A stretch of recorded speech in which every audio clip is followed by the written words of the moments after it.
The Project Gutenberg ebook of A Private Chivalry. This ebook is for the use of anyone anywhere in the United States and most other parts of the world at no cost and with almost no restrictions whatsoever. You may copy it, give it away or reuse it under the terms of the Project Gutenberg license included with this ebook or online at www.gutenberg.org. If you are not located in the United States, you will have to check the laws of the country where you are located before using this ebook.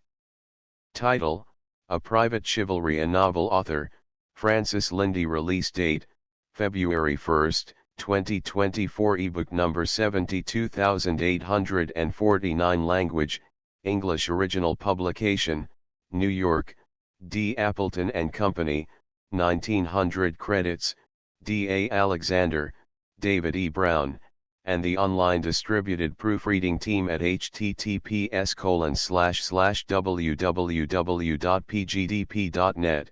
This book was produced from images made available by the Hathitrust Digital Library. Start of the Project Gutenberg ebook. A Private Chivalry. Appleton's Town and Country Library. Number 291. A Private Chivalry. Private Chivalry. A novel by Francis Lynde, author of A Romance in Transit, The Helpers, etc. Acts more dangerous, but less famous because they were but private chivalries. Sir Philip Sidney. New York, D. Appleton and Company, 1900. Copyright, 1900, by D. Appleton and Company. All rights reserved. Contents. Chapter. Page I. The woman, whose hands are as bands. 1-2. The vintage of Abi Ezer 13-3. The wreck of the Hesperus 23-4. The migrants 33-v. The scale ascending 44-6. A molehill levelled 49-7 and a mountain upreared 55-8. A blow in the dark 64-9. The eye to the string 72x. The string to the shaft 78-11 and the shaft to the mark 85-12. The way of a maid with a man 88-13. Through a glass darkly 99-14. The anchor comes home 107-15. When hate and fear strike hands 118. 16. The goodly company of misery 125-17. As apples of gold in pictures of silver 131-18. Let the righteous smite me friendly 139-19. The leading of the blind 149-XX. The demoniac 159-XX. A rod for the fool's back 166-XX. How the smoking flax was quenched 177-XX. How Dorothy blew the embers alive 190-XXIV. Whoso diggeth a pit shall fall therein 201-XXV. Silence is an answer to a wise man 213-XXVI. In the valley of the shadow 221-XXVI. Showing how faith may outbuffet fact 234-XXVII. How the judge gave of his best 243-XXIX. In which a willful man has his way 255-XX. How love and friendship through a main 260-XXXI. A feast of mingled cups 266-XXXI. Such friends are exaltations agony 276-XXXII. Te morituri salutamus 281. Thirsiv. The wing beat of Israel 290-XXXV. The wisdom of many and the wit of one 297-30. In which a fox doubles once too often 310-XXXVII. The law of the Medes and Persians 321-38. In which darts are counted as stubble 326. A Private Chivalry. Chapter I. The woman, whose hands are as bands. The lights of silver were beginning to prick the dusk in the valley, and the clanging of a piano, diminished to a harmonious tinkling, floated up the mountain on the still air of the evening. At the Jessica workings, 1,000 feet above the valley, even the clangor of a tuneless piano had its compensations, and to one of the two men sitting on the puncheon-floored porch of the assayer's cabin the minimized tinkling was remindful of carefree student ramblings in the land of the zither. But the other had no such pleasant memories, and he rose and relighted his cigar. "That is my cue, Ned. I must go down and do that whereunto I have set my hand." "Must, you say, that implies necessity." "I don't see it." I couldn't expect you to see or to understand the necessity, but it is there, all the same. The objector was silent while one might count 10, but the silence was not of convincement. It was rather a lack of strong words to add to those which had gone before. And when he began again it was only to clinch insistence with iteration. I say I don't see it. There is no necessity greater than a man's will, and when you try to make me believe that the honor man of my class is constrained to come down to dealing faro in a mining camp, I know, Ned, but you don't understand. You saw the fair beginning 10 years ago, and now you are getting a glimpse of the ending. To you, I suppose, it seems like Lucifer's fall, a drop from heaven to hell, and so it is in effect. But, as a matter of fact, a man doesn't fall, he climbs down into the pit a step at a time, and there are more steps behind me than I can ever retrace. But you can't go on indefinitely, insisted the other. The fallen one shook his head. That is a true word. But there is only one adequate ending to such a fiasco of a life as mine. And that is a 45 caliber bullet, well aimed. Bah! That is a coward's alternative, and if you haven't altogether parted company with the George Brant I used to know, we needn't consider it. Why don't you turn over a clean leaf and cut the whole despicable business? Brant sat down on the porch step and clasped his hands over his knee. Friendship has its key wherewith to unlock any door of confidence, but from disuse the lock was rusted and it yielded reluctantly. I have half a mind to let the game wait while I tell you, he said at length. It isn't a pleasant tale, and if you are disgusted you can call me down. Never mind about that, go on. I'll have to go back a bit first, back to the old college days. Do you remember the old woman who lived on the flat below the campus? The one who used to smuggle liquor and other contraband into the dormitories when she came to scrub? Mother Harding? Yes. Well, you don't remember any good of her, I fancy, or of her daughter. But let that pass. The year after you went to Heidelberg the girl blossomed out into a woman between 2 days, and went wrong the day after, as the daughter of such a mother was bound to. I got it into my callow brain that I was responsible.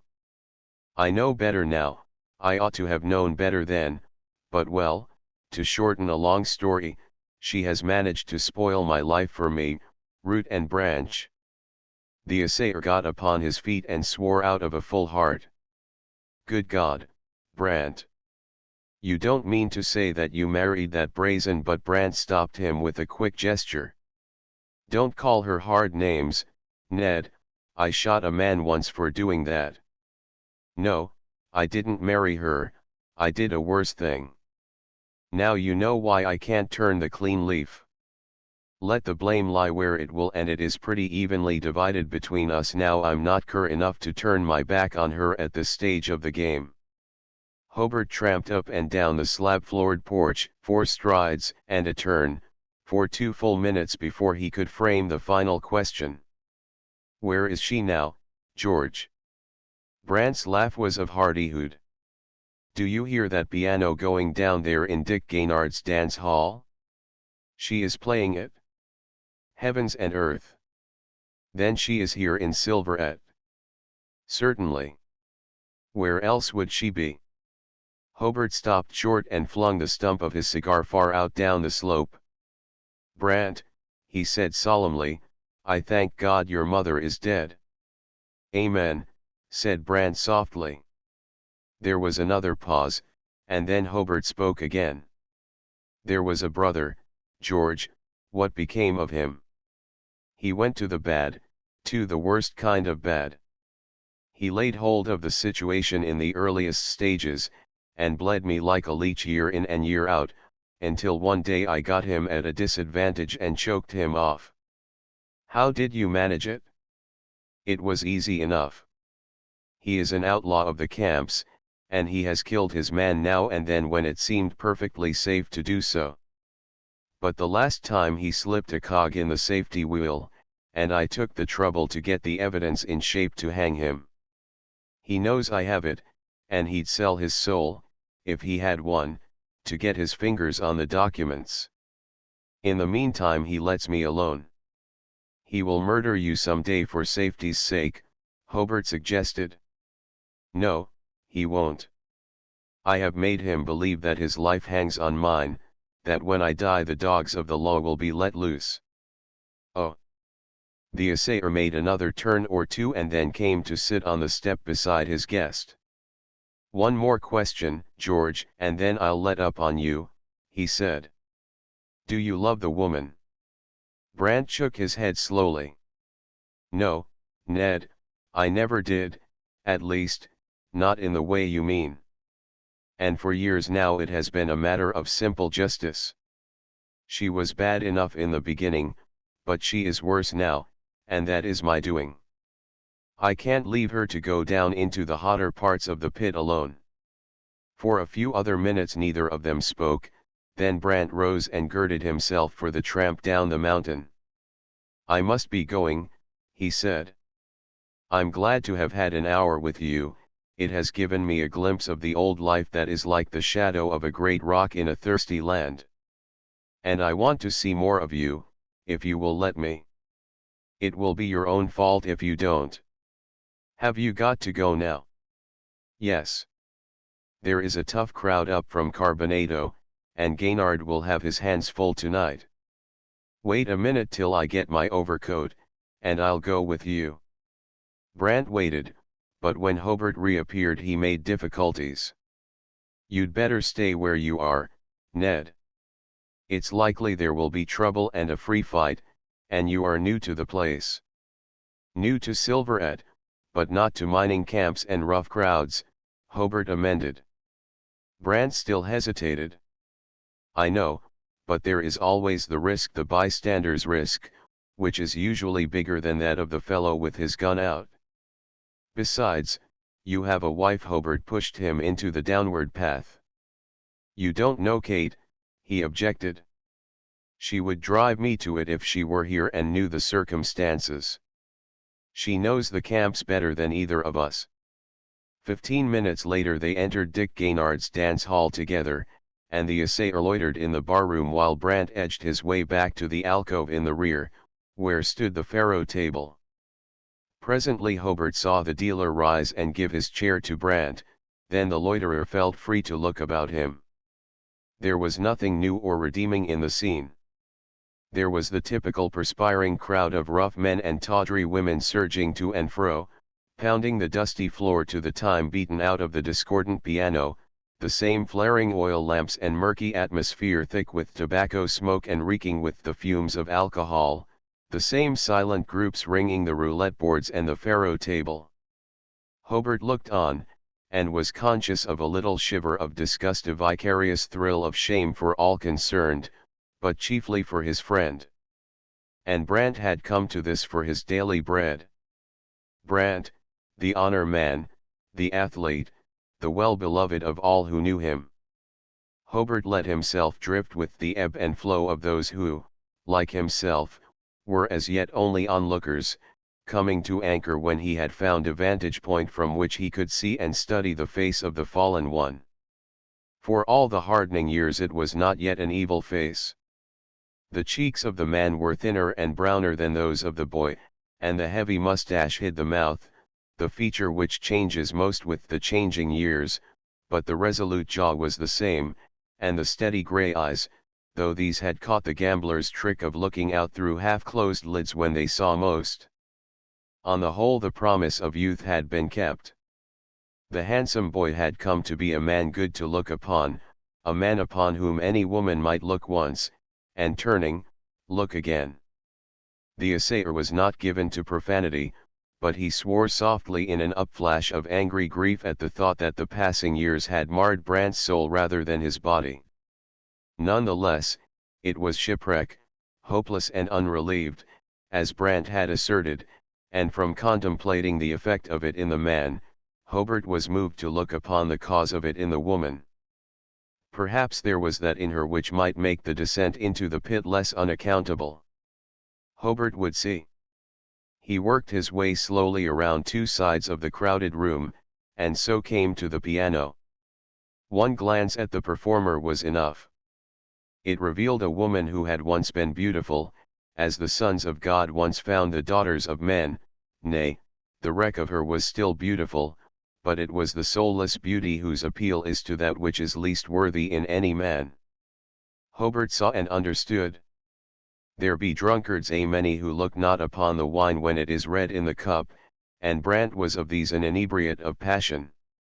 The assayer turned his back upon the woman that he might the better make excuses for his friend. Gaynard's bar did a thriving business that night, and the throng in the gambling alcove thinned out early. The dance hall was the greater attraction, and here the din and clamour grew apace until the raucous voice of the caller shouting the figures of the dance could no longer be heard above the clanging of the piano, the yells and catcalls, and the shuffling and pounding of feet on the floor. Hilarity was as yet the keynote of all the uproar, but Hobart knew that the ceaseless activity of the bartenders must shortly change the pitch to the key quarrelsome, and he began to wish himself well out of it.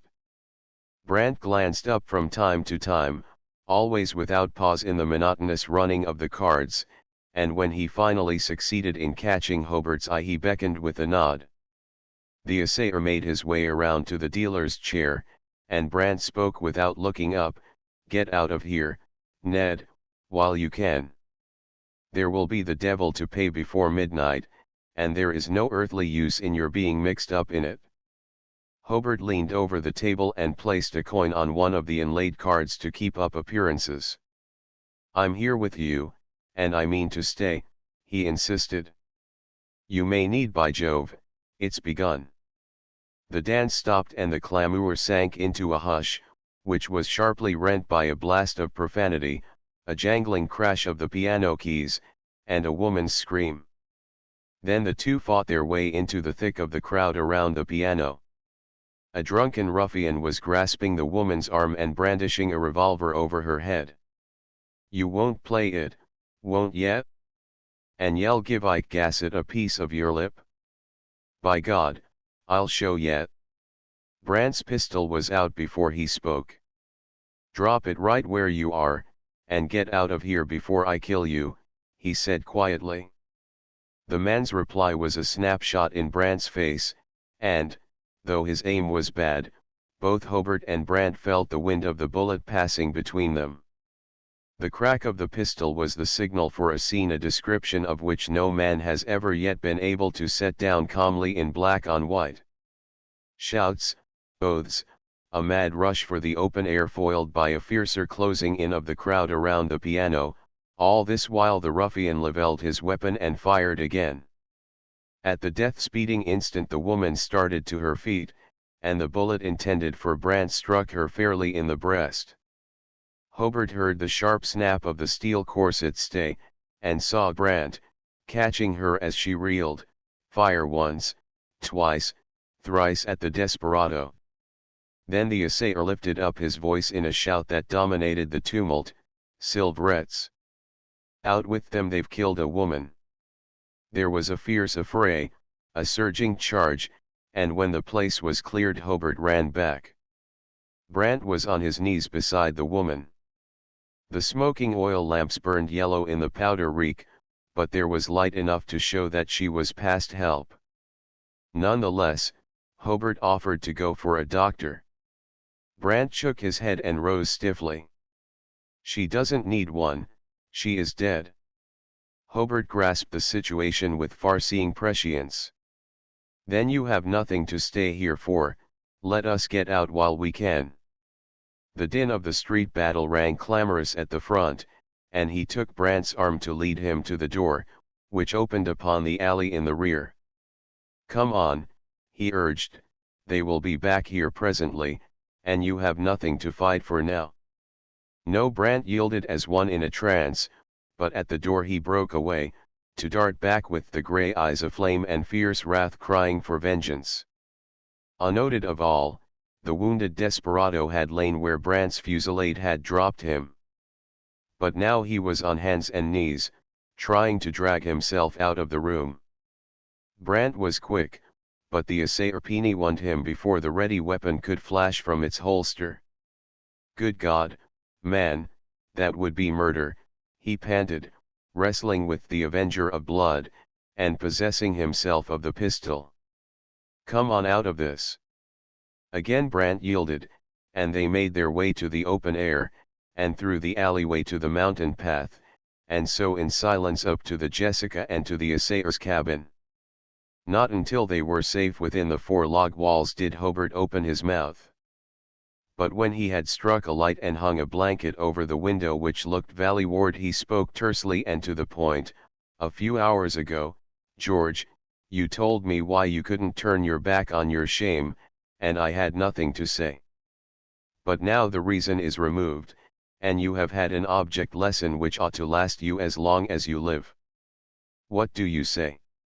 Brant spread his hands as one helpless. "What else am I good for?" he asked. "That question is unworthy of you, and you know it. You have your profession, but without that you could still do as well as another." Brant was still afoot, and he fought his battle to a finish, pacing slowly back and forth with his hands behind him and his head bowed.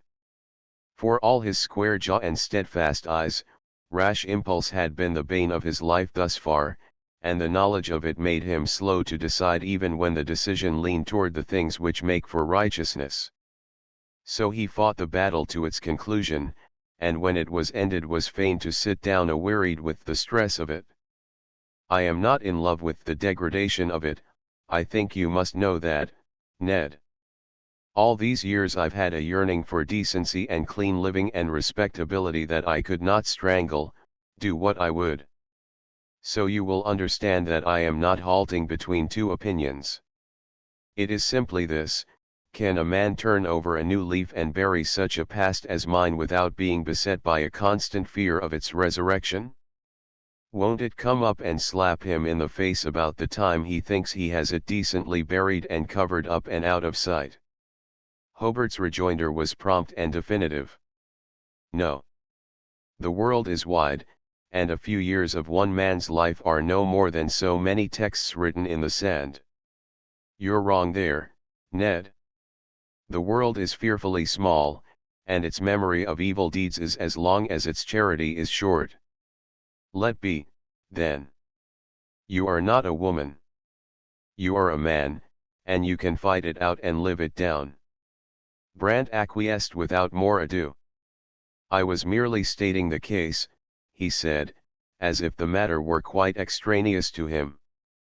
"You have earned the right to set the pace for me, Ned, and I'll do whatever you say.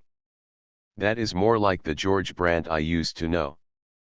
And this is what I say: I know a trail across Jack Mountain that will take us to the railroad in 3 hours. The night trains pass at Carbonado, and you will be in good time to catch whichever one of them you elect to take, east or west.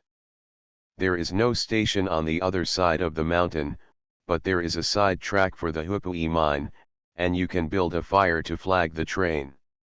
Have you money?" "Yes." "Enough?" "Yes, enough to try whatever experiment you suggest." "I don't know that I have anything to suggest more than your own good judgment would anticipate. Find your allotted corner of the big vineyard and go to work in it, that's about all there is to it. How deep shall I dive? You will have to decide that for yourself. You are a Western man now, and I suppose you don't want to go back home. How about Denver?" Brant shook his head slowly. "Denver is good enough, too good, in fact. I wonder if you will understand it if I say that I'd much rather have my 40 days in the wilderness before I have to face my kind, even as a stranger in a strange city. I can understand it perfectly, and the decency of the thing does you credit. And if that is your notion, I can help you. You used to be the best man in the tech at map making, have you forgotten how to do it?" "No, a man doesn't forget his trade." "Good. I met Davenport at Carbonado yesterday. He was on his way to the Colorado district to do a lot of surveying and plotting, and was sick because he couldn't find an assistant before he left Denver. Shall I give you a note to him? It is exactly what I should crave if I had a shadow of the right to pick and choose. Hobart found pen and paper and wrote the note. There you are, he said. Davenport is a good fellow, and you needn't tell him more than you want to. The job will last for 2 or 3 months, and by that time you will know better what you want to do with yourself. Now, if you are ready, we'll get a move. It's a stiffish climb to the top of the pass. They forth fared together and presently set their feet in the trail leading over the shoulder of the great mountain buttressing the slope behind the Jessica. The sounds of strife had ceased in the town below, and but for the twinkling lights the deep valley might have been as nature left it. Since the upward path was rough and difficult there was scant breath for speech in the long climb, and for this Brant was thankful. The scene in Gaynard's was yet fresh in mind and heart, and not even to the friend of his youth could he trust himself to speak freely. The moon was rising when they reached the summit of the pass, and Hobart pointed down the farther slope to a dark mass hugging the steep mountainside. That is the Hoopoe Shaft House, he said. The railroad is just below it. Got matches and cigars? Yes, both. Then I'll go back from here. Goodbye, old fellow, and God bless you. Tie your courage in a hard knot, and let me hear from you. Brant grasped his friend's hand and wrung it in silence. He tried to speak, but the words tripped each other. Never mind, Hobart broke in. I know what you want to say, and can't. It is nothing more than you would have done if the saddle had been on the other horse. And about you're the woman, I'll do whatever you could do, if you stayed. Now, then, down you go, or you'll miss your train. Goodbye. Chapter 2 The vintage of Abiezer. It is not always given to prescience, friendly or other, to reap where it has sown, or to the worthiest intention to see of the travail of its soul and be satisfied. But if the time, place, and manner of Brant's sequestration had been foreordained from the beginning, the conditions could scarcely have been more favorable for bulwark building between an evil past and some hopeful future of better promise. The new mining district to which Hobart's suggestion sent him was a skyland wilderness unpeopled as yet, save by a few pioneer prospectors. His fellow measurer of mining claims was a zealot of his profession, who was well content to take his friend's friend at his friend's valuation, asking no questions, and the work itself was such a fierce struggle with nature in her ruggedest aspect as to afford a very opiate of antidotes to reflection, reminiscent or forecasting. So it came about that the heart-hardening past with its remorseful reminders withdrew more and more into the dimnesses of willing forgetfulness, and the bulwark between that which had been and that which might be grew with the uncalendared days and nights till it bade fair in time to shut out some of the remorseful vistas. The claim measuring came to an end one flawless day in August, when the aspens were yellow on the high-pitched slopes and the streams ran low and summer clear in the gulches. Brant helped in the preparations for the retreat from the skyland of forgetfulness with a distinct sense of regret, which grew with every added mile of the day-long tramp toward Aspen, the railway, and civilization, until it became no less than a foreboding. Davenport, well satisfied with an assistant whose capacity for hard work was commensurate with his apparent love for it, had made him a proposal pointing to a partnership survey in a still more remote field, but Brant had refused. He knew well enough that his battle of reinstatement was yet to be fought, and that it must be fought in the field of the wider world. And toward that field he set his face, though not without misgivings, the misgivings of one who, having given no quarter, need expect none. So you have made up your mind to go to Denver, have you, said Davenport, when they were smoking the pipe of leave-taking in the lobby of the Aspen Hotel. Yes. I have made arrangements to go down on the night train. Davenport looked at his watch. It is about time you were moving, he said. I'll walk over to the station with you if you don't mind. Brant did not mind. On the contrary, he was rather sorry to part from the man who had been the first to help raise the bulwark of forgetfulness. But their walk to the station was wordless, as much of their companionship had been.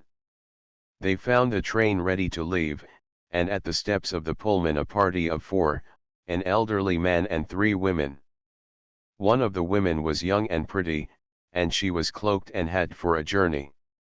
So much Brant saw, and then he came alive to the fact that Davenport was introducing him. Of the 4 names he caught but one, that of the young woman who, it appeared, was to be his traveling companion. "Well, now, that is lucky all around," the elderly man was saying. "We have been hoping that someone would turn up at the last minute. Dorothy would go, whether or hello, there." The wheels were beginning to turn, and whatever poor excuse for launching the acquaintance might have had in a few minutes of general conversation was denied it.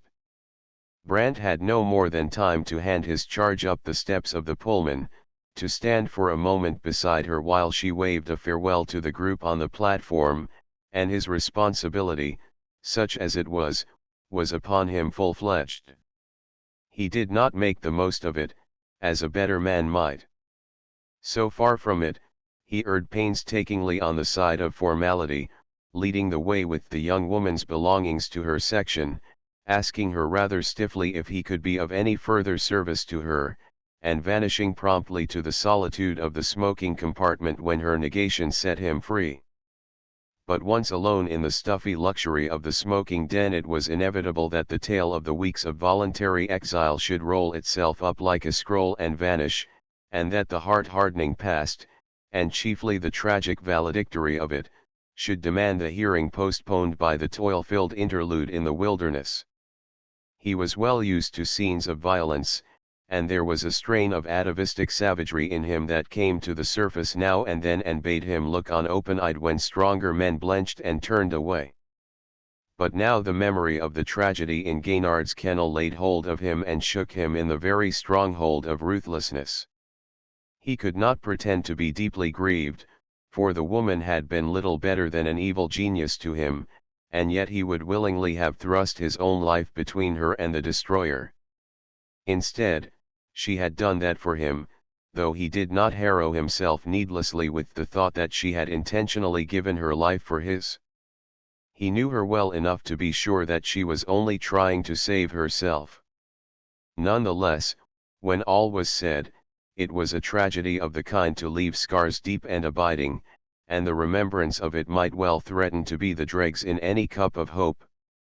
For his swift retaliation on the slayer he took no remorseful thought, and for this environment was responsible. In the frontier mining camps, where law is not, men defend their lives and redress their wrongs with the strong hand, and one needs not to be an aggressive brawler to learn to strike fierce blows and shrewd.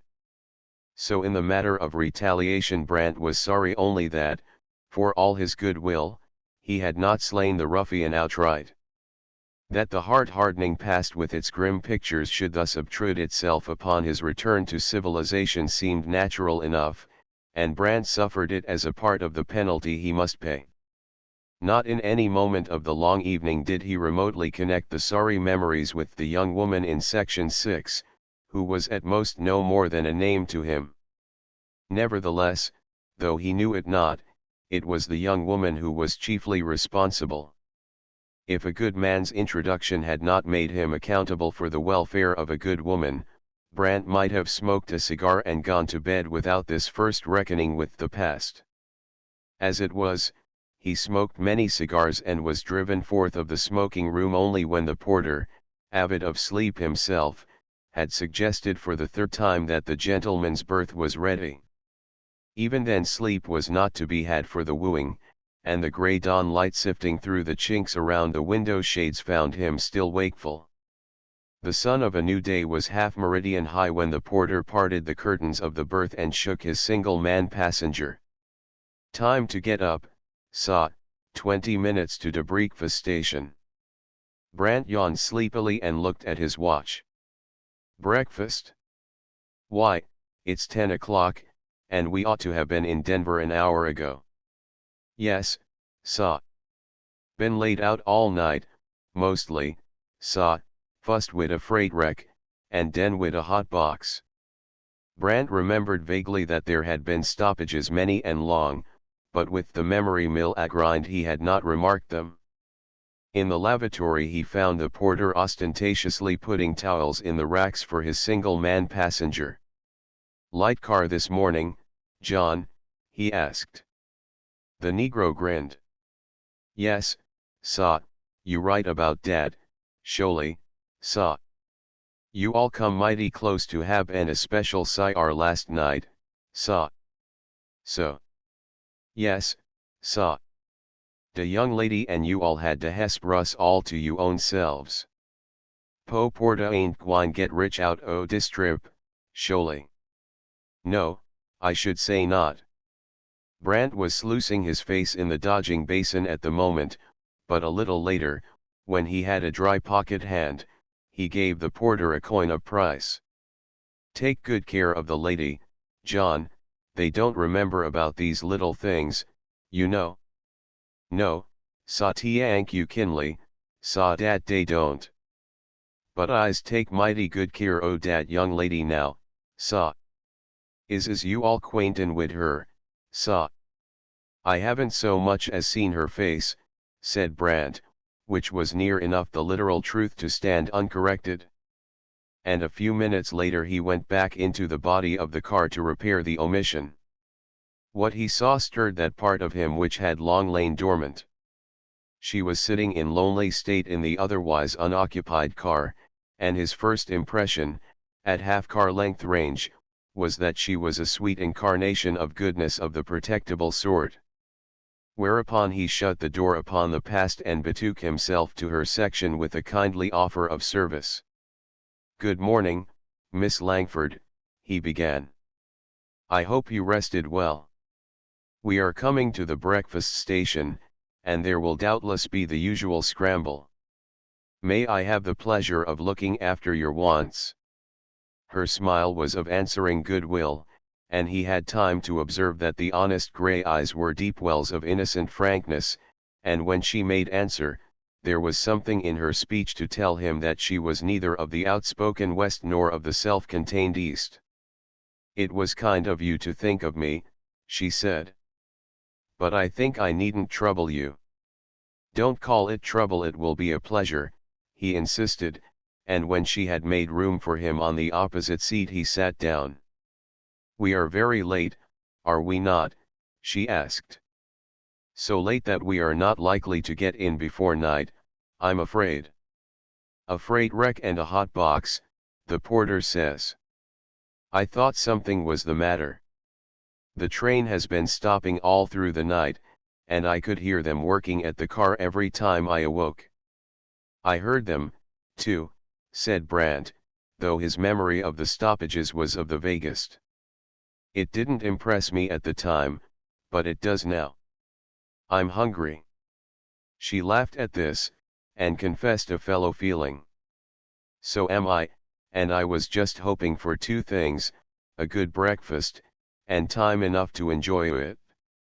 We are pretty sure of the first, because the Van Noy people always set a good table, but as to the time, our being so late will probably cut it short.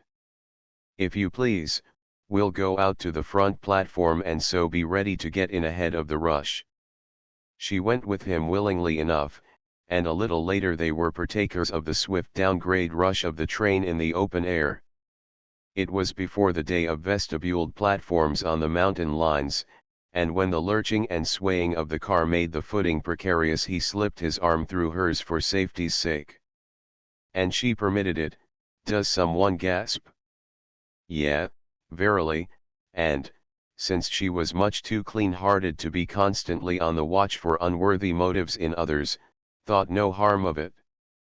Moreover, Brant's conclusion that she was neither of the East nor the West was well founded in fact, and this had something to do with her frank trust in him. She was Tennessee born and bred, and to a Southern girl all men are gentlemen until they prove themselves otherwise. And as for Brant, if she had been an angel of light, preaching repentance and a better mind to the hardened sinner of the mining camps, nothing she could have said or done would have touched him so nearly as this tacit acceptance of his protection. But also it gave him a soul-harrowing glimpse of the bottomless chasm separating the chivalrous gentleman of her maidenly imaginings from one George Brant, late of Silverette and Gaynard's Faro Bank. How this clean-hearted young woman would shrink from him if she could but dimly imagine the manner of man he was. There was honest shame and humiliation in the thought, and in so far as these may give a moral uplift, Brant was the better man for the experience.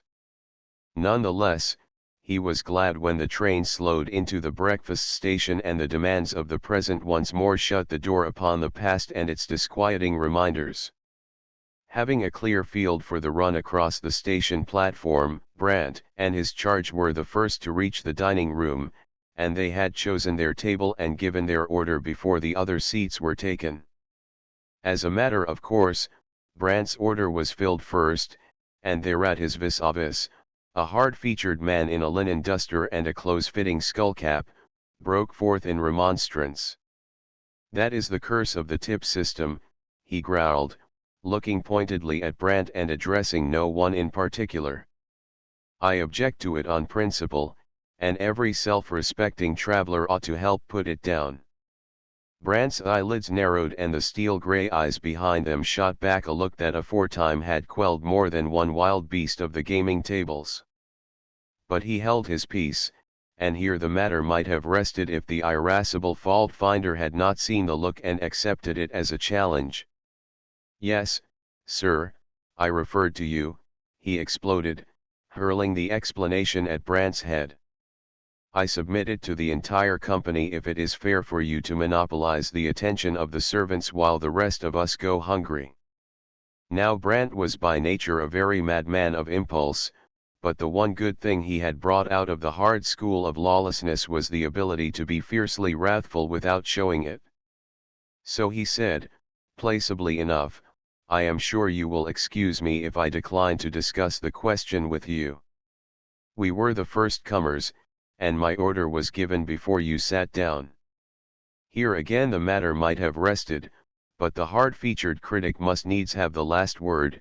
"What I said, sir, had no reference to the matter of precedence. What I particularly object to is the shameless subsidizing of the servants." Whereupon Brant, who was as yet innocent of the implied charge, took occasion to call the waiter who had served him and to fee him openly in sight of all and sundry. The man in the linen duster scowled his disapproval, but, inasmuch as his own breakfast was served, said nothing. There was a lull in the threatened storm, and Brant was still congratulating himself on his own magnanimity, when hostilities broke out afresh. His charge had finished her breakfast, and he had prevailed upon her to take a second cup of coffee. When it came, the man across the table, who had given a similar order, claimed it for his own. Brant expostulated, still in set terms exuding the very honey of forbearance. The tyrant of breakfast tables fell into the trap, mistook his man completely, and in a sharp volley of incivilities proved that a soft answer may not always deflect the course of righteous indignation. In the midst of the volley Miss Langford rose to leave the table. That was the final straw, and it broke the back of Brant's self-control. Rising quickly, he leaned across the table and smote the offender out of his chair, one open-handed blow it asked for, and it was given with red wrath to speed it. That done, he took the arm of his companion and stalked out of the dining room before the smitten one could gather breath for an explosion.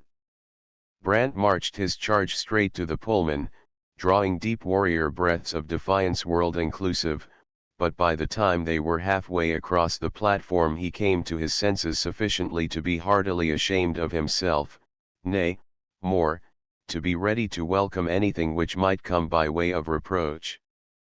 But whatever Miss Langford thought of it, she was self-contained enough to keep her own counsel, and they boarded the train in silence.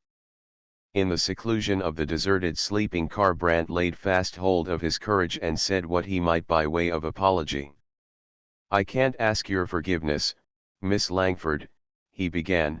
"I know I have put myself beyond that.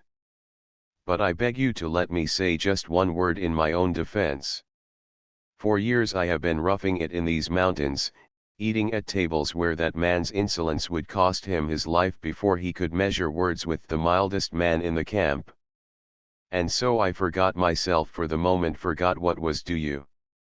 Now I'll make the only reparation I can, and keep out of your sight for the rest of the day." And straightway he vanished without giving her a chance to reply. Chapter 3 The wreck of the Hesperus. Having set himself to expiate his fault, Brant wore out the day in the smoking compartment in comfortless solitude, doing penance by limiting himself to one cigar an hour. It was dull work, but not altogether profitless.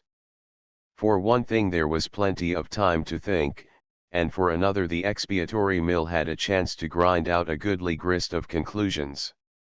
The first of these was that there were going to be more obstacles in the way to amendment than those interposed by an uncharitable world, that apart from the sharp fight on the firing line, he was likely to have trouble with an insubordinate garrison. Now a fine scorn of obstacles was another of the lessons learned in the hard school of abandonment, and Brant set his teeth on a doughty resolution to override them in the race for retrieval, as he had overridden them in the mad gallop pitward. Self-respect, or some comforting measure of it, should be regained, though the devil himself held the present reversion of it. There should yet come a day, please God, when he would not be constrained in common decency to put the length of a Pullman car between himself and a good woman. Moreover, the past should henceforth be a dead past, and woe betide the enemy, man, or devil, who should have the temerity to resurrect it. The gauge of battle thus thrown to the powers of darkness was promptly taken up. After one of the many stops with the troublesome axle, the rear brakeman came into the smoking compartment and sat down, as one weary to begin at once the shedding of the churl shell of the master gambler. Brant nodded pleasantly, whereupon the brakeman passed the time of day and immediately began, railway-wise, to abuse his calling and to ease his mind in respect of the hot box. "She never has made a run yet without keeping everybody on the keen jump," he declared. "By gum, I been chasing up and down with the dope kettle ever since 1 o'clock this morning." "She," said Brant, to whom railway speech was an unknown tongue. "Yes, this here car, the Hesperus. Last time we had her it was the back box on this end, now it's the for'ard one under the drawing room blazing away like a blooming track torch more'n half the time. Keeps you busy, does it?" "You're mighty right it does. And when I have a job like this, I like to have some blame fool pilgrim come up and begin to jaw about the soft snap a brakeman has now they have the air brakes." "Did somebody do that?" "Sure, first thing this morning. Big chap in a linen duster and smoking cap, same one that the brakeman stopped short, as one who suddenly finds himself treading upon what may prove to be dangerous ground." "Go on," said Brant encouragingly. "Well, I mean the fellow you had the scrap with." "Great Moses! But he was hot." "Was he? So was I." "You'd better believe he was. Came out of that dining room rearin' like a bucking bronco, said he was going to have the law on you, and wanted the old man to wire ahead for a policeman to meet the train." "What old man, the conductor?" "Yes, and Harker told him he couldn't do it, because the row didn't happen on the train, said he didn't know who you was, anyway. Then I chipped in, and told you was Plucky George, the man that cleaned out the 6 toughs when they tried to run the bank up at Silverette." "Holy smoke! But you ought to ve seen old linen duster fall apart when I said that." The brakeman laughed joyously, but Brant groaned in spirit at this ominous hint that his reputation meant to keep pace with him. "You'd better believe he was rattled right," the man went on. He just went yaller, and the last I saw of him he was up ahead, looking for you so he could apologize. Ain't that rich? Very rich, said Brant grimly. Then he saw his advantage and made good use of it? In fact, it is much too rich to spoil. Go find the fellow and tell him I'm in a bad humor, but that he is safe as long as he keeps away from me. Will you do that? Sure, assented the brakeman, getting upon his feet. I'll do better than that, I'll scare him till he won't get a good breath this side o' the Missouri River. Brant's eyes narrowed, and in the turning of a leaf the mantle of humility slipped from him and he became Brant the Mankeller. You will do nothing of the sort. You will tell him just what I say, and no word more or less. Now go. The man of dope kettles and rear-end signals was no coward, but neither was he minded to pick a quarrel with the hero of a dozen savage battles. Brant let him get to the door and then called him back. Where does your run end? Baltimore, next stop but one. Then you don't go into Denver. No, but sometime you may. In that case, it will be as well for you to forget what little you may happen to know about me. Do you understand? You'd better believe I do. I can hold my jaw with anybody when I have to, and I don't have to be hit with a club neither. Good. Have a cigar and don't forget what I say. The brakeman took the proffered cigar and vanished, and thereupon Brant began to repent once more and to grope for the lost mantle of humility. Here on the very heels of his good resolutions he had balked at one of the smallest of the obstacles, bullying a man in his displeasure and trading upon his reputation as a mankeller like any desperado of the camps. It was humiliating, but it proved the wisdom of the smoking room exile.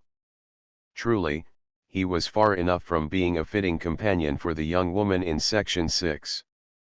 As he had predicted, the train lost time steadily throughout the day, and an early supper was served at the regular dinner station.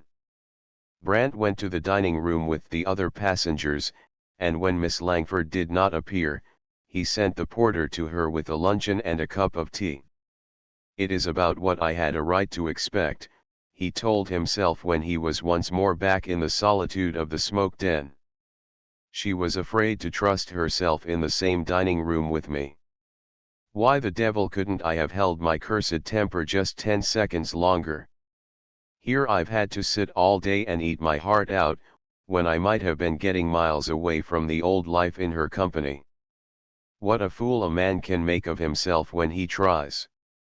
That is a fact, said a voice from the opposite seat, and Brant, who had been staring gloomily out of the window at the wall of blackness slipping past the train, and so was unaware that he was not alone, was unreasonable enough to be angry.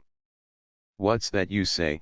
He began wrathfully, turning upon his commentator, but the pleasant face of the young man in the opposite seat was of the kind which disarms wrath. It's on me, he laughed. I beg your pardon. I spoke without thinking, but what you said about the fool-making faculty calls for general ratification. We all have it? Brant nodded, and the newcomer relighted his cigar, which had gone out in the explanation. Going into Denver, he asked, willing to let interest atone for impudence. Yes. Wish I were.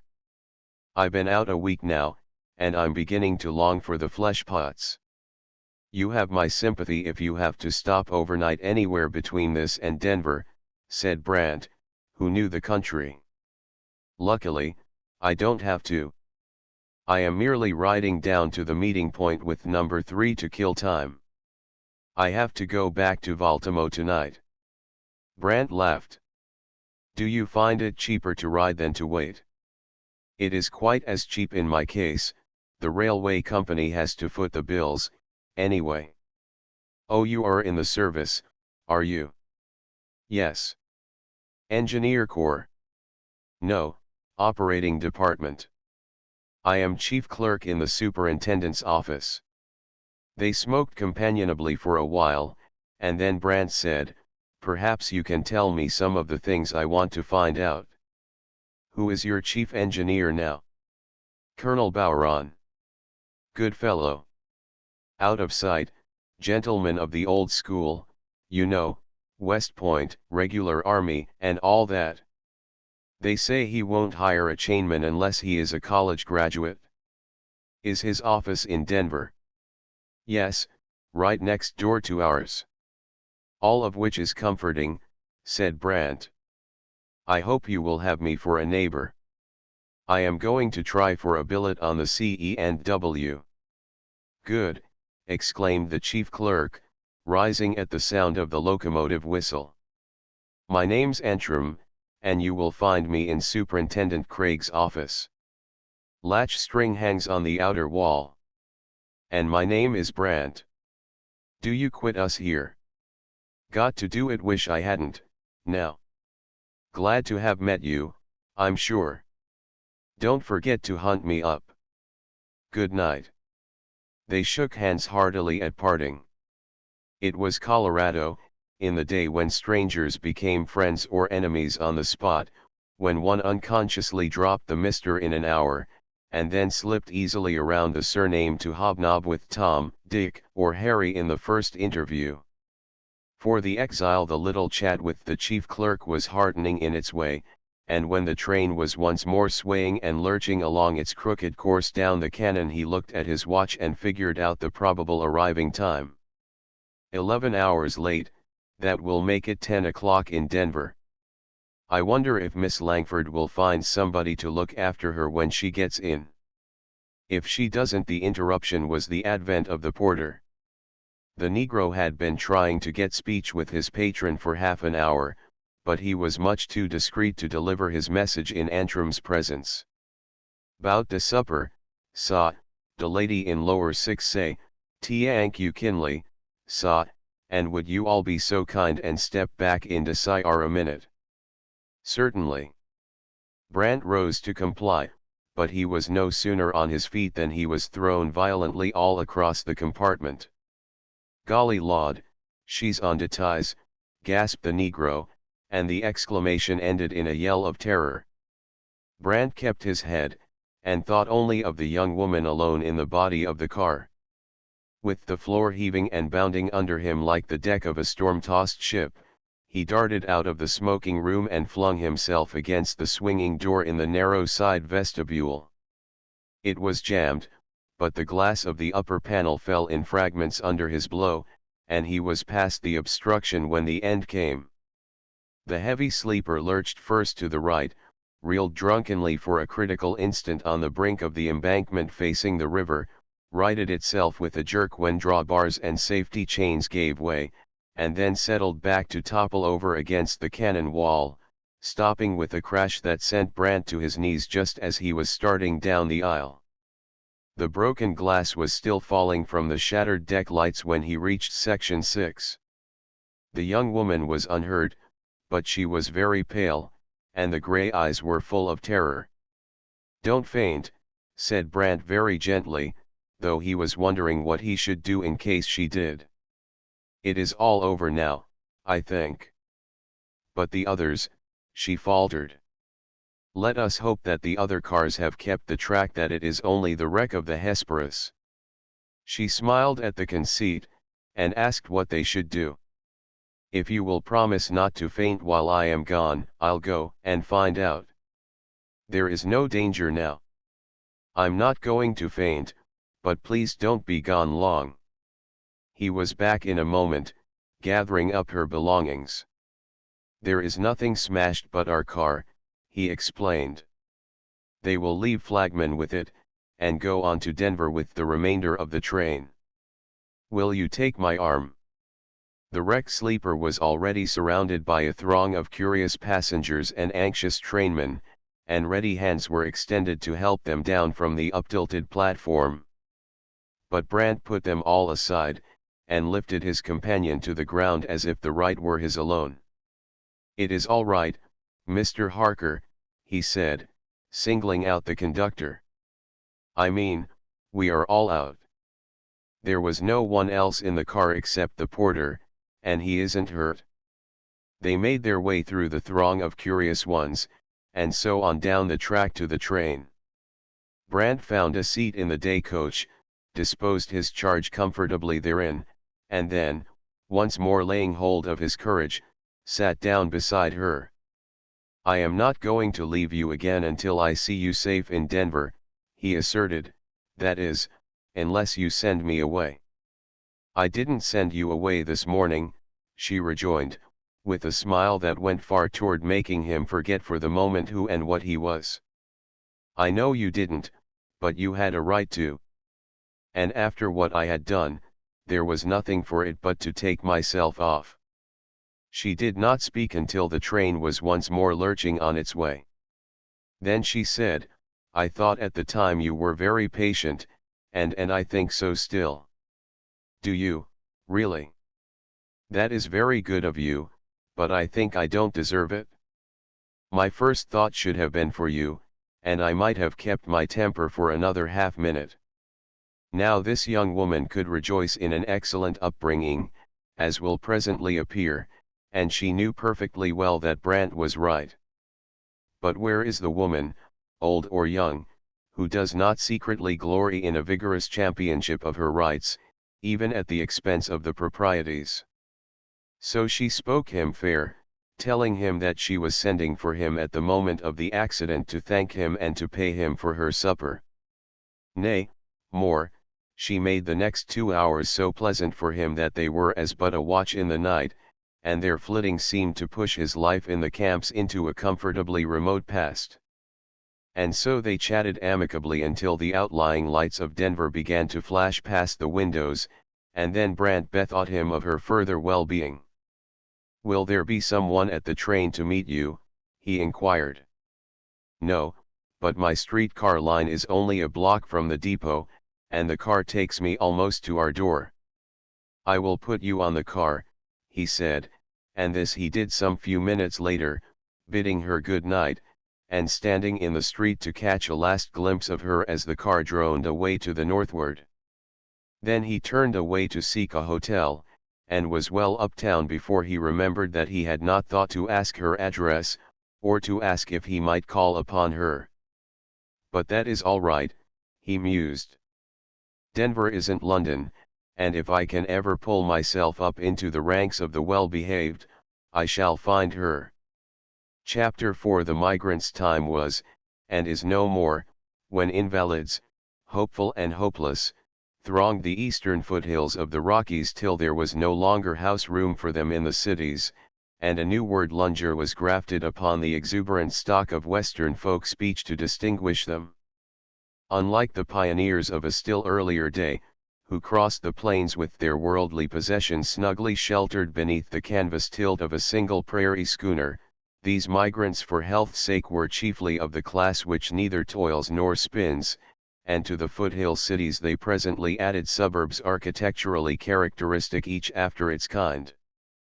In these suburbs the trim-built townhouse of New England is the commonest type, but the more florid style of the Middle West is not lacking, and now and then, in the roomier city fringe, there are replicas done in red brick of the low-storied, wide-veranded country house of the South.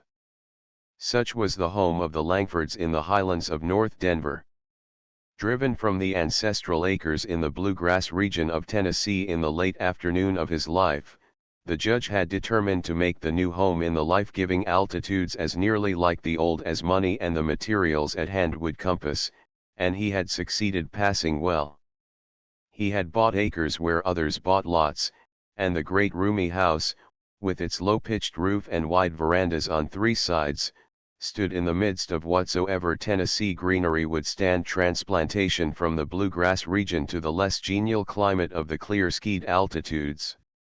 On pleasant Sunday afternoons, when Dorothy was at her mission school and the judge slept peacefully in his own particular chair, when Mrs. Langford followed her husband's example in the privacy of her room, and Will was no one ever knew just where, the hammock slung at the corner of the veranda which commanded a view of the mountains was Isabel's especial convenience.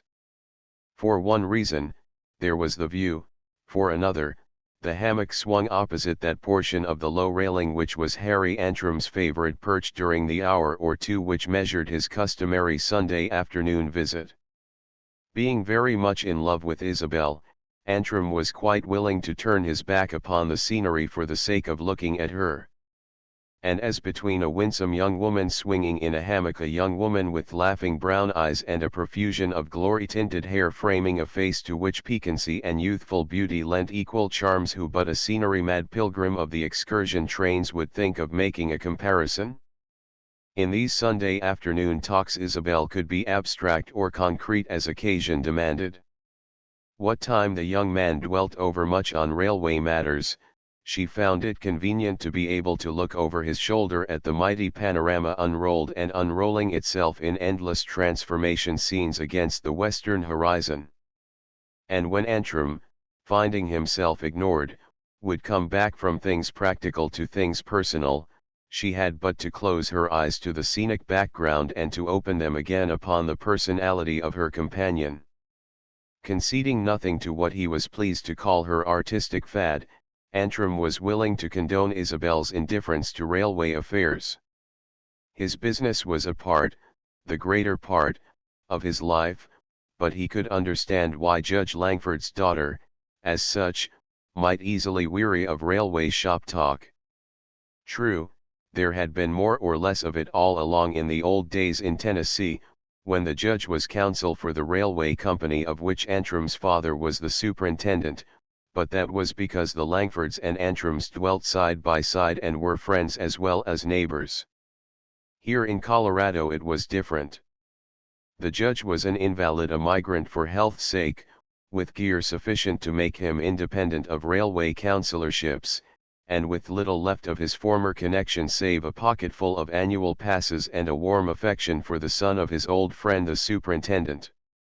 None the less, Antrim thought that Isabel might bear with him now and then, if only for the reason that she would at some time begin to eat the bread and meat of railway service and so continue to the end of the chapter. This, indeed, he had the temerity to say to her one Sunday afternoon some weeks after his return from the exile of division duty at Baltimore. By which it will be seen that Antrim was a very young man, and as yet no more than a novice in the fine art of love-making. "I do take an interest in your affairs, Harry, you know I do. I am glad to see you succeeding in something you really like. But I wish," she stopped, and let her gaze go beyond him, "I wish you wouldn't always talk as if," she paused again, and Antrim finished the protest for her, "as if my prospects and your future were one and the same thing, you mean." "Yes, it stirs me up and makes me feel resentful. I know I can't paint very much yet, but that is no reason why I shouldn't attain by and by, is it?" "None in the world. It's only when you sidetrack me for art that I get restive. No man could be patient under that. Besides, you are never going to be a bachelor of art, you are going to be married to me, and then you can paint for fun as much as you like." Isabel's retort was emphasized by a piquant little grimace of defiance. "That is what you have been telling me ever since I can remember. I didn't mind it so much in the boy and girl stage, but when you say such things now, it only makes it more than ever impossible." "Why does it?" "Because it shows that you still cling to the idea that my love for art is nothing but a schoolgirl fad. It isn't anything of the kind, and you and father and all the rest of them ought to know it by this time." "Oh, pshaw," said Antrim, relapsing into disgusted silence. Isabel touched the toe of her slipper to the floor and swung the hammock gently. As a comrade, brother as anything, in fact, but a lover, she fellowshipped Antrim with hearty frankness. They had known each other from early childhood, and the outspoken familiarity of such an acquaintance is not to be set aside by the mere formality of a one-sided love-making. He was a nice boy, she thought, suffering herself to moralize a little while he was recovering his equanimity. He always looked so well groomed, and his severe taste in the matter of raiment was very creditable. And he was capable, too, everyone said that of him. Still he was but a boy, and his smooth-shaven face made him look years younger than he really was, and he wouldn't wear a mustache, as she wanted him to, and why don't you say something, snapped the subject of her moralizings. I was thinking about you, and I supposed you would be glad to have me keep quiet if I would do that. I don't know about that. It depends very much upon what you were thinking. I could tell better if I heard the recapitulation. Isabel tossed her head disdainfully. Anybody would give me a penny for my thoughts, she said. Oh, if it's a pecuniary matter, here, and he took a coin from his pocket and gave it to her. Thanks. I need some new brushes, and father says I am extravagant. Now you shall have what you have paid for. I was thinking that you know how to dress becomingly, and that you are smart, and that your salary is enough to make poor people envious, and that you look absurdly young, and that a mustache would make you look years older. Antrim sawed the air with his arm as he would have slowed down a reckless engineer. That will do, you have earned the dollar. But you won't mind my saying that I can get myself abused for less money. Do you ever have a really serious thought, Isabel? Take time to think about it, and tell me honestly. Again Isabel's gaze went past him, bridging the bare plain and seeking infinity in the heights rising in mighty grandeur beyond the flat top of Table Mountain. When she spoke, raillery had given place to enthusiasm. Could anyone live in sight of that, pointing to the high-piled grandeur, and not have thoughts too big for any kind of expression? Oh, artistic thoughts, yes, I'll admit that you can outthink most people on that line, he rejoined. That is right, Gerd, if you want to. You are a Philistine, and you can't help it, I suppose. Just the same, art is the real reality, and your petty business affairs are merely the playthings of life. If I could put on canvas the faintest impression, the merest foreshadowing of what you can see over there, every other accomplishment or enjoyment in the world would seem little by comparison.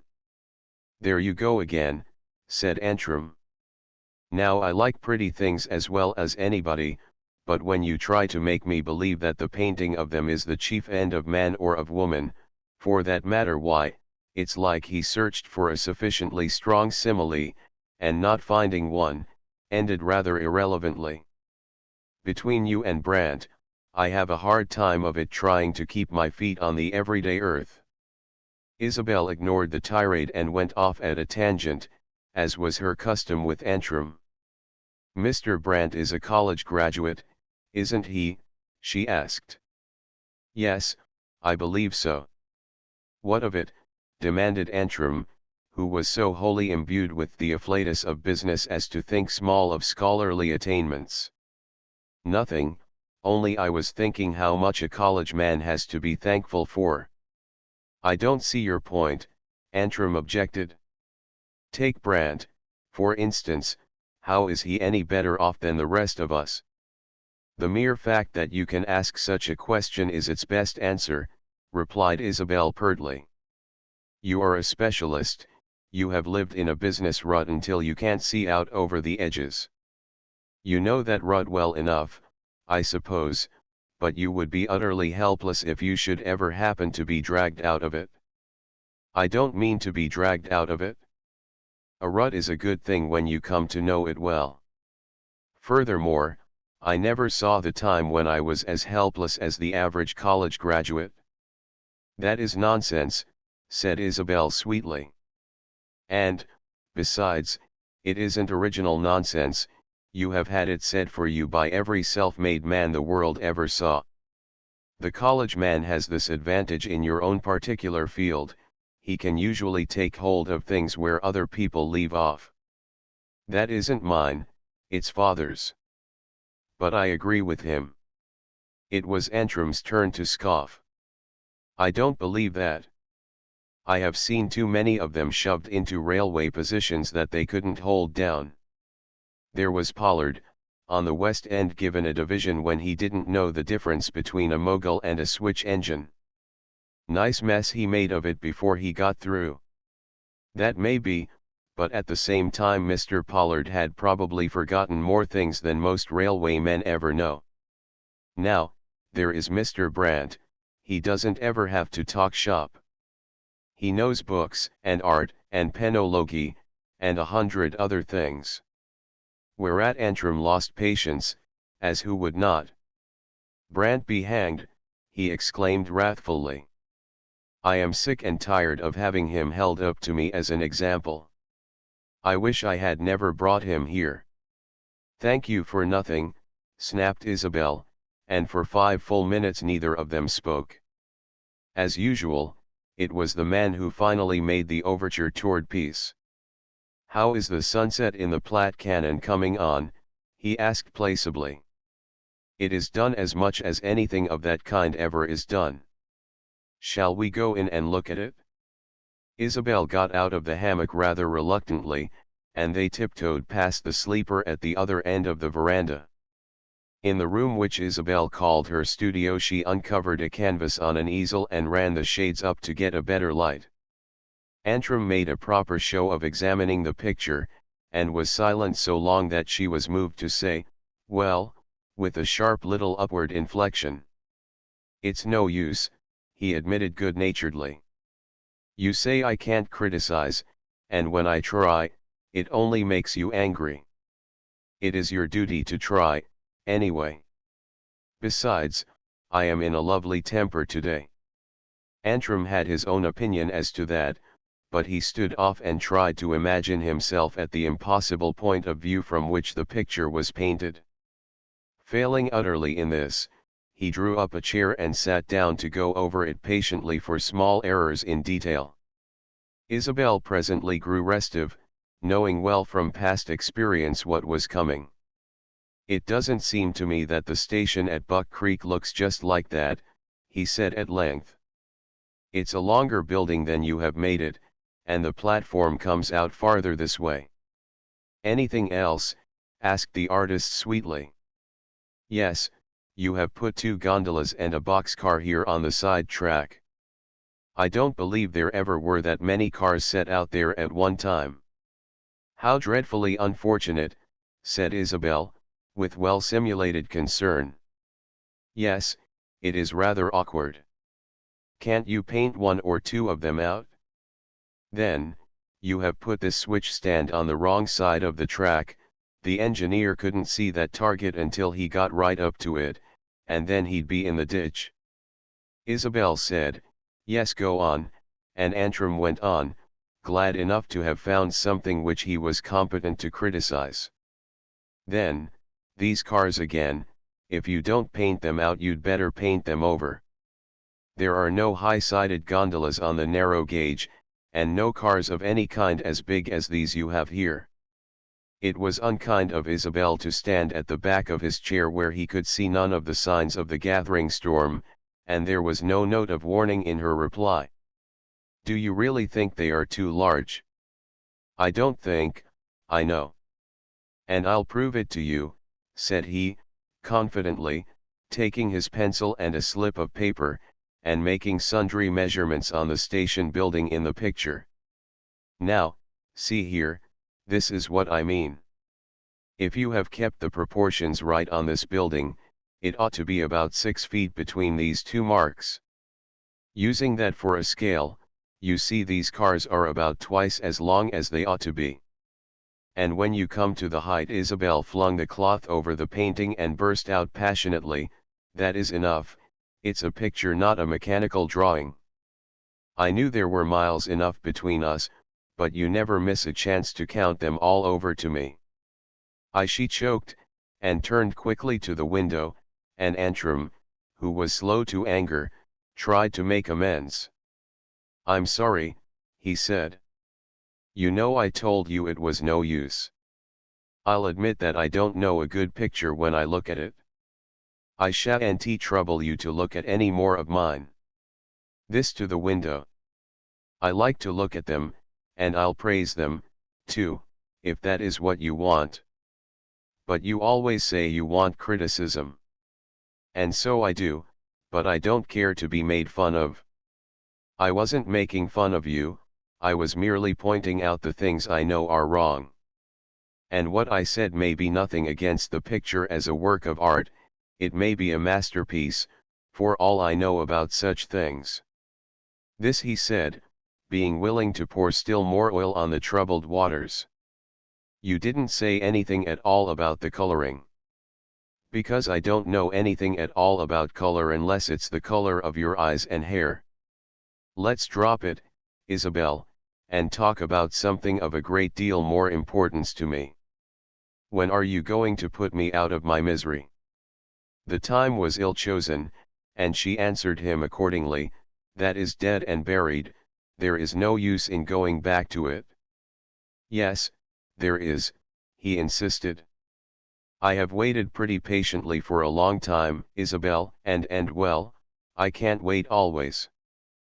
But Isabel was still tingling with pique, and she replied without so much as turning her head. End it, then. I never asked you to wait. He was on his feet in a moment. Don't talk that way, he pleaded, it hurts.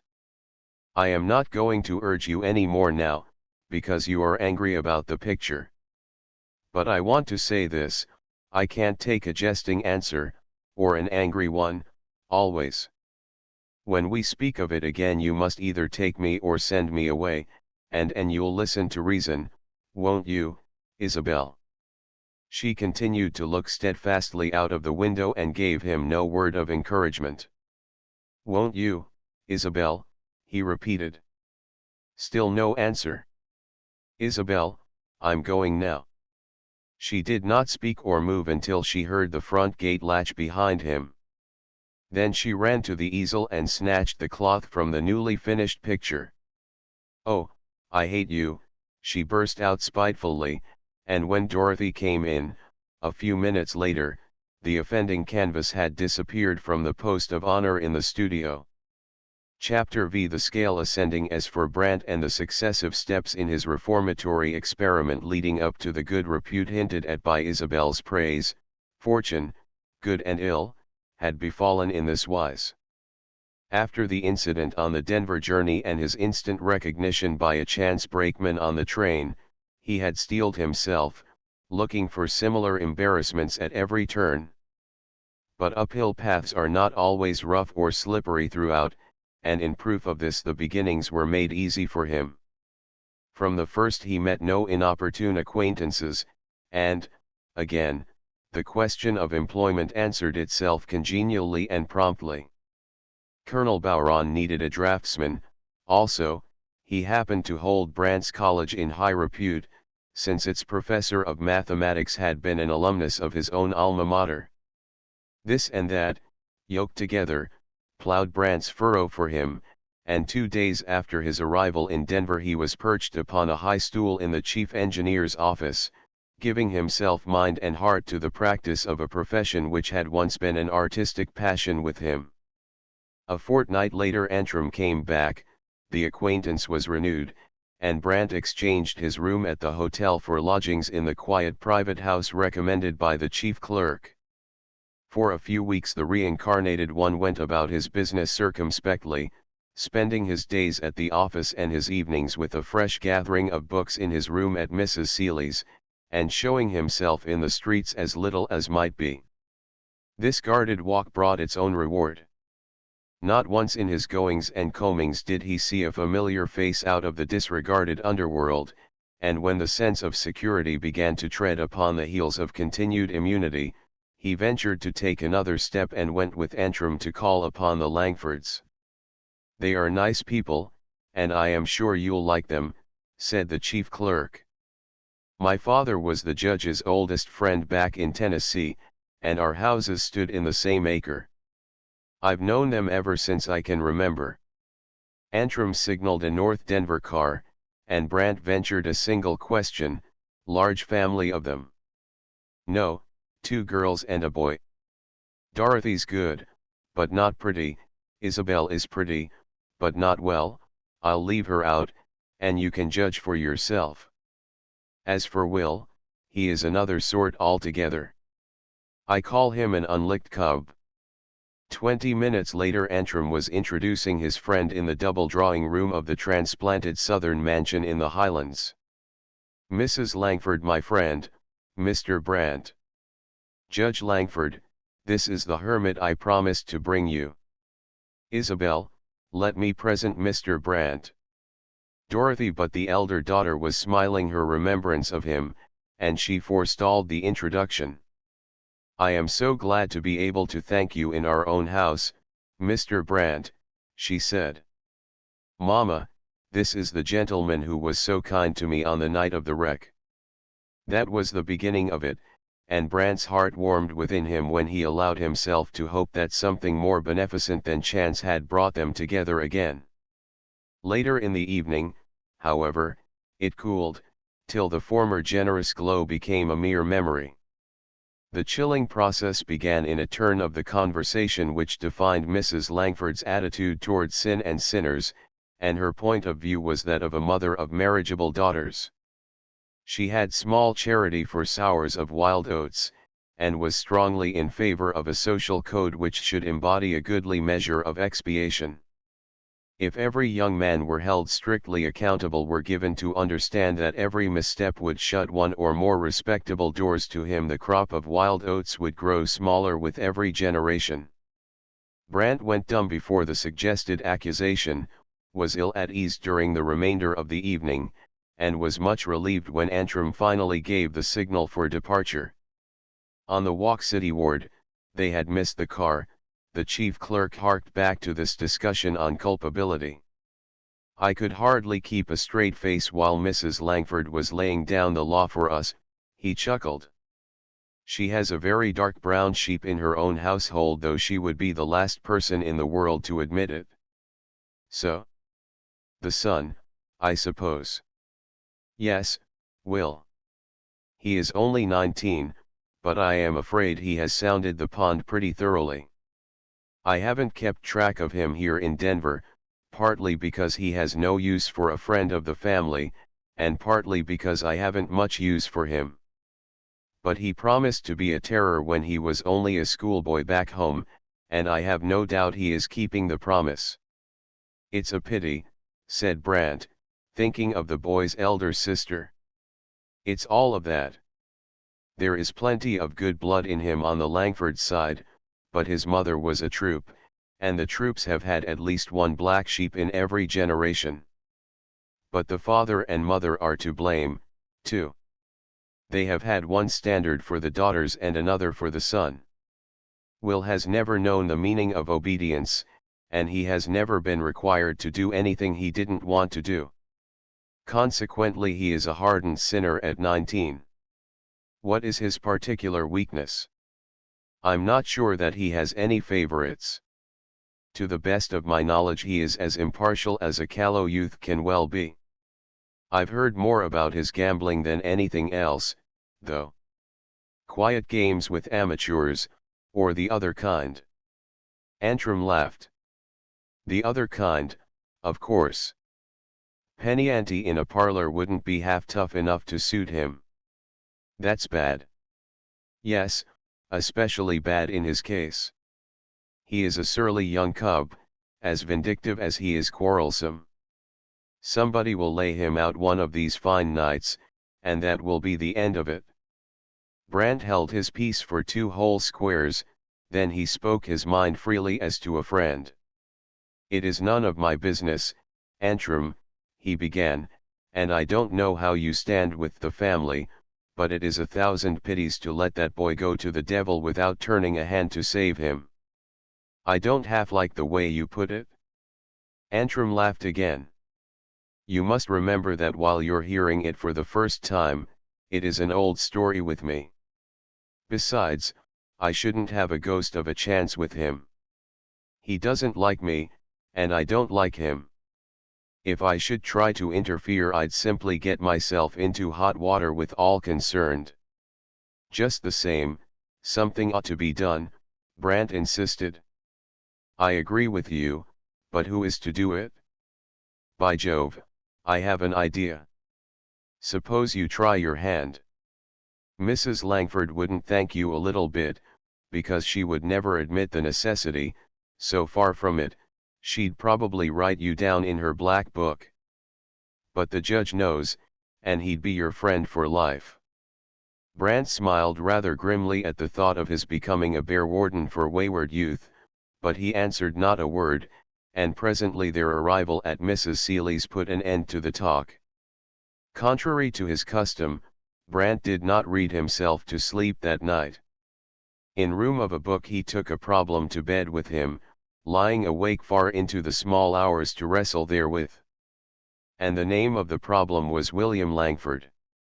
Chapter 6. A molehill leveled from Brant's first visit to the transplanted southern mansion in the Highlands to the second was but a step, which he found easier to take after the talk with Antrim about the black sheep. After that, finding his welcome all that could be desired, he went often. The judge liked him because he took the trouble to inform himself on the subject of penology, which was the invalid's hobby. Mrs. Langford was disposed to be gracious to him because of his kindness to Dorothy on the train. Isabel openly rejoiced in the acquisition of a critic who knew the difference between a work of art and a photograph, and Dorothy made him welcome for many reasons, most of which she kept under lock and key in the strong room of her heart. So there were not a few excursions across the river for Brant, and all went well until a certain Tuesday evening in late September, the Tuesday following that Sunday of picture measurings and lovers' partings. Brant had reached the house in the Highlands rather later than usual, and found Dorothy alone with her father and mother. There were unmistakable signs of sorrow in Dorothy's eyes, and when neither the judge nor Mrs. Langford seemed grateful for the company of their guest, Brant cut his visit short. When he took his leave, Dorothy followed him out to the veranda. There had been nothing more than a pleasant friendship between them thus far, but Brant had been watching eagerly for a chance to say or do something which might lessen the distance. Here was the coveted opportunity, and when she gave him her hand at parting, with a halting excuse for the gloom of the household, he made bold to hold it while he said, "Don't speak of it unless you want to, but just send me about my business if I am intruding. Is there anything I can do to help you? Then you know." She stopped in tearful embarrassment, and he was too generous to allow her to go on. "I know nothing, and seek to know nothing, that is, not anything more than you want to tell me. But you seem to be in trouble." "I am, we all are. And there is no reason why you shouldn't know. It will be in the papers in the morning, and then everyone will know. Will didn't come home last night, and father found him in jail this morning. With all his combings and goings, and with all his goodwill to know him better, Brant yet knew the black sheep as little as might be, and that little by hearsay. The boy was seldom at home in the evening, and on the few occasions when his homestayings had coincided with Brant's visits he had been sullen and reticent, showing forth the fitness of Antrim's epithets. Scanty as were his opportunities for observation, however, Brant had seen that the mother idolized her son and found no fault in him, that Isabel tempered her sisterly affection with a generous measure of contempt, and that Dorothy loved her brother not blindly, but well. And it was with Dorothy's point of view that Brant chiefly concerned himself. "Where is he now?" he inquired. "We don't know, that is the sharp edge of it. He was in his room at noon, but when I went to take him his dinner he was gone." "One more question, and you need not answer it if I ought not to know. What was the trouble last night?" "I am not sure, but I think that she stumbled over the wording of it and would have broken down, but Brant ventured a word of comfort and she went on, they were playing cards, and the police took them all. Will has made Mama believe they were not gambling, but I am afraid that isn't true." She turned away from him to lean against a veranda pillar to cry softly with her face in her hands. Brant saw the path of duty very clearly, and he saw, too, that it might easily lead him straight to his own undoing. None the less, he set his feet therein like a man and a lover. "Don't cry," he said. "We must find some way to help him. Does Antrim know anything about this? No, and that is why Isabel went to the theater with him tonight. They had planned to go, and she knew he would find out if they stayed at home. She would have had to tell him. That is all I need to know. Now go in and comfort your father and mother. I can help perhaps more than you would be willing to believe. Good night. One word, Mr. Brandt, you will bring him home if you find him, won't you? Certainly. And I'll find him, if he is in Denver. Has he a latchkey? Yes. Then don't sit up for him, and don't let your mother, if you can help it. And you mustn't grieve, it will come out all right. Oh, if I could only believe that. But I don't know how we can ever repay you, Mr. Brandt. Wait till I have done something worthy of payment, then perhaps I may tell you if you will let me. Goodbye. A car was coming, and he ran to the crossing to intercept it. Half an hour later he was climbing the stairs to the editorial rooms of the Colorado Plainsman, listening to the rumbling of the presses in the basement, and wondering if his slight acquaintance with the man he sought would serve his purpose. The night editor was in, but his desk was yet unlittered. Hello, Brandt, glad to see you. Sit down. Got a scoop for us? Not exactly, said Brandt. Then he took counsel of directness. It is rather the other way about. I want to cut a slice out of one that you have got. Anything in reason. State the case, said the editor briefly. It is this, the police raided a dive last night, I believe. Yes, Draco's. It was this morning, though, after the forms were locked. So I supposed. Well, there is one name that must come out of the list of arrests, that of William Langford. Editor Forsyth lighted a cigar and tilted his swing chair to what the night force called the disputatious angle. Must is a stout word in a newspaper office, he objected. Who is this William Langford, and why should he play and not pay? Brandt uncoupled the two queries and spoke only to the latter. There are plenty of reasons. For one, he is only a boy, for another, he is a friend of mine. The editor chuckled. You have no business to be making maps in the colonel's office, he retorted. You ought to syndicate yourself to the refrigerator people, they'd save money on their ice bills.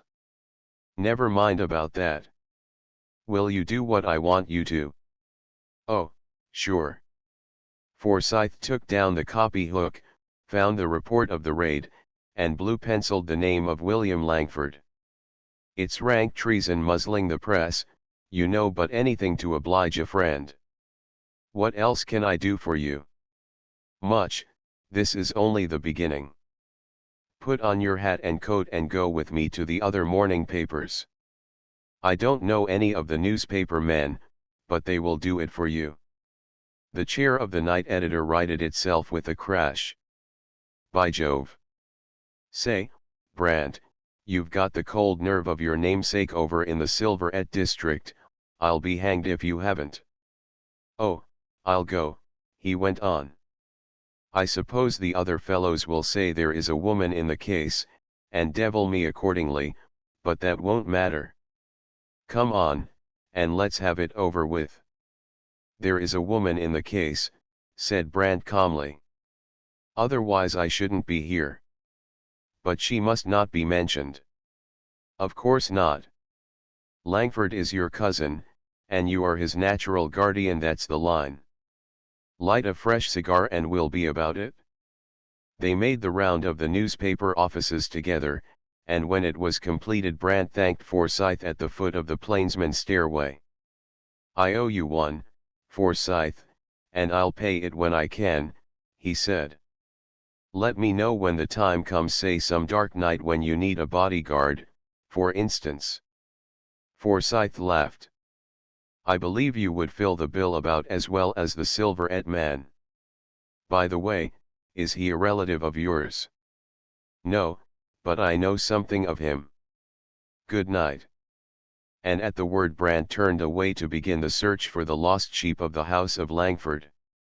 Chapter 7. And a mountain upreared on the night after the raid. Draco's gambling house was running in full panoply as usual, and thither Brant directed his steps upon leaving the Plainsman building.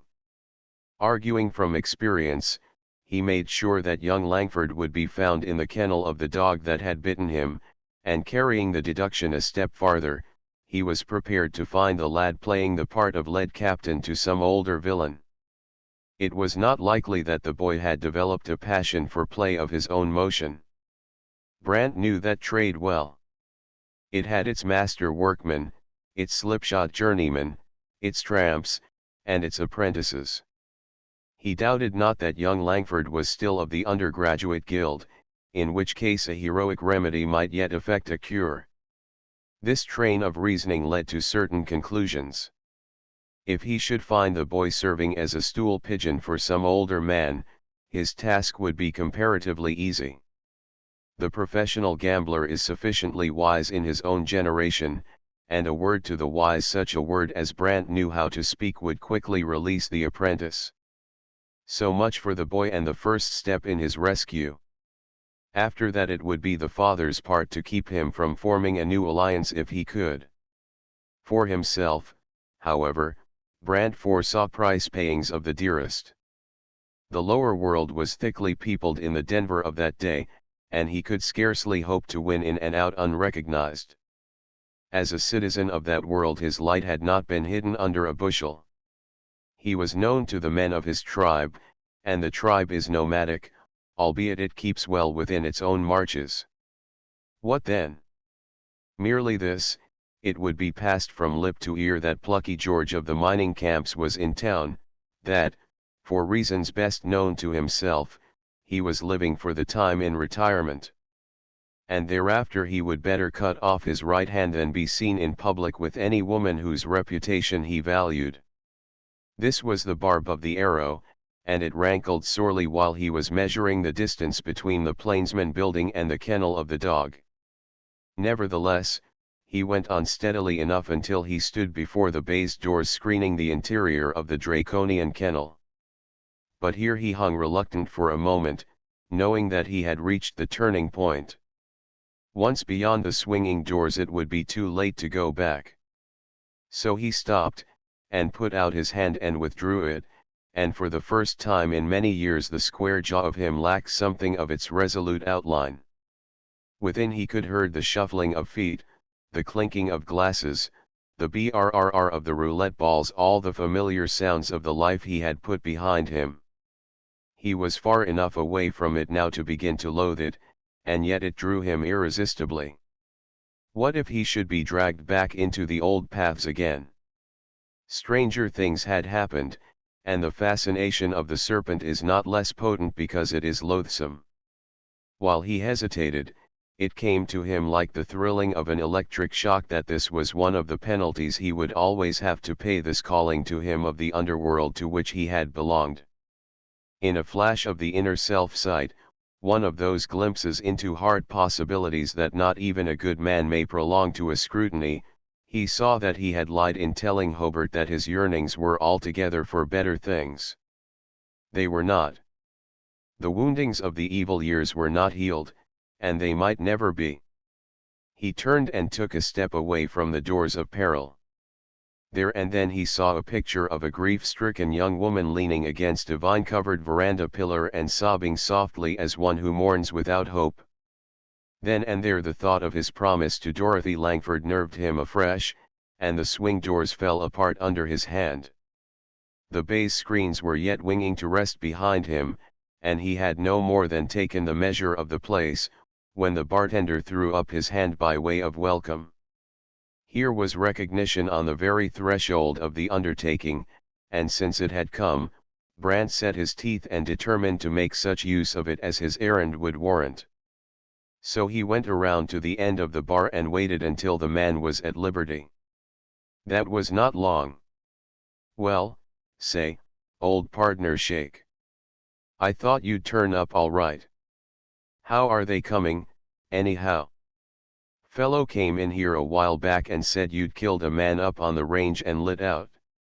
I told him he lied, told him you wasn't the runaway kind, see.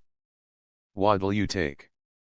Notwithstanding Brant was but a short Sabbath day's journey away from the associations of which the bartender's greeting was a part, he winced at the familiarity of it, at the oaths with which it was plentifully garnished, and even at the underworld argot in which it was couched.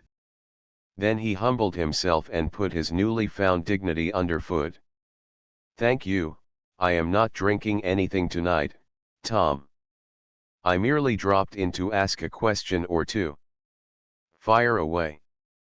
"Have you seen a young fellow hanging around here lately? Smooth-faced boy, dark eyes and dark hair, dresses pretty well." "Why, yes, that's the kid." "He's here now." "Alone?" "Well, hardly, the professor has sort of adopted him, I reckon, anyhow, they run together most of the time." Brant's face flushed as if the man had smitten him, and with the narrowing of his eyes the past laid fast hold upon him, and once more the man-quelling demon was in possession. "There is only one professor, I take it?" He spoke softly, as one speaks to a little child. "You mean Jim Harding?" "Sure, her brother."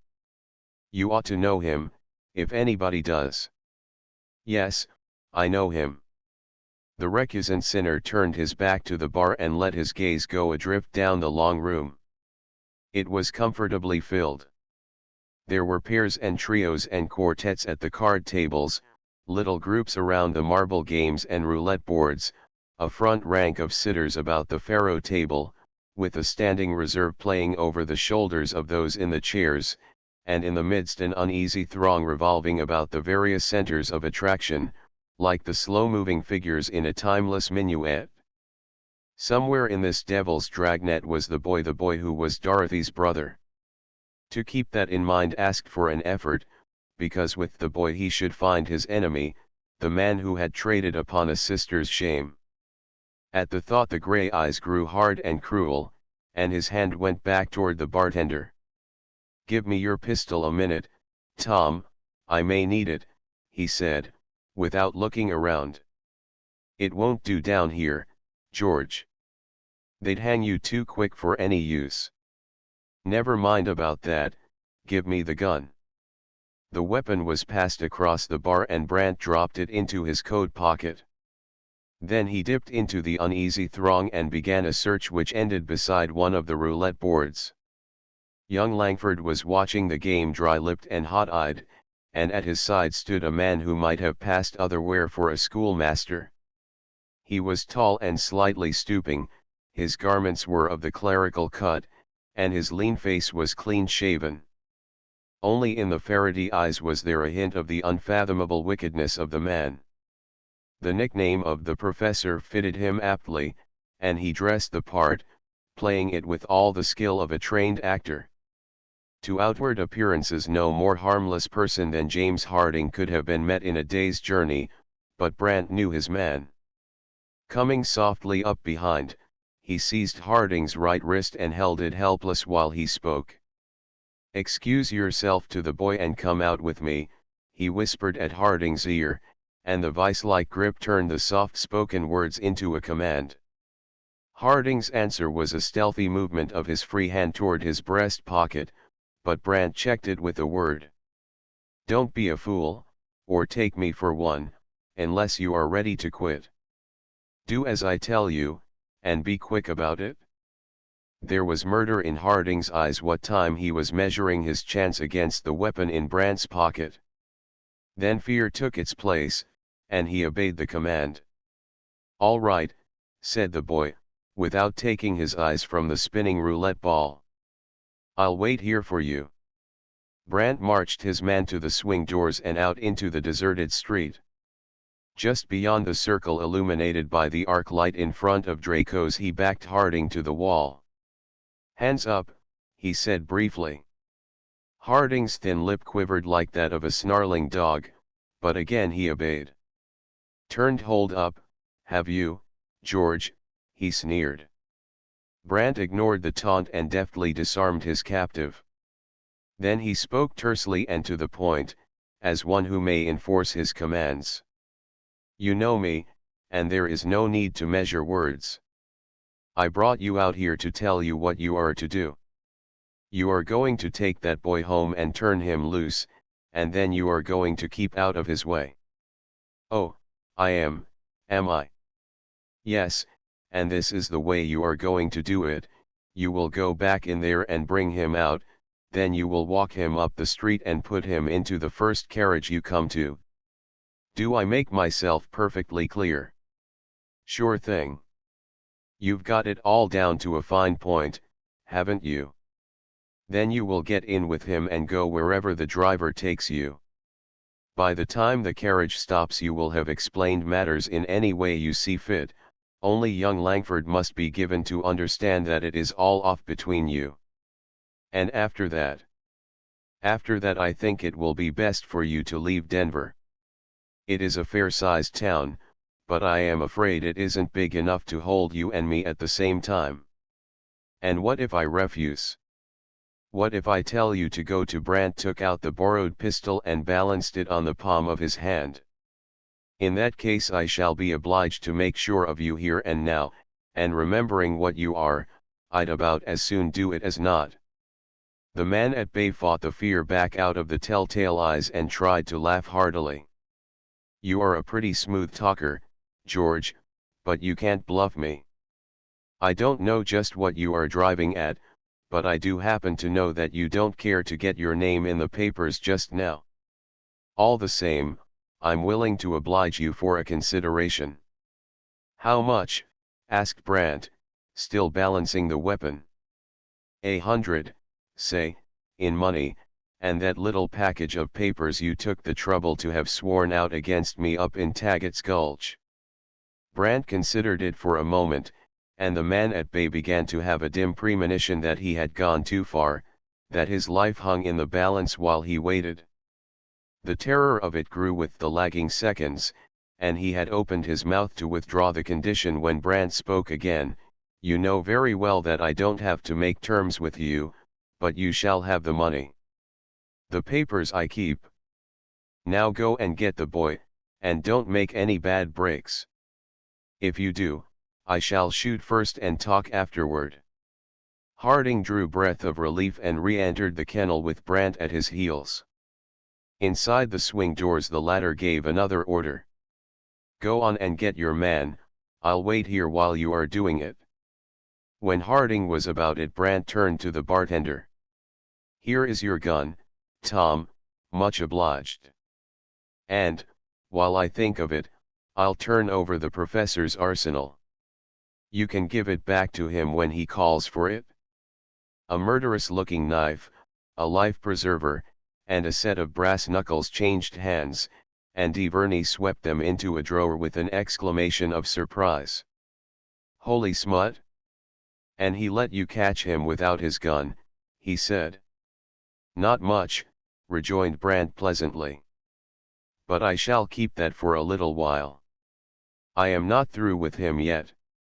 And say, Tom, that reminds me, if that youngster ever comes back here, just pull that no minors allowed sign on him and run him out. You won't lose anything, because he will have no money to blow in. I'll do it for you, George. But the professor will run him in again. I shall make it my business to see that he doesn't, Brant asserted, and just then Harding came up with young Langford. Hello, Brant, said the cub, with a free and easy swagger born of the place rather than of his temperament. By gad, I didn't know you were a sporting man.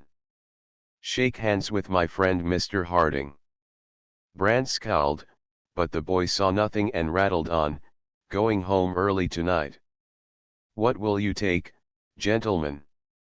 It's on me. Nothing, said Brant shortly, and Harding drew the boy away.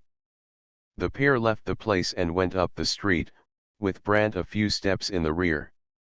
At the corner a night owl carriage was waiting for a chance fare, and Harding opened the door and got in with his companion.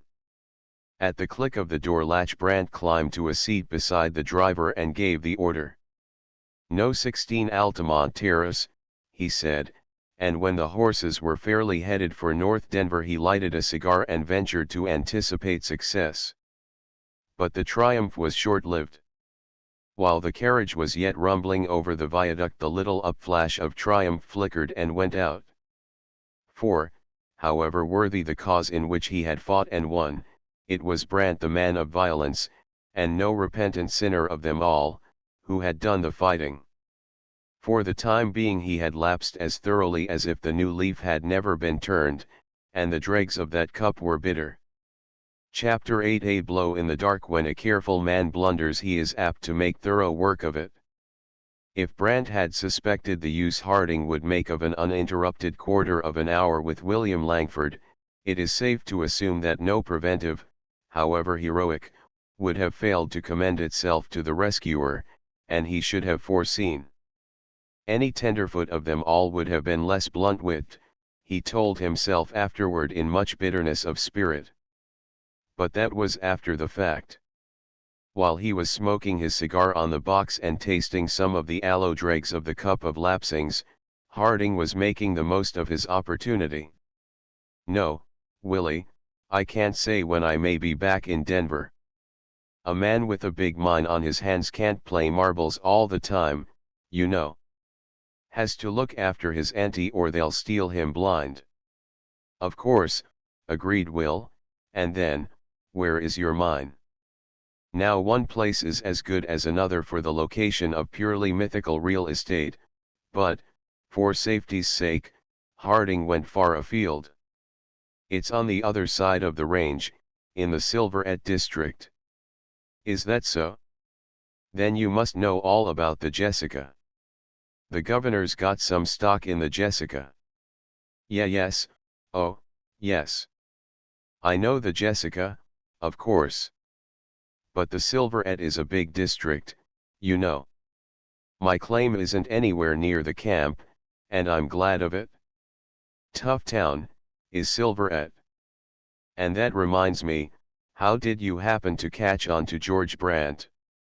Truly, Will Langford was a crass young idiot whose ways were very far from being the ways of wisdom, and yet he was not besotted enough to be without an undefined conviction that this smooth-tongued mine owner of pedagogic appearance and profligate habit was not a man to whom family affairs could be properly confided. Wherefore he skirted the question. "I don't know very much about him. He is a friend of ours." "I thought you wasn't fairly on to him, or you wouldn't have introduced me," said Harding, with marked significance. "He is a mighty good man to let alone. You can bet high on that and play to win every time." The hint accomplished that whereunto it was sent, and Will must needs know more. Harding was crafty enough to make an unspeakable mystery of it until the boy's curiosity was whetted to the keen edge of demanding the particulars for family reasons. Then Harding told Brandt's story, carefully suppressing his own connection therewith, and weaving evil deeds and worse motives into the narrative with such a skillful admixture of truth as to make it utterly impossible for the ex-reprobate ever to clear himself without denying much that was manifestly undeniable. The carriage was turning into Altamont Terrace when he concluded, and the eager listener had time for no more than a word of thanks. "By Jove, I'm awfully glad you told me about him, Mr. Harding. There are reasons, family reasons, as I said, but I can't tell you about them now. By gad, if he ever shows up here again, what the self-constituted guardian of the Langford honor would do is not to be here set down, since the carriage was stopping at the gate." Harding would have given much to know that, and many other things, would have purchased another quarter of an hour with the boy at any reasonable price. But with the carriage drawn up before the judge's gate and Brandt sitting on the box, the time was unpropitious. So Harding was fain to bury his desire for further knowledge under a final word of caution. "I'm glad I happened to mention it. Keep your eye on him and give him the whole sidewalk. I saw him hanging around down yonder, and I was afraid he might get his hands on you, that's why I brought you home. Good night. Brandt heard the last word, and saw the boy go up the walk and let himself into the house. Then he gave the driver the return order. Back to town, he said. You can put us down at Ilitch's. The long drive back to town was full of disquieting reflections for the man who desired nothing so much as to be allowed to atone for past violence by present and future good behavior, and who was yet constrained to play the ruffler through still another interview with James Harding. Such reflections capped by such consequences are likely to be heart-hardening, and Brandt was in no merciful mood when the carriage drew up at the curb in front of the cafe and he climbed down to open the door. Come out, he rasped, and when Harding stood beside him, you will have to go in here with me to get your money. Harding nodded, and threw in a sneer. Banking with John nowadays, are you? But to this Brandt made no reply. As it chanced, the great dining room was nearly empty, and the genial proprietor, known and loved of all men, was at his desk. Brandt took him aside. John, I want $100 to use right now. Can you cash a check for me? The genial one laughed. It was not his way to cash checks for men whom he knew and trusted. Not much, he said.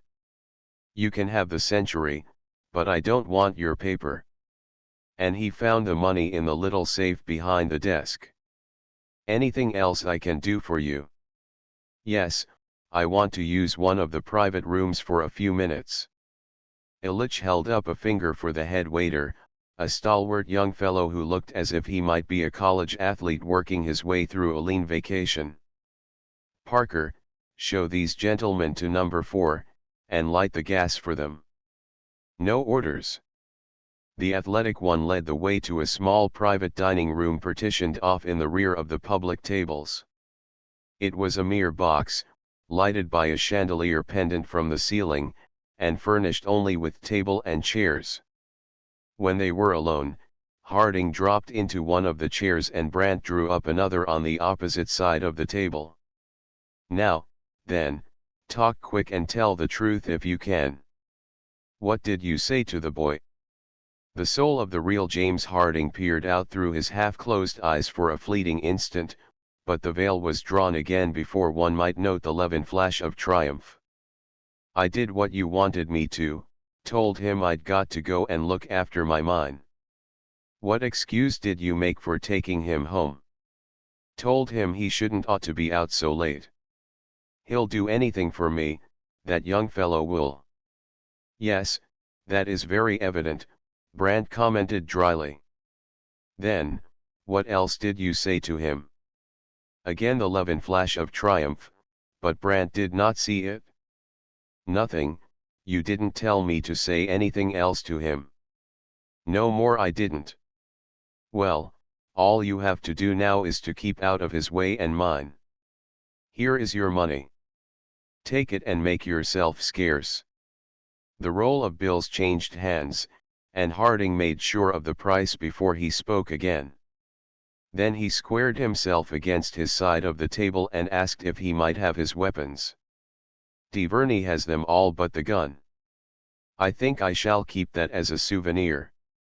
Harding nodded assent, and the shifty eyes were veiled. That's all right, keep it, and welcome. I'd have made you a present of it if you had asked me for it. He was picking nervously at the tablecloth, and a curious change in which sullen hardihood gave place to something not so easily definable came over him as he went on, and about young Langford, I would have turned him loose long ago if I had known you wanted me to, honest to God, I would. You have had it in for me for a good many years, George, but there hasn't been a day in any one of them when I wouldn't do anything you asked and more. Brandt's acknowledgment of all this was a contemptuous curl of the lip, and Harding tried again. It's so, and you know it? We've scrapped a good deal, first and last, but if I been the jackal, you been the wolf. I been thinking a good bit in the last hour or so, and I'm going to say what's in me. Why can't we quit square, for once? I haven't got anything against you, and it seems like after what has happened you ought to be willing to let up on me. Oh, it does it? Brant was looking now, and he saw the fear signals flying in the shifty eyes. He was as yet no more than a catechumen in the temple of mercy, as he was learning to his cost, and the man-quelling demon was once more in possession. So he backslid promptly into the pre-repentant barbarism and gave another twist to the thumbscrews. That means that you want something more, I suppose. What is it? Out with it? The papers, George, the affidavits you got against me up in Taggart's Gulch.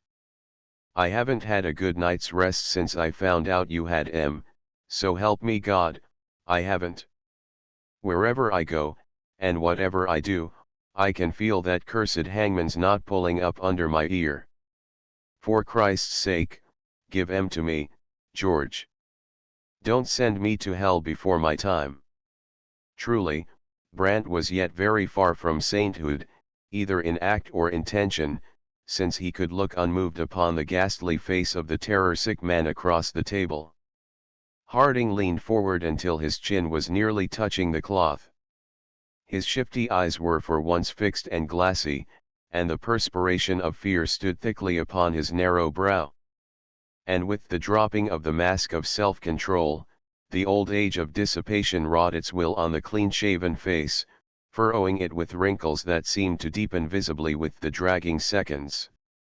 "Oh, my God, think of it, George," he began again in a husky whisper, "think of what would happen if you were to die. And I'd never get so much as a hint of what was coming till they had snapped the bracelets on me. You couldn't die easy with such a thing as that on your mind, now could you, George?" Brant looked away and shut his hands until the fingernails bit the flesh. There was a moment of silence surcharged with the electricity of portent, a moment in which the limp figure at the opposite side of the table drew itself up by imperceptible degrees and the glassy eyes of it began to glow with the fires of unrecking ferocity. The athletic young head waiter, drawn to the door of number 4 by what promptings of curiosity he knew not, had his eye glued to a crack in the panel and his ears strained to catch the reply to Harding's appeal, and knowing nothing of the man, but much of the danger signals readable in the man's face, he wondered at Brant's preoccupation. And when Brant began to speak without looking up, the athlete swore softly to himself, and cautiously tried the handle of the door, tried it and found it locked. "I have thought about that a good many times, and it has been a comfort to me. You called me a wolf a minute ago, but it is you who have lived the wolf's life, sparing neither man, woman, nor child. Hence it is fitting that you should die as you have lived. Remembering these things, and how you used to wring my soul when you had the power, I think I shall die quite comfortably when my time comes." "Then die," yelled the madman, hurling himself in a fierce tiger spring across the table at his tormentor.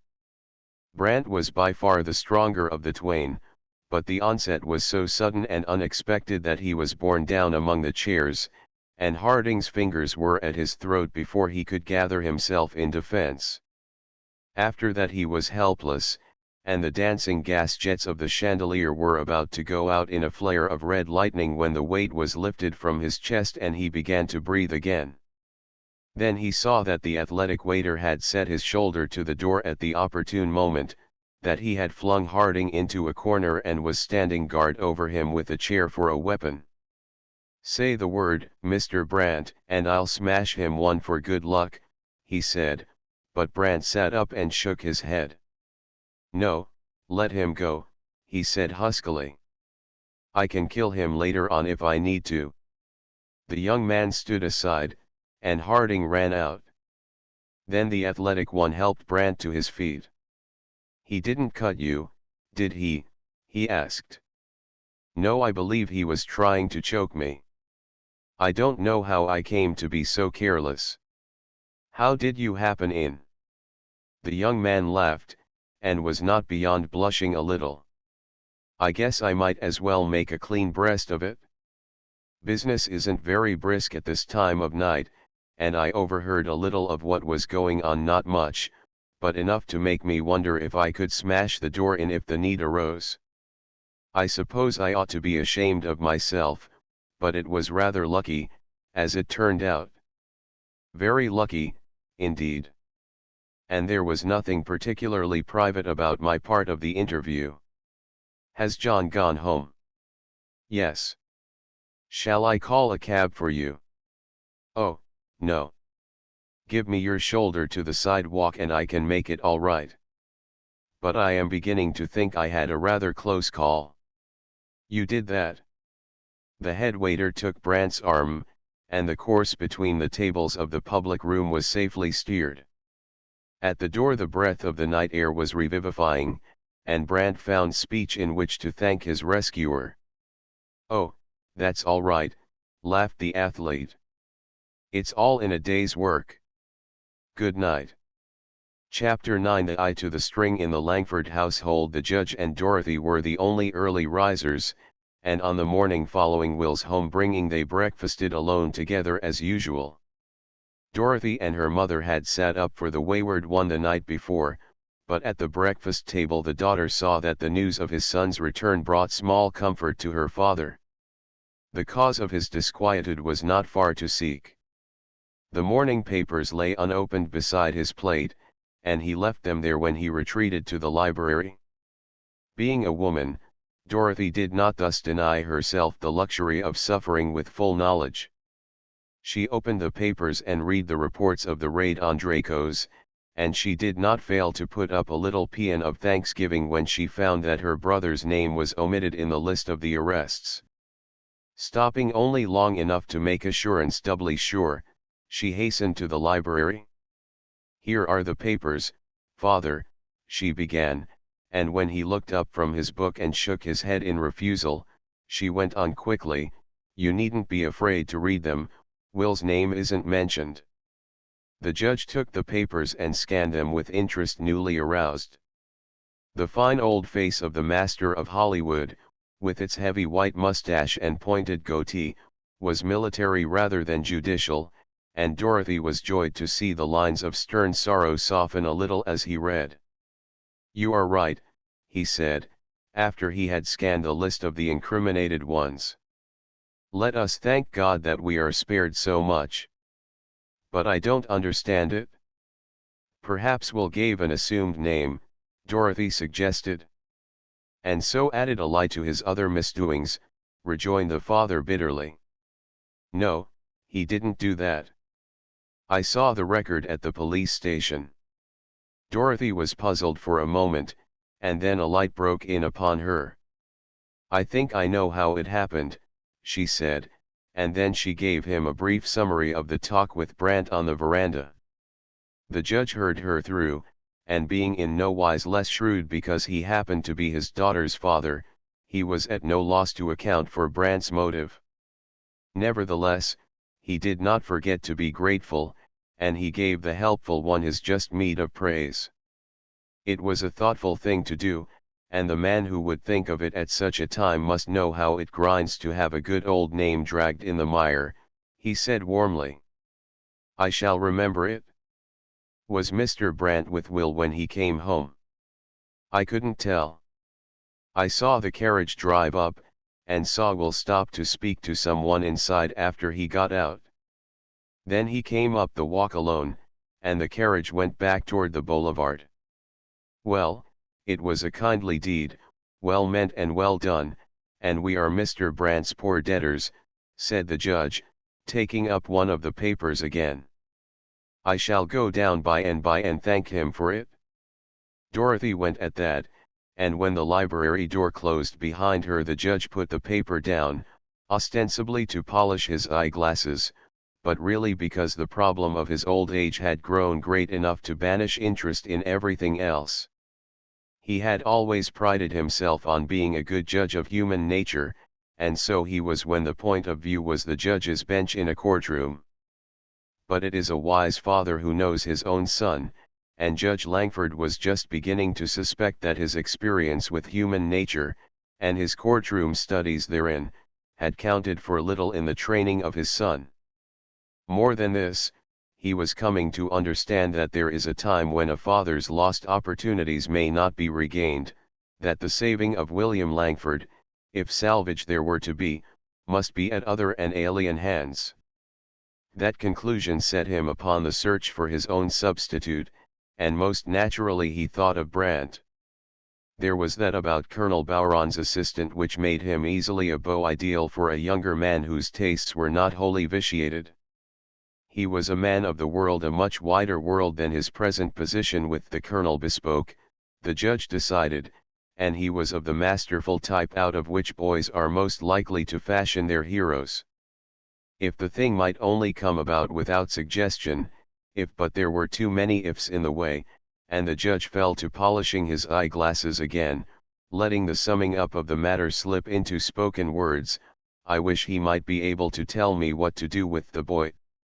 It is far enough beyond me. The door had opened noiselessly, and the mother of the problem crossed the threshold in good time to overhear the summing up. What is beyond you? She asked, knowing well enough what the answer would be. The one thing that is always beyond me, Martha, what we are to do with William. The mother had not yet been to breakfast, but she sat down and prepared to argue her son's case. Doesn't it sometimes occur to you that possibly you may try to do too much? No, said the judge firmly, knowing by sorrowful experience whereunto the argument would lead. By some means I don't pretend to know how the boy always manages to whitewash himself with you. But I am coming to know him better. We may as well face the fact first as last, Martha. He is thoroughly, utterly, recklessly bad. God forgive me that I should have it to say of the son for whom I am responsible. But Mrs. Langford protested indignantly, as was her maternal privilege. That is just where you are mistaken in assuming that he is bad at heart. You don't understand him at all, and sometimes I'm tempted to think you don't want to. Are there no allowances to be made for youthful thoughtlessness? Youthful depravity, you would better say. The judge left his chair and began to walk the floor. Why don't you call things by their right names? I should think this last affair would open your eyes, if nothing else has. Oh, I don't know. Please sit down, Robert, you make me nervous. I had a long talk with him last night, and he told me everything without reserve. I know it was all wrong his being in such a place, but it was rather foolish than intentionally wicked. You make a nice distinction, said the judge, but the sorrow in his voice dulled the edge of the sarcasm. What is his story? Why, just this. It seems that he has a friend, a Mr. Harding, a wealthy mine owner, and they went around together to see the sights, purely out of curiosity, William says, and I believe him. They just happened to be in the Straco place night before last, and when the police rushed in they took everybody, guilty and innocent. William says his friend tried to explain that they were only onlookers, but it was no use, and well, we know the rest. Yes, rather better than I could wish. As a result of his curiosity, or this Mr. Harding's, I find my son in the police station, charged with gambling. Of course, in such a case the charge would be made against everybody. As it should be. If William had been at home, instead of prowling about town with a disreputable companion, Mrs. Langford raised deprecatory hands. Wait and hear the sequel before you do the man an injustice.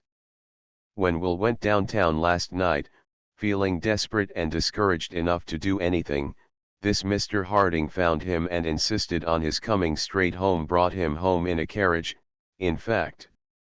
A bad man would not have done that. The judge looked perplexed, as well he might. Brought him home in a carriage, you say? Why, I thought, but he did not add what he thought. Yes, and that wasn't all. It seems that Mr. Harding knows Mr. Brant, and he told William his whole history.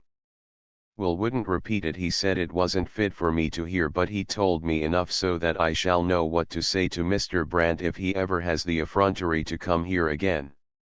Here was a fresh mystery, but the judge was wise enough not to repeat what Dorothy had told him.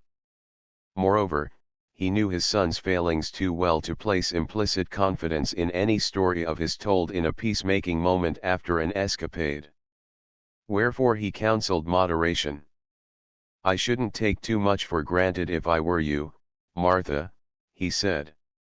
"There are always two sides to an accusation like that, and possibly Mr. Brandt may have something to say for himself.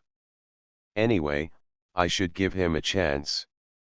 "That is precisely what I shall do," Mrs. Langford rejoined, with a tightening of the firm lips that boded ill for the man who was to be given the chance, after which she went to breakfast, leaving her husband to the company of his own thoughts which were far from comforting.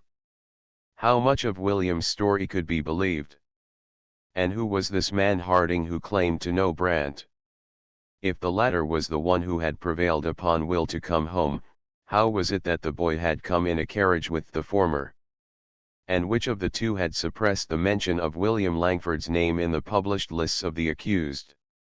These and many more perplexing questions suggested themselves, and the judge was no nearer the heart of the tangle when he finally went out to seek Brandt at the railway offices. Chapter X. The string to the shaft. As for Brandt, the day following the retrieval of the body of William Langford was a day to be marked in the calendar as the Feast of the Mingled Cups. Having been up rather more than half the night, he was a little late at the office, and he found the chief engineer getting ready to go up the line on the day train. "Good morning, Brandt," said the colonel. "You are just in time. I want Grottersfield notes to take with me." "What did you do with the book?" Brandt found the notebook, and began to say something about late hours and their next morning consequences, but the colonel only laughed good-naturedly. "I know, I was a young man once myself. But if I had it to do over again I'd touch it lightly. Of course, you are new to the West, and naturally you want to see the animals, but even an onlooker has to be careful and not get the smell of the menagerie in his clothes. It's devilish hard to get out." It was a random thrust, but it went home, and for a few minutes after the colonel's departure Brandt saw only the large humor of it. Truly, he had never posed before his chief as a reformed reprobate, but to be mistaken for an innocent youth, fresh from the moral environment of the well-behaved East, was mirth for the gods. Afterward, however, the pendulum swung to the opposite end of its arc. Was it quite honest that he should suffer the colonel and others to think better of him than the facts warranted?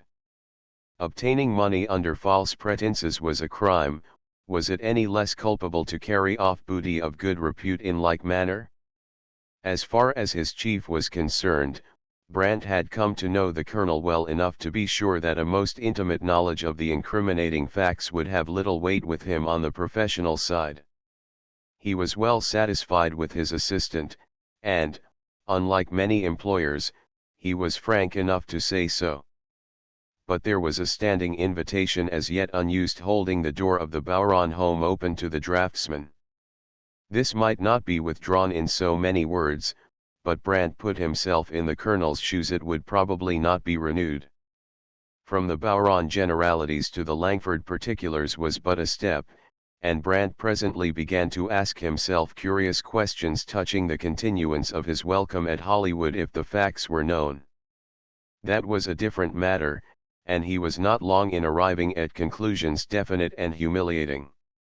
The judge would probably set him down as a hypocrite, Mrs. Langford would be horrified, Isabel would want him to pose as the central figure in a certain picture of mining camp life she was painting, Will would fellowship him frankly on the ground of similarity of tastes, and Dorothy it was not so easy to prefigure her attitude, though pity and sorrow for a smashed ideal might well be the pointing of it. "That settles it," said this latter-day flagellant, scourging himself into a fine fury of self-abnegation. "I go there no more. It is only a question of time when they will find me out, and then I should do something desperate. So he affected to consider the determination taken once for all, and fell to work in a dull rage of resentment. But when that fire burned out for lack of fuel, as all fires will, another and a holier was kindled in its place. At 30 a man does not fall in love at first sight, and in the beginning Dorothy Langford had figured in his thoughts of her only as an incarnation of pure womanhood. But latterly the point of view had been changing. She was no longer a type, she was the eidolon of the type. Brandt asked himself a blunt question, and the ink dried between the nibs of his ruling pen while the question waited for its answer. The windows of the map room looked northward, and he got down from the high stool to stand with his hands behind him, gazing abstractedly across the railway yards toward the quarter of the town he had come to know best. "You have spun the web for me, little girl, and I couldn't break away from you now if the heavens fall," he said, letting his thought slip into speech. "I have just about one chance in 100 of being able to carry it off without being found out, and I am going to take that chance. I'd take it if it were only 1 in 1,000. The outer office door opened and shut, but Brandt heard it not. For which cause he started guiltily when someone behind him said, "You have a fine view from here, Mr. Brandt." Brandt spun around as one shot, and found himself confronting the father of the young woman whom he had been apostrophizing. For a moment even the commonplaces deserted him, but presently he recovered himself sufficiently to join rather sheepishly in the laugh at his own expense. "I was fairly caught," he admitted. "How long have you been here?" "Not long enough to hear any secrets," replied the judge. "You were saying something about 1 in 1,000 when I came in, and it struck me as being a very natural remark for a young man in a trance." "It is one of my bad habits," Brandt confessed, "talking to myself, I mean. It began when I was a little fellow and lacked playmates. It is a very common habit. I once knew an attorney who had it in a most peculiar form. His office was adjoining mine, and he would lock the door and discuss a case with himself. We used to laugh at him a good bit, but he was always the best prepared man in court. All of which was quite beside the mark, as Brandt well knew, but he made courteous answer, having it in mind to let his visitor pick his own way through the generalities. This the judge seemed to find very difficult, since he made several false starts before coming finally to the object of his visit. Brandt set the hesitancy down to pardonable family pride, and stood ready to help when he should be given the chance. At length the judge came to the point and waded reluctantly into the domestic pool. "I came down to thank you for what you did for us last night, Mr. Brandt. My daughter has told me the circumstances, and it was exceedingly good of you to interest yourself in my poor boy." Brandt said not at all, meaning thereby that the service had been freely rendered, and the judge went on, "It was a great relief to us all to find William safe at home this morning. He left us in anger, and I feel quite sure that we have you to thank for his return, though I am wholly in the dark as to how you managed it." Brandt answered the implied question frankly. "It was a very simple matter. I found your son in company with a man whose influence over him seems to be quite as great as it is sure to be bad. I happened to know this man, and I persuaded him to take the boy home." The judge leaned back in his chair and matched his finger ends reflectively. "William mentions a Mr. Harding as having accompanied him home in a carriage. Is he the man?" Brandt bowed. "Then the boy must be very much mistaken in his estimate of Harding. He seems to think he is a gentleman. I don't doubt that in the least. Harding has probably been at some pains to make him think so. Just the same, you may believe me when I say that he is the worst possible companion for your son, or for any young man." That is a little odd." The judge was fairly surprised into saying so much, but since he did not go on, how was Brant to know that the odd thing was the exact coincidence of his opinion of Harding and Harding's opinion of him as reported by William Langford? And not knowing this, he went on straightway to his own undoing. Odd that he should try to mislead your son? Knowing the man and his kind as well as I do, I should say that any other proceeding on his part would be odd. Harding is a professional gambler. The judge began to put two and two together. You say you know him well. Yes, I have known him a long time, and I owe him an ill turn or so on my own account, said Brant, whose throat still ached from the pressure of Harding's fingers. Ah! The judge's mind began to lay hold of something like a sequence of threads in the mystery tangle. Pardon me, Mr. Brant, if I am dull, but what possible use could a professional gambler make of my son? Surely William's pocket money would be scarcely worth plotting for. Certainly not. Harding would be much more likely to give him money than to take it from him. Here is the layout, Brant went on, dropping unconsciously into the jargon of the craft in describing its processes. Harding poses, let us say, as a gentleman of leisure. He lays siege to some tenderfoot with more money than brains, perhaps, but who isn't altogether blind, and proposes a quiet game for amusement. If he worked it alone, the rawest greenhorn of the lot might suspect a trap, but with your son as a third party the thing looks perfectly square. Don't you see? The judge rose and walked slowly the length of the room with his hands behind him and his head bowed. When he looked up again, the paternal anxiety in his face had given place to judicial severity. Yes, I see two things. One is, that you have a much worse opinion of my son than the facts, bad as they are, justify, and the other is, that you seem to have an unenviable familiarity with the methods you have been describing. Brant saw his error when it was too late, and tried to retrieve it. Don't mistake me, Judge Langford. In such a case as I have been describing, an inexperienced boy might well be an innocent accomplice indeed. He would have to be of any use to his principal. And as to my knowledge, one learns much in the rough school of the frontier. The judge's hand was on the doorknob. I can believe that. Pardon me if I spoke hastily, he said.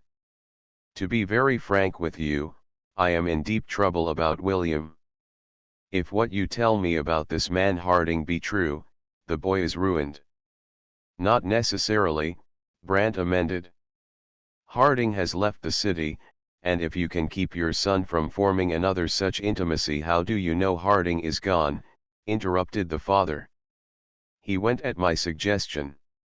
And was it also at your suggestion that the newspapers omitted my son's name in reporting a certain wholesale arrest made by the police night before last? It was. The judge smiled and shook his head. You seem to be all-powerful, Mr. Brant, but I dislike mysteries, even beneficent mysteries. In this matter, however, I am your debtor. Let me know when I may square the account.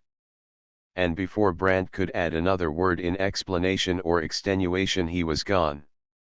Chapter 11. And the shaft to the mark. Not until he had passed the judge's questions and his own answers twice or thrice in mental review did Brant realize how completely he had succeeded in raising doubts as to his own obviousness where he fain would have allayed them. Then he grew angry, at his own inaptness in particular, and at an unsympathetic world in general. In its turn the fit of wrath was supplanted by a fever of impatience, and this glowed fitfully through the interminable afternoon which separated him from a possible visit to Hollywood. Having done a good deed, he had a very human hunger for appreciation untinctured by suspicion or innuendo, and Dorothy, at least, would not withhold it.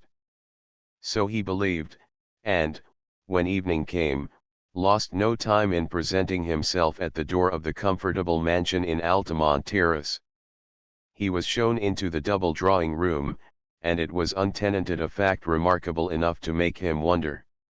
He had come to know the family habit well, and after dinner, when it was too cool to sit on the veranda, at least 4 of the 5 would be found in the living rooms. Was he too early? He looked at his watch. No, it was a full hour past the Langford dinner time. In the midst of his wonderings the door opened to admit, not Dorothy or Isabel, but Mrs. Langford. "You must excuse me if I have kept you waiting," said the lady in the tone which turns the apology into a chilly conventionalism. "I was not expecting anyone so early. Is there anything I can do for you, Mr. Brandt?" Brandt doubted his ears, and glanced around involuntarily as one who has stumbled into the wrong house. "I do for me? Why, nothing in particular," he stammered. Are the young ladies at home?" "Not to you, Mr. Brandt, nor will they be if you should ever happen to call again." Brandt laid fast hold of his sanity and fought for calm speech. "But, Mrs. Langford," he gasped, I don't understand. What have I done?" "Rather ask what you have not done," said the lady icily. "But since you put the question, I may answer it. You have come here, not once, but many times, knowing very well that if your history had been known to us or to Mr. Antrim our doors would never have been opened to you. If that is not sufficient, I can be still more explicit, if you wish it." "By heaven, madam, I do wish it." Brandt exploded, rushing upon his fate like any fool of them all. But anger was fast supplanting astonishment. "Very well, sir. Would you mind telling me where you have spent the better part of your life since you left college?" "In the mining camps." He had a sharp premonition of what was coming. "And your occupation was not what it should have been, I admit. But is there no room for repentance in your creed, Mrs. Langford?" "Assuredly, but you have not repented." "That is proved by your own act in coming here quite as much as by anything that Mr. Harding says of you." "Harding?" At the mention of the name Brandt saw what his enemy had done and went mad accordingly.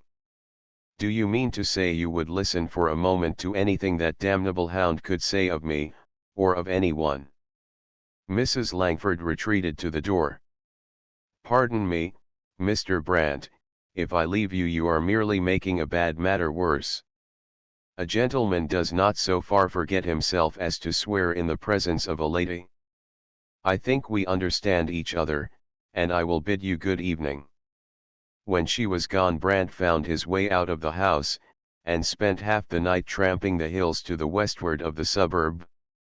Under favoring conditions self-respect is a plant of rapid growth, but it is sensitive in inverse proportion to its age. While he was very willing to call himself the chief of sinners, and to deprecate his own temerity in aspiring to a seat at the table of virtue, Brandt was no more complacent under reproach than any Pharisee of us all. For this cause he filled the hours of the solitary walk afield with bitter revilings heaped upon unchanged arete in general, and upon social canons as interpreted by the Misses Langfords in particular, going finally to his room in a frame of mind in which wrath and desperation far outran grief. "Give a dog a bad name," he fumed, flinging hat and overcoat into a corner and lighting the gas and a fresh cigar with the same match. "I might have known what it would come to. And all I asked in the wide world was to be let alone." Chapter 12 The Way of a Maid with a Man. A fortnight or such a matter after his rebuff in the presence of outraged art typified by the newly finished Sunset in Platt Cannon, and a week after the Draconian episode and Brandt's dismissal by Mrs. Langford, Antrim took Isabel to the opera, meaning to have his answer once for all before he slept. Another man under similar hard conditions might have hesitated to preface his coup de grace matrimonial with an evening's amusement, but Antrim was wise in his generation, and he knew Isabel's leanings well enough to be sure that no other preliminary would add more to his chances of success. Now a rigoletto, well sung, is a treat not to be despised even by a jaded theatre-goer, and the younger Miss Langford was neither jaded nor lacking the artistic sense which finds its complement in good music. Wherefore she gave a little sigh of regret when the curtain ran down on the last act, and stood up mechanically in her place that Antrim might adjust her wrap. "Great show, wasn't it?" he said, making a praiseworthy but purely manlike effort to strike the proper note of appreciation. She did not respond, and when they came out in the lighted foyer he saw the rapt isolation of her mood and resented it. "Up on top of the mountain as usual, aren't you? Did you happen to come down far enough any time during the evening to think of the thing as a play meant to amuse people?" He tried to say it jestingly, but the whetstone of sarcasm sharpened the words in spite of the placeable intention. "Don't tease me, please, Harry, at least, not now while I'm in the seventh heaven of the aftermath. I'll talk practical things with you by and by, if you like, but just now it would be sacrilege." Ordinarily Antrim would have laughed, as he was wont to laugh at her extravagances. As it was, he sulked and was silent while they were drifting with the slow-moving human glacier out through the vestibule and during the long streetcar ride over to the Highlands. Since early morning he had been fighting a desperate battle with the Apollyon who disputes the way with that man who is foolish enough to set the day and hour in which a question of moment is to be decided. No sooner had he written it down that Isabel should that evening be brought to hear reason, than an imp of disorder came and sat at his elbow, and after this the business of his office went awry and the day became a lengthened misery. He had quarreled with his stenographer, found fault with the operator, and made life burdensome for the office boy. Last, and worst of all, just before the day's end he had fallen into a wrangle over the wires with the division train dispatcher at Lone Pine Junction, the upshot of which was to bring the man's resignation, garnished with a few terse wire oaths, clicking back through the sounder in the superintendent's office. So much for the day's tribulations. But since he had not taken the trouble to tell her, Isabel knew naught of these things. Hence it was not until they had left the car and were nearing the Hollywood gate that she began to wonder if his silence were altogether of abstraction. "You are in a sweet temper tonight, aren't you, Harry?" she said, merely by way of arousing him to a sense of the social part of his duty. Antrim helped her across the bankful irrigation ditch at the curb and answered not a word. "I suppose you are just aching to take it out on somebody," she went on. "If that is the case, you may begin on me. I'm young and strong, and not too thin-skinned." Still Antrim held his peace, fearing to open his mouth lest a worse thing should come of it. "Why don't you say something? You needn't go into your shell like a disappointed turtle just because I wouldn't let you spoil my negative of the opera before I could get it developed." Still no reply. "What is the matter with you, Harry, dear? Have you lost your tongue?" "No, I been waiting till you saw fit to come down out of the clouds, that's all." "Well, I have arrived. And I am ready to forgive you for being so sulky." Oh. They had reached the gate, and Antrim tried to open it. The latch stuck, and straightway the gate flew across the sidewalk bereft of its hinges. Isabel laughed joyously, and the small explosion served to clear the moral atmosphere, as other wooden profanities are said to. "Good as a play, isn't it?" growled the young man, and he sought to re-establish the wrecked gate. "Ever so much better," was the quick retort. "It was positively the most human thing I ever saw you do. You are always so self-contained and precise that you put a quick-tempered mortal like me to shame. Did you ever do anything as senseless as this?" "Haven't I? Come into the house and I'll show you." He followed her obediently and stood in the dark hall while she lighted the lamp in her studio. When he joined her she was running over a stack of canvases standing in a corner. "Do you see that?" she asked, slipping out one of the oil studies and giving it to him. It was a sketchy little painting of Long's Peak, and it was punctured with numberless penknife stabs. I did that one day when I was particularly savage, she confessed, just as you were when you smashed the gate. You don't know how much good it does me to find out now and then that I haven't a monopoly of all the bad temper in the world. Antrim grinned. Don't lose any sleep on that score, you have lots of good company. I have been having a tough time of it all day, and the gate business was only the wind-up. Poor old martyr. And I have been sticking pins into it all evening. What has been the trouble? Or is it tellable? Everything and nothing. It has just been an off day with me all around. I have quarreled with everybody I could get at, and with myself more than all. I need a balance wheel worse than anything, Isabel, and it's for you to say whether I shall have it or not. He knelt to clear the smoldering fire in the grate, and then got up to walk back and forth in front of it. Isabel sat down and shaded her eyes from the light. Levity was on the tip of her tongue, but she felt that his mood was one in which ridicule would be as the spark to gunpowder. Therefore she met it fairly and tried to reason with him. Must we go all over the old ground again, Harry? She began. Can't I say something new and fresh, something that will make it clear to you that the worst possible thing that could happen to either of us would be this that you have set your heart upon? I don't think you can, he objected, pausing in front of the mantel to adjust a picture which was 3 hairs' breadths out of plumb. But you may try, if you care to. But having leave to try, Isabel found that new sayings on a well-worn subject do not always suggest themselves on the spur of the moment, and she was obliged to leave the promise unfulfilled.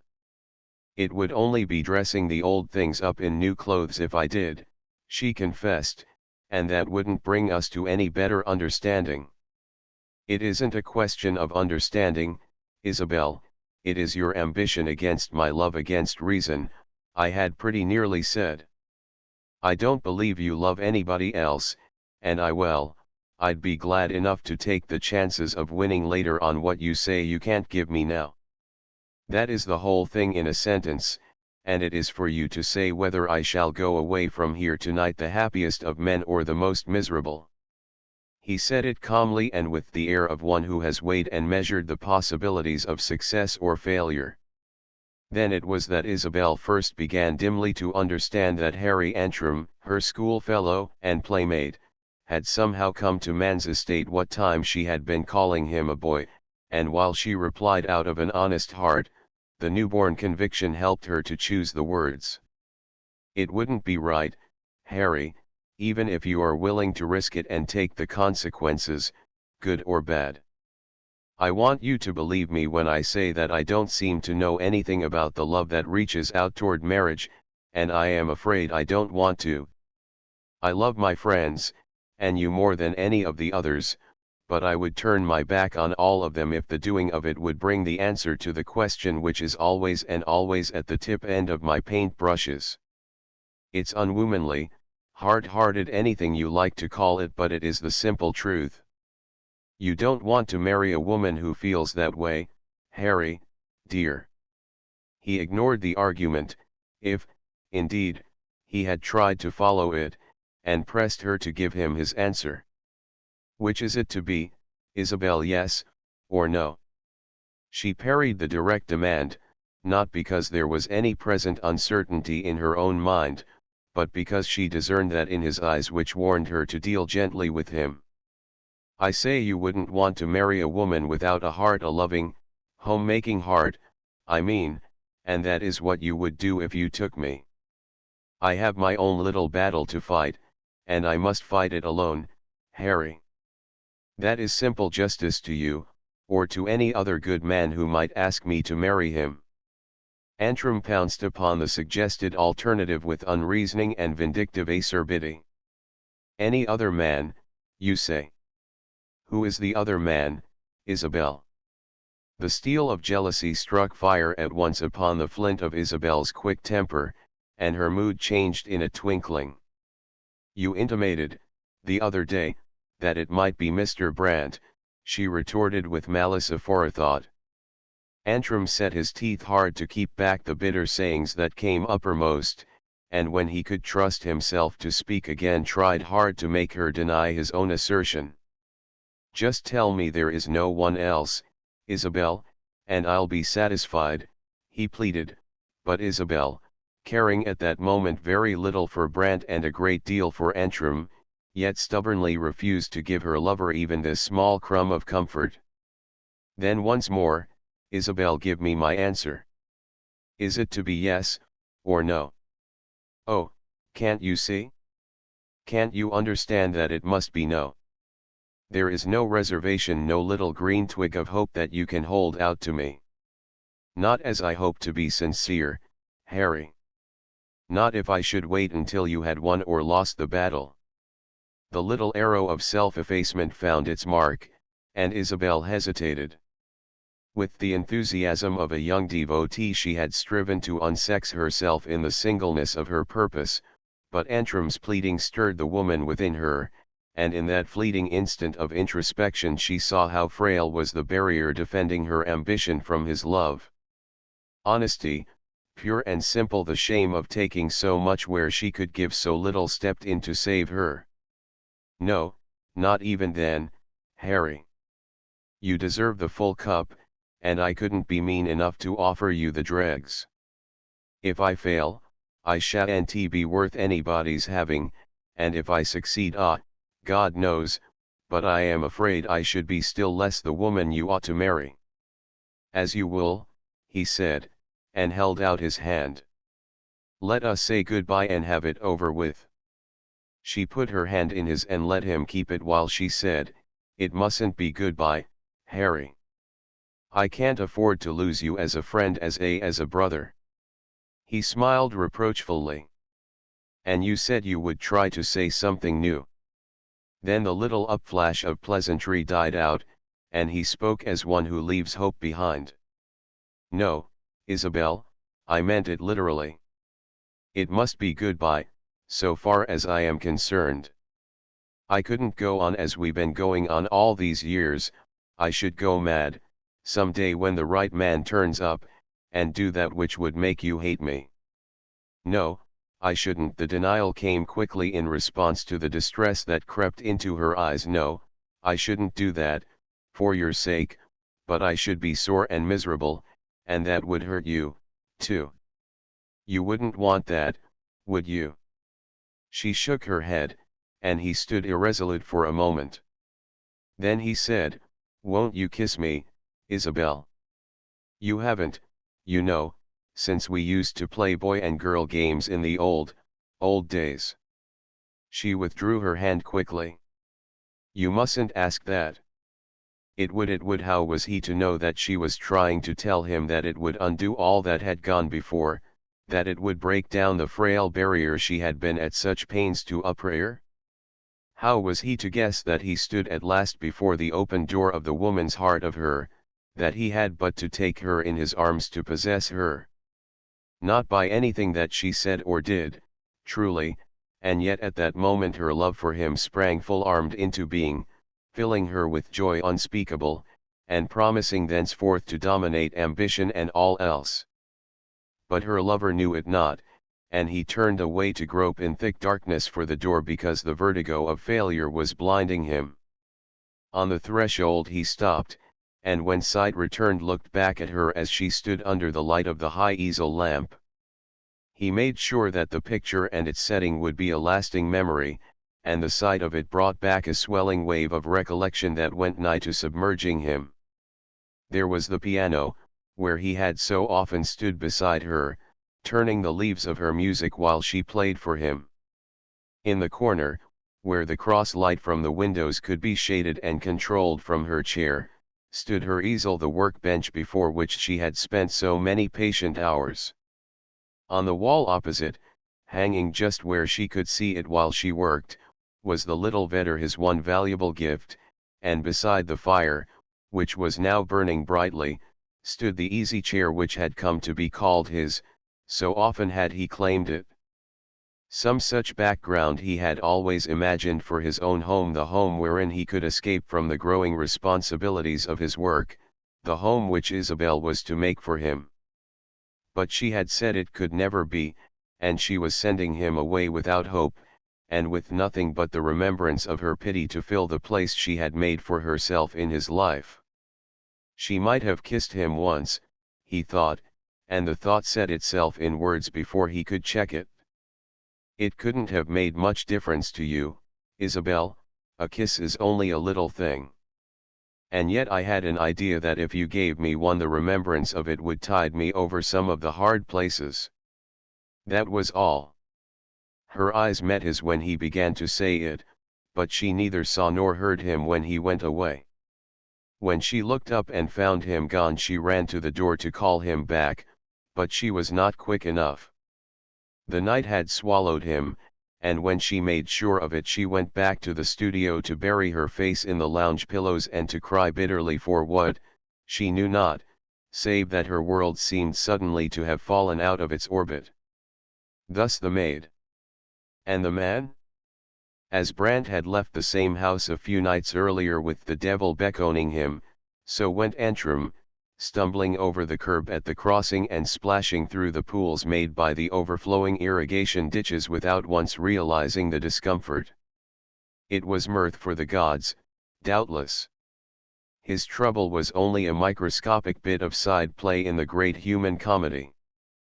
But it was tragic enough to the young man, and many a spoiled life answers to promptings no more insistent than those which gather, buzzard-like, to pick the bones of a starved passion. In the ruck of it Antrim tramped wearily back to the city, unmindful of all the familiarities, until someone spoke to him at the corner of 16th and Larimer Streets. It was Grotter, the division engineer, and he linked arms with the chief clerk and caught step. "Chilly night, isn't it, Harry?" he said, shouldering his companion diagonally across the street toward a stained glass transparency marking the entrance to a saloon. "I should think you'd freeze in that light overcoat. Let's go in here and have a nip to go to bed on, what do you say?" Now, no anchoret of the Libyan desert was ever less a tippler than was Antrim. But the thought of his great disappointment came and grappled with him, and the devil, to whom some very worthy people are yet willing to accord a personality, tempted him with a specious promise of comfort. So he did no more than hang upon the doorstep while Grotter overpersuaded him.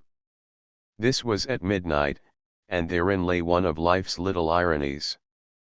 At the very moment when Isabel, kneeling at her bedside, was trying with innocent cheeks aflame to frame the first halting petition for her acknowledged lover, Antrim was entering the house of temptation with the engineer. And presently he joined Grotter in a cup of some insidious mixture in which beaten eggs and liquid fire seemed to be the chief ingredients, sipping it slowly while he listened to the engineer's stories of his perils by fire, flood, and unruly grade laborers in the mountains. That was the beginning. In the end the devil's promise was kept after a fashion, inasmuch as Antrim stumbled up the steps of Mrs. Seeley's boarding house some 2 hours later in a frame of mind which, whatever may have been its lacks or its havings, was at least bulletproof on the side of sorrow. Chapter 13. Through a glass, darkly in her own way, which was the quietest and least obtrusive of ways, Dorothy was quite as intolerant of mysteries as was her father, and after the evening when Brandt had gone forth to seek and to save that which was lost, small mysteries seemed to lie in wait for her at every turn. They began the following day with Brandt's brief visit and abrupt departure. She had heard his voice in the hall, and, a little later, the rustle of skirts as someone, her mother, she thought it was at the time, had gone in to meet him. Of what took place in the drawing room she knew nothing, but a few minutes afterward, when she was going down to join them, he had stumbled out into the hall, snatched his coat and hat from the rack, and left the house without once looking behind him. So much Dorothy saw from the stair, and she also saw that he was excited and preoccupied, and that his face was the face of one upon whom trouble sharp and serious has come suddenly. When she heard the gate clang behind him, she went to the drawing room and found it empty, whereupon that which had been merely singular became unaccountable. Was it possible that he had taken offense because he had been kept waiting? Dorothy thought she knew him better than that. He was a grown man, and not a foolish boy with a brand new dignity to battle for. Failing to account for the unaccountable, Dorothy waited. He would doubtless come again, and with his coming the apparent mystery would vanish. But when the days passed and he came no more, she grew curious and asked guarded questions of her mother and received ambiguous answers, since Mrs. Langford, with maternal self-sufficiency, had deemed it unnecessary to take either of her daughters into her confidence in Brant's affair. So Dorothy wondered, and laid innocent little snares to entrap her father, who had also grown singularly reticent. And when these traps sprung harmless, she tried Antrim, with no better results. No, Brant was still in town, and the chief clerk was not aware of any impending change in his plans. Thus Henry Antrim, vaguely, but Dorothy's attempt fell upon an inauspicious moment, since it was made on the evening of Antrim's off day, and her questions were put while he was waiting for Isabel to make ready for the jaunt à l'opera. After this failure Dorothy tried Will, and it was a measure of her concern that she should appeal to him. She had no news of him, had nothing save that which an affectionate sister usually gets in an attempt to fathom the unplumbed depths of a younger brother's churlishness. Knowing Will's weakness, she ventured carefully, but she was quite unprepared for his sudden outburst of petulant brutality. "You wonder where Mr. Brant is, do you?" he sneered, mimicking her. "Well, you've no business to wonder, that's all there is about that. Why, Will, you needn't try to wheedle me.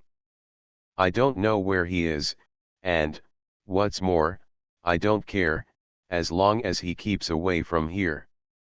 "But, Will, you must have some reason enough," he interrupted rudely, "and that's all you'll get out of me in 1,000 years.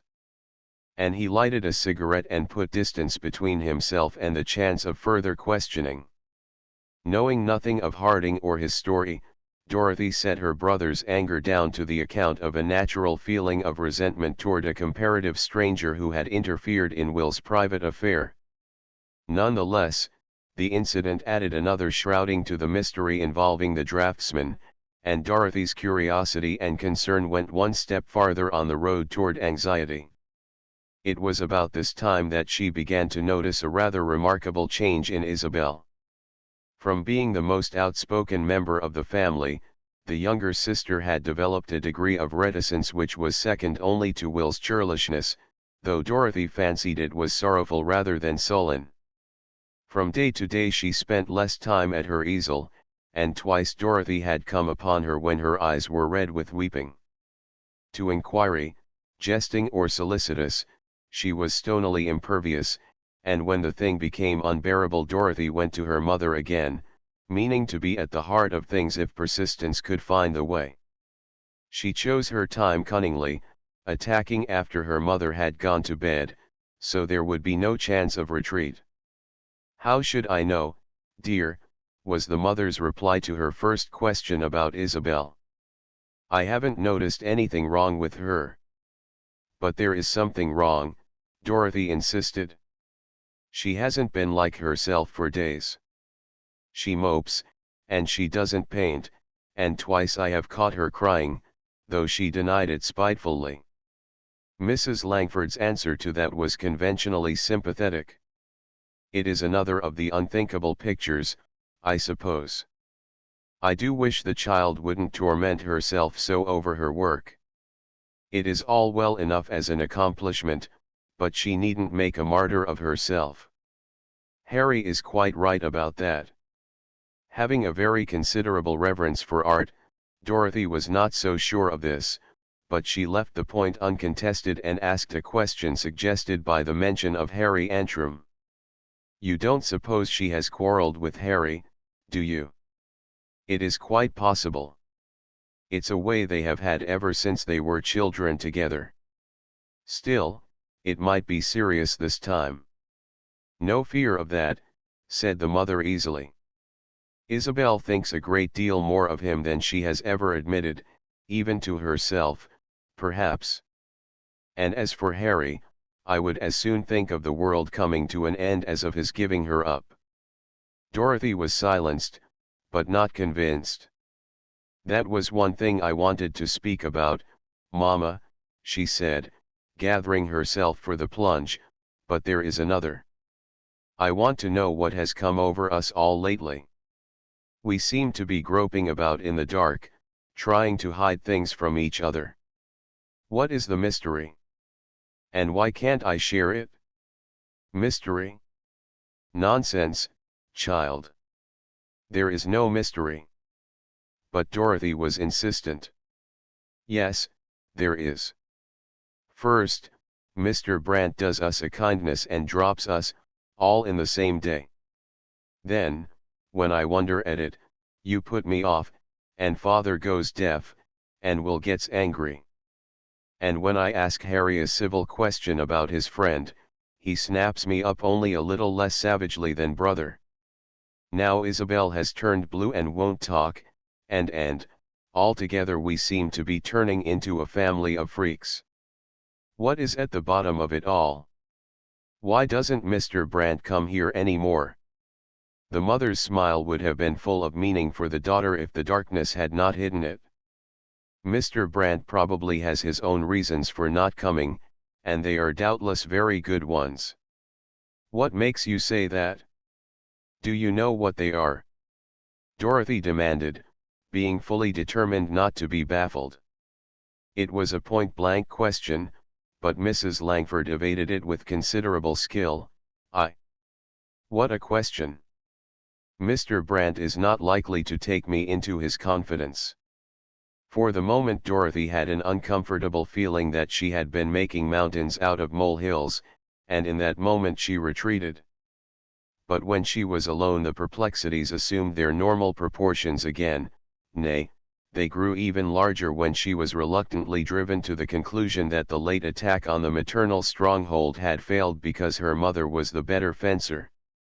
After all, it was Isabel who gave her the clue to a startling solution of the mysteries, and the manner of its giving was this: the sisters occupied adjoining rooms connected by a curtained archway, and when Dorothy went from her mother's room to her own she found the curtains dropped, a thing without precedent, and emphasizing very sharply the barrier that Isabel sought to rear between herself and the other members of the family. Dorothy was hurt, but she was too truly a Langford to take the risk of making unwelcome advances. So she went to bed with eyelashes wet, and with a sore spot in her heart in which the ache was quite out of proportion to the wounding incident of the dropped curtains. Just as she was falling asleep the curtains parted and Isabel stole softly into the room, to go down upon her knees at the bedside. Dorothy made no sign at first, but when her sister buried her face in the bedclothes and began to sob, compassion quickly found words and a little deed. "What is it, Bella, dear?" she asked, with an arm around her sister's neck. "Everything," said Isabel to the counterpane. "But what, dear? Can't you trust me?" Isabel shook her head to the first pleading and nodded to the second.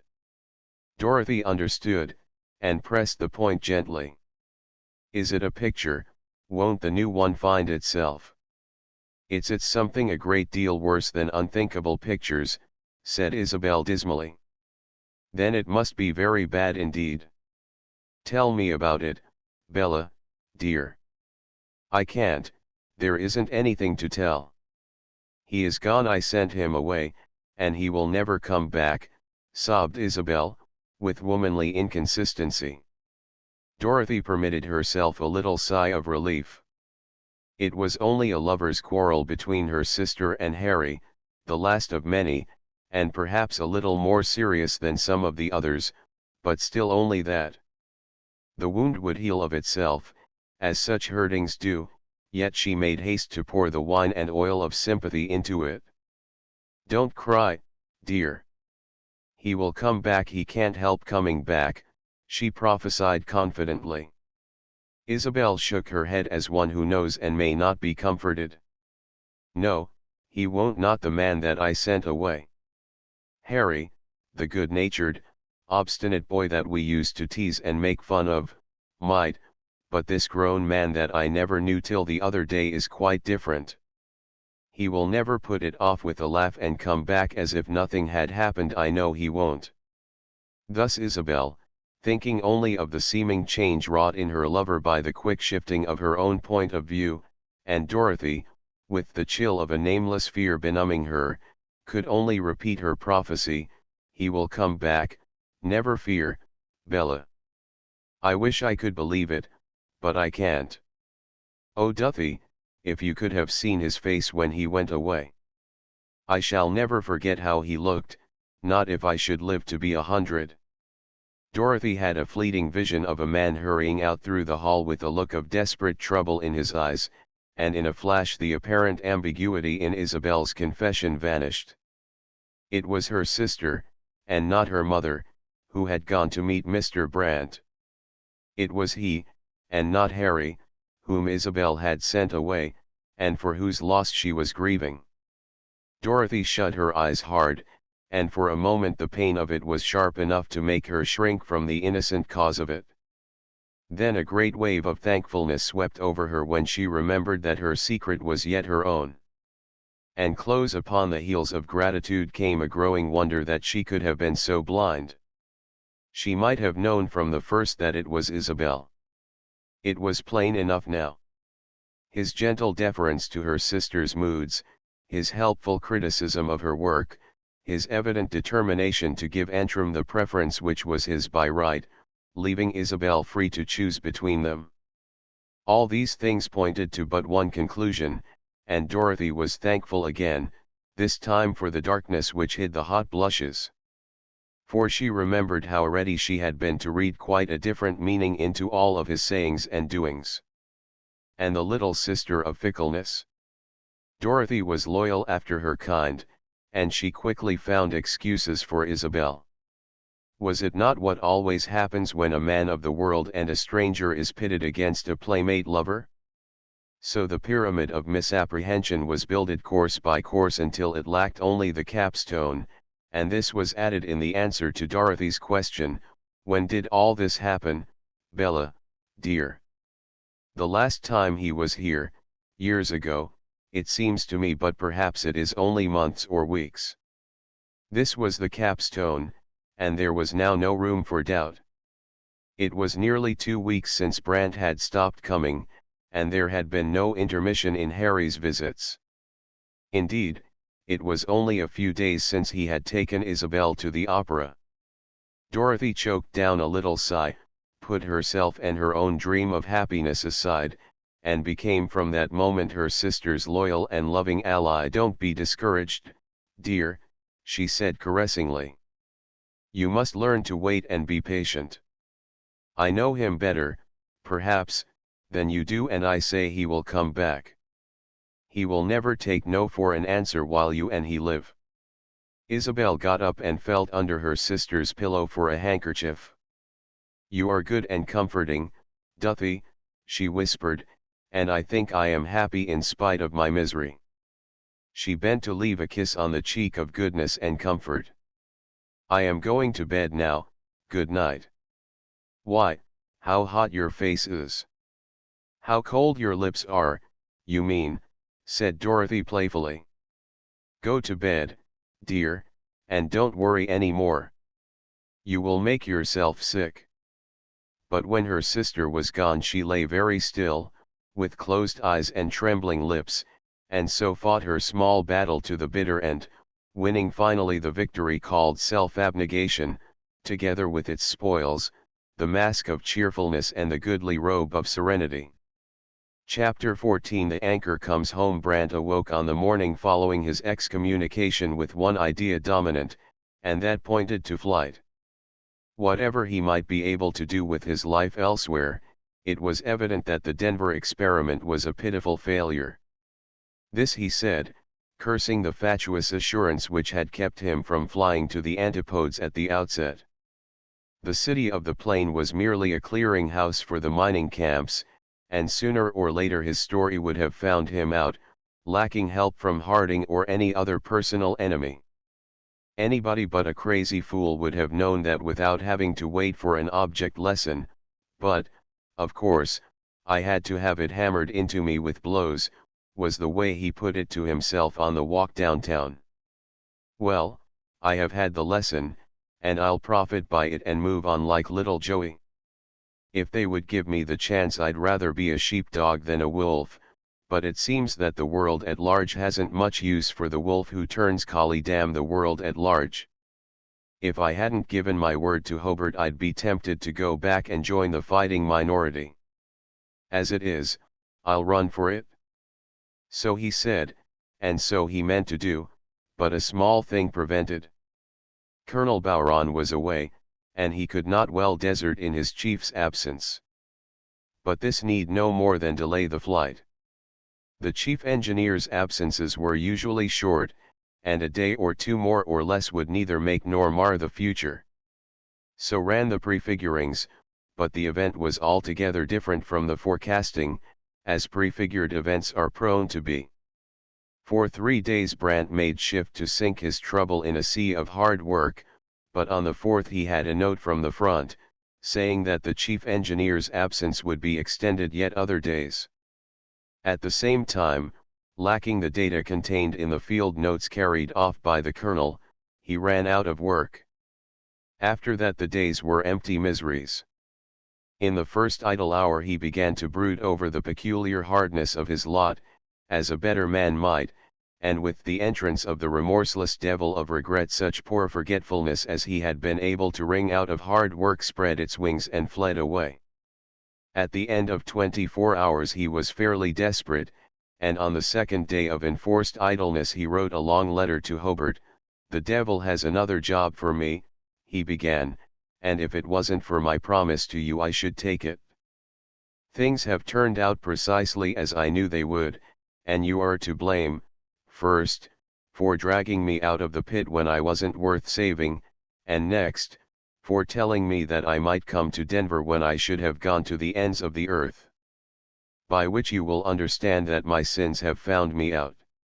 I don't know that you care to hear the story, but I do know that I shall presently go mad if I don't tell it to somebody. If it bores you, just remember what I say, that you are to blame. Before I begin I may as well tell you that it is about a woman, so you can swear yourself peaceful before you come at the details. I met her on the train the day I came down from the Colorado district, the day of my return to civilization.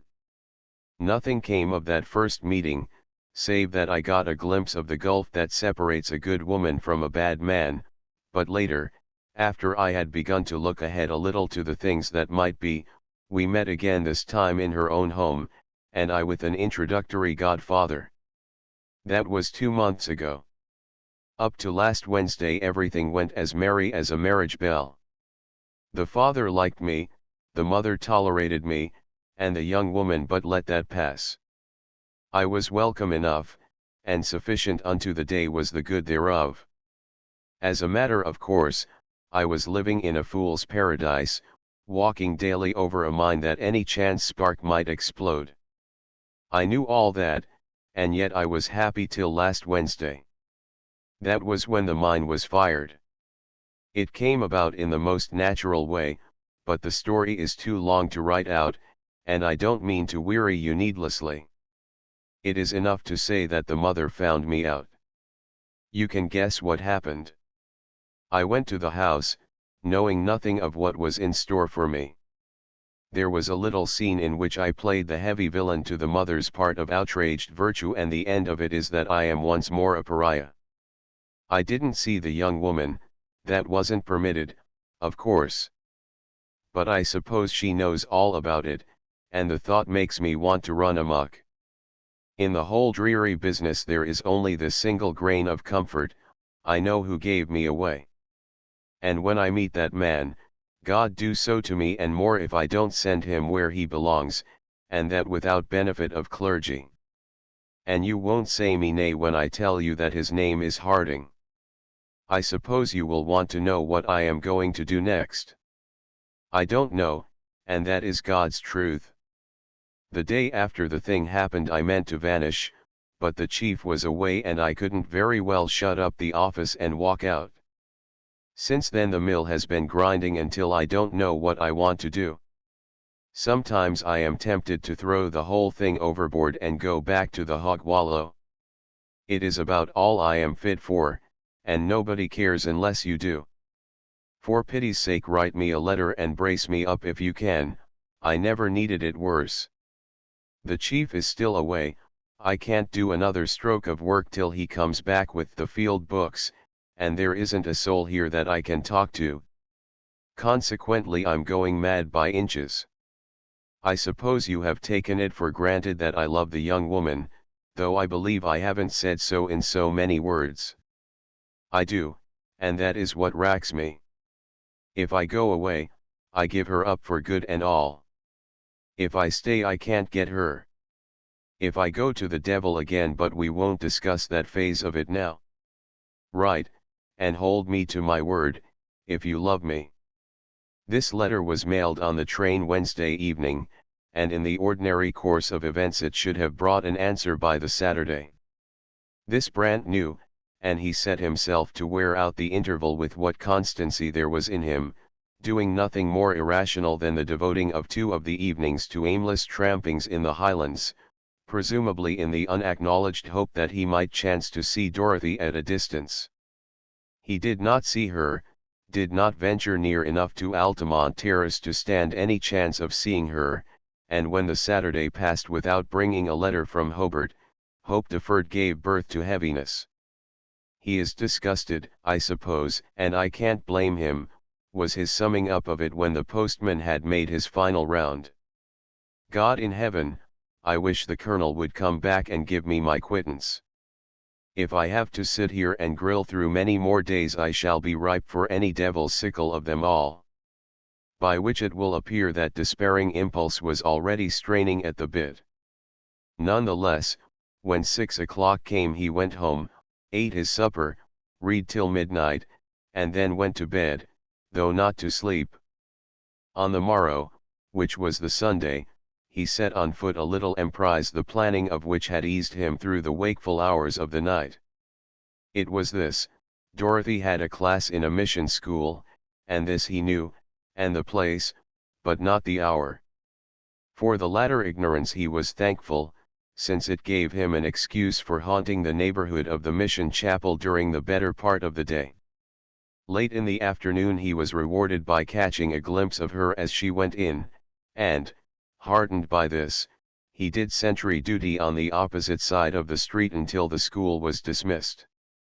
She came out among the last with a group of children around her, and Brant's heart went warm at the sight.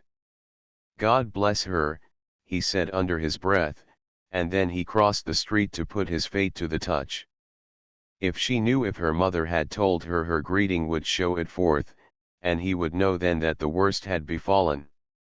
They met at the corner, and Dorothy looked up as she was bidding her children goodbye. He made sure she saw him, though there was no sign of recognition in her eyes. Then she bent over one of the little ones as if to avoid him, and he went on quickly with rage and shame in his heart, and the devil's sickle gathering in the harvest which had been ripening through the days of bitterness. That night he went to his room as usual after supper, but not to stay.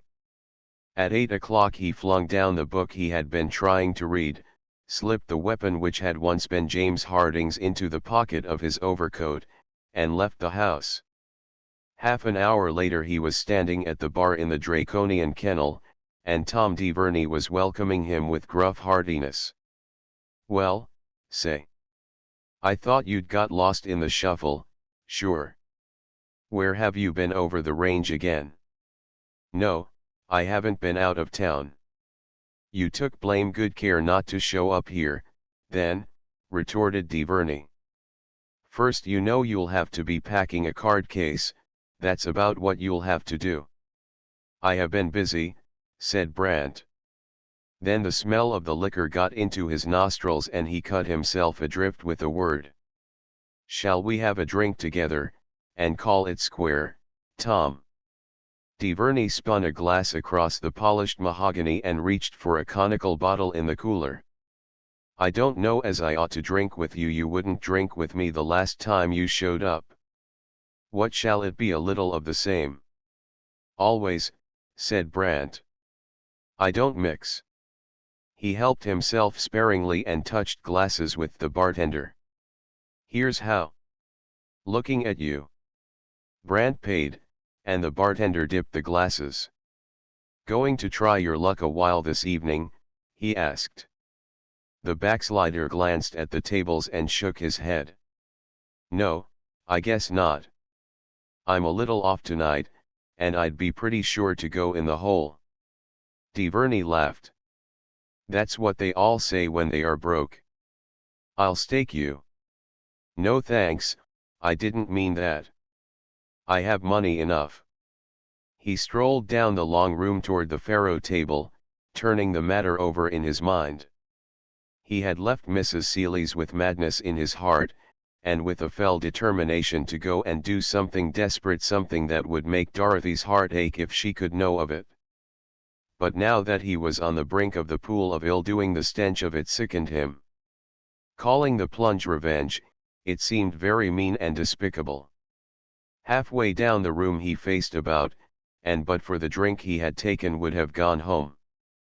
But the liquor tipped the scale. It was adulterated poison, as it was bound to be in such a place, and Brant, at his worst the most temperate of men on the side of appetite, had neither touched nor tasted since turning the new leaf. So the decent prompting passed, and he wheeled and went back to watch the game. After that the descent was easy. $1 ventured became 2, the 2 4, and the 4 8, presently one of the sitters rose, and Brant dropped into the vacant chair, lighted a fresh cigar, and ordered another drink. It was what he used to do in the old days when his conscience stirred uneasily, and now, as then, the intoxicant had the desired effect. It slew the man in him without unstringing the steady nerve of the gamester. Since he cared not whether he lost or won, luck was with him from the first and throughout. Play as he might, he could not lose, and when he rose at midnight, Draco, who acted as his own banker, had to stop the game and go to his safe for more money before he could declare the dividend. There are your ducats, he said, tossing a thick roll of bills across the table. It's an open game, and I haven't anything to say. All the same, I'm willing to see you pull out. This outfit isn't any blooming gold mine. Brant unrolled the money, twisted it into a spill, and handed it back. Keep it, if you like, I haven't any use for it. Draco laughed. Yes, I will, and have you charging back here with a gun when you're sob when you've had time to think about it? Not much. I haven't got any time to open up a shooting gallery and play bow and arrow with you, George. Brant stuffed the money into his pocket and went his way. As he was going out, Verney beckoned him. Say, I heard 2 fellows talking about the way you were winning, he said, leaning across the bar and lowering his voice. I didn't know either one of them, but they're a hard-looking lot, the kind that waits for you at the mouth of a dark alley. Are you fixed? Brant nodded. You say you don't know them? Only by sight. They've both been here before, though not together till tonight. Talk as if they knew me. Yes. They do know you by name. One of them said something about spotting you tonight. Now, when one has scattered the seed of enmity impartially in all soils, a goodly crop of ill-wishers may be looked for in any harvest field, however well enclosed. Since he had never turned aside to avoid a quarrel in any one of the ill-starred years, Brant had enemies a plenty, but holding his own life lightly, he had never let the fact trouble him. None the less, he was curious enough to ask Verney if he could describe the 2 men. The bartender could and did. One of them is tall and rather thin, about the size and shape of the professor, only he has a beard like a billy goat, and a shock of red hair that looks as if it hadn't been cut for a month of Sundays. The other is, well, I should say he looks like a chunky man gone thin, if you can say that, smooth face, with a sort of bilious look, and the wickedest eye you ever saw in a man's head. Brant shook his head slowly. I don't recall either of them, he said. Then the berserker in him came to the surface, and he took the pistol from his pocket and twirled the chambers to see that they were all filled. If they know me, they know what to expect, and I'll try and see that they are not disappointed. Much obliged for the hint. Good night, Tom. He went out with his head up and his hands in his pockets, bearing himself as if he would as soon end the bad day with a battle to the death as otherwise. At the corner above he saw the two men standing in a doorway on the opposite side of the street, recognized them at once from Duvernay's description, and, giving place to a sudden impulse of recklessness, went straight across to them. They paid no attention to him, not even when he stopped and looked them over with a cool glance of appraisal that was little less than a challenge. But when he went on they followed leisurely and at a safe distance. Brant knew they were dogging him, but he neither loitered nor hastened. If they chose to overtake and waylay him he would know what to do. If they did not, the morning newspapers would lack a stirring item, and two footpads would have a longer lease of life. In the challenging glance he had passed the taller man by as a stranger, but the face of the other haunted him. There was something exasperatingly familiar about it, and yet no single feature by which it could be identified. Analyzed in detail, the puzzle arranged itself above and below a line drawn across the upper lip of the half-familiar face. The broad flat nose, high cheekbones, and sunken eyes were like those of someone he had seen before.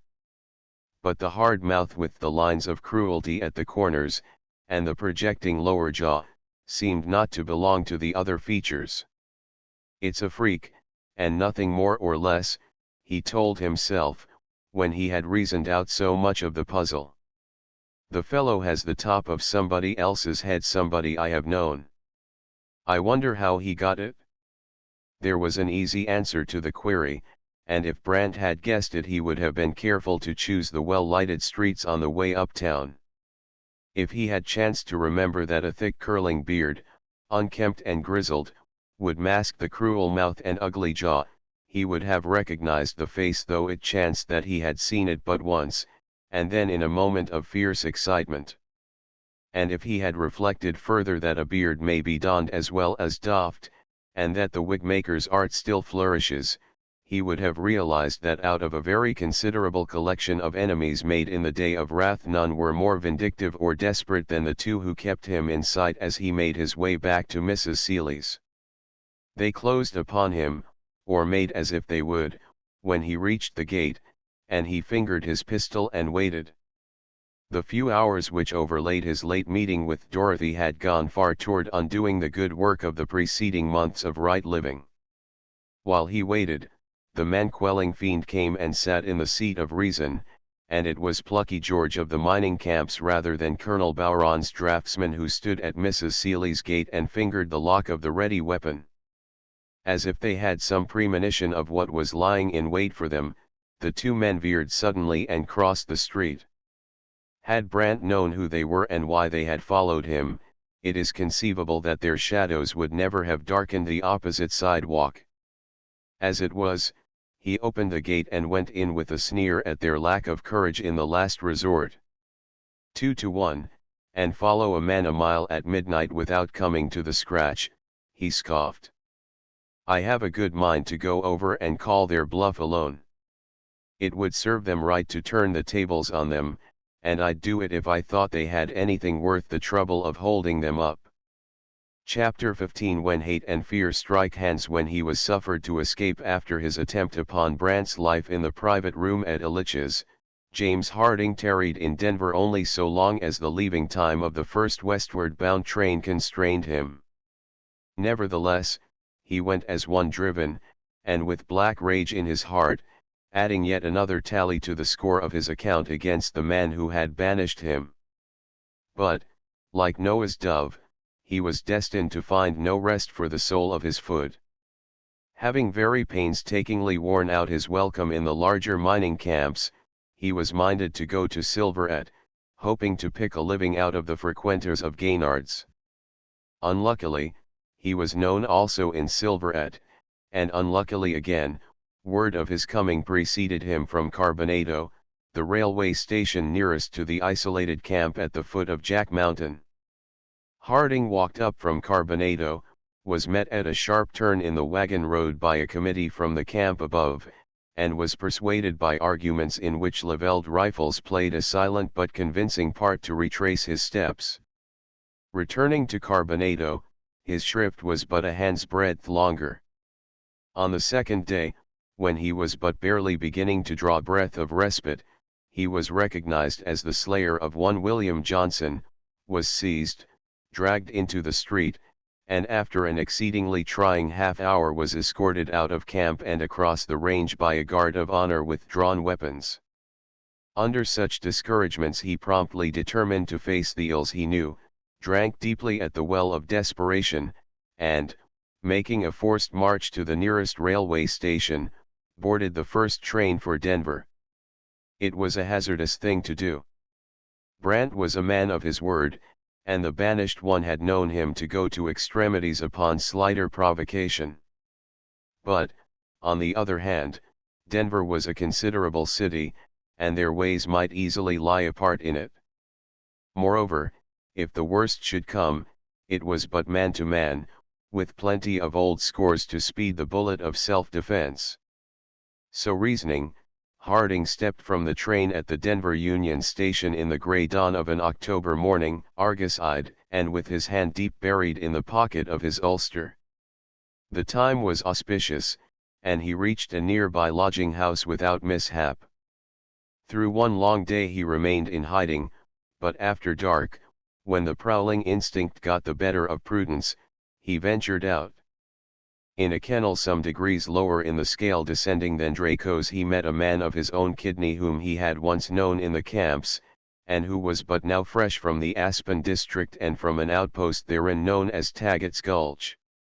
This man drank with Harding, and when his tongue was a little loosened by the liquor grew reminiscent. Did the professor recall the killing of a man in the gulch a year or so back, a man named Benton, or Brinton? Harding had good cause to remember it, and he went grey with fear and listened with a thuggish demon of suffocation waylaying his breath. Assuredly, everybody remembered. What of it? Nothing much, save that the brother of the murdered man was in Colorado with the avowed intention of finding and hanging the murderer if money and an inflexible purpose might contribute to that end. That was the gist of the matter, and when Harding had pumped his informant dry, he shook the man off and went out to tramp the streets until he had fairly taken the measure of the revived danger. Summed up, it came to this: sooner or later the avenger of blood would hear of Brant, and after that the end would come swiftly and the carpenters might safely begin to build the gallows for the slayer of Henry Brinton. Harding had a vivid and disquieting picture of the swift sequence of events. The brother would find Brant, and the latter would speedily clear up the mystery and give the avenger the proofs. Then the detective machinery would be set in motion, and thereafter the murderer would find no lurking place secret enough to hide him. Clearly something must be done, and that quickly. Concealment was the first necessity. James Harding must disappear at once and effectually. That preliminary safely got over, two sharp corners remained to be turned at whatever cost. The incriminating evidence now in Brant's hands must be secured and destroyed, and Brant himself must be silenced before the avenger of blood should find and question him. The disguise was a simple matter. At one time in his somewhat checkered career Harding had been a supernumerary in a Leadville variety theater. Hence, the smooth-shaven, well-dressed man who paid his bill at the Blake Street lodging house at 10 o'clock that night bore small likeness to the bearded and rather rustic-looking person who engaged a room a few minutes later at a German Gasthaus in West Denver. The metamorphosis wrought out in artistic detail, Harding put it at once to the severest test. Going out again, he sought and found the man from Taggart's Gulch, and was unrecognized. Introducing himself as a farmer from Iowa, he persuaded the man to pilot him through the mazes of the Denver underworld, and when he had met and talked with a dozen others who knew the professor rather better than he knew himself, he went back to the West Side Gasthaus with a comforting abatement of the symptoms of strangulation. Having thus purchased temporary safety, the castaway began presently to look about him for the means to the more important end. Night after night he haunted the purlieus, hoping that a lucky chance might reveal Brant's whereabouts. But inasmuch as Brant was yet walking straightly, nothing came of this, and in his new character Harding could not consistently ask questions. Twice he met William Langford face to face, and, knowing that the boy could probably give him Brant's street and number, he was about to risk an interview with his protégé in his proper person when the god of evildoers gave him a tool exactly fitted to his hand. It was on the Sunday evening of Brant's relapse. Harding had been making his usual round, and at Draco's he met a man whose face he recognized despite its gauntness and the change wrought by the razor. A drink or two broke the ice of unfamiliarity, and then Harding led the way to a card room in the rear on the pretext of seeking a quiet place where they might drink more to their better acquaintance. In the place of withdrawal Harding kept up the fiction of bucolic simplicity only while the waiter was bringing a bottle and glasses. Then he said, "I reckon you'd be willing to swear you had never seen me before, wouldn't you, Gassett?" The big man gone thin was in the act of pouring himself another drink, but he put the bottle down and gave evidence of a guilty conscience by starting from his chair, ready for flight or fight as the occasion might require. "Who the blazes are you, anyway?" he demanded, measuring the distance to the door in a swift glance aside. Harding pulled off the wig and beard and leered across at him. "Does that help you out any?" Gassett sprang to his feet with a terror oath choking him and retreated backward to the door, hand on weapon.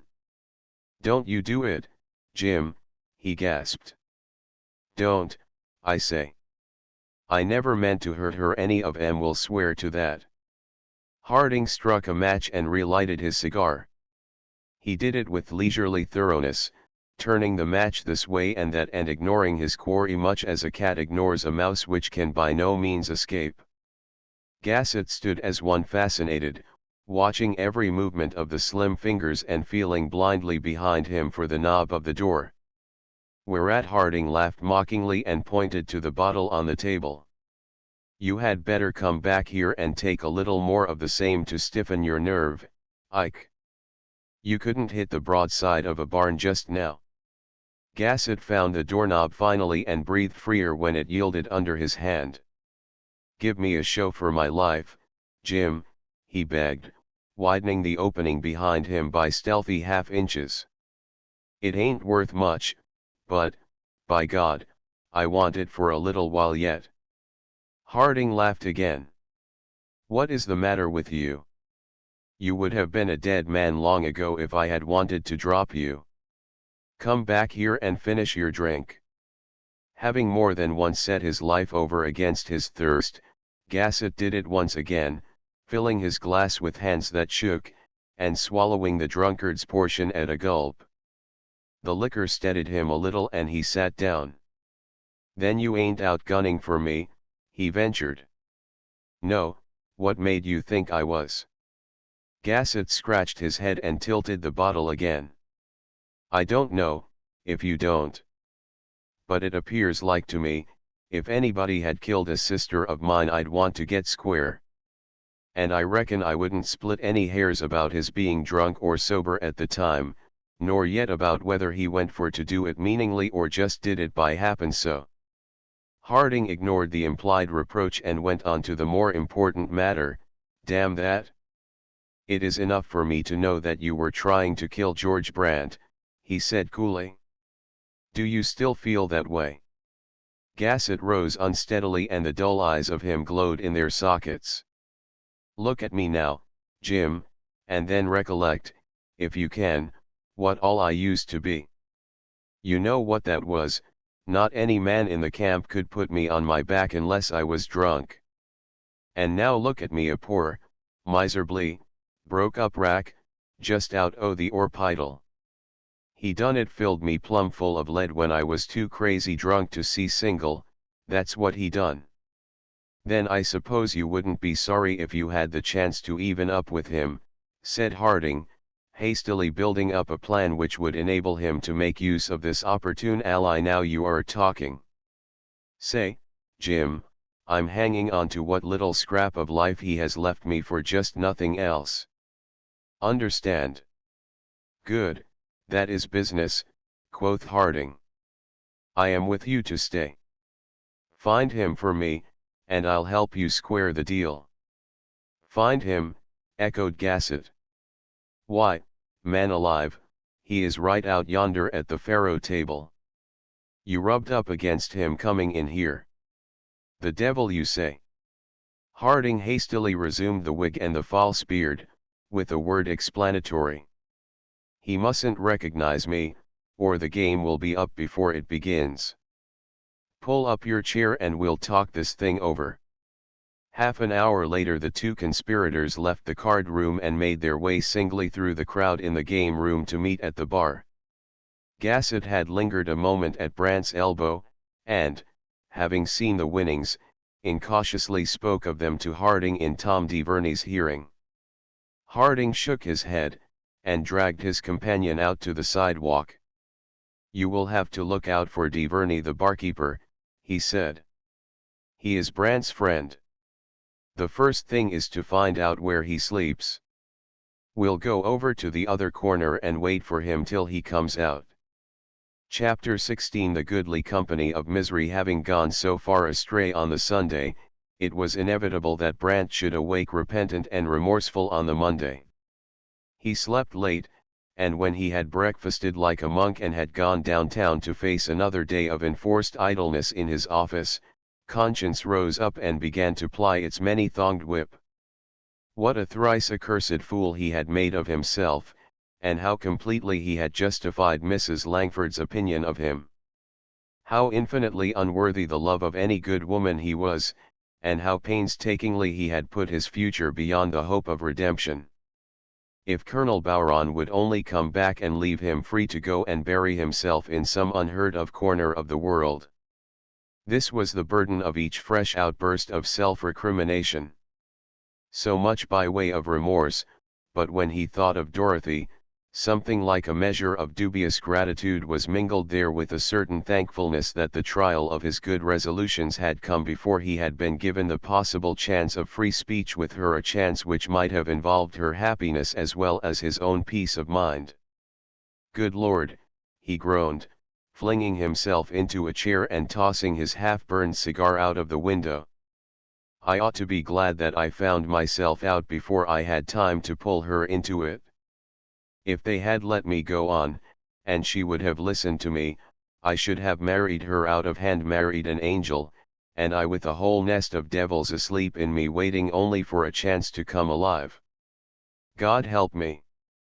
I'm worse than I thought I was, infinitely worse. Come in.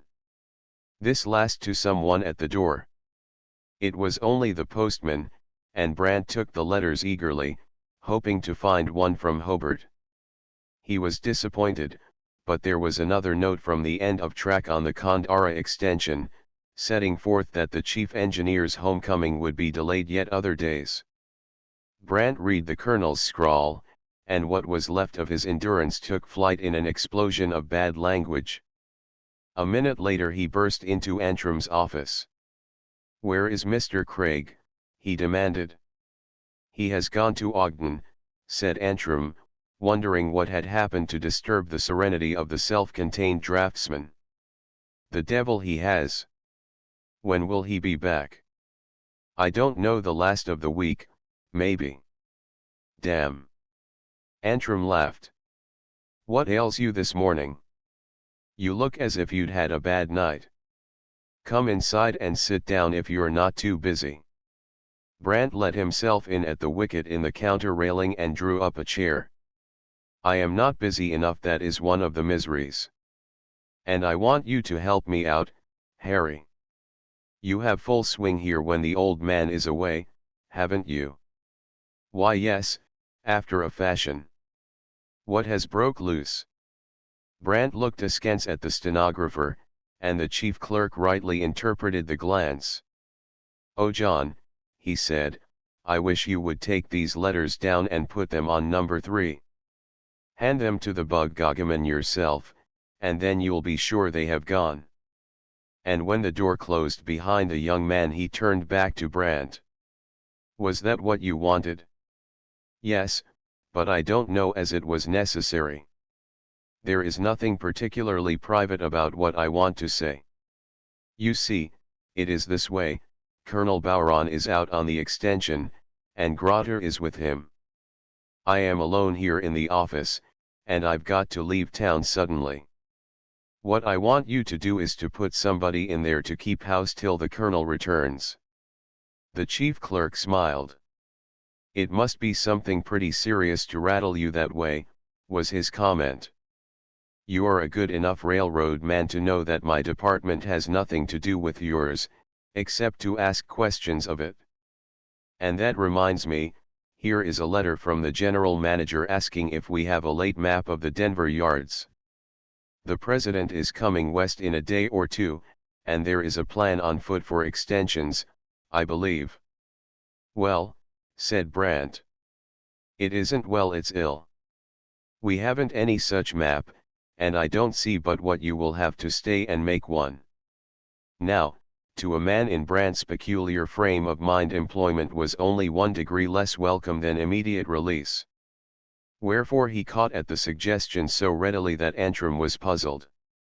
I thought you had to go away, whether or no, he said curiously. Oh, I suppose I can put it off if I have to, Brant rejoined, trying to hedge. Which is another way of telling me to mind my own business, retorted Antrim good-naturedly.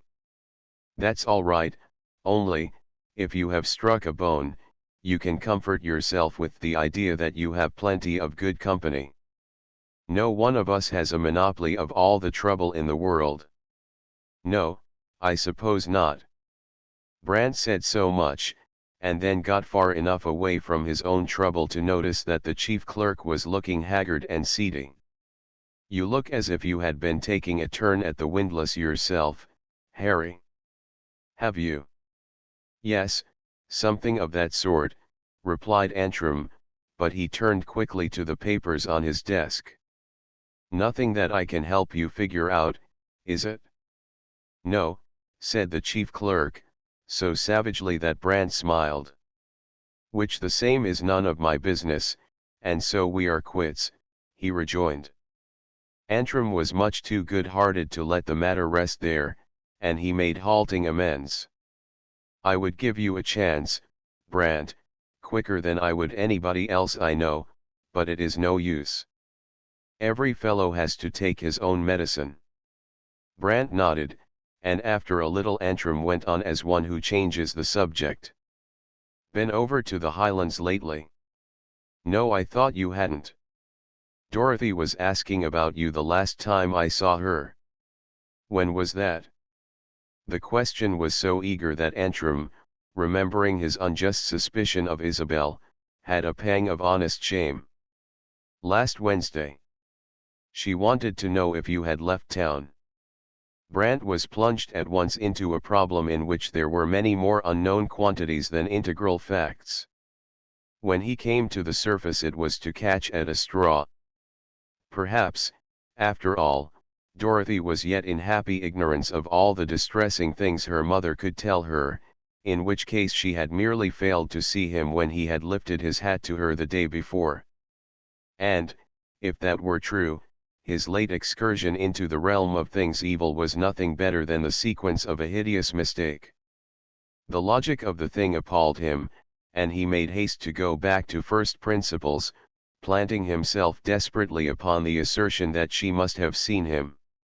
Having done that, he was immediately swept adrift again by an overwhelming desire to know the truth of the matter beyond peradventure of doubt. A suggestion offered, and he pounced upon it. He would make an unconscious messenger of Antrim. "When are you going over there again, Harry?" he asked, making the question as incurious as might be. "I don't know," replied the chief clerk, burying his face in his desk. "Well, when you do, if Miss Langford asks you any more questions about me, you may say that I haven't been away, but that I am going before long." Antrim looked up with a puzzled frown. "I don't begin to know what you are driving at. Why don't you go and tell her yourself? You know the way." It was Brant's turn to prevaricate, and he did it so clumsily that Antrim stopped him in sheer pity. "That will do," he interrupted. "You are only getting tangled up in a lot of polite lies, and that doesn't help matters. Besides, if it is a question of carrying messages to Hollywood, I can't help you. I am out of the running myself. No, don't ask any questions, please. I can't talk about the thing, even to so good a friend as you are." At this conjuncture the stenographer came back, and Brant took up the general manager's letter. "I'll take this and make the map," he said. "Does he want a tracing, or a blueprint?" "A tracing, I guess. They will want to make marks on it," replied Antrim. And Brant went back to his office and fell upon the task with such singleness of purpose that the day was gone before he realized it. As he was leaving the office at 6 o'clock, a messenger boy met him at the door with a note. It was from the editor of the Plainsman, and it was both brief and non-committal. "If you have nothing better to do, come down to the office this evening," it ran. "I have a promising little mystery in hand in which you may be interested." Brant went back to his desk and wrote a reply. He had meant to go on with his work during the evening, but the editor's invitation came as a happy alternative. The making of a single map would not afford surcease from the devil of idleness for very long, and anything which promised to postpone the evil day of emptiness was to be accounted a blessing. Wherefore he accepted gladly, and, when the answer was written and dispatched, went to supper with the comforting thought that the next few hours were safely provided for. Chapter 17 As apples of gold in pictures of silver. It was yet early in the evening when Brant climbed the stairs of the Plainsman building to keep his appointment with Forsyth. The presses were roaring in the basement, but on the top floor the reporters' rooms were untenanted, and the telegraph editor, writing furiously under the sheen of the drop light in his noisy den, was the only member of the staff on duty. When Brant's form darkened his doorway, the man of special snapped his key and looked up. "Forsyth's gone down to supper," he said. "Told me to tell you to make yourself at home till he came back." Brant nodded, and went on through the deserted offices to the night editor's room. The windows were open, but the chill of the October night was in the air, and a bit of fire smouldered in the grate. Brant stirred it into a blaze and was drawing up a chair when Forsyth entered. "Good man," he exclaimed cheerily. "Sit down and light a fresh cigar while I unfold you a tale. Did my note stir up your curiosity? Or do you disown any such womanish weakness?" Brant laughed. "I disown nothing in the way of weaknesses, and will admit the curiosity, with this qualification: it isn't a womanish weakness. On the contrary, it is altogether masculine." "What is the mystery?" Forsyth took a paper from a pile of exchanges and ran a blue pencil around an advertisement in the personal column. "That is the text," he said. "Read that, and then I'll go on and preach my sermon." Brant read: "If Mr. George Brant, formerly of Taggart's Gulch, Pitkin County, will communicate with J.B., care of the Herald, Leadville, he will hear of something to his advantage. I suppose that is pointed at my namesake, he commented, handing the paper back with an effort at nonchalance. I hope he will come in for a good thing. So do I, rejoined the editor, smiling inscrutably. But wait till you hear the story. Last night, one of our reporters, Jarvis, you know him, was hobnobbing with a lot of variety people in one of the private rooms in Hedrig's restaurant. He swears he was sober, but you can draw your own conclusions as to that when I tell you that the company withdrew and left him alone without his knowing it. Sleepy, perhaps, suggested Brandt. That is what he says. When he woke up he was alone, but the box beyond him was occupied by two men who were talking in whispers. Now Jarvis is a good fellow, but he is a reporter first, and everything else afterward, so of course he listened. The men were arguing about an ad in the Leadville Herald, and Jarvis gathered that it boded ill for one of them, though he couldn't tell which one. In the course of the talk your name was mentioned. Oh, yes, it was you, because they spoke of your boarding place out in Welton Street, Forsyth insisted, in rebuttal of Brandt's incredulous negative, and Jarvis heard enough to make him think they meant to do you a mischief. One moment, Brandt interrupted. What time of night was this? I don't know exactly, but it was between 12 and 2. All right. Go on.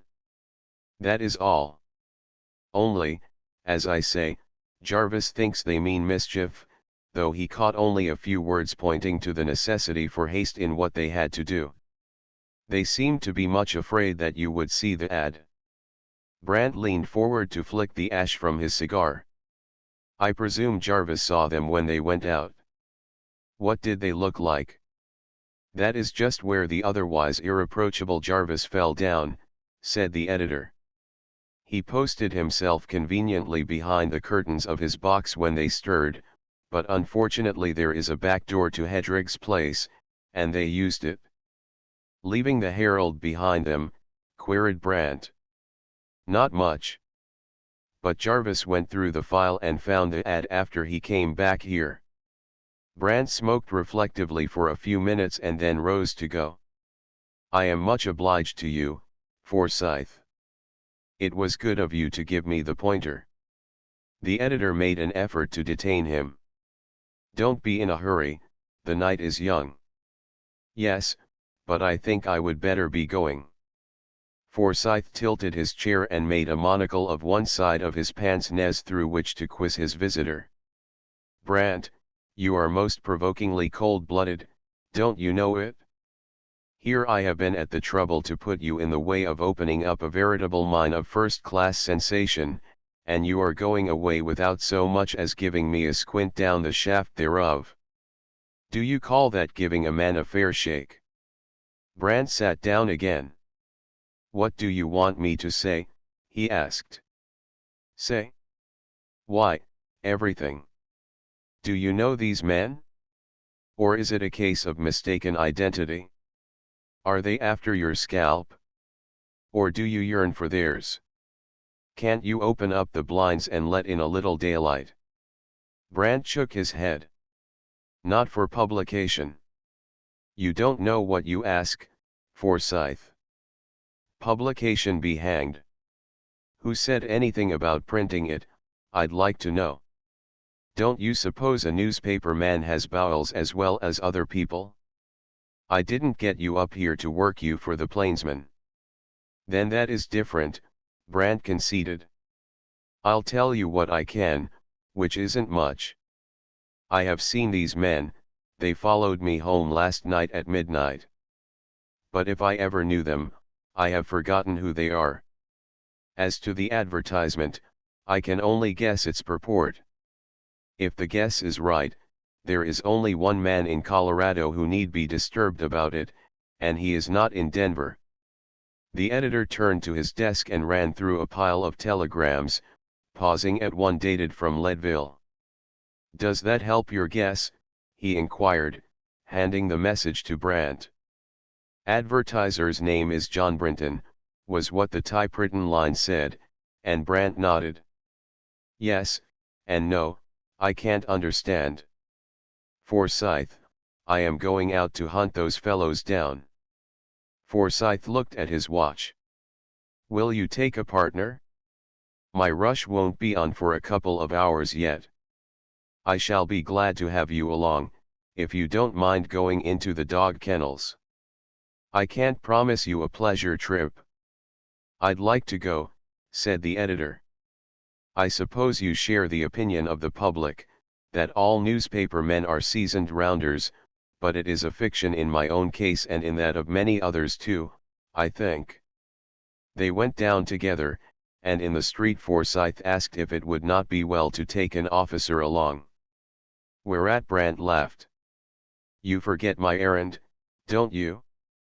We might as well look for these fellows with a file of soldiers at our backs as with a bobby for an escort.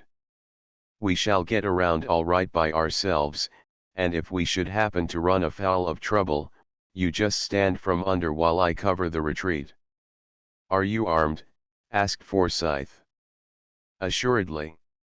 Well, I am not, and I presume it is just as well. I can't see 4 feet in front of me with or without glasses. Can't you? Then let me take your arm, said Brant, with ready sympathy, and together they turned down 16th Street to plunge presently into the depths of the underworld. For reasons best known to himself, Brant made the search for the unknown conspirators a very thorough one. If, as he more than half suspected, one of the men should turn out to be Harding in disguise, the solution of the mystery would be reached at once. And in that case he knew his enemy well enough to be sure that nothing short of vigorous measures would serve to beat him off. As a last resort he could always give the murderer of Henry Brinton up to justice, but he shrank from the thought of this as a brave man would scorn to ask aid in a personal quarrel. Doubtless the wretch deserved hanging, but the more Brant thought about it the more he was disinclined to play the part of the hangman. The alternative was to find Harding and to warn him once again that his safety lay not in reprisals, but in putting distance and oblivion between himself and his accuser. It was to set the alternative in train that Brant tramped his companion from dive to den, dragging the murkiest depths of the pool, and leaving no place unvisited where he thought there was a chance of unearthing the plotters. The search proved fruitless, as it was bound to, since Harding and Gassett were at that time closeted in the former's room in the West Denver Ghost House, but Brant did not give over until Forsyth intimated that it was time for him to go back to his desk. Even then Brant begged for 5 minutes in which to ransack yet one more kennel, and the night editor yielded and went with him. It was the place in which Harding had met the man from Taggart's Gulch on the day of his return to Denver, an evil-smelling lair half underground, with a bar fronting the entrance and a drug-like heaviness in the air pointing to what was beyond the bar-screened portal. It was Forsyth's earliest sniff of an opium hell. He gasped for breath at the threshold, and had he been alone would have fled precipitately. As it was, he went in with Brant and stood at the bar while his companion searched the rooms beyond. In a very short time Forsyth began to wish himself well out of it. First, the bartender scowled at him and asked what he would take, and when he refused to take anything, having a just fear that any liquor sold in such a place would be only less deadly than prussic acid, there was a stir in a little knot of ruffians clustered at the other end of the bar. "What's that?" demanded one of them, sidling up with threatenings. "What are ye here for, if ye don't buy? Here, barkeep, hand out the red liquor, this here gig lamps is goin' to set 'em up fer the crowd." As he had confessed to Brant, Forsyth was short-sighted almost to blindness, also, he was unarmed. But he was no coward, and he pushed the bottle back resolutely and shook his head. "The gentleman is mistaken," he said, "I haven't asked anyone to drink at my expense, and don't mean to." Then there was trouble, as a child might have foreseen. In the midst of it, Forsyth found himself looking into the barrel of a huge revolver, the weapon thrust so close that not even his short-sightedness availed to obscure it. At the same moment there was a stir in the murky region beyond the bar, a fierce oath followed by the sharp crack of a pistol, and the ruffian's weapon clattered harmless to the floor. Then Forsyth drew breath of relief, for Brant had thrust him gently aside and was standing before him. "That is my bluff, gentlemen," said the newcomer quietly. "Would any of you like to call it?" "Holy smut, it's Plucky George," gasped one in the rear, and in a twinkling the place was cleared. Nay, more, the scowling bartender himself disappeared as if by magic. Brant linked his arm in the editor's and led him forth into the clean night air. Neither spoke until they were nearing the Plainsman building, and then it was Forsyth who broke the silence. "You heard what that fellow said, Brant? Are you really the Silverette man?" "Yes." "Don't be alarmed, I'll quit you when I have seen you safe back to your office." Forsyth stopped, swung around, and put his hands on the stalwart one's shoulders. "You are a blessed idiot no less, and I am minded to beat you," he protested. "Why, confound it all, man, haven't you just saved my life?" "That is nothing. And, besides, you wouldn't have been there if I had not taken you." "No more would I, but what of that?" "Say, Brant, don't play the fool. I have known this thing, or suspected it, from the first, and I'll leave it to you to say if it has made any difference with me. I am quite willing to take you for what you are, and I don't care a little curse what you have been. That is no affair of mine, or of anybody's else." "Do you think so?" "The world doesn't agree with you." "The world is an impudent busybody," quoth the editor, catching step again. "Come up to my pigeonhole and tell me all about it." "I'll stave the rush off while you do it." "No, I shan't let you do that, Forsyth, but I shall come up later on, if you will let me. I'll own up frankly, I am in trouble, well up to my neck, and, barring yourself, there isn't a soul in Denver that I can talk to." "All right, you come up and unload on me. I'll look for you about the time the forms go down." It was the word fitly spoken, and Brant turned away with a warm spot in his heart. High ideals and puissant resolves are all very well in their way, but a single grain of human sympathy strikes deeper root and bears better fruit. For the time Brant felt at peace with all men, and instead of going back to the purlieus to renew the search for Harding, as he had intended, he went in quite the opposite direction, being minded to go to his office and work on the map while he waited on Forsyth's leisure. So ran the intention, but at the corner he came upon Jarvis, and was straightway turned aside to do a better thing. Chapter 18 "Let the righteous smite me friendly." "Hello, Brant," said the reporter. "Been to see Forsyth?" "Yes." "Then you are posted, of course. What do you think about it?" "I hardly know what to think of it yet," replied Brant, unwilling to go into details with Jarvis. "You are sure those fellows were talking about me, and not about somebody else?" "I'm sure they were talking about a man named Brant who boards at Mrs. Seeley's." "That makes the peg fit the hole, doesn't it?" "It seems to. I guess we shall have to call it a mystery, and hope to learn more about it later on." "Going upstairs?" "Not just yet, let's go and liquidate." "I don't drink," Brant objected. "The dickens you don't. Since when?"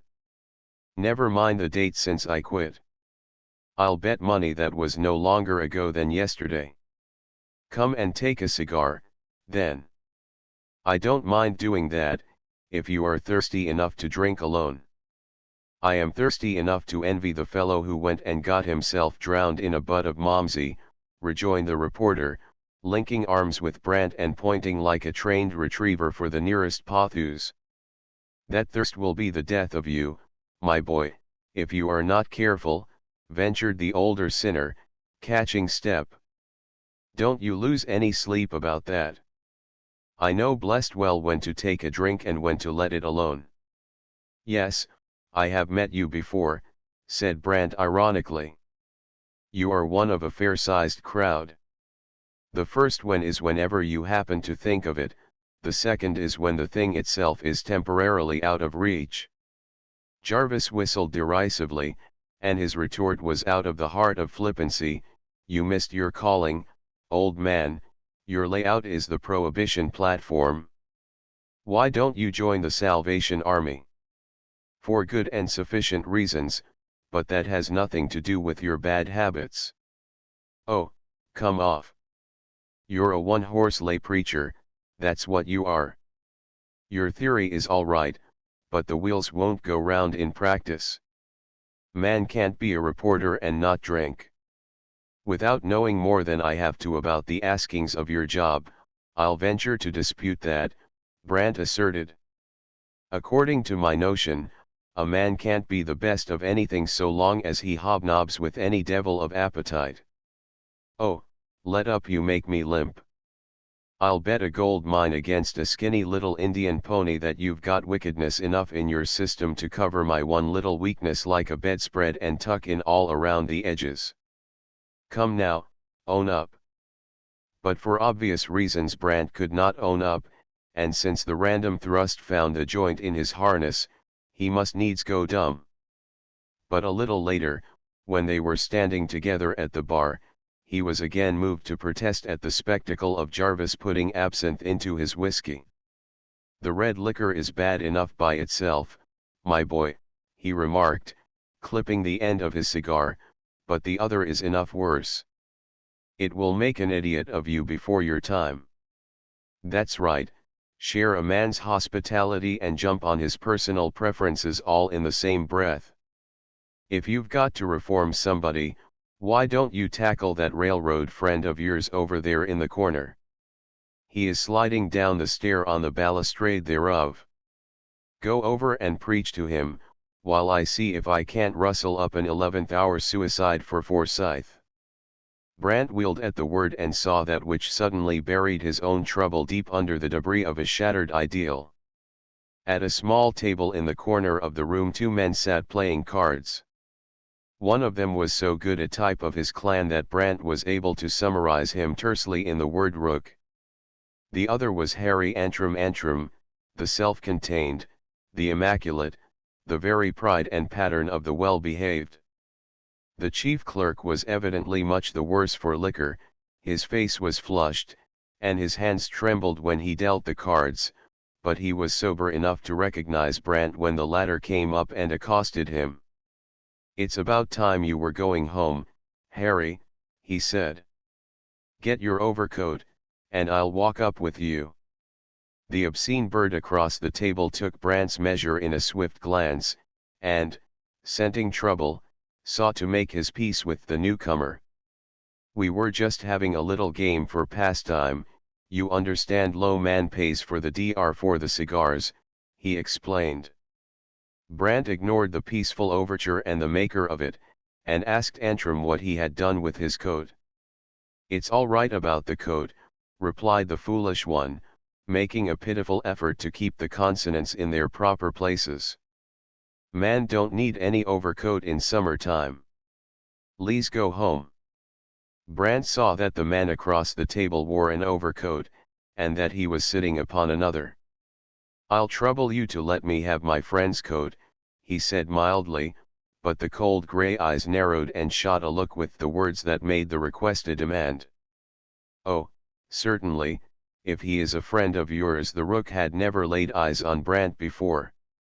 But it wasn't no brace game, I win it fair enough. Brant helped Antrim to his feet and into his coat, after which he walked him home with no word of inquiry or reproach.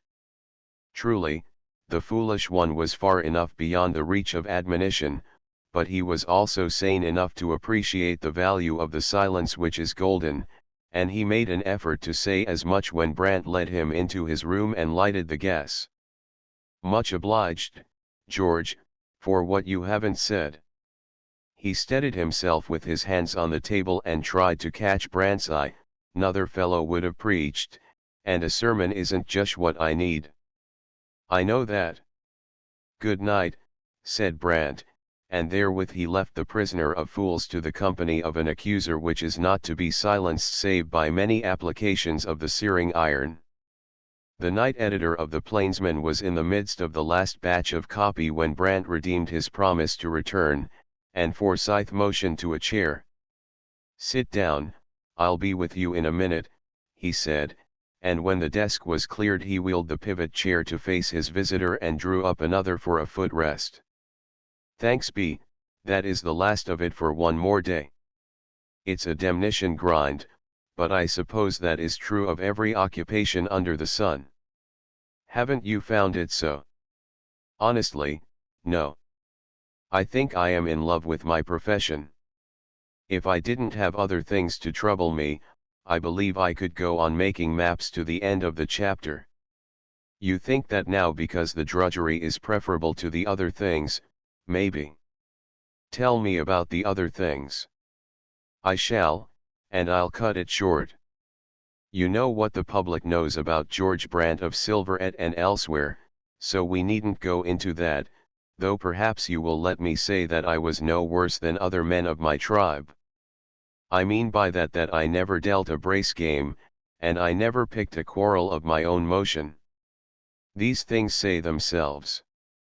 Go on." "Well, one day I came to the end of things. You may imagine that the life would nauseate any man who has ever known anything better, and that is what it did to me. So I turned short, pasted down the old leaf, and began all over again. So far so good. And then I began to hunger and thirst after respectability, and a wife, and a home, and all the commonplace blessings of the well-behaved. And because I can't have them I am minded to do a lot of foolish things." The editor removed his glasses and fell to polishing them absently. "Perhaps you are not willing to pay the price," he suggested. "Yes, I am if I know my own mind." "Then you have found the what shall we call her, the affinity." "I have, found her and lost her again. Very few things are lost in this world beyond the hope of finding them again, I mean." "What happened?" "That which was sure to happen, sooner or later. Her mother found me out and sent me adrift with a Scotch blessing." That was a bit hard. Does the young woman know?" "That is what I can't find out, though I am afraid she does. I met her face to face yesterday, and she passed me without a word. Which proves nothing more than that she may be nearsighted. I shouldn't lose any sleep over that. But I did, I went mad, and spent half the night in a gambling den." "You did? That is the worst thing I know about you thus far. It was unworthy of you." "Don't I know it? Haven't I been eating the bread of bitterness all day?" "I suppose you have, but you will have to eat a good bit of it before you get through. You say you are willing to pay the price, but I have my doubts about that." Now Brandt could be steel cold in the fiercest fray, but he was not beyond flinching under a friendly lash. Forsyth stout whipped him out of his chair, and he made 2 or 3 quick turns up and down the narrow walkway behind the desk before the pot of passion boiled over. "God in heaven, Forsyth, you don't know what you are talking about," he burst out. "I'd sell my soul and the reversion of it to win that girl's love and respect." "Exactly, but you are not required to sell it. You are expected to pay it out of debt." "I am willing to do that. But what can I do more than I have done?" "A great deal, I should say. Let me use the knife a little, and then I'll try to sew the wound up. You went your own way, which you admit was not the way of decency, till you got tired of it. Then you faced about and said to yourself that all these things should be as if they never had been. That was right and proper, but it was only the first step in a longish journey. Since that time you have taken several other steps, and now you have reached a point where society begins to concern itself, demanding from you a reasonable guarantee of good faith. Hang society. I suppose that is what the mother meant when she said I hadn't repented. She was quite right. You haven't repented, in the sense that you are sorry for what you have done. You were merely tired of one thing and so took up another, forgetting that in this game of life he who plays must also pay. I am paying now, at any rate. No, you are not, you are only suffering the consequences of not having paid. Brandt made more turns in the narrow walkway, and scowled and frowned and otherwise gave signs that the friendly knife had cut deep. It is not every man who can probe his own wound, but this man did it, as his silence-breaking word declared, "Tell me what I am to do, Forsyth, and I'll do it if it shortens my life. The thing that you have to do makes for longevity. It is merely to settle down in humdrum good behavior and wait." For how long? The editor shrugged. Quien sabe? Till the price is paid. Society will let you know when it believes you are to be trusted. Brandt sat down again and jammed his hands deep into his pockets. Wait, you say. That is the one thing I can't do. Set me any task, however desperate, that I can do and have done with it, and I am your man. But the waiting game will first drive me mad and then kill me. No, it won't. Other men have had it to do. But I shall lose my chance of happiness in any event. Not necessarily. Certainly not if the young woman loves you. You mean that she would wait, too?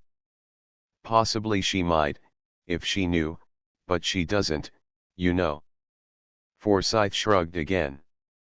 I presume I am a traitor to my kind for suggesting it, but you are not under bonds not to tell her, are you? No, I might have been, if the mother had seen fit to put it that way. But she didn't. She declared open war, and she needn't complain if I borrow her weapons. No. And there is little doubt about your being able to hold your own in any stand-up fight. By the way, speaking of fights, did you shoot that fellow who was trying to bully me? No, I shot his pistol out of his hand. Purposely. Of course. It is a sheer marvel to me, the accuracy and the fact itself. I don't understand how you managed to hit it, and I didn't suppose a bullet would knock a pistol out of a man's hand. It is easy enough if you shoot straight and carry heavy metal. This thing, he took Harding's revolver out of his pocket, this thing throws a .45, and it would punch boilerplate at that distance. Let me see it, said Forsyth, and he took the weapon and examined it as one examines the tools of an unfamiliar trade. It's a young cannon, isn't it? What is this name on the handle? J. Harding is what it is meant for. He owned it until one night when I held him up and took it away from him. Another battle royal, I suppose, said the editor, shaking his great head in deprecation of battles royal and brawlings general. You will have to drop all that, my boy, if you are going to join the great army of the well-behaved. And that reminds me, what kind of a coil are you in with these fellows that Jarvis overheard? Brandt thought twice before he spoke once. Here was a matter about which the least said would be the soonest mended. If he should tell the facts in the case, Forsyth would insist that he was no better than an accessory after the fact if he should persist in his refusal to give Harding up to justice, and this he could not bring himself to do. Therefore he answered lightly, "It is an old quarrel, and one which I don't mean to take up. One of the fellows owes me a grudge, but he is in no condition to go to war with me or with anyone. And yet you wanted to find him." "Yes, I was going to invite him to drop it and go away, but it's hardly worthwhile," said Brandt, getting up to take his leave before he should be drawn into the giving of details. "Well, Keep out of it, keep out of everything that isn't as plain as print and of a nature to be cried from the housetops, and you will come out all right. Don't get downhearted, or, if you do, just come up here and I'll abuse you some more. Good night.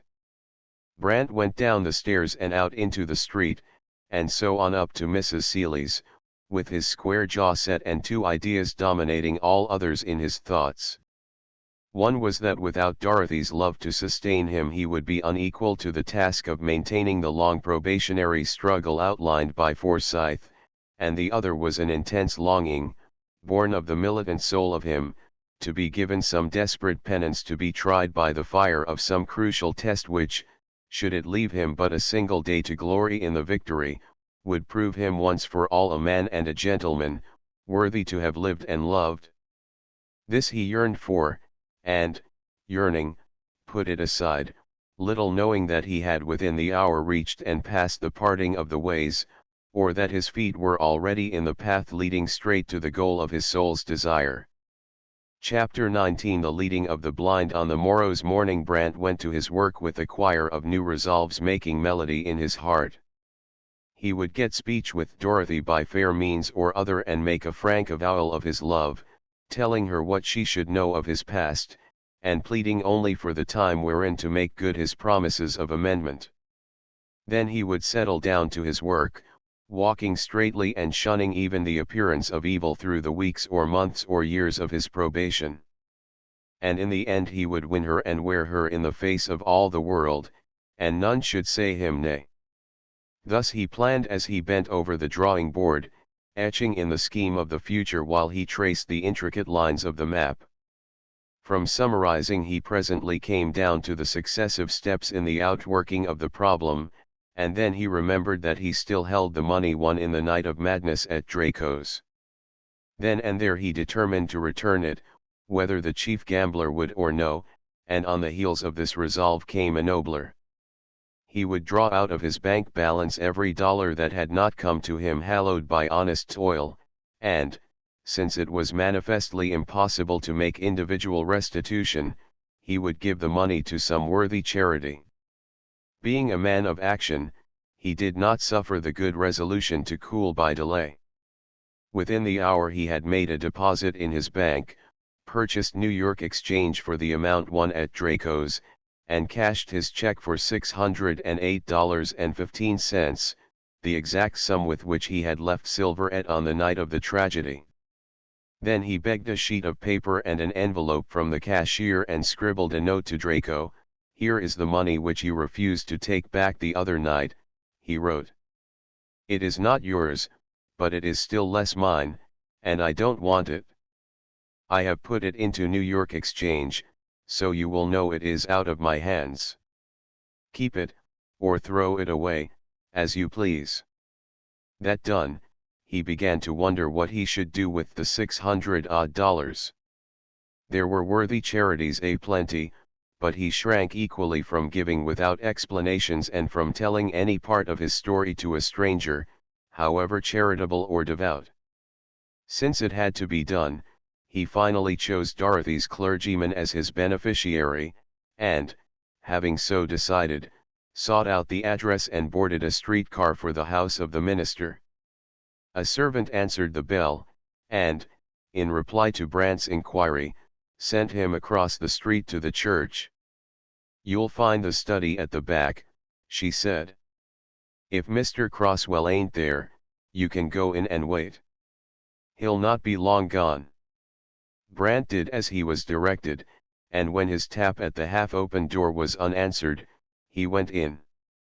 A young woman was sitting in a corner reading, and when he saw that it was Dorothy he stood abashed like any schoolboy. Only for a moment, however, for Dorothy rose quickly and came forward with hands outstretched.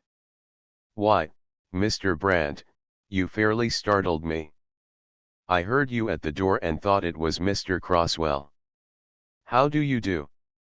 And where have you been all these weeks?" Brant went dizzy with mingled joy and self-reproach. Then it was a hideous mistake, after all, and Mrs. Langford had kept her own counsel. It was almost beyond belief, and he stammered helplessly in his acknowledgments. I haven't been anywhere, that is, I been here. No, not just here, either." Dorothy's laugh rang sweet and joyous, and it outran her words in restoring his self-possession. "It's the atmosphere of the place, you know," she said archly. "People come here to confess their sins, and polite excuses are not allowed." "Have you come to confession, Mr. Brandt?" Her jesting question went near enough to the truth to make him wince. Yes, something of that sort. "I came to have a little talk with Mr. Crosswell," she suggested. "So did I. Won't you sit down and wait for him? He will be in before very long, I think." Brandt did as he was bidden, and thus having the opportunity for free speech which he would have been willing to buy at a price, went dumb and could do no more than tie idle knots in his watch chain. Dorothy read the questions in his eyes, but she mistook their pointing, and wondered how she could help matters along without betraying Isabel. Much to her relief, he opened the way by breaking ground in the direction of things serious. "The last time we met you were in trouble," he began. "I hope the cause has been removed." "It has," she assented, and I have wanted so much to thank you. It was very, very good of you to help us." "Please don't mention it, anyone would have done as much under the circumstances," he protested, adding, "and that without the hope of reward." She knew what he meant, or thought she did, and steeled herself to lead him on. "I think we all expect rewards of some kind for our good deeds, and we usually get them, don't we? Rather oftener than we deserve, I think. But I missed mine." Dorothy had prayed for this opportunity, and for strength to improve it, but she had to turn away from him before she could go on. "Sometimes we think we have lost things when we have only overlooked them," she ventured, then, brushing aside the figure of speech, she went straight to the heart of the matter. "Mr. Brandt, why don't you come to see us any more?" From the personal point of view it was the cruelest of questions, but she was determined to secure her own safety and Isabel's happiness by forcing his confidence, and she knew no better way to do this. Nevertheless, she was wholly unprepared for his reply. "For the best of reasons, Miss Langford, I have been forbidden the house." It seemed incredible that he should put such a harsh construction upon Isabel's refusal, and Dorothy was bewildered. "But I don't understand," she began. "Surely, one moment, please. Do you believe in repentance? In its efficacy, you mean?" "Why, certainly, otherwise we should all be beyond hope." "Then let me suppose a case, call it a parable, if you will. There was once a man who was thoroughly bad, quite given over to the service of the evil one. One day this man saw the error of his way and resolved to live thenceforth a clean life. Then he met and loved a woman. He paused and got up to pace slowly back and forth behind her chair, loved her with a love that recked nothing of the great gulf separating him from her, forgetting the gulf, indeed, until the specter of his evil past was called up to remind him of his unworthiness. Do you follow me?" Her yes was the faintest of whispers, but he heard it and went on. "Judge, then, between that man and an exacting world. Is there any hope for such a one? Would patient perseverance in well-doing sometime earn him the right to contend for such a prize as the love of a good woman? Might he venture to look forward to a time when the great gulf would be fairly bridged, when a pure woman, knowing the worst of him, would not turn from him in loathing?"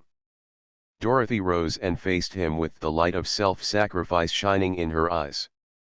"Who am I that I should judge anyone?" she asked softly. "You are yourself, Dorothy, and you know the man and the woman." It was a moment of supreme trial. How could she give him the word of encouragement from Isabel without betraying Isabel's secret? And how could she ever forgive herself if she should waste the opportunity and send him away empty-handed? In her embarrassment she again took counsel of frankness. "It is only the faint-hearted who despair," she said steadily. "Difficulties are made to be overcome, and for one who presses forward steadfastly there is always hope." She stopped with the feeling that all these phrasings were but generalities, and he broke in eagerly, "That is enough. You have heard the parable, this is the interpretation. I am the man, Dorothy, and you are the woman," he was going to say, but she held up a warning finger, and he heard a step at the door. It was the clergyman returning, and before Brant could add the word to which all the other words had been but the preface, his chance was gone. The next moment Dorothy was introducing him to an elderly little man with a kindly face and a handclasp that spoke of warm friendships and a broad personality.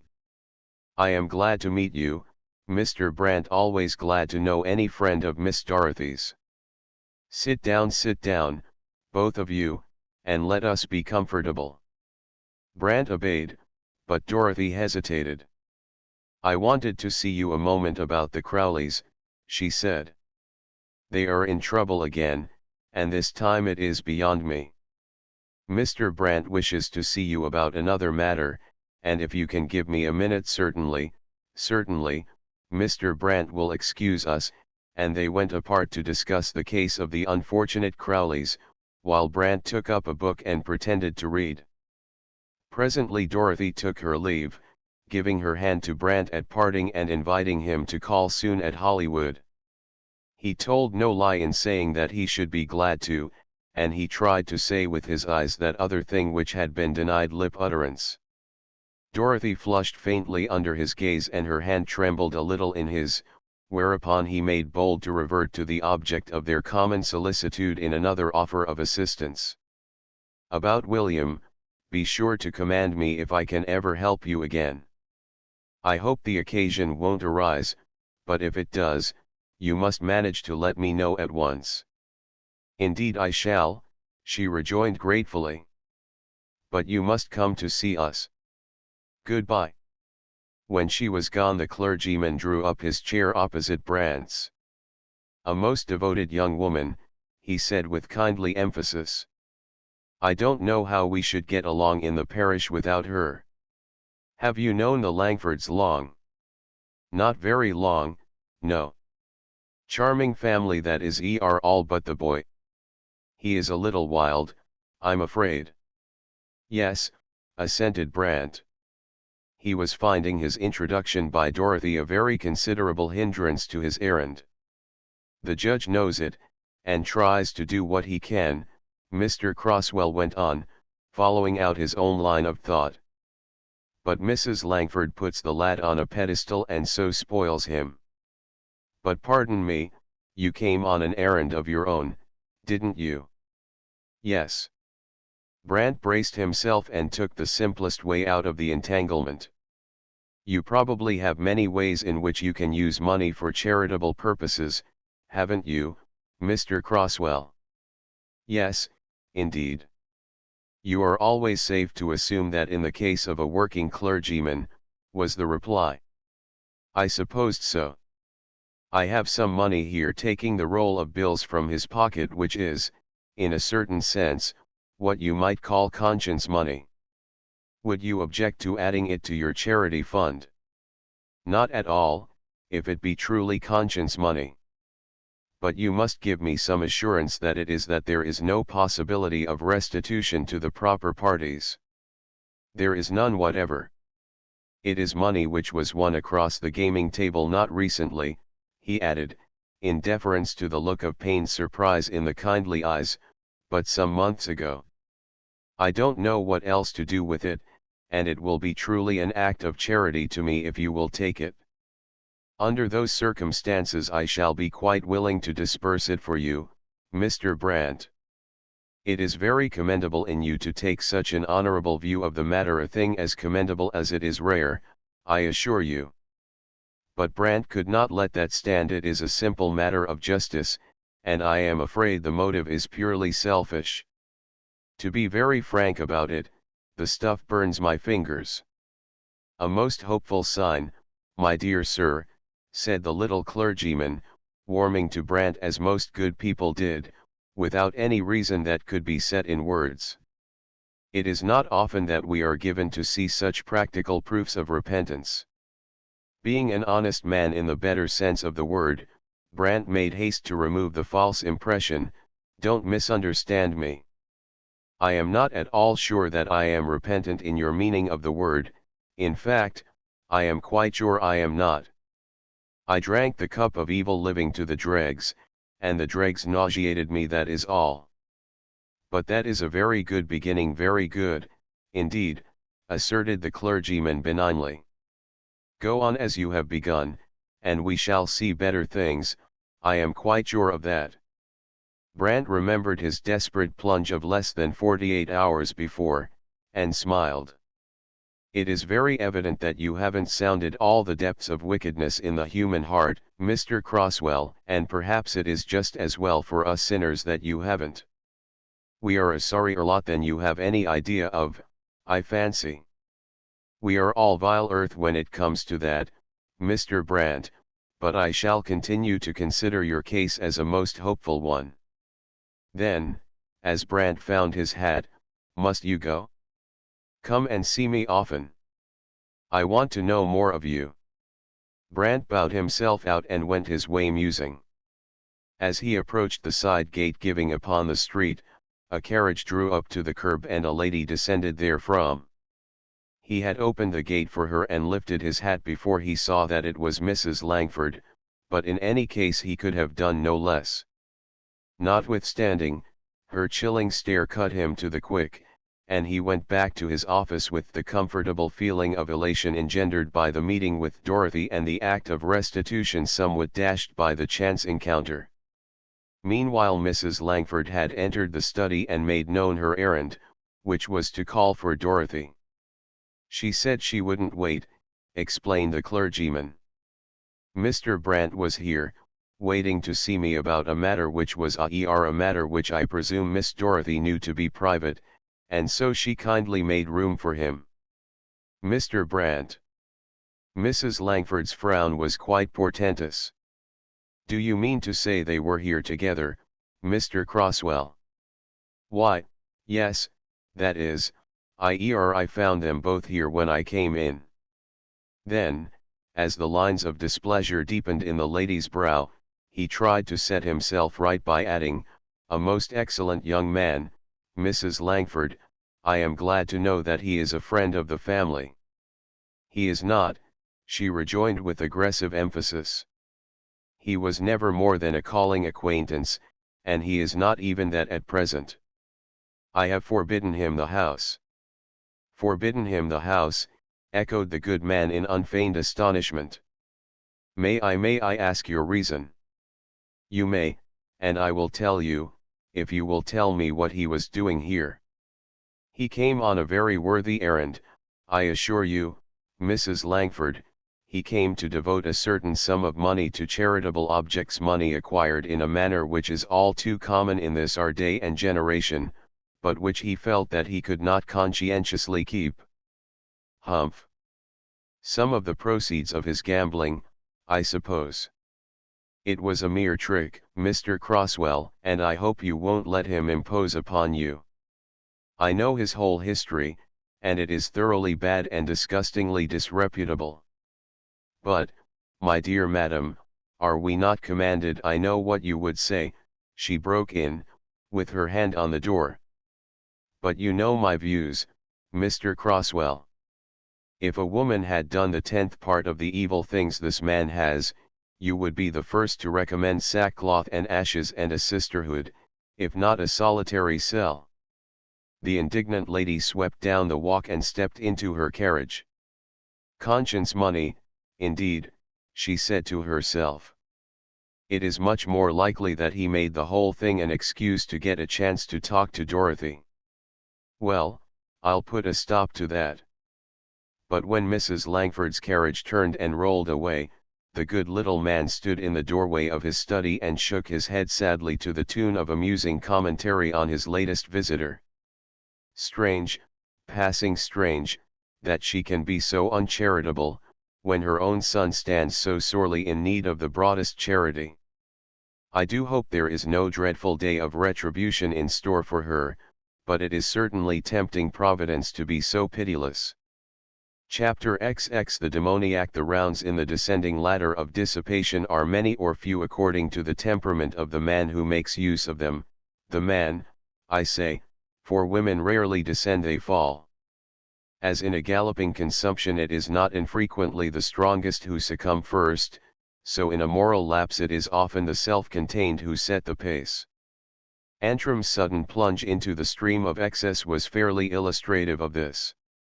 Beginning with the mild debauch in the company of Grotter, the division engineer, he went from bad to worse with such breathtaking celerity that the end of a single week found him shattered and nerveless, and already dependent upon stimulants for the inspiration needful to keep him up to his work. It was in such a plight that he began the day following his adventure with the rook. To be sure, there were, early in the morning, some feeble and shame-prompted motions toward amendment, but these were soon swept away by the onrush of appetite, newborn but mighty, and since he went fasting to his work, he began the earlier to borrow efficiency from the bottle. As it is prone to do in time of need, the stimulant played him false at first, though he gauged the doses with careful accuracy and repeated them frequently. All through the forenoon he found himself struggling with a vague sense of uncertainty, a mental obscuration which made perplexing puzzles out of the well-known details of the office work. The mail was heavy that day, and in the absence of the superintendent the chief clerk's tasks were multiplied. There was an unusual influx of callers, each with a grievance real or fancied, and a dribbling stream of telegrams trickled insistently through the clicking relay on his desk. To make a bad matter worse, his telegraph operator was sick, and such wire business as came to the office he had to handle himself. It was some time during this hazy interval that a message, repeated from some station on the Eastern Division, came from the dispatcher's office at Lone Pine Junction. It was from the general manager, who, with the president and his party in the private car Aberystwyth, was on the line moving westward. Some member of the party was sick, and in consequence the car was running as a special train, with orders giving it right of way over all other trains. Similar orders were required for the Western Division, and Antrim turned to the stenographer, "Take a message to the general manager, care car Aberystwyth, running as special train on Eastern Division," he directed, and when Bertram's pencil stopped, he dictated, "Your message today. Car Aberystwyth will be run as special train on Western Division, Lone Pine Junction to Denver, with right of way over all trains. Get that off as quick as you can, and when you come back I'll give you the letter to the dispatcher," he said, and a few minutes later Bertram took the message to the telegraph office. When he came back Antrim had something else for him to do, and in the rush of the forenoon's work the stenographer forgot all about the letter to the train dispatcher, the letter without which the dispatcher would know nothing about the arrangement made for the special. But if Bertram forgot, so did the chief clerk, though the omission hung over Antrim like a vague threat, which he tried vainly to define. At noon the threat had become a part of the general obscurity through which he seemed to be groping his way, and by that time he was so far behind with the business of the day that he went without dinner to save the noon hour, substituting yet other potations for the midday meal. Such reckless disregardings of the simple necessities speedily brought their own penalties. By 1:30 he was little better than an automaton, doing whatever came to hand mechanically and by force of long habit. By 3 he had fairly entered the drunkard's paradise, that exalted frame of mind in which the most abstruse problems seem to solve themselves of their own motion. After that, all things were easy of accomplishment, and the chief clerk shut and locked his office at 6 o'clock with the comforting conviction that he was quite himself again, that, notwithstanding the perplexities of the morning, he had acquitted himself with his old-time vigor and perspicacity. Then he went to supper, and when he found that he had overshot the mark and could eat nothing, he began dimly to realize that he was in a bad way and forced himself to drink a double allowance of strong coffee. The slight stimulant began presently to counteract the effect of the greater, and with the first gleams of returning sobriety the threat of the forenoon renewed itself with added insistence. When that happened he went to his room and sat down on the edge of the bed to reason it out. For an hour or more he wrestled with the thing, coming no nearer the truth than this, that out of the struggle came a great and growing conviction that he had left something of critical moment undone. That was enough. Things left undone in a railway superintendent's office may easily mean anything in the category of disaster, and Antrim groped for his hat and coat and went out, meaning to borrow yet again of the usurer, and then to go back to his office to search for the slipped cog. Fortunately for the latter resolve, the brisk walk in the cool night air sobered him sufficiently to send him straight to the office without the preliminary. Letting himself in and leaving the door ajar, he turned the key of the incandescent lamp over his desk and sat down to go painfully over the business of the day. It was slow work. His fingers were clumsy, and there was a curious haze before his eyes which seemed to befog the mental as well as the physical vision. Under such conditions it was not wonderful that he overlooked the message relating to the movements of the President's special train, and when he had gone through the day's correspondence without discovering anything amiss, he was dismayed afresh to find that the threat of impending disaster was increased rather than diminished, and his pulse quickened with the rising fever of apprehension. "Oh, good Lord," he groaned, "what has come over me that I can't remember? I know I've missed something that will drive me crazy if I can't find out what it is. Let me think, there was the Roland excursion to arrange, that's done, and the holding of number 7 for the Western Mail, I did that, too." He went on through the day's routine, checking off the items one by one. "No, it's something else, and it's gone from me, gone as though it never were. And whatever it is, it will ruin me, world without end. God of mercy, why can't I remember?" He leaned back in the swing chair and tortured his brain once again, cudgeled it until the sweat stood in great drops on his forehead, but all to no purpose. Once he started up with the thought that he would try to find Bertram, but he knew not where to look for the stenographer, and, besides, the nameless terror seemed now to be so close at hand as to forbid all expedients asking for time. This menacing phase of the unexplainable thing made him sick with fear, and the sickness made him sit down and sweat again and fight desperately for consciousness. In the midst of this, while he sat staring blankly at the opposite wall, the end came. Having dwelt overmuch upon the day's routine, the events of it now began to chase each other in a round of endless repetition. In this rhythmic round things tangible were presently involved, first the walls of the room, then the furniture. He caught at the arms of his chair to save himself from slipping into the vortex of the spinning whirlpool. Something clicked, in his brain or out of it, the twirling maelstrom vanished in a puff of darkness that could be felt, and silence as profound as that in which the deaf live seemed to kill the sense of hearing. How long he sat horror-sick in the stifling darkness he knew not, it might have been minutes or hours.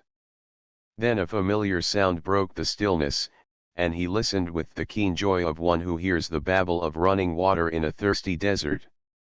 It was the clicking of the telegraph instrument on his desk, and the tiny tapping was his first assurance that he had not been stricken both deaf and blind in the same instant. At first the clicking spatter of dots and dashes was meaningless, then it slipped into coherence, and Antrim listened with his heart pounding like a trip hammer. The sounder was repeating the wire business of the day. Like a flash out of the unseen it came to the prisoner of despair that the thing forgotten had to do with some telegram mislaid or overlooked, and here was his opportunity. Sooner or later the tapping sounder would give him the lost clue, and he would lie in wait and listen and pounce upon it. One by one the messages received hours before were ticked off into the silence, and so single-eyed was the listener that it did not occur to him to marvel at the miracle. Word for word they came, and he could even recognize the varying writing of the different operators on the line. At length there was a pause, and then the sounder began again, tapping out the Denver office call with the signature of Lone Pine Junction. Antrim pounced upon the key and answered. Without a break the message followed the closing of the key, to Craig, Superintendent, Denver, owing to sudden illness of a member of the President's party, we are running private car Aberystwyth as special train with right-of-way against all other trains. Make same arrangement for Western Division. Must reach Denver at earliest possible moment. On present schedule, will arrive Lone Pine Junction between 9 and 10 this p.m. RF Angus, GM. Antrim heard it through, opened his key and sent the reply, to RF Angus, General Manager, Care Car Aberystwyth, running as special train on Eastern Division, your message today. Car Aberystwyth will be run as special train on Western Division, Lone Pine Junction to Denver, with right-of-way over all trains. Craig, Superintendent. Then he felt in the darkness for the pad of letterheads, dipped the pen, and began the forgotten letter of instructions to the train dispatcher, Dispatcher, Denver, President Carruthers, with his party in private car Aberystwyth, is moving westward on Eastern Division. A member of the party is sick, and car is running special to Denver with regardless orders. This special will reach the chief clerk stopped with suspended pen and tried to recall the name of Lone Pine Junction. Though he had but now repeated it, it was gone, and, balanced as he was upon the sharp edge of collapse, the effort to remember the name turned the scale. The pen slipped from his fingers, his head sank upon his arm, and the swirling whirlpool laid hold of him, thrusting him down to oblivion in the black throat of its vortex. Chapter XX I rod for the fool's back. Comparing it with the fortnight of yesterdays, Brant reckoned the day of his meeting with Dorothy as one worthy of anniversaries. In good truth, his confession had stopped something short of its climax, and of the coveted personal absolution, but it was comforting to remember that he had spoken plainly, and that she had bidden him go forward hopefully. Notwithstanding the untimely interruption, there could be no reasonable doubt of the major fact, that she fully understood his parable and its application understood and was glad, and would have let him go on but for the interruption. So much for the good, and as for the ill, the rebuff at the church gate went for little. Being so well assured of the daughters he was about to say love, but he changed it to sympathy. Being so well assured of the daughters' sympathy, he could afford to wait for reinstatement in the good graces of the mother. Women, even such women as the Mrs. Langfords, are not implacable, he reasoned, and when he should have shown how sincere he was, her resentment, her natural resentment, he was willing to call it would be allayed, and she would see the injustice of her sentence of ostracism. Wherein he showed forth an unknowledge of womankind common to very young men, and to some older ones whose walk in life has led them much apart from women worth the knowing. In the exuberance of his self-congratulation Brant lost sight of the one redeeming thread in the thought-woven fabric of the day, which thread was a brotherly concern for Antrim, and a half-formed resolve to turn Bearwarden to the foolish one. By evening the half-formed resolve took permanent shape, and since a physician must first know something of the disease and the cause of it, he began by trying to breach Antrim's reticence at the supper table. For reasons good and sufficient, the effort was bootless, and Brant, driven from ear to eye evidence, and having, moreover, considerable skill in diagnosing the symptoms of bottle sickness, saw with concern that Antrim was tottering on the verge of the abyss.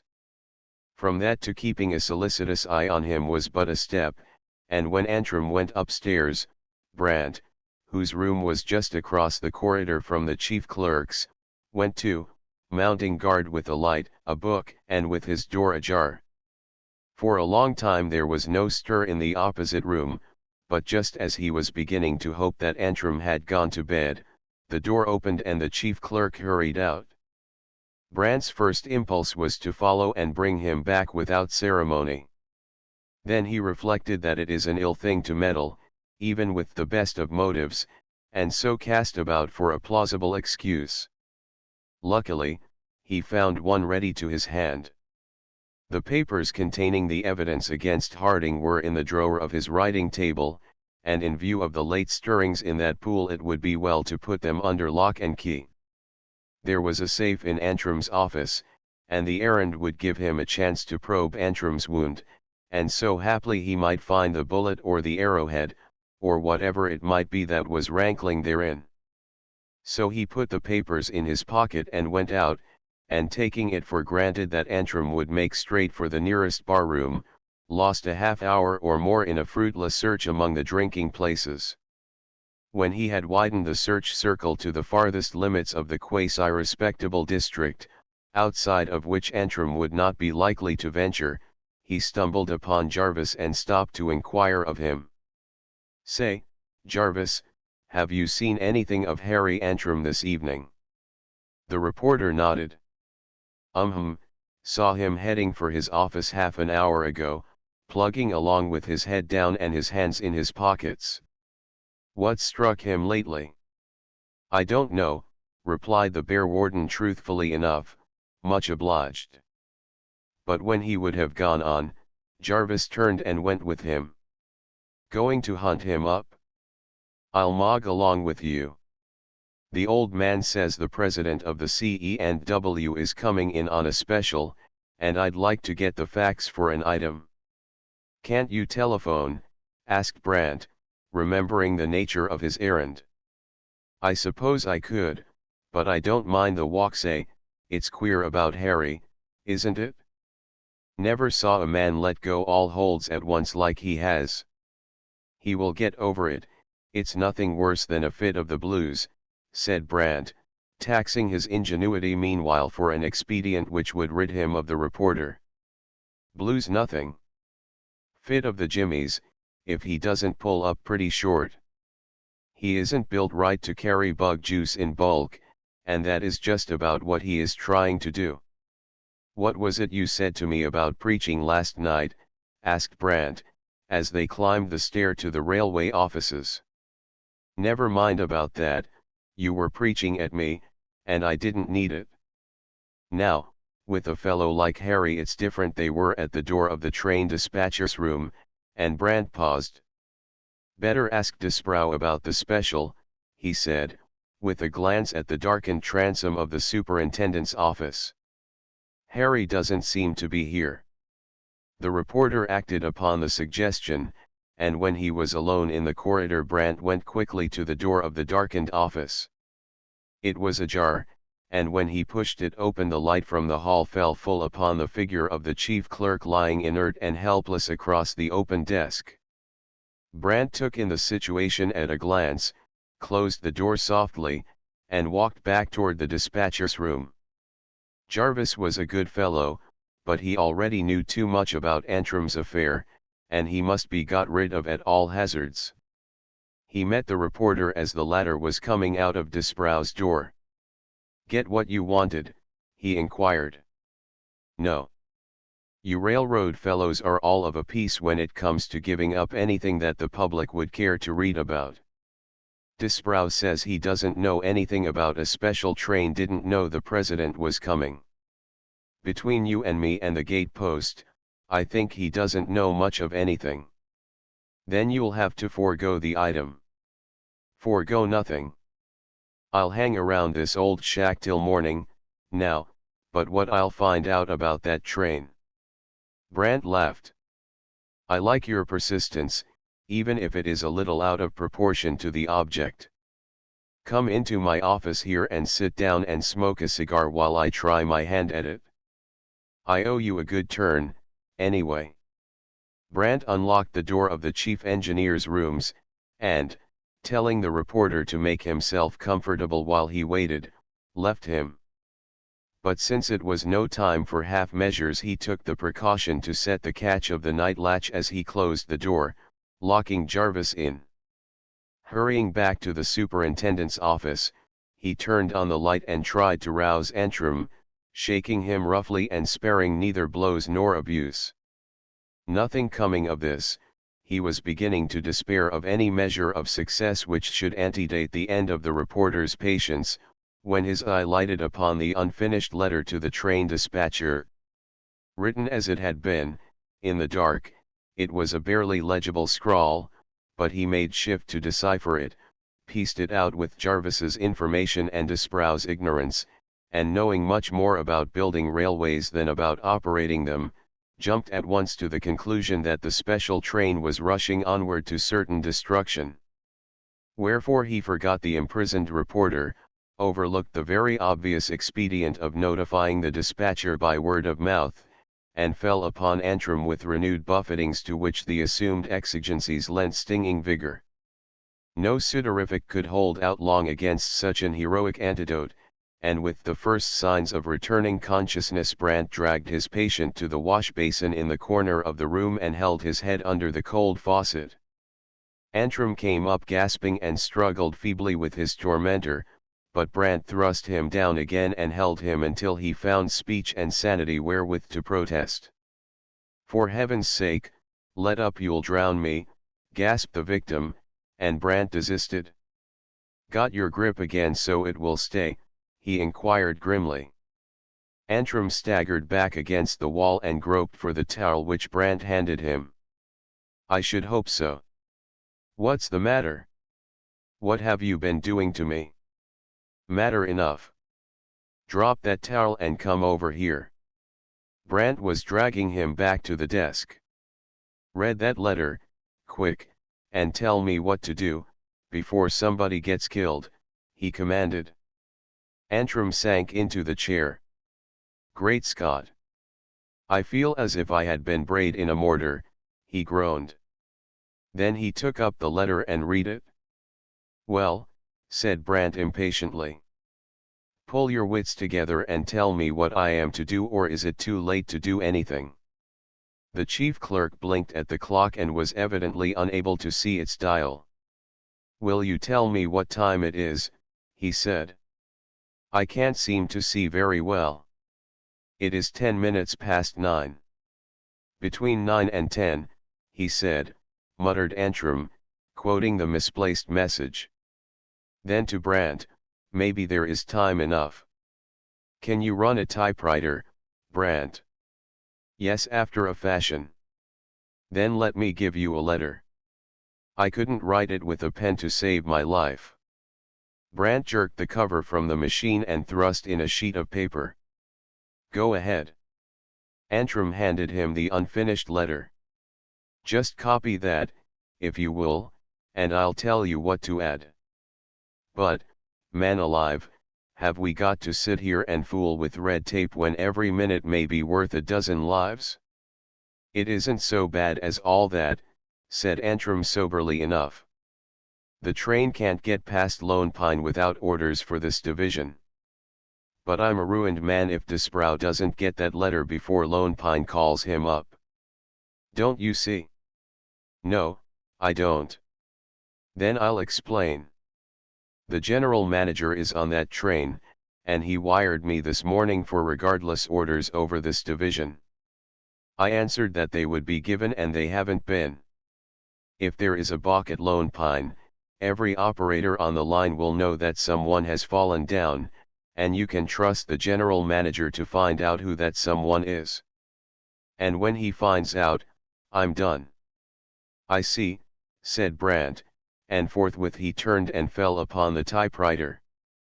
When he had written to the break in the unfinished letter, Antrim dictated, "Will reach Lone Pine Junction between 9 and 10 this p.m., and you will arrange to give it right of way to Denver over all other trains."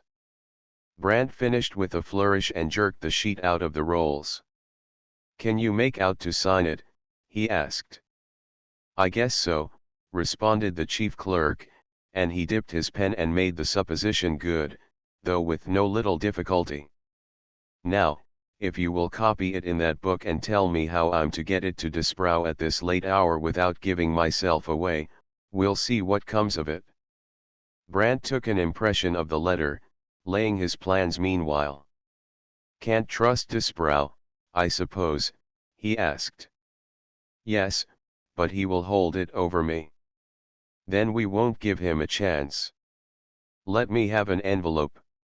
When the letter was enclosed and addressed, Brandt told the chief clerk to sit still and wait for him. He was back in a few minutes, and Antrim had not to ask if his errand had been successful. How did you manage it? He queried.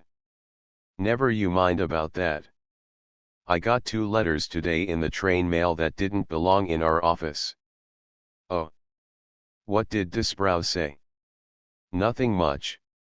Swore a little on general principles, and said it was lucky I found it before the old man had time to raise Cain. It took me longer because I had to go and bake it over a gas jet, it was wet, you know. Antrim swallowed a lump in his throat and pulled himself together to meet the demands of the occasion. Brandt, you have played the Good Samaritan tonight, if you never did before. You have pulled me out of the deepest hole I ever got into. No, I haven't, but I am going to. Now tell me how the thing happened.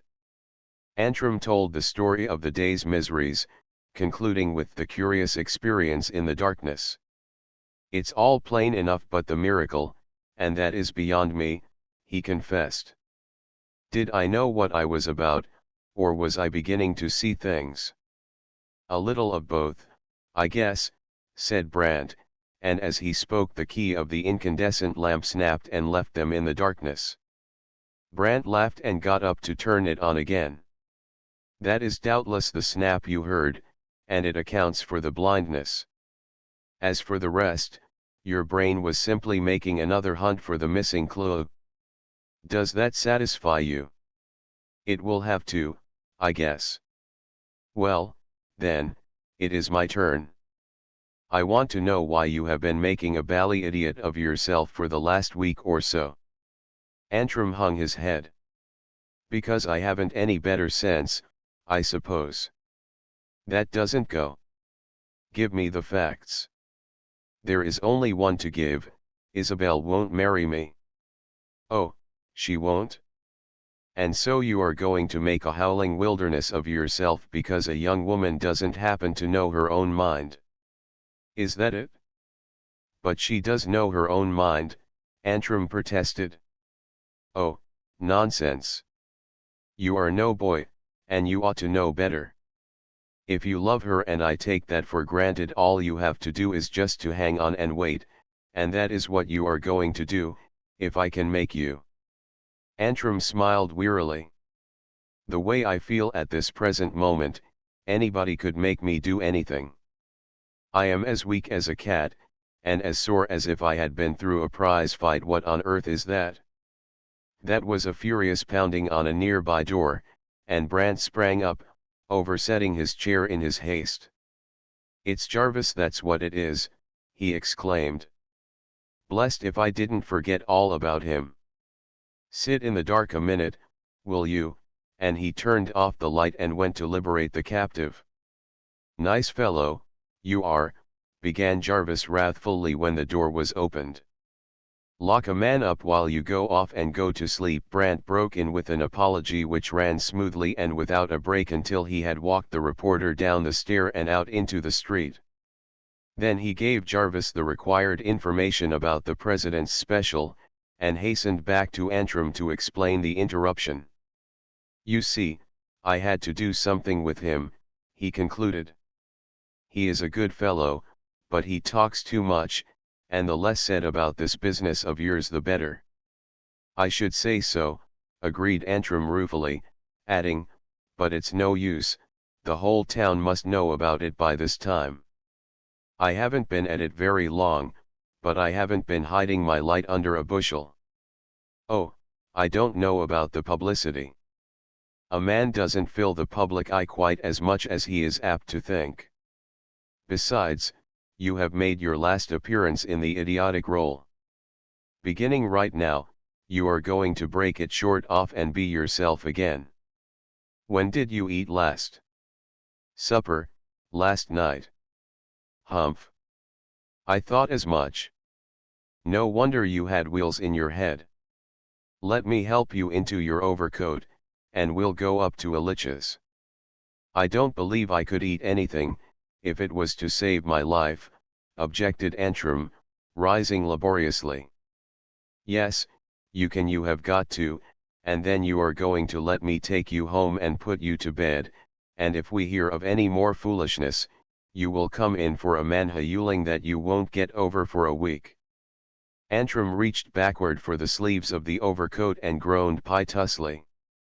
Great Moses! I feel as if I'd had that already. What the mischief do you suppose makes me so stiff and sore? Brant's laugh lacked sympathy. It is one of the after effects, I fancy. Look out you don't bring it on again. And he tucked Antrim's arm under his own and led him uptown, carrying out his program to the letter, and playing his new role of bear warden until he had seen his charge safe in bed. When he reached his own room he found the packet of papers still in his pocket and tossed it carelessly across to the table. Then he thought better of it, and put the envelope back in his pocket.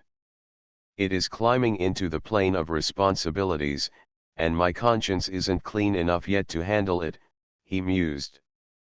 Just now I feel as if I should like to burn the stuff and give the beggar a chance for his life, and yet I suppose there are plenty of purists who would say that I am an accessory in the murder of Henry Brinton for not giving his murderer up to justice. I wonder what she would say about it? If I knew, that is what I should do. He stretched his arms and yawned sleepily. Hi-oh, it's a queer old round world, from any point of view, but since the morning and the evening of this blessed day, I'm rather glad to be in it. With which altruistic reflection he went to bed to dream that he was about to be hanged for the murder of one Henry Brinton. Chapter XXII How the smoking flax was quenched. A wiser than any here has said that as a man layeth down, so riseth he up, and inasmuch as a good deed had rounded out the Tuesday which was to be held worthy of anniversaries, it was Brant the brother keeper who thrust his head into Antrim's room on the Wednesday morning what time the convalescent was dressing. Peace to your ashes, Henry, my son. How do you pan out by this time? Better, thank you, only I'm black and blue in spots and too sore to talk about. Say, do you know, I think I must have been in a fight last night? But I don't remember the first thing about it. Brant grinned. I had been aching to get a chance at you, and it came in my way last night trying to make you come alive to your responsibilities, you know. Never gave anybody such a jolly good beating in all my life. Shall I come in and shake you into your raiment? Oh, no, thank you, I'll be down directly. Wait for me, if you are not in too much of a hurry. I'll eat with you. Brant waited, and after breakfast they walked downtown together. It was a tonic autumn morning, with a crisp clean wind blowing fresh from the snow-capped peaks, and a marvelous clarity in the atmosphere that seemed to bring the nearer foothills within easy speaking distance. On such a morning it was good to be alive, and Brant said something to that effect, an assertion to which Antrim gave conditional assent. Yes, if a fellow's head could be as clear and bright as the morning and the atmosphere. A fellow shouldn't roil his brains with muddy fire water, then. No, but I didn't mean just that. That is only a consequence. A very unnecessary consequence in your case. You know you haven't a peg of an excuse to hang your villainy on, Harry. I suppose I haven't, when you get down to the marrow of the thing. A man never has a watertight excuse for making several kinds of a donkey of himself. But I'd like to be allowed to say that it was the worst facer I have ever had. You see, I had been banking on a certain kind of happiness ever since Isabel and I used to go to school together, and then to have to give it up, well, it just knocked me out, that's all. But you are not going to stay knocked out, and you are not going to give it up unless you are a donkey sober as well as a donkey drunk. Oh, no, I've had my little fling, and I paid the piper's bill last night. That settles the bottle, imp. But as to the other, you don't know Isabel. Of course, no one but your own sapient self could know her. How long is it since you have seen her? A week. No longer than that.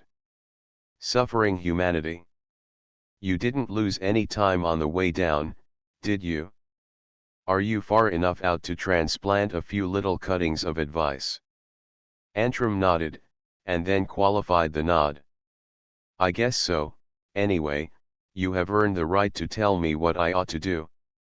Bueno, and this is what you are to do: go over to Hollywood this evening, just as if nothing had happened. Keep your wits about you, and see if Isabel isn't quite as glad to see you as you are to see her. But Antrim's mood was not optimistic. I know, that is the way it looks to you. But, you see, I have known her all her life, and therefore you think you know it all. But you don't. I have seen a good bit of the Langfords in the last few weeks, and if you haven't a mortgage on the future of the younger daughter, no one else has. Now it is one of the peculiarities of jealousy that it will come alive again and again long after there is reason to believe that it has been effectually killed. Antrim stole a swift side glance at his mentor, and there was a fine-lined frown between his level brows. I wish I were as sure of that as you seem to be. Brant looked up quickly. Now, what fresh idiocy is this? You know well enough that however little she may seem to care for you, she doesn't care anything for anyone else. Do I? If you don't, you are a greater donkey than I thought you were. Well, let that pass. But if another man hasn't the inside track, Art has. Oh, Art be hanged. Once in 1,000 years or so you may find a girl who is an artist first and a woman afterward, but you haven't run up against the exception. If you will bear with me, I'll dare say that Isabel is the merest dilettante. She can't paint a little bit. She can't, eh? That is all you know about it? Antrim retorted hotly. What the dickens do you know about art, anyway? Brant chuckled joyously. Nothing, my son, less than nothing. I did but skewer you to see if you were really jealous of Miss Isabel's poor little passion. Go in and win, Harry, my boy, and may your house be decorated in many colors, as it is pretty sure to be. In such heartening manner began a day fraught with many happenings. Brant completed the map in good time for the purposes of the general manager, and it was scarcely off the drawing board when Colonel Bowron returned, summoned by wire to meet the other officials of the railway company. And since the colonel brought the Grotter notebook with plentiful data for more map work, the chance of enforced idleness, which Brant dreaded more than anything else, was pushed forward into an indefinite future. Moreover, the chief was well pleased with the work done on the yard map, and was gratified to be assured that he had at last found an office man who could go ahead on his own responsibility. So there was hearty approval and commendation for the draftsman, and what with this, and the blessings which belong rightfully to those of the helping hand, Brant won through the day on the crest of the wave. But the purely personal point of view, pitched as it may be upon any hilltop of present satisfaction, is necessarily restricted, and beyond the ken of the satisfied one other things were happening which were to bear heavily upon his future. For one, the train speeding down the Cannon on the day run from the region of mining camps was bringing Hobart and his wife to Denver. For another, Antrim's purposed visit to Hollywood was postponed by order of the general manager. The party in the private car Aberystwyth was to go out on a tour of inspection, and, in the absence of his superior, Antrim was required to do the honors of the Western Division. Again, late in the afternoon Mrs. Langford wrote a letter which she put into the post office with her own hands. This was the third happening, and the fourth was still more portentous. At the moment when Mrs. Langford was mailing her letter, two men met behind a locked door in a West Denver lodging house to lay the train of a mine in which the explosives were already stored. In this conference behind the locked door there was a slight disagreement arising in a very natural reluctance on the part of one of the plotters to play the catspaw for the other. Coming right down to brass tacks, Jim Harding, "I don't see why I want to monkey with your end of the game, anyhow," said the catspaw. "All I need is to get even with him for knocking me out, and I can do that the first time I get the drop on him, 'thout mixin' up any in your deal." "Yes, and you can get yourself choked with the rope for doing it," added Harding. "Now, on the other hand, if my scheme works, and it will work if you will do your part, the sheriff will do the evening up business for you, and you can sit back and read all about it in the newspapers the next morning." "Yes, but that there if is bigger than Pike's Peak.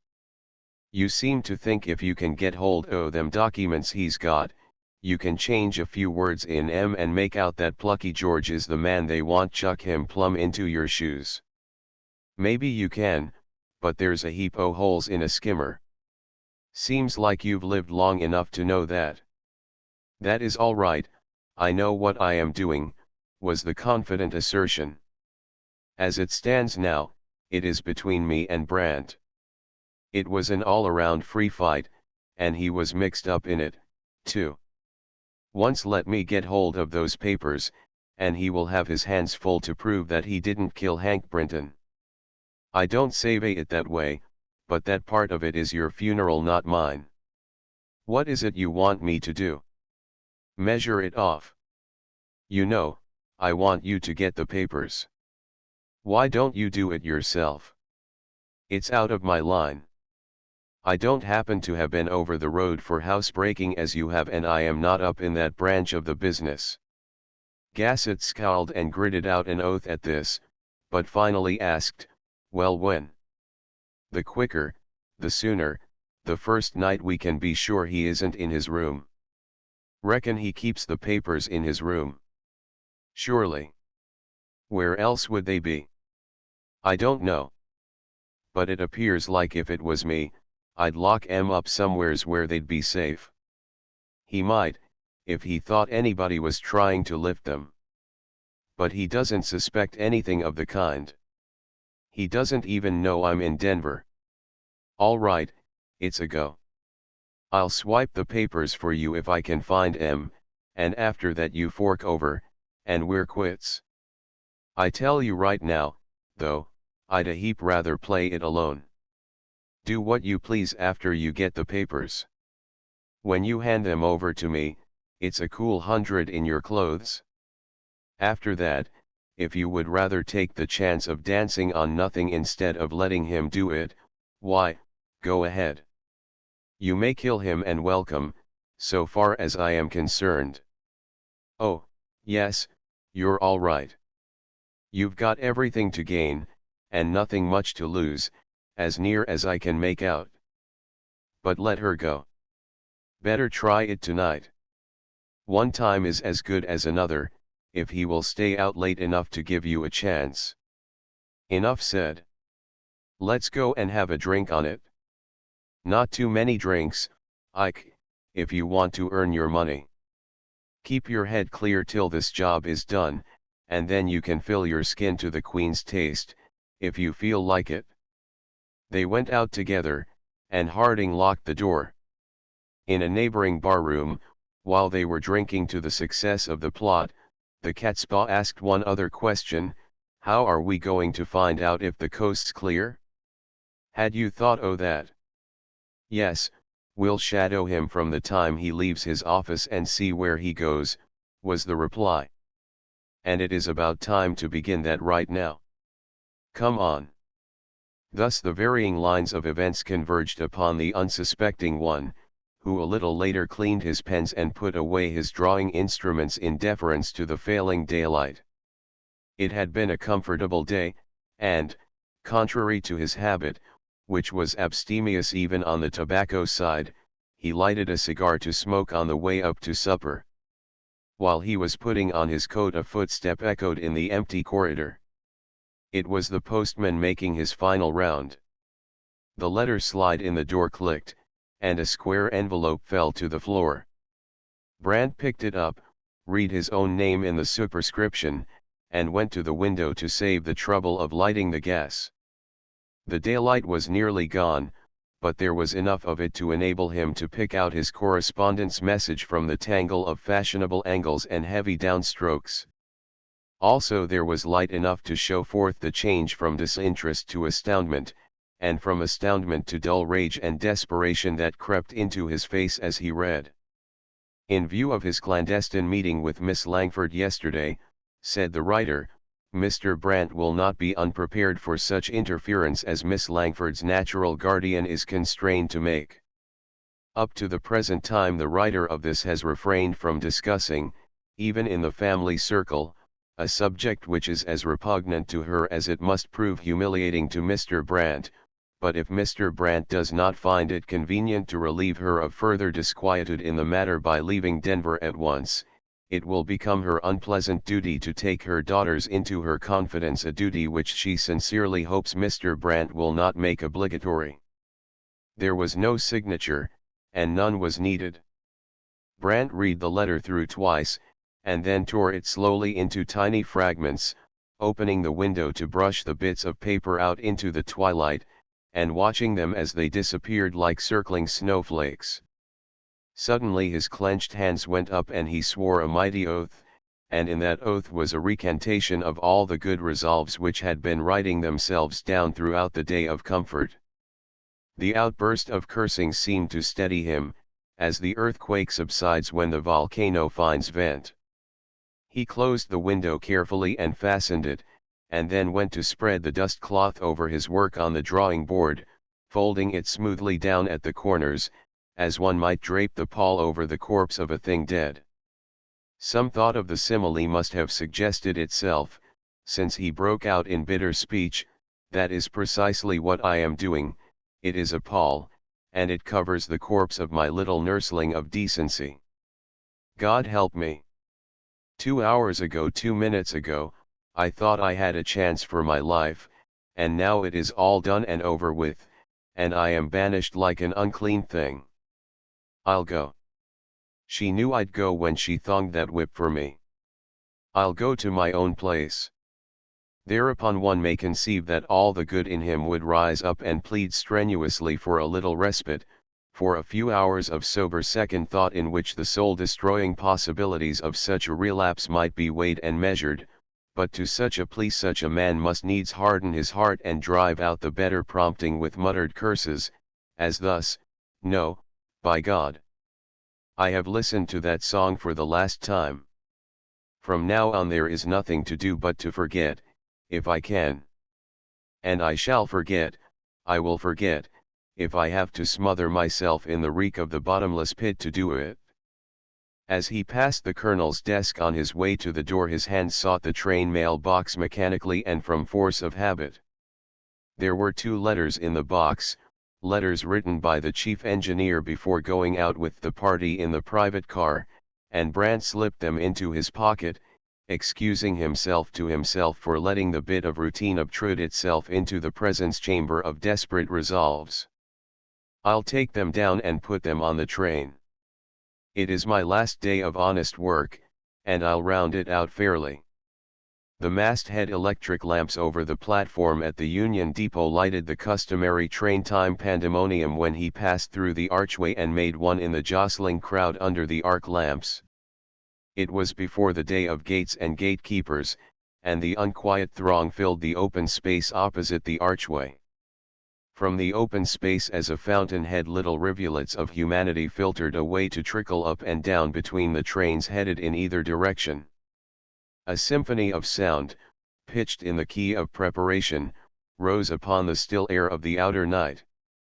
The hum of human voices, the rumblings of the baggage trucks piled mountain high with outgoing luggage, the monotonous lookout of the baggagemen as they steered the rumbling mountain slowly through the throng, the measured beat of the air brake pumps on the waiting engines, drowned at irregular intervals by a cacophonous blast from some overloaded safety valve. These contributed to a din which was rather harmonious than discordant.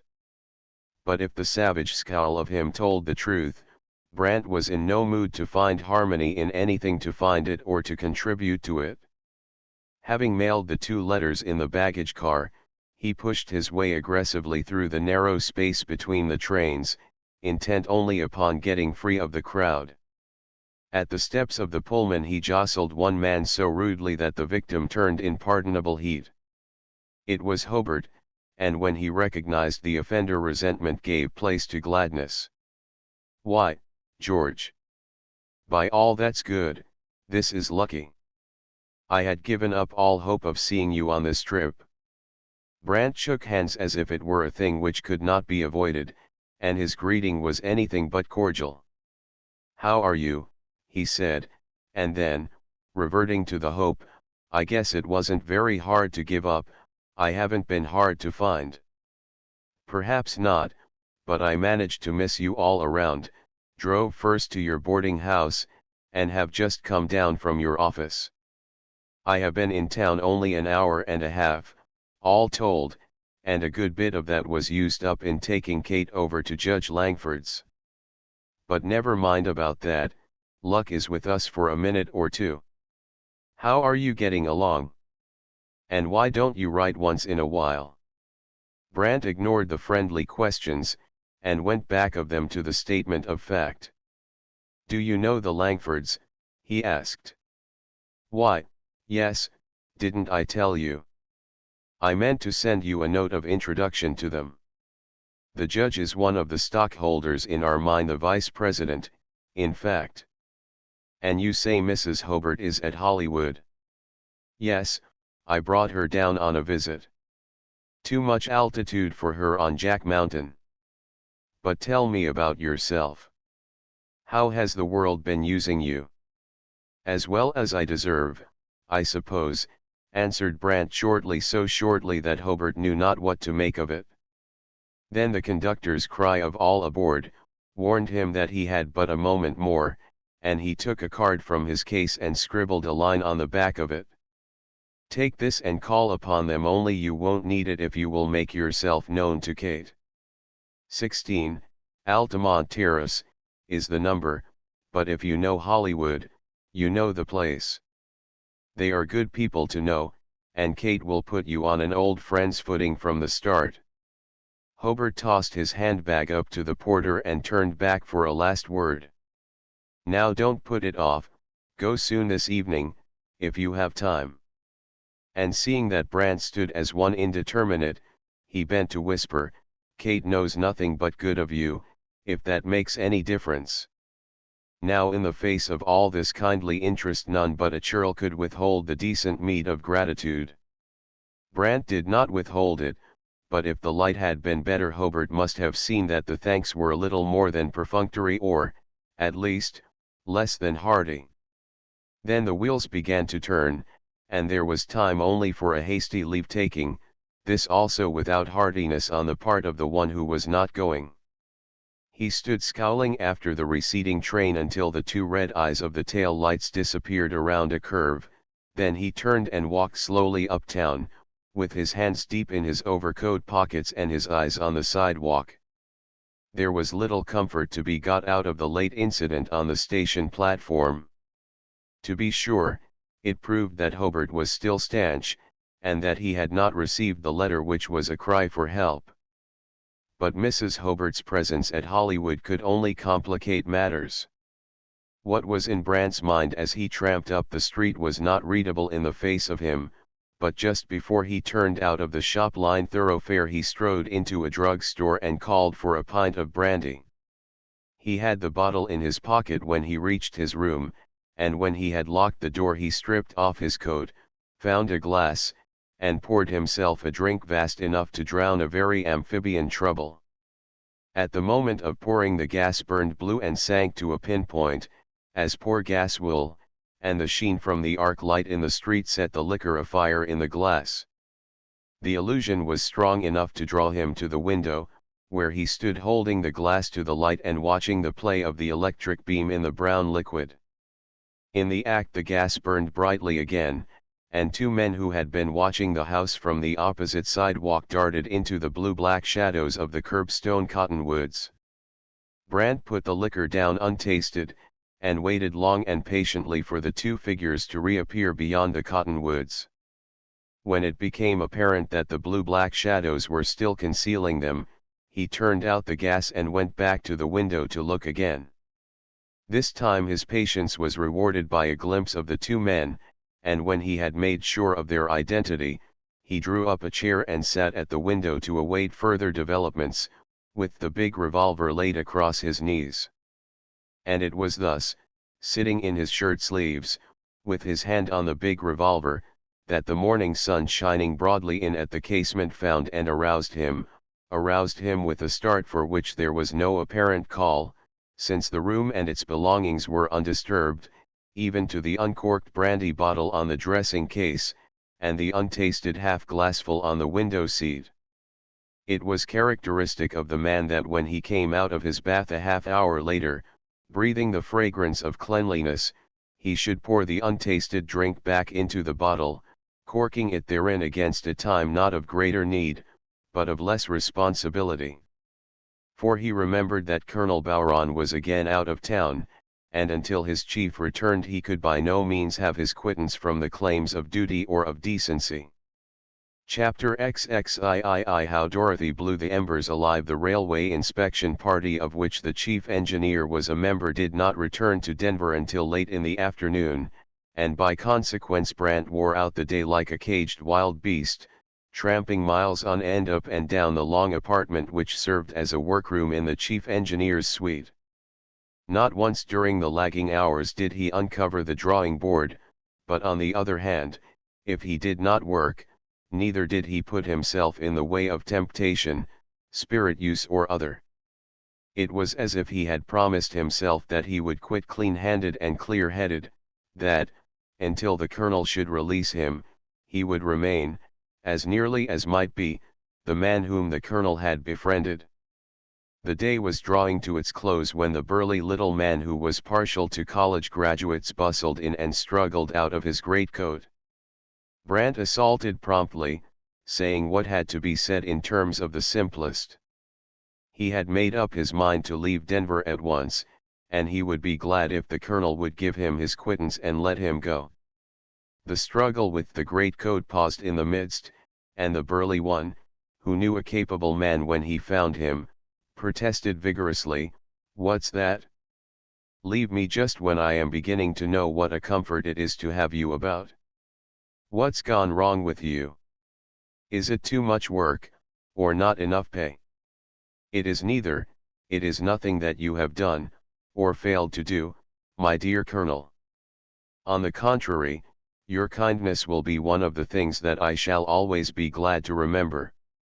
But I have never been able to stay long in any one place, and the time has come for me to move on. But surely, my dear boy, you haven't taken time to think about it. Why, it was only yesterday that you seemed perfectly contented." "I know, but I have been thinking about it for a week or more. I am afraid I can't reconsider." Well, I'm sorry, only that doesn't half express it. I hope you haven't to go right away. You can stay on a few days till I can look around a bit, can't you?" "I am sorry to have to say that I can't do even that," Brandt began, and just here the entrance of the postman interrupted the colloquy. There were letters, several for the colonel and one for the draftsman. Brandt opened and read his, while the chief engineer hastily glanced through the others. Brandt's was a dainty note, and it appeared to move him strangely. His cheek flushed under the bronze, and his eyes kindled as he read, and when the talk was presently renewed he promptly stultified himself. "You were asking if I could stay on until you had found someone else," he said. "On second thought, I don't know but I can, if it will be an accommodation to you." The colonel was too well pleased with the sudden change of front to show his surprise, though he could not help putting two and two together and wondering who was the writer of the dainty note which had evidently countermanded Brandt's marching orders. "Of course it will be an accommodation," he hastened to say. "I shall have to go back to the extension tonight to figure on Hurl Crow's estimates for next month, but I'll come in as soon as I can, and then, if you are of the same mind, I'll look around for someone to relieve you. But I hope you will find it possible to reconsider. I like you, and your work is as thorough and accurate as I knew it would be when you told me you were coached by my old friend Thirlwell." Brandt did not commit himself, and the colonel tossed the lately opened letters into his desk and drew down the roll top. "I shall be with the general manager and the president in the Aberystwyth till train time, and tomorrow you can reach me at the front," he went on. "Take things a bit easy while I am gone, and see if you can't make up your mind to stay with us." Being just then devoured with an impatience in comparison with which the restlessness of the long day was but a sedative, Brandt did not seek to prolong the interview, and when he was once more alone he read and reread his letter until he could repeat it word for word. It was from Dorothy, and she had kept her promise to call upon him in the time of need. She wrote, "Dear Mr. Brandt, you were kind enough to offer to help us again if the occasion should arise. It has arisen. Will left home yesterday afternoon, and we have not seen him since. Mama is wild with anxiety, and my father is so greatly discouraged that he will do nothing. Won't you please try to find my brother again? P.S. Mrs. Hobart, whose husband is a friend of yours, is with us, and she will be glad to see you when you find it convenient to come." When he had quite committed the note to memory, Brandt set about answering it. Whatever else he was or might become, and under the sentence of ostracism this question seemed settled beyond peradventure of doubt, he was none the less Dorothy's loyal legiman, and while he could serve her, the future, good, bad, or indifferent, might wait for its due. Therefore, after a half-dozen false starts, he wrote, "My dear Miss Langford, your note, which makes me both sorry and glad, has just found me. Be assured that, while I grieve with you in your present trouble, I am only too happy to place myself at your service. Be of good cheer. I trust we shall speedily find your brother, and that nothing serious has befallen him. If he should not come home tonight, send me a line in the morning, and believe me, now as always, your sincere friend, George Brandt." He read it over when it was written, and made as if he would tear it up. Certainly it was anything but lover-like in its measured coolness and conventional formality. He laid it aside and tried again.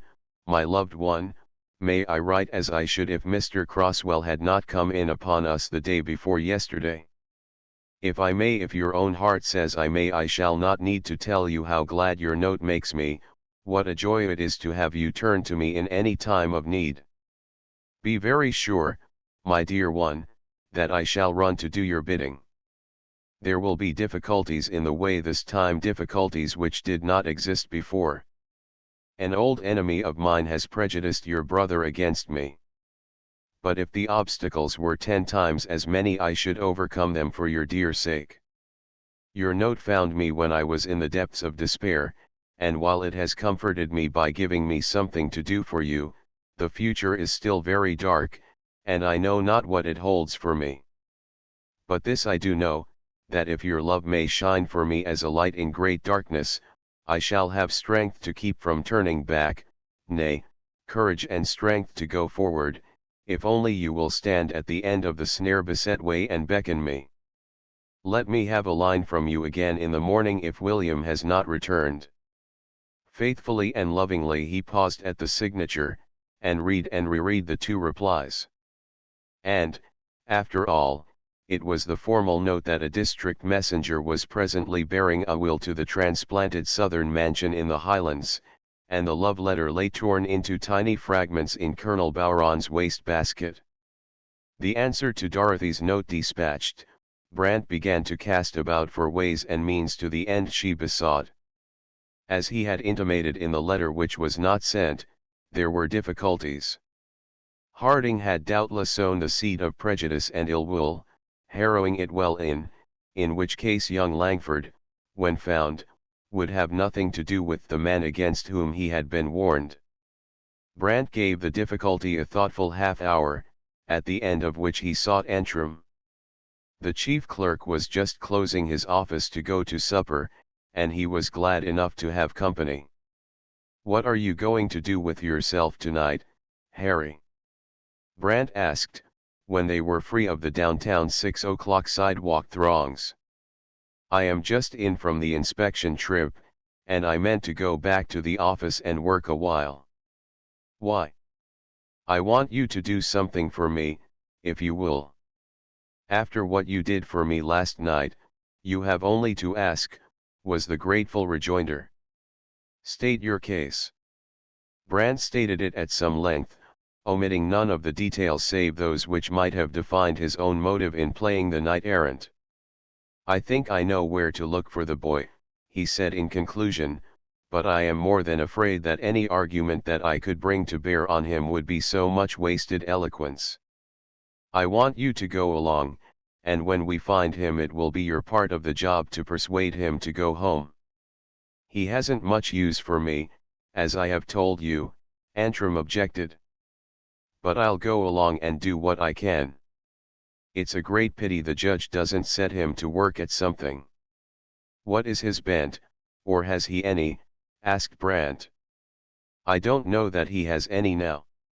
At school he was the best mathematician in his class, and there was a time when he wanted to learn your trade."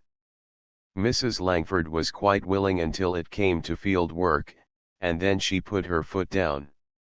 Her Willie was not to go careering around all over the world with a lot of rough engineers, she said. "Oh, no, of course not," assented Brandt, not without scorn. She was quite right, we are a hard lot. The emphasis was so bitter that Antrim glanced up in surprise. "Has she been giving you a lecture on the subject?" he asked quizzically. "Who, Mrs. Langford?" "Certainly not," denied Brandt, hedging promptly. "She has never mentioned my present occupation to me. She will, some day, especially if—" But Antrim was not sure of his ground in the matter of Brandt's leanings, and he broke off abruptly to go back to the former question. "I suppose you will want to start out right after supper."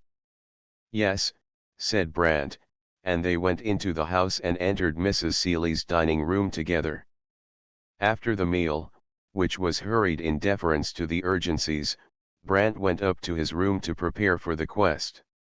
While there he appeared to be drawn into a struggle which, in view of all the wicked things he had sworn to do, was scarcely less than trivial. It manifested itself in sundry takings up and layings down of the big revolver, ending when he finally put the weapon, together with the unbroached bottle of brandy, into the drawer of his dressing case. "No, I'll be hanged if I do," he muttered. "I'll not go armed like a desperado on any errand of hers. If I find the boy with Harding, there will probably be a row, but while I am about her business I'd rather suffer violence than do it." Whereupon he ran down to Antrim, and together they set out on the quest for William Langford.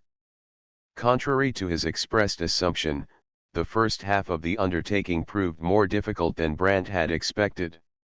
Beginning with resorts of the Draco type, they went from bad to worse, working their way downward through the substrata of vice until Antrim held his breath and hoped for William's younger sister's sake that the search would be unsuccessful in that direction.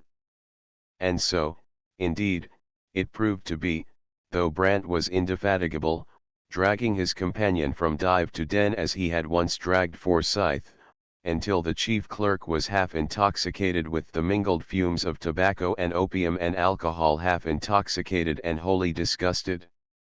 "Good Lord, and this is what I was coming to," he gasped, as they emerged from a particularly noisome kennel. "Let's give it up, old man, and go home." I'm sick and nauseated. Not yet, Brandt objected. We are sure to find him, sooner or later, and it is early yet. Antrim looked at his watch. 11 o'clock. I call that late. But go on, I'll stay with you. 11 it was, and the policeman, whose beat included the quiet neighborhood of which Mrs. Anna Seeley's select boarding house for young men was the center, had finished his round and had dropped into the nearest uptown saloon for a bite of bread and cheese and such other refreshment as the bartender was wont to set unasked before the guardians of the city's peace. You have a picnic on the uptown beat, don't you, Sam? Said the licensed dispenser of stimulants, drawing a second glass of beer for the officer. Pretty near that. Might jog around up here all night and never see nothing out of the way, responded the civic soldier, helping himself to another sandwich. This he said, and yet, not 10 minutes before, he had met a man carrying a ladder in a quiet street within an hour of midnight, and had not thought the matter curious enough to warrant looking into. But if the officer had been unmoved, the man with the ladder had not. On the contrary, he was greatly disturbed, and was deterred from casting down his burden and taking to his heels only by the fear that a bullet from the civic soldier's pistol might outrun him. When the danger was overpast, he rested the ladder against the fence and took a long pull from a flat pocket bottle. "Hooah," he growled, stopping to take breath, and glancing up at the darkened windows of the Seeley house. "I'll just about get my blooming leg pulled for 20 years before I get through with this deal. Run right smack against that cop, when I'd been dodging him for a half hour and better." The flat bottle gurgled again, and then the ladder was lifted and dropped quietly over the fence, to be reared presently behind a tangle of evergreen vines at the end of the veranda. A minute later the man appeared at the top and made his way cautiously over the tin roof, which bulged and crackled under his weight until the sweat of fear made him damp and uncomfortable. He paused before Brandt's window, and, inserting a thin-edged bit of steel beneath the sash, tried it gently. "Fastened, of course," he muttered, and a knife blade was slipped deftly between the upper and lower sash. There was a muffled click, and then the window opened noiselessly. Once safely inside, the burglar's first care was to close the window and to draw the curtains. Then he lighted a dark lantern and flashed its beam around the room. "So far, so good," was his comment. "Camp cached, and nobody at home. Now for them documents." He took another pull at the flat bottle as a preliminary, and then proceeded to ransack the apartment with the skillful rapidity of one to whom the craft was not new. The belongings of a man's room are soon overhauled. Brandt's impedimenta were of the lightest, and in a short time the burglar came to the end of his quest without finding anything more to the purpose than a large revolver and a bottle of brandy. Laying the weapon aside, he unstoppered the bottle and sampled its contents. "Brandy 10-year-old cognac, as I'm a sinner." He held the bottle up and flashed the beam of the lantern on it. Then he gave a toast. "Here's to you, Mr. Snapshot Brandt, and may you live happy and die sudden when I get the drop on you." The liquor paid the penalty of the toast at a frightful cost, and the burglar smacked his lips and wiped them on the sleeve of his coat. "Blast him, he knows what good liquor is," he remarked. "I'll say that much for him, anyway. Now, then, I'll have a squint among his clothes." He dived into the closet and came out with an armful of clothing, and when the pockets yielded nothing he broke out in a monologue of thick-tongued male diction, and again had recourse to the brandy bottle. After a deeper potation than any of the preceding he did that which was afterward to prove his undoing. He drew up Brandt's easy chair and sat down to curse his ill luck. The process was a long one, and it was eked out by many more tiltings of the bottle. When it was wrought out to its conclusion the bottle was empty, but the man was not. Some glimmerings of sanity remained, but they pointed only to his bafflement, and not to the necessity for escape. When he staggered to his feet it was to determine what spoil, lacking the papers, would best repay his hazard. So he fell to rummaging again, and after much dubitation decided to carry off the easy chair as the thing most greatly to be desired. Failing to get the chair through the opened window, he compromised upon a suit of clothes, and after trying vainly to roll them into a portable bundle, he cut that Gordian knot by struggling out of his own garments, kicking them into the depths of the closet, and arraying himself in the suit of black. That done, it took so long that the china clock on the mantel was tinkling out the midnight hour. He put the big revolver in his pocket and sat down on the edge of the bed to gather himself for the passage perilous over the crackling tin roof of the veranda and down the ladder. But in the midst of the gathering the foolishness of those who tarry long at the wine came upon him, and the bed transformed itself into his bunk in the West Denver Ghost House. That being the case, there was no occasion for further efforts, perilous or other. He tried to remember how he had got out of the house of peril, how it was that he came to be sitting on the edge of his bunk in safety, but in the thick of it sleep laid its heavy hand on him, and when the china clock on the mantel chimed the 12:15 the man who had tarried too long was snoring brazenly with his head on Brant's pillow. Chapter XXIV Whoso diggeth a pit shall fall therein. It was between 2 and 3 o'clock in the morning before Brant would consent, at Antrim's solicitation, to give over, or at least to postpone, the search for William Langford. The midnight wanderings in the realm of Abaddon were a wholesome corrective for the chief clerk, whose late aberration lay heavy on his self-respect, but, as he himself phrased it to Brant, he knew when he had enough.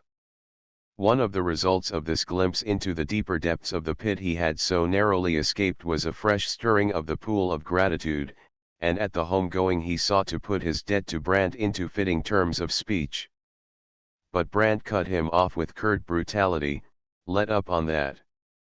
You don't owe me anything." "Yes, I do," insisted the grateful one. "I say you don't. But if you choose to think so, you can even things up by doing your part when we find this addle-brained boy." "Oh, I'd do that anyway, and without charging it to your account." "He is Isabel's brother." "Yes, and Dorothy's." The last two words said themselves, and it is conceivable that Brant would have bitten his tongue before letting that unruly member betray his secret. But Antrim's quick apprehension and ready sympathy were answerable. "I thought maybe she was the power behind the throne," said the chief clerk, linking his arm in that of his companion. "You know my story, George, won't you tell me yours?" "There is nothing to tell," said Brant shortly, and then, after an interval in which one might cuff ill humor into subjection, "that is to say, not anything out of the ordinary. I think a great deal of Miss Langford. I suppose you guessed that much long ago, but there is nothing between us of the sort you have in mind, I mean. And there never will be. When I shall have found her brother I shall go away and probably never see her again."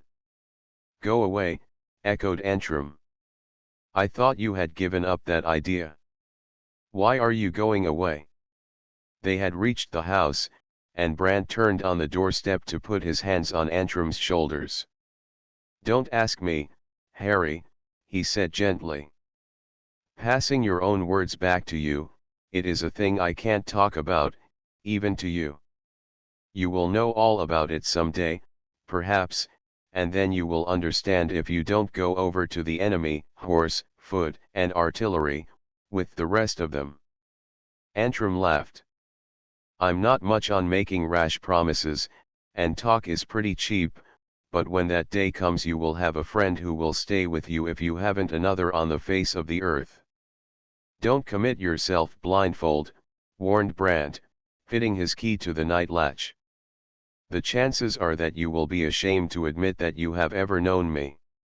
They climbed the stair quietly, so as not to disturb the house, and Antrim entered his room and closed the door. While he was lighting the gas there was a tap on the panel and Brandt came in. "Will you give me a shakedown on your lounge till morning?" he asked. "Mrs. Seeley evidently thought I was going to make a night of it, and she has put someone into my room." Antrim made haste to be hospitable, but he looked mystified. "Surely. But I don't understand that a little bit. It isn't at all like Mrs. Seeley." "No, it is rather odd." "I should say so. Are you sure there is somebody there?" "On the evidence of two separate senses. I struck a match and saw a man in my bed, and besides that listen." The subdued murmur of the intruder's snoring was quite audible, and Brandt went on, "Moreover, to add to the oddness of it, the man has been drinking. The room reeks like a pothous." "Well, that is queer," mused Antrim, and then, "maybe it is one of the boys gone wrong and couldn't find his room. But in that case I can't imagine who it could be." "Nor I," rejoined Brandt, stretching himself wearily on the lounge. "Never mind, we'll find out all about it in the morning." So he said, and fell asleep, but the morning event discredited the confident assertion. When they went down together to a late breakfast and mentioned the matter to Mrs. Seeley, the good lady was quite as astonished as her lodgers had been. Moreover, she was touched in a tender part, and her innkeeping pride resented the imputation put upon it by Brandt's suggestion. "Put anyone in your room? Why, Mr. Brandt. To think you would suspect me of doing such a thing. Why, never in all my born days did I." A chattering shriek from the upper regions cut the protest in half, and the three occupants of the dining room rushed into the hall in good time to meet the housemaid flying down the stair, wild-eyed and incoherent. A man in Mr. Brandt's room," was all she could say, and, at the word "Brandt," and the chief clerk darted up to the second floor 3 steps at a bound. Arrived on the scene of the mystery, they found an empty room smelling strongly of brandy, an open window, and a little heap of Brandt's clothing in the middle of the floor. Antrim made a dash for the window, and was out upon the tin roof of the veranda in a twinkling. When he climbed back into the room there was the light of discovery in his eye. "There is a ladder standing against the end of the porch. That is how he got away." "Yes, and it is how he came," said Brandt. He stopped abruptly and clapped his hand upon his pocket. There was only one thing among his belongings that anyone would risk life or liberty to obtain, and that thing was safe. He drew out the packet of papers and gave it to the chief clerk. "He was a burglar," he said, finishing his sentence, "and he made the mistake of taking a drop too much." Antrim was turning the packet over and reading the superscription, "To be opened at my death. George Brandt." "What is this?" he asked curiously. "It is what the burglar was after. Take it and lock it up in your safe, and I'll tell you about it later. Now we'll go down and get the fellow's description from Mary." That was easier said than done. The housemaid was too thoroughly frightened to be successfully cross-examined. The intruder was tall, he was short. In one breath he wore a beard and was a very buccaneer in general appearance, in the next, he was smooth-shaven. Picked out and pieced together, her facts were but two: she had seen a strange man dressed in black, and he had rushed first at her and then toward the window. Mrs. Seeley and Antrim badgered the servant for further data and sank deeper into the mire of wonderment at each fresh rendering of her adventure, but Brandt stood aside as one who rides upon his own train of thought. The burglar's object defined, there was only the question of identity to be answered. Harding was a coward, and he was much too shrewd to defeat his own end and risk his neck for the sake of a bottle of brandy. Wherefore, Harding must have employed an emissary. But who could he find who was at once brave enough to take the risk and foolhardy enough to get drunk in the midst of it? No seasoned housebreaker, certainly, it was more like the harebrained prank of a reckless boy, such a boy, for instance, as William Langford. Brant bided his time, and when Mrs. Seeley went above stairs to view the scene of the invasion he lagged behind with Mary McCarthy. "You say he had on black clothes, Mary? Are you sure of that?" "'Deed I am that, sir." "Did you have time to notice the kind of a coat he wore, how it was cut, I mean?" "I did that. It was as like to the one ye're wearing as two peas in a pod. Onny but I know'd yet gone down to breakfast, I might have been misdeluded entirely till I saw the ugly face av him." Inasmuch as both garments had been cut by the same tailor from the same measurements, there was every reason for the similarity, but Brant did not know this, and he tallied his score and went on. "At first you said he had black hair, and just now you told Mrs. Seeley it was brown. Take time to think about it, and tell me which it was." "'Deed, sir, it was both lastwise, it was that dark it might be either one." "Was it long, or short?" "Neither the one nor the t'other, just betwixt and between, like." "Exactly." Brant nodded assent. The answers came so readily, pointing step by step to the inevitable conclusion, that they drew out a leading question. "One more point now, Mary, and we have him. Pull yourself together and try to remember his face. He was a young fellow, wasn't he, smooth-faced and rather thin, with heavy eyebrows, a straight nose, and a mouth turned down a little at the corners." "That's it, that's just him to the parin av a fingernail. 'Deed and ye might be readin' af from his photograph, Mr. Brant." Brant asked no more questions. Slipping $1 into the housemaid's hand, he laid a finger on his lip. "Mum's the word, Mary, and it will be a favor to me if you will let the thing die out as soon as it will. I know who it was, and it was only a bit of boy's play, meant to frighten me instead of you. You will help me keep it quiet, won't you?" "'Deed and I will, then." "It's a fine gentleman ye are, entirely, Mr. Brant, and it's never an intelligent word will they get out o' me at all for'n inst the by. But just to think av the impudence of the young spalpeen." Brant thanked her and ran up to his room, where Mrs. Seeley and Antrim were debating what should be done. Mrs. Seeley appealed to the draftsman. "What do you think about it, Mr. Brant?" "I was just asking Mr. Antrim to notify the police on his way downtown, but he thinks we ought first to know what has been taken." "Will you look through your things and see if anything is gone?" Now, in view of the inevitable conclusion, an investigation by the police was not to be thought of. So Brant made his examination perfunctory, missing nothing but the revolver and the bottle of brandy and not missing the suit of clothes. "There is nothing gone, nothing of any consequence," he said. "If I were you, I shouldn't call in the police. If we had lost anything valuable, it would be different, but as it is, we should gain nothing but a lot of newspaper notoriety, and that would hurt the house. Don't you think so?" Mrs. Seeley demurred at first.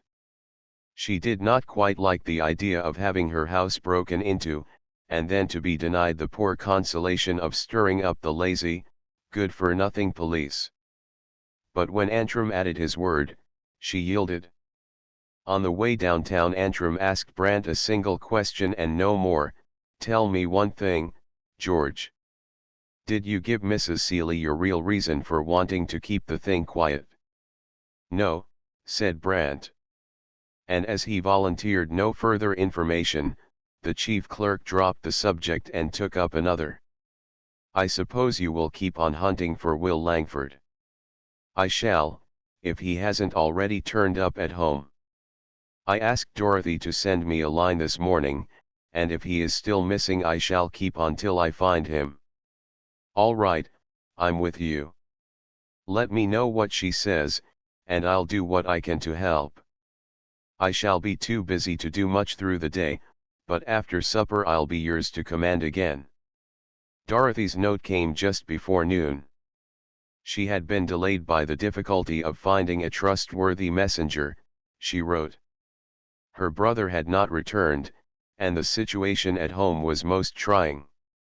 Her mother was sick with anxiety, and her father would hear to nothing less harsh than the turning of the matter over to the police. Mrs. Hobart had not been told, and, altogether, the household was in a most grievous state. Wouldn't Mr. Brant send her a line of encouragement? Brant would, and did, sat down at once to indite it, ringing first for a messenger, so that no time should be lost. I was not able to find William last night, he wrote, but I have every reason to believe that he is alive and well. Indeed, I may say that I have had speech with a person who saw him as recently as 9 o'clock this morning. From this person, and from some circumstances connected with her sight of him, I have obtained a clue to his whereabouts. No, not quite that, either, but I know what he is doing and what company he is keeping. Owing to the peculiar nature of the affair, this clue cannot be followed up until tonight, but again I say, be of good cheer, and by all means dissuade your father from calling in the police. This would merely complicate matters, and it would doubtless prove disastrous to any hopeful future for your brother. After this note was signed, sealed, and dispatched, Brant drowned the remainder of the day in hard work over the drawing board. It was the best antidote for impatience, and, since his task chanced to be more or less mechanical, he was able to lay his plans for the evening as he wrought. Following out the theory verified by Mary McCarthy's answers, the mystery of William Langford's disappearance was easily accounted for. Harding had doubtless broken his parole and returned to Denver. He had managed in some way to get hold of young Langford, and, with the help of the bottle imp, to turn the boy into a housebreaker. Just how the cautious fugitive from justice could bring himself to trust the lad with the information necessary to an intelligent search for the papers was unexplainable. But that it had been done was beyond question. One small fact, and one only, refused to fit into the chain of circumstantial evidence. It was this, and to one unfamiliar with the progressive stages of the liquor disease it might have appeared trivial. Brant had found the empty brandy bottle on the floor of his room, and it seemed incredible that a mere boy in the beginnings of the case hardening process could drink so deeply in a single night and still be able to run away in the morning. But stubborn as this fact was, Brant would not allow it to upset his theory. It was William Langford who had broken into his room, and it was James Harding who had planned and instigated the raid. Therefore, when Harding should be found, the search for the boy would be successful. With these premisings, Brant renewed the quest in the evening methodically. He took Antrim into his confidence, but only so far as to hint that Will would be found in the company of a man whose description was thus and thus, and the chief clerk's part in the search was to make the round of the hotels and lodging houses.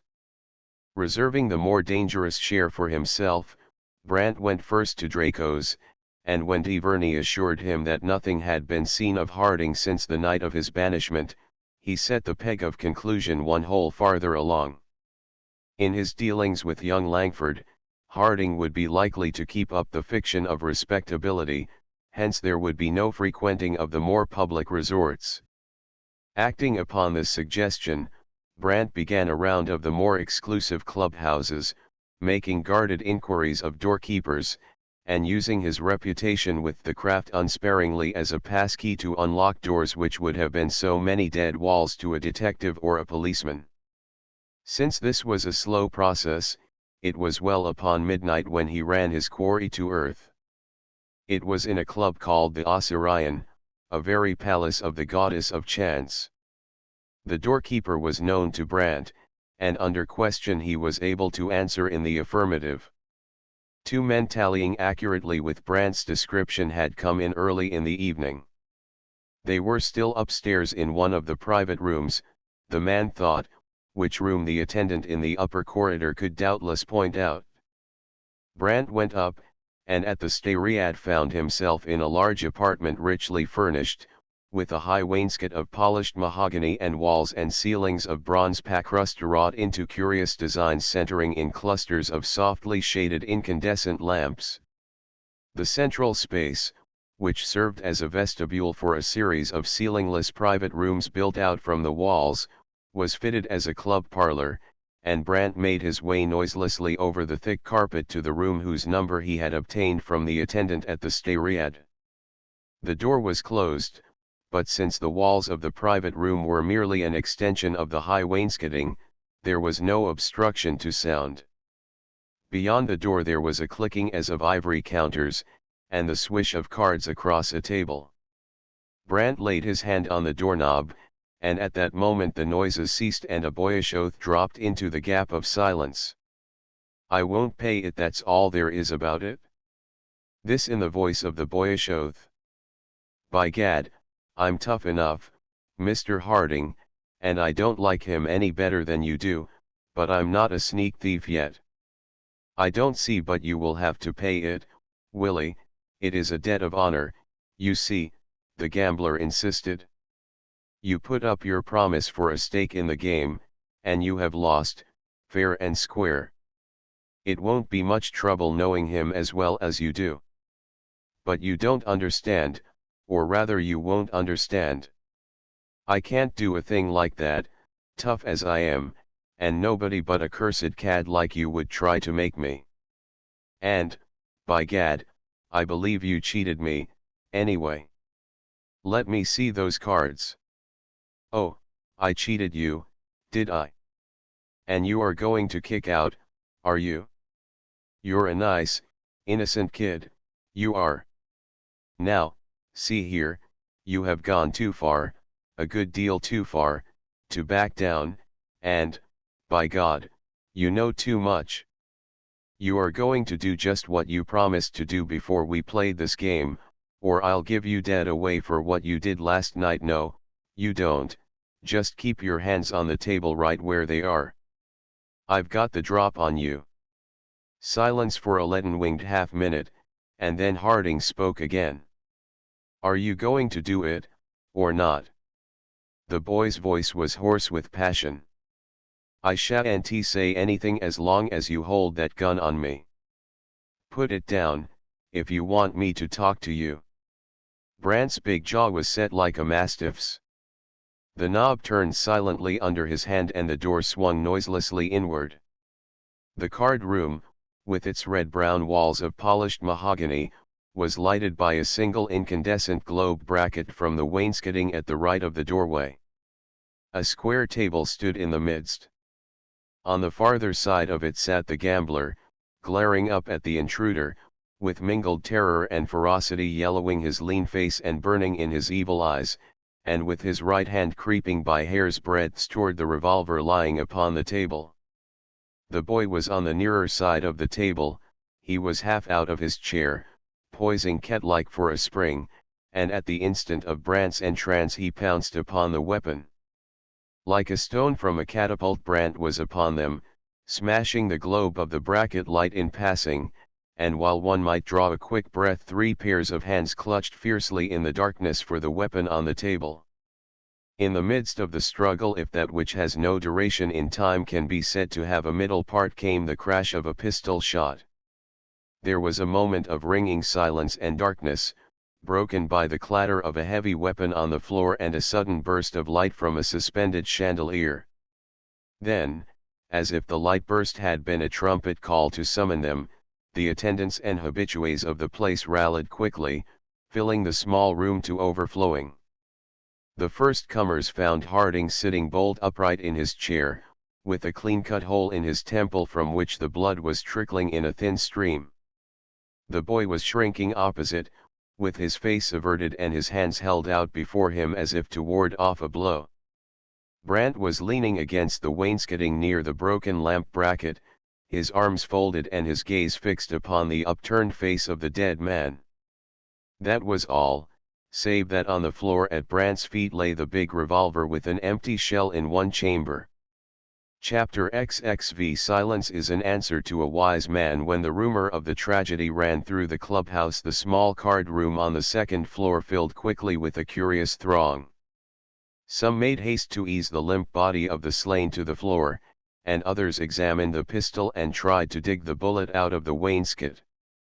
A brother craftsman knelt to unlace the victim's shoes, but he desisted at a word from one who had thrust his hand into the dead man's bosom. "No use doing that now, he's dead," said the objector, and at the announcement William Langford sank back into his chair and covered his face with his hands. Whereat the witnesses exchanged significant glances. "He's only a boy," said one under his breath, and there was a touch of commiseration and rough pity in the comment that ran quickly from one to another of those who heard. Jarvis, busy with pencil and notebook, was among the earliest comers, writing at top speed and asking questions which no one could answer. But the lack of answers was no bar to a very succinct and complete story of the tragedy which grew under the flying pencil. As his chief had said of him, Jarvis was a reporter first and everything else afterward, and the diploma of that degree is given to the man who can make the most of the visible facts. This is why every good reporter is more than half a detective, and Jarvis saw and noted some things which escaped the more morbid and less investigative curiosity of the others. Brant stood aside, seeing and hearing, it is to be presumed, but only with the outward eye and ear, if his face were any index. To those who saw him when the light first leaped into the big chandelier overhead, his face was the face of one dazed, but later the shrewd eyes narrowed and the rapture of those who can isolate themselves and think to the mark in any crisis wrote itself in the square-set jaw and compressed lips and far-seeing gaze. What turmoil of soul these crucial minutes measured none knew and none could know, least of all those whom the balder facts of the horror held spellbound, and so it came about that Brant was ignored until he pushed his way through the throng to bend over the boy. What he said was whispered, and it went no farther than to the ear for which it was intended. "Brace yourself quickly, and don't let them rattle you," he commanded. "The police will be here in a minute, and you must deny it and stick to it through thick and thin. Do you understand?" The boy looked up, and blankness was in his face. "Tell them I didn't kill him," he began vaguely, and Brant had no more than time to nod before two officers pushed through the throng and laid hands on the cowering figure in the chair. The boy started to his feet in a sudden panic of awakening, protesting his innocence with such passionate vehemence that Brant's warning seemed to have been quite unnecessary, and those who looked on wondered at the boy's hardihood. "My God, I didn't do it, as God sees me, I didn't," he cried. "Perhaps I might, if he'd given me a chance, but he didn't. He held a gun on me at first, and then when he laid it on the table I couldn't." The sergeant of police shook him silent and gave him his warning. "Least said's the soonest minded for you, me by. Ivory worrud yes I'll be used against yet. Come on wid us." "But I say I didn't," quavered the boy. "Ask Mr. Brant, there, he was here, and he knows." All eyes were turned upon Brant.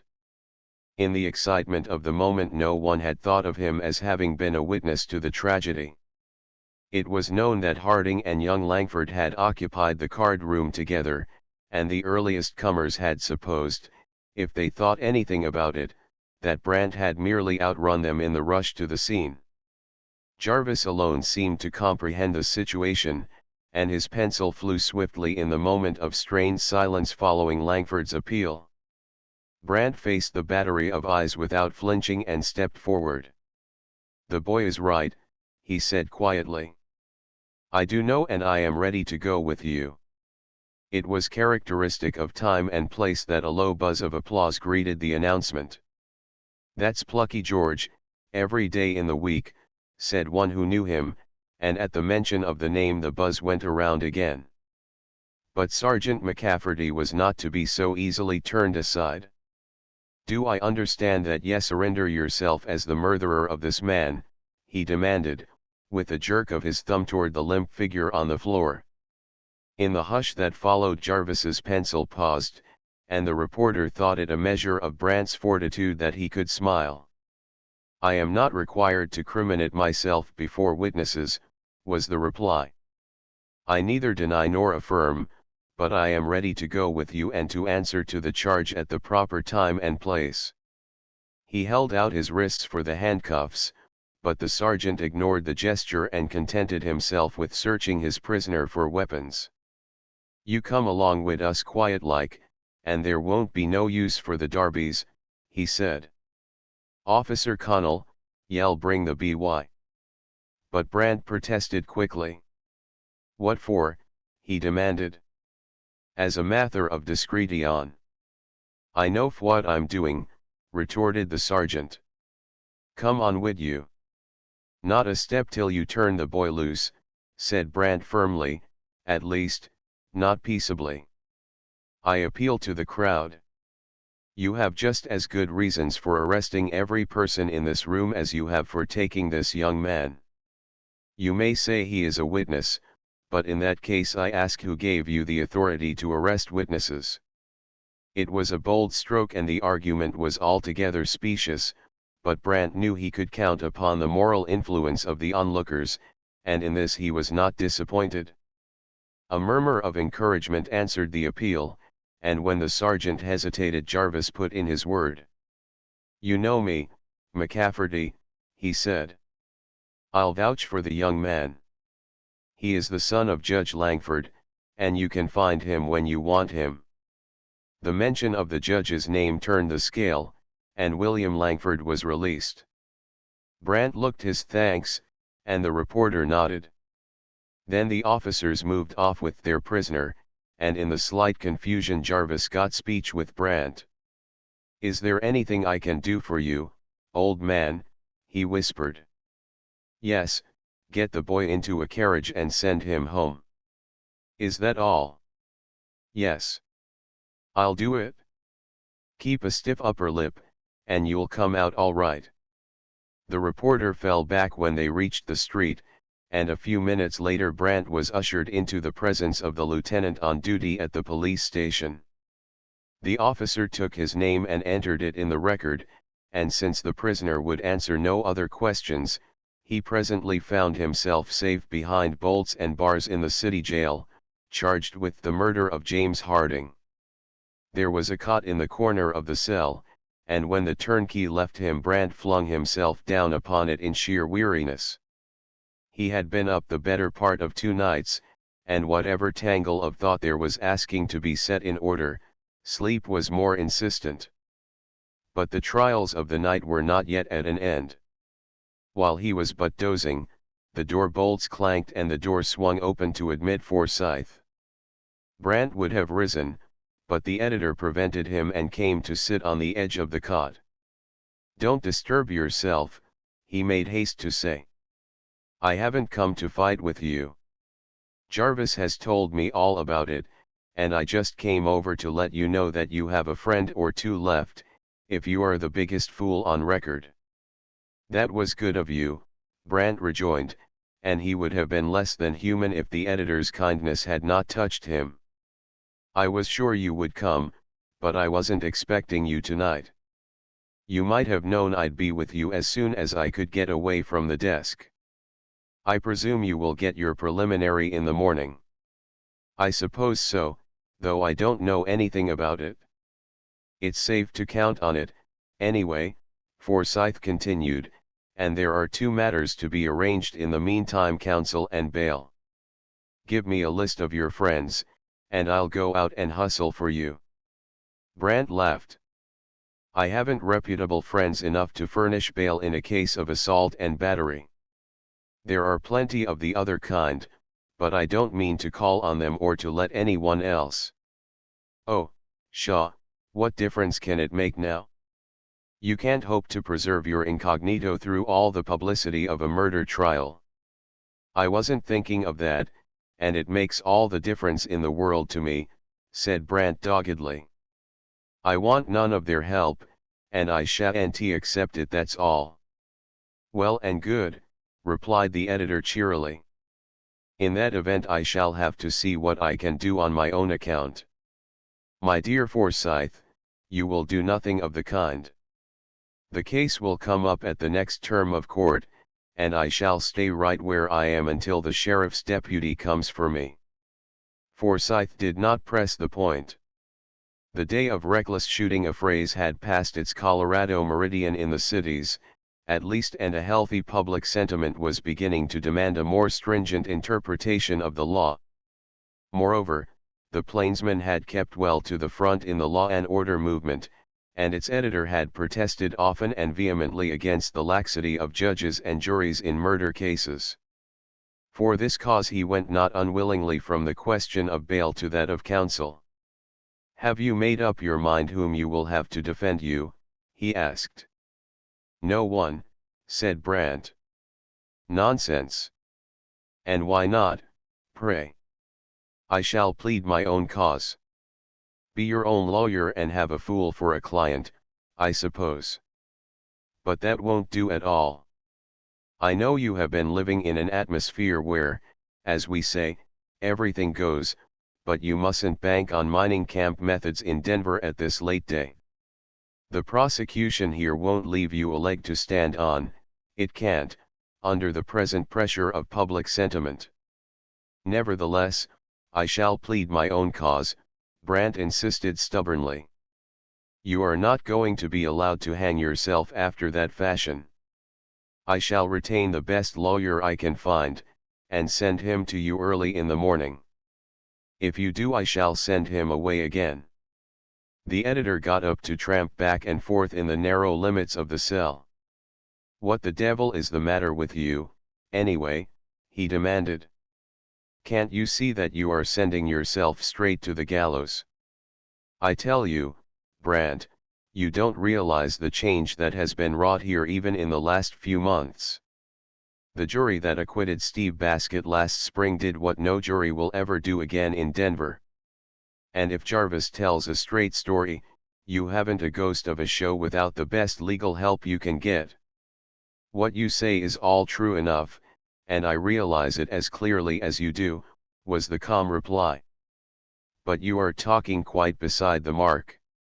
I am here, charged with the murder of James Harding, and I am ready and willing to take what shall befall. I don't need a lawyer to help me do that, do I?" Having no doubt of Brandt's guilt, Forsyth made haste to interrupt what he feared might lead to an incriminating confession. "Don't tell me anything about it," he broke in quickly.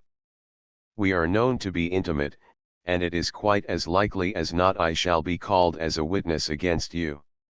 Brandt smiled. "Don't worry about that. If you should happen to be summoned, you must tell the whole truth. I shan't gainsay it by so much as a single word." "You are a queer fellow," was the editor's comment after a pause. "Most men in your hard case would be catching at straws. Are you quite sure you don't want counsel?" "Quite sure." "Then is there anything else I can do for you?" The jailer was returning. "No, I think not. Yes, there is, too. You can keep young Langford's name out of the papers, if you will." Forsyth shook his head. "It is too late to do that now, even if it would have been possible earlier, which it wouldn't have been, under the circumstances." "Is there nothing else?" "Nothing that I think of." "All right. Keep up your nerve, and try to argue yourself into a reasonable frame of mind about employing counsel, I mean. I'll see you again in the morning." Chapter XXVI. In the Valley of the Shadow. Mistress Kate Hobart, California born and bred, was of the cheerful salt of the earth, a frank and outspoken young woman whose vivacity was unfettered, and to whom mystery and melancholy were alike insupportable. Having twice entertained the Langfords on Jack Mountain during the summer, she thought she knew the family well enough to enjoy a visit in the Denver household, and so had accepted Mrs. Langford's invitation willingly. But after 2 such depressive days as had never before been ticked off in any calendar of hers, days which made her homesick for Jack Mountain. She went down to breakfast on the Saturday morning determined to make some excuse, any excuse for flight. But at the breakfast table she was moved to reconsider. In some manner quite as inexplicable as its gathering, the storm cloud had lifted in a night, and for the first time since her darkening of the Hollywood door she was made to feel that an atmosphere of gloomy mystery was not the normal respiratory medium of the household. As yet, no one save his mother had seen the returned prodigal, but they all knew he was safe at home. And since he had seen fit to account for his absence by a most ingenious paraphrase of the truth, there was no hint of the terrible story wrapped up in the damp newspaper beside the judge's plate to mar the good cheer of the meal. Isabel alone appeared to lag in the ascent of the mount of cheerfulness, whereat her father rallied her, as fathers will. "What is it this morning, Bella? Is it the unattainable Paris art school, or just an everyday picture that doesn't paint itself? You look as if you had lost a friend, or gained an enemy."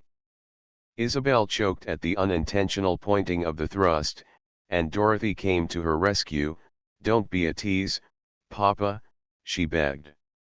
"Isabel is going to surprise us all some day, and then you will lose your courtesy title and be known as the father of Miss Langford, the artist." "A prophet is not without honor," quoted Mistress Kate. "I think Isabel does very good work, don't you, Mrs. Langford?" "I refuse to call it work," the mother asserted, pouring a second cup of coffee for the guest. "It is a very proper accomplishment for a young woman, and as such I have always encouraged it." "Oh, don't," said Isabel, and when the judge looked up and saw the real distress in her eyes he changed the subject, or thought to. "I wonder what has become of Harry lately," he remarked, and thereupon Isabel quaked afresh and nerved herself for the worst that could possibly be said. No one seemed to know, and it was Dorothy who ventured the suggestion that possibly the superintendent's prolonged absence and Antrim's added responsibility were accountable. "And who may Harry be?" inquired Kate. "Young Mr. Henry Antrim, the son of an old friend of ours in Tennessee," Mrs. Langford explained. "He is almost a member of the family, I may say," she added, with a glance in Isabel's direction which was not thrown away upon the guest. The younger daughter dropped her napkin, stooped to recover it, and so had an obvious excuse for the painful flush called up by the suggestive reply. Her self-control was beginning to sag threateningly, and she gave a little sigh of relief when her father began to smooth out the morning paper. "I saw in the paper yesterday that Harry was out with the president's car," he said, straightening the damp sheet and unfolding it. Let us see if they all looked up at the abrupt pause. The judge was sitting very straight in his chair, his thin lips compressed in two colorless lines, and a gray shadow of grief and anger spreading slowly from cheek to brow. The paper trembled a little in his hands, but he read steadily through the leaded nonpareil under the staring headlines. Mrs. Langford was the first to find speech. "Robert," she cried. "What is it?" The judge pushed back his chair and rose stiffly, as one upon whom the palsy of old age had come suddenly. "Send William to me in the library," he said, and his voice had in it something of the judicial sternness which had so often struck hope out of a culprit's heart in the courtroom days. He turned away, and then he remembered the guest, and came back to apologize with grave dignity. "You must excuse me, excuse us all, Mrs. Hobart. We are in great trouble, you can see for yourself." And he gave her the newspaper. He left the room, and Mrs. Langford followed at once. Kate looked askance at the paper, but she took it up at Dorothy's nod. A glance at the staring headlines appalled her, but she saw that it was no time for nice distinctions in the conventional field, if she were to be of the helpers. "Shall I read it aloud?" she asked. "If you please," Dorothy assented, slipping her arm around Isabel's waist. So Mistress Kate read, and stopped to gasp and read again, "Sacrifice to Osiris. William Langford and James Harding play cards, and George Brant kills the winner. Last night, at the solemn hour of midnight, another murder was added to the long list of crimes that have made bloody abattoirs of the temples of chance here and elsewhere. The Osirian clubhouse was the scene of the grim tragedy. The details of the killing are somewhat obscure, but it seems that William Langford, the young son of one of our most respected citizens, and James Harding, better known as the Professor, met in one of the private rooms of the Osirian for a quiet game of draw. About midnight a pistol shot rang out, and those who rushed to the scene found Harding weltering in his blood. He had been shot in the face as he sat in his chair, the bullet of .45 caliber Colt entering beside the left eye and passing out at the back to bury itself in the wall.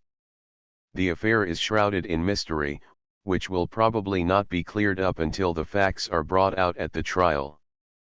It was at first supposed that young Langford had fired the fatal shot, but when the officers were about to arrest him, Brant, whose presence in the card room is unexplained, stepped out and surrendered himself. The motive for the crime is not far to seek. It is said, by those who know both, that Brant and the Professor have long been deadly enemies, and as the former had been seeking the latter at the various resorts in the city, it is supposed that the killing was the culmination of an old feud. Harding's record is most unsavory, and he has more than once been a fugitive from justice. The reports about his slayer are conflicting, some asserting that he is no other than plucky George Brant, the notorious snapshot faro dealer of the mining camps, while others say he is a civil engineer in the employ of the CENWRE. Dorothy went white at the third line of the heading and drew closer to her sister, and Kate was scarcely less moved when she put the paper down at the end. "Isn't it just simply dreadful," she said, and the trite phrase showed how far beyond adequate speech the dreadful thing was. Dorothy's lips moved, but they were too dry to form even the single word of assent, and it was Isabel who answered, "Indeed it is, it's too awful to realize. But we all ought to be so thankful that Will was cleared so quickly and so easily." Dorothy drew herself up and stared at her sister as if she doubted that she had heard aright. Was it so easy, then, to choose between one's lover and one's brother? "But, sister, is it any less terrible for that?" she cried out reproachfully. "Oh, no, I suppose not. It is too awful to think about, anyway. But it is just what one would expect of Mr. Brant, the giving himself up, I mean. I wonder if what the paper says about him is true about his double identity." "How can you think of that now?" Dorothy burst out passionately. "Of course it isn't true, and even if it were," she stopped short and caught her breath in a quick gasp, suddenly remembering Brant's parable. "I am afraid it is true," said Kate sorrowfully. "He is an old friend of Ned's, and Ned would never tell me how he came to meet him in Silverette, or what Mr. Brant was doing there." Dorothy's heart was too full for any kind of utterance. The open disgrace brought upon the family by her brother, the terrible tragedy for which she felt that her letters to Brant were partly responsible, the dreadful fate that awaited the slayer of James Harding, and Isabel's apparent indifference thereto, these were all past speech. And when there came a dim suspicion of a more horrible thing, a bare suggestion that Brant had shielded the real murderer by giving himself up in his stead, she burst into tears and ran from the breakfast room. In the meantime William Langford was having an exceedingly painful quarter of an hour in the library. Much to her dissatisfaction, Mrs. Langford had not been permitted to accompany her son in the capacity of special pleader, and for once in his life the young man was compelled to face his father's wrath unsupported, while his mother awaited the outcome with what fortitude she could summon in the deserted drawing room. "Tell me the whole story, and tell me the truth," was the judge's stern command when his son appeared before him. William did neither. From long practice in presenting his own case at home in the most favorable light, the young man was blankly unable to tell a straightforward story in plain words, though for this once his will to do it was good. But what he did tell put his father in possession of a fairly consistent series of facts. On the day before the tragedy, the boy had met Harding and had become his guest at a hotel. There had been liquor and cards. He admitted so much of the former that he had been afraid to come home. That was all. "And how did you come to be in this place last night?" "Harding took me there. He said it was a gentleman's club." "Didn't you know it was a gambling house?" The boy hung his head. I guessed it was after we got in." "Well, go on." "We went upstairs and began to play cards. Harding won everything I had, and then he stopped, but the lash of his father's command struck him smartly. "Tell it all." "What then?"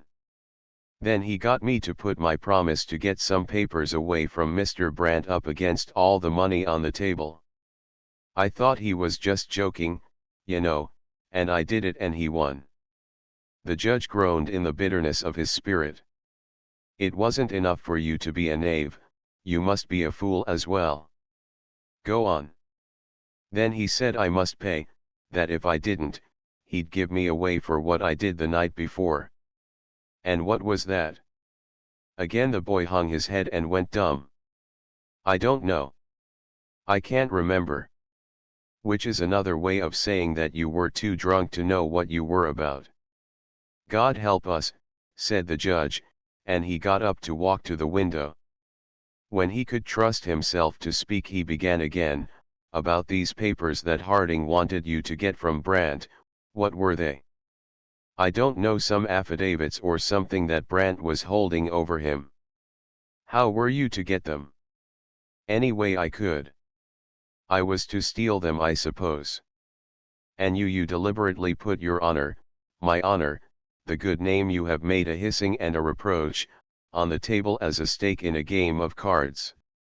I thought it was only a joke before God, I did. And when I found out it wasn't, I kicked, and we quarreled." The dreadful suspicion that had just sent Dorothy sobbing to her room seized upon the judge and gripped him till his knees trembled. You quarreled," he echoed. Go on, my son, let me know the worst." It is a hardened son indeed who can look unmoved upon the vicarious anguish of a father. William Langford was not unmoved, but the churlish habit had grown to be second nature, and all the gates of generous expression were closed and barred. He went on as if it were another's story, and not his own, that he was telling. "He cursed me, and said I'd have to do it. I swore I wouldn't, and when I started to get up he held his gun on me. That scared me, but it made me madder, too, and I told him I wouldn't talk any more till he put that gun down. He did put it down, laid it on the table, and I jumped for it. I don't know just what I meant to do if I got hold of it. Part of the time I wanted to kill him, and part of the time I was scared stiff for fear he'd kill me." The culprit stopped to take breath. The effort of such continuous truth-telling was exhausting. "Go on," said the father. "I don't know as I can so that you'll understand. When I jumped for the pistol everything seemed to happen at once. The room was only a little box of a place, lighted by an electric globe sticking out from the wall at the end nearest the door. There was a big chandelier hanging from the ceiling right over the table, but that wasn't lighted. Just as I jumped up the light went out with a smash, and there were 3 of us grabbing for the pistol on the table, instead of 2. I got hold of it, somebody snatched it and pushed me back, and the shot was fired, all in the same breath. Then someone on the outside snapped the key of the big chandelier, and I saw that Harding was shot right where he Saturday." The judge crossed the room unsteadily and laid his hand on his son's head. "William, you say the shot was fired. Tell me, as you hope to be forgiven, did you fire that shot?" The boy hesitated, doubting for the moment his ability to answer the question truthfully. The memories of the past 48 hours were like those of a fantastic dream in which a single incident more or less was hard to affirm or deny. I don't think I did," he stammered. "Most of the time I'm sure I didn't. I was sure of it when the officers started to take me, and told em so. But there is a queer thing about it that I can't understand. I told you that I grabbed the pistol in the dark, and that somebody snatched it from me just as the shot was fired. That's true, and I'd swear to it if I stood on the gallows. But when the thing was done, I found that pistol in my hand just as if I'd never let go of it, and I threw it on the floor as if it had been hot and burned me. But surely you can remember whether you fired it or not. It seems as if I'd ought to, but I can't. I was stunned and scared up and crazy mad all in one breath, and the whole thing happened before you could swallow twice. I'm glad I don't have to remember." "Don't have to remember? What do you mean?" "Why, Brandt settled it when he gave himself up, didn't he? And yet, if he hadn't done that, I'd have been ready to swear that he didn't fire the pistol, either." The judge shook his head despairingly. "This uncertainty of yours is simply maddening, William. If you know you didn't fire the shot yourself, why do you think Brandt didn't fire it?" "Because the noise didn't seem near enough, and I didn't see any flash. The room was dark, you know, and rattled as I was. I'd ought to have seen it if it had been fired as close to me as that."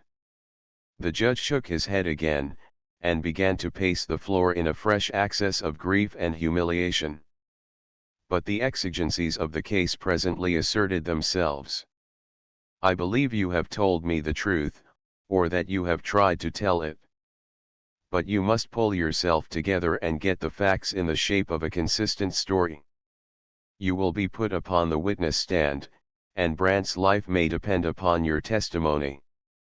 The clang of the front door bell broke in upon them, and the painful interview was at an end. The caller was an officer, come to summon William Langford as a witness in the preliminary examination, which was set for 10 o'clock. The judge groaned inwardly at this fresh proof of the relentless march of publicity and disgrace, but he got his hat and coat and went with his son. There were no new developments in the courtroom. William Langford told his story more coherently than the judge had believed it could be told, and, in accordance with his expressed determination, Brandt refused counsel and maintained a stubborn silence. Hence the magistrate, having no alternative, ordered a plea of not guilty to be entered for him, remanded him to jail, and fixed his bail at the sum of $10,000. Forsyth and Antrim were both present at the preliminary examination, and after it was over the latter introduced Judge Langford and the editor. True to his promise to befriend Brandt in the time of need, the judge immediately offered to procure bondsmen, but Forsyth shook his head. "It is no use," he explained. "He won't accept bail, and I can't even get him to consent to employ counsel. But, my dear sir, that is sheer folly. Indeed, in this case it is worse than folly, it is suicide." So said the judge, and so he fully believed. "I know it, that is just what I tell him. But he is as stubborn as a mule." The lawyer in the judge awoke at this, and he became interested at once on the part of the mulish one. "What reason does he give, pray?" Forsyth hesitated, not knowing precisely how far he might confide in the questioner. So he felt his way. "He doesn't give any reason, he simply refuses to talk. But I have my own theory. We are all friends of his, I take it, and I may speak plainly." "Certainly, go on." "Well, he is a singular fellow in some respects, and you can't apply the law of averages. I believe he did the thing deliberately, and for some reason which does not appear on the surface. And, having done it, he means to let the law take its course without opposition, to take the consequences. said the judge reflectively, then he remembered how easy it would have been for Brant to have shifted suspicion to Will, and his heart warmed toward the culprit. We mustn't allow that, Mr. Forsyth. Of course, the court will assign him counsel at the trial whether he wants it or not, but we mustn't let it come to that. Do you see him again, and endeavor to make him listen to reason. Forsyth promised to do what he might toward that desirable end, and the judge and his son left the courtroom together. The editor followed with Antrim, and when the Langfords were out of earshot the chief clerk put in his word, "You may say what you please, Forsyth, but I am not going to believe that Brant did it till he admits it himself." "But, my dear boy, hasn't he as good as admitted it already?" "No. In what little he has said he has dodged that point very cunningly." "Of course he has, that is the proper thing to do. He is not obliged to criminate himself. It is proper enough, as you say, but, don't you see, it doesn't fit into your theory. If he killed the man and is determined to take the consequences, why on top of earth shouldn't he plead guilty and be done with it?" That was a logical question, and Forsyth was unable to answer it. When he had said as much the inevitable alternative suggested itself, and he spoke of it: "If you exonerate Brant, you put the boy in a bad box." Antrim had thought about that. "I can't help it," he said promptly. "The tree will have to lie where it falls. If you go back to motives, you will have to admit that, according to his own story, the thing looks bad for Will. He was the one who was quarreling with Harding." "Yes, but Shaw." "I can't believe it, Antrim." "Why, he is only a boy." "That is true. But it is also true that he is a young tough, hot-headed, and quick-tempered. I have known him all his life, and neither the thing itself nor the denial of it is much beyond him." They had reached the corner where Antrim should turn aside to go to his office, and the editor stopped and regarded his companion curiously. "You are a friend of the Langfords, aren't you?" he asked. "If they have a better one, I don't know it. But right is right." "I should say the same if Will Langford were my own brother," Antrim asserted stoutly. "I know you won't agree with me, and I don't expect anyone else will, but I say George Brant isn't guilty, and, unless he admits it himself in so many words, I am going to stick to it till the last dog is dead." Forsyth went his way unconvinced, but it was inevitable that Antrim's suggestion should color the editor's talk with Brant that afternoon. And the coloring had its effect, too, though not in the way Forsyth would have wished. While the prisoner said little, and no thing of that little that could be construed into an admission of guilt, the editor left the jail with his own assumption confirmed and fortified beyond a question of doubt. Furthermore, he had failed utterly in the renewed attempt to make Brant listen to reason in the matter of employing counsel. Chapter XXVII, showing how faith may outbuffet a fact. When a great misfortune threatens, the heavens are darkened and the smaller ills are obscured, but when the eclipse passes, the lesser evils magnify themselves, assuming abnormal proportions in a field wherein they are no longer secondary. What time Judge Langford was oppressed by the fear that his son had added a murder to the sum of his iniquities, the disgrace consequent upon the dragging of the family name into the public print seemed trifling. But when it became apparent that William was not to be hanged, the lesser misfortune demanded a hearing, and the judge shut himself up in his library to mourn over the wreck of the good name he had builded. To him in his sorrowful seclusion came Dorothy, grief-stricken and incoherent, staggering under a burden of remorseful anguish too heavy to be borne alone. The judge loved his elder daughter with an affection which was both tenderer and less prideful than that shared by the younger, and he postponed his private grief in the effort to measure and assuage hers. "What is it, Dorothy, daughter? Anything worse than the worst?" he inquired. "Oh, yes, Papa, and it is all my fault," she sobbed, leaning against the high mantel and covering her face with her hands. Your fault. But I don't understand. What is it that is your fault? A good part of what has happened, and all that is going to happen. Mr. Brandt was in that place last night because I had asked him to go. He was looking for Will, to bring him home. But you say you had asked him. How could that be? Dorothy dried her eyes and told the whole story bravely, beginning with the chance meeting in Mr. Crosswell's study, and ending by handing her father the 2 notes received from Brandt. The judge read the notes thoughtfully and the lines of anxiety deepened in his face. You did it for the best, and no one could have foreseen such terrible consequences. It was a most natural thing for you to do, and I am far from reproaching you. But you are right, this complicates the affair most grievously. It makes us in a certain sense responsible, and that without helping to clear up the mystery. If the young man's purpose was to rescue William, and that seems to be very evident, why under heaven should he spoil a good deed by committing a murder in the very midst of it? Oh, I don't know. But if I hadn't sent him, he wouldn't have been there. No, probably not, but you mustn't try to carry more than your proper share of the burden. Whatever his motive for killing the man, it must surely go back of Harding's connection with William. If I could only be sure of that, sighed Dorothy, and then she added hopelessly, not that it would make any difference. It is done, and it can never be undone.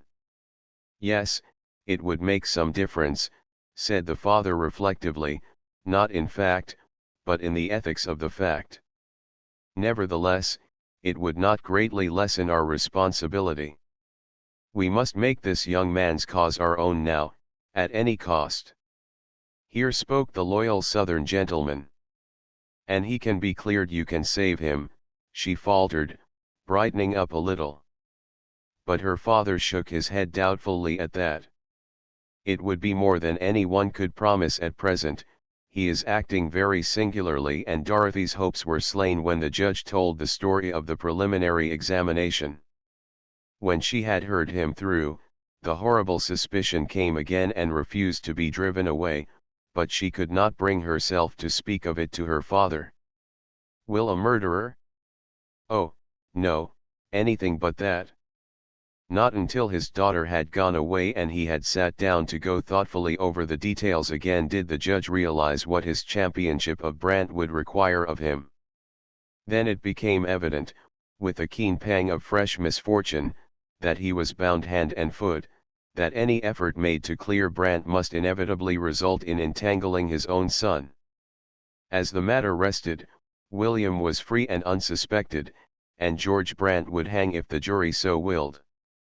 But if by any effort of any one Brandt should be proved innocent, the alternative was as plain as the handwriting on the wall of Belshazzar's banquet hall, and to the full as appalling. The luncheon hour came and went unheeded, and the autumn afternoon waned toward a cloudy evening, and still the judge plodded wearily back and forth in the narrow space between his writing table and the bookcases, striving with his paternal love as many a father has striven since the day when Abraham the just was commanded to make trial of his faith. It was the father against the man, and what wonder if, after all the hours of stern conflict, the father won? I cannot do it, he said at length, setting his face flintwise against all arguments. A man's first duty is to his own flesh and blood. If William were guilty it would be different, though even then I doubt if I could play the Roman. No, Brandt must take his chance, I can't help him. So saying, the judge went up to dress for dinner, but his decision did not prevent him from telephoning to Antrim as he came down again, asking the chief clerk to come to the house that evening. Antrim promised readily enough, the more willingly since he suspected the reason for the summons and hoped to be able to do something in Brandt's behalf. Accordingly, he boarded a car immediately after supper and was presently set down in the Highlands. Isabel met him at the door and would gladly have been plastic, but Antrim was, in his way, a man of one idea at a time, and at that moment he was too full of concern for his friend to think over much of his own affair. Whereat Isabel was piqued, and the angel of reconciliation spread its wings and flew away. "Is your father at home?" Antrim asked, after what Isabel thought was the coldest of greetings. "Yes, my father is at home, and he is in the library," she replied, with the accent precise. And when Antrim disappeared she went back to the drawing room and played many unmusical staccato exercises on the piano. "Good evening, Harry," said the judge, greeting his visitor cordially. "Come in and sit down, you have been neglecting us lately." Antrim admitted it in one word, not wishing to go swimming in that pool. "I asked you to come over because I wanted to have a talk with you about Brandt," the judge went on. "You know him better than any of us, and I thought you might have some suggestions to offer. He mustn't be allowed to hang himself without benefit of clergy." "That is exactly what he is going to do," replied Antrim, who had been to see the prisoner in the city jail during the afternoon. "He won't talk about bail, and I can't get him to listen to a word about having a lawyer." "What does he say?" queried the judge. "As nearly nothing as a man can, and keep on talking." "Do you know anything about the affair yourself, Harry, any more than the newspapers tell, I mean?" "How much do you know?" asked Antrim cautiously, not wishing to betray Dorothy. The judge smiled. "I know all that Dorothy can tell me," he rejoined. "All right, then that lets me out, though I haven't much to add. We were out together nearly all Thursday night, looking for Will, and we arranged to go out again last night. Brandt seemed to have found out something during the day, for in the evening he gave me a description of this man Harding, and told me I'd be likely to find him and Will together. When we separated I was to go to the hotels and lodging houses, and he was to make the round among the dives." The judge remembered his talk with Brandt after the Draco raid and William's first home bringing, and was once more able to put two and two together. "It is very evident that there are some earlier chapters to the story," he said, "and if Brandt won't tell us about them we must find someone who will. It may be there are extenuating circumstances in the background which will help out at the trial." He rose and pressed the bell push, and Antrim made haste to define his own position before an interruption should slay the opportunity. "You are going on the supposition that Brandt is guilty," he said quickly. "I don't believe he is." "You don't?" The judge's tone evinced more deprecation than he could honestly lay claim to. "But, my dear boy, have you considered the alternative?" "No," Antrim admitted it frankly. "I haven't looked at it in that light at all. But I know Brandt, and I think I know him pretty well. I don't believe he is any more capable of killing a man in cold blood than I am. I know, but that is only inference. You forget the evidence." The judge was going on to summarize the evidence, but the coming of the servant interrupted him. "Yes, I rang," he said to the housemaid. "Ask Mrs. Hobart if she will be good enough to come to the library." Kate complied at once, and the judge introduced Antrim. "Have this chair, Mrs. Hobart," he said. "We were discussing the tragedy of last night. Mr. Antrim is a friend of Brandt's, and I understood you to say that your husband knows him well. Can you tell us anything of his history?" Kate shook her head slowly, and, being inclined at times to be wary out of all proportion to her sex and age, replied guardedly, "Nothing more than that he and Ned were college classmates." "Have you written to your husband yet?" "No, I thought he would get the papers before he would my letter." "So he will, but I think it will be well to ask him to come down. You might write tonight, and Mr. Antrim will mail your letter." "I'll do better than that, I'll wire," said Kate. "May I write at your table?" She wrote the message and gave it to Antrim, and after a little more talk the chief clerk took his leave. He found his way to the front door alone, and Isabel watched his departure from the stariat, after which concession to her pique she went to her room and did penance after the fashion of quick-tempered lovers the world over. Antrim took a car and left it at the corner nearest the telegraph office. 10 steps from the crossing he ran upon Jarvis, and the reporter began forthwith to ransack him for details in Brandt's affair. Antrim set his teeth upon a resolve to tell nothing, and ended by telling all he knew, salving his conscience by reasserting his belief in Brandt's innocence. "Right there is where I am stuck myself, but I am going to settle that point before I'm an hour older," quoth the reporter, adding, "You may come along and help, if you want to." "Settle it," echoed Antrim. "How can anybody do that?" "You stay right with me and I'll show you." They went on together, first to the Western Union office, that Antrim might do his errand, and then to the Osirian. On the way to the clubhouse Jarvis stopped short and smote his thigh. "By Jupiter, Harry, but your part of the story turns on an oxyhydrogen sidelight that beats the moon. I'll bet a gold mine to an Indian cayuse that I've got the whole play down pat. Here is the layout: he is soft on the girl, he goes on a still hunt for the girl's brother, he catches his toughness killing him a man for breakfast, and coolly steps into Mr. Brother's shoes all for the sake of the girl. That is George Brandt to a hair, if I'm any judge of my kind. Come on till I prove it to you like twice two." Antrim went aghast at the bare possibility, but he held his peace and followed Jarvis blindly. The reporter's calling procured them ready admission to the exclusive palace of chance, and they found the room on the second floor untenanted, as it was sure to be. Jarvis posted his companion near the door and in line with the end of the table where Brandt must have stood. Then he placed the chairs on either side of the table, about where they were when Harding and Langford had sat in them. The stage set, he began his demonstration. "Now, we know that Harding was hit on the side of his face nearest to you, but that proves nothing more than that he might have turned away just at the moment of the firing. But if you will hold the end of this tape, I'll show you that Brandt couldn't have fired that shot from your end of the table, unless it turned a corner in Harding's head." He unwound the tape, gave one end of it to Antrim, and drew it taut as nearly as might be through the space where the murdered man's head must have been. That done, he turned and stared blankly at his assistant. "What is it?" Antrim demanded.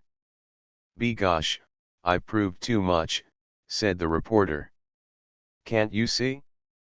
The bullet that made this hole in the wall was fired from about where you stand.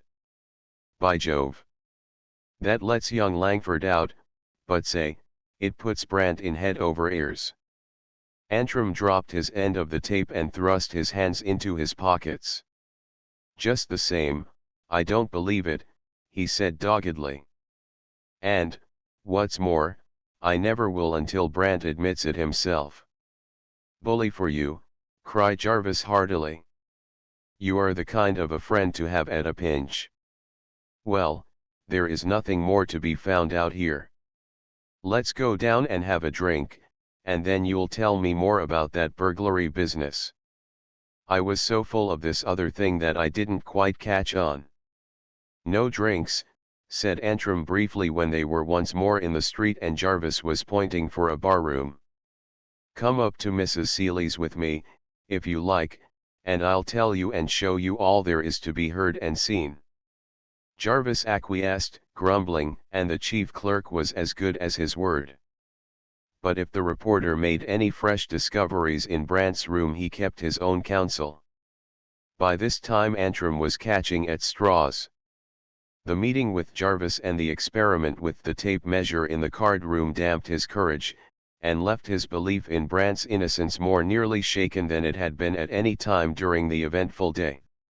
Nonetheless, he remained steadfast, as his last word to Jarvis testified. You are interested in getting to the bottom of this thing on general principles, aren't you? He asked, as he let the reporter out at the street door. Sure thing. I supposed so. Well, you just go ahead on the supposition that Brandt didn't do it, and you will be more likely to succeed. Good night. You are a crank, said the reporter, laughing, as he ran down the steps. And yet such is the impact of one man's assertion hurled repeatedly against a wall of self-evident fact that Jarvis actually found himself ignoring the evidence and building theories based on the major if. He toppled them over as fast as they rose, but they straightway grew again, and it took another conference with his chief, the night editor, to fully fortify his reason against the assaults of Antrim's insistent faith. Chapter XXVIII How the judge gave of his best. Having done what he might for his friend on the Saturday, Antrim thought he should not err in devoting the Sunday afternoon to his own affair, and to this end he turned his face to the Highlands as soon as he could break away from the Sunday duties which entangle the railway servant. He was a little later than usual, and Isabel, after waiting half an hour, avenged her pique by going out with Mrs. Hobart. Dorothy, meeting Antrim at the gate as she was starting for the mission school, was unable to tell him whither they had gone. Wouldn't he go in and wait? Piqued in his turn, Antrim decided he would not go in and wait. He had meant to do no more at present than to try to resume the old relation with Isabel, and he thought she might have suffered this, the more willingly since it was her own expressed wish. But if she were not yet complacent before he had argued the case to its irritant conclusion, he found himself walking townward with Dorothy. They missed a car by a minute or two, and Antrim halted at the corner to wait for the next. I have time enough, and we can walk on until a car overtakes us, if you care to, said Dorothy, who had a reason of her own for desiring an uninterrupted interview with her companion. I'd like to walk, replied Antrim, whose mood welcomed a diversion of any sort. They went on together, and mutual constraint immediately thrust a barrier of silence between them. Antrim thought he knew enough of Brandt's secret to make him hesitate to speak first of the thing which he imagined was uppermost in Dorothy's mind, and Dorothy was made dumb by a great sympathy for Antrim in his disappointment. Nonetheless, she was the first to break the silence. Have you been to see Mr. Brandt since the she could not give it a name, and Antrim promptly forestalled the necessity. Yes, I was with him for half an hour yesterday afternoon. Dorothy meant to go straight on to the end she had in view, but her courage failed, and she had to bridge the gap with the commonplace. Isn't it dreadful, she said. That depends upon how you look at it, rejoined Antrim, forgetting for the moment to whom he was talking. I don't believe Brandt is guilty. Oh, Harry. Dorothy stopped, and the quick tears blinded her. Whereupon Antrim realized, with a pang of remorse for his thoughtlessness, what such an assertion must mean to William Langford's sister, and he made haste to comfort her. You mustn't take it for granted that I am accusing Will. I am not, I just leave him out of the question altogether, and stick to Brandt for what I know of him. He wouldn't do such a thing any more than I would. Dorothy could not so easily avoid the apparently inevitable conclusion, but her enthusiasm rose unbidden at the tribute to the worth of the man whom she loved. I want to think so too, Harry, oh, so much. But Papa says he doesn't deny it. No, he doesn't, and he doesn't affirm it, either. Until he does, I am not going to believe it, said Antrim stoutly. At this conjuncture it occurred to Dorothy that Antrim was behaving very nobly toward his successful rival, and she found space to lay a little offering on the altar of manly friendship. It is very generous of you, Harry, to feel that way after what has happened. I have been afraid you might feel just the least bit vindictive. Vindictive? You don't know what I owe him, Dorothy. It is a bigger debt than I ever owed anyone before, and I'd pay it if it took the last thing I have in the world." "It has taken the thing you valued most, hasn't it?" said Dorothy, with heartfelt sympathy in voice and eyes. "Poor Isabel. It is a dreadful blow for her. And she is taking it so strangely." Antrim was properly mystified, but he got no farther than to say, "Isabel? I am afraid I don't quite understand." "Surely she has told you," said Dorothy, who could not imagine anything like duplicity on the part of her outspoken sister. Now Isabel had told him but one thing of any considerable importance to a lover, and Antrim's thought naturally reverted to that thing. "Oh, yes," he rejoined, trying to speak lightly. "She gave me my quittance for good and all a while back," but he was going on to add that it is a long lane that has no turning, when Dorothy interrupted, "I knew she would tell you first. And now this dreadful thing has come between them. Harry, I believe it will kill her if she has to give him up now. She is acting so strangely that I fairly tremble for her reason." Antrim throttled a wild impulse to give place to madness and forced himself to say, as calmly as might be, "Then she has told you that she loves Brant." Dorothy decided on the spur of the moment that it was no time for half-confidences. "Yes, and that isn't the worst of it. She sent him away because she didn't know her own heart, I suppose. I told her he would come back, and now he never can. Isn't it too pitiful?" Antrim thought it was in more senses than one. More than that, it was blankly incredible, or rather it would be apart from Dorothy's positive assertion. Could he have been so purblind as not to have seen what was going on before his very eyes? Reason said no, but a misconception, once endowed with the breath of life, is sure to find plenty to fatten upon, and the atoms of corroborative evidence began to assemble quickly with Dorothy's declaration for a nucleus. This was why Brant had been so sure that he knew Isabel's preference, and he had been mistaken, after all. This was why he had stopped going to Hollywood, and why he had been so quick to deny even the hint of a love affair with Dorothy. And Isabel, had she not steadfastly refused to say in so many words that she did not love anyone else?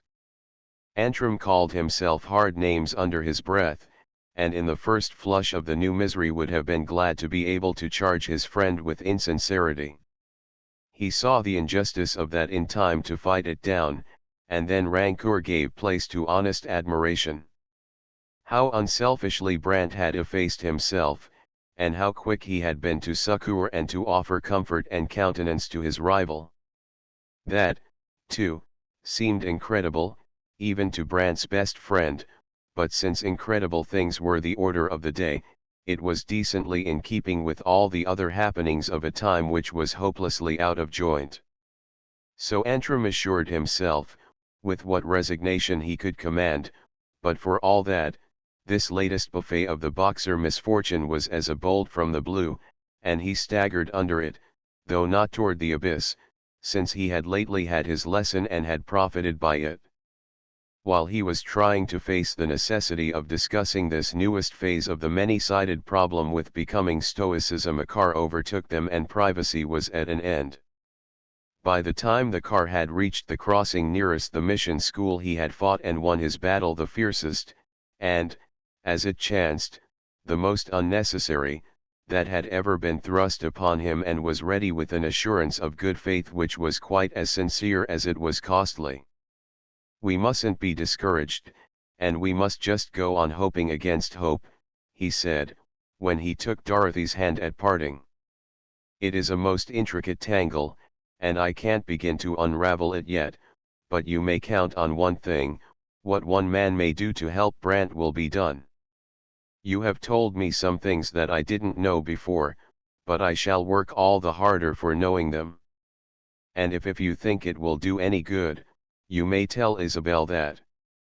After which generous confession of faith he left her and went to his office, being minded to dull the keen edge of the new trouble on the grindstone of hard work. The dulling process was but fairly in train when the door opened to admit Forsyth. "Do you allow a man to trespass on Sunday?" he asked, feeling for the latch of the gate in the counter railing. "Surely, when the man is as good a friend as you are. Come in and sit down." "It is about Brant, or I shouldn't trouble you," explained the editor, drawing up a chair. "I have been to see him again, and he is more obstinate than ever, if that be possible.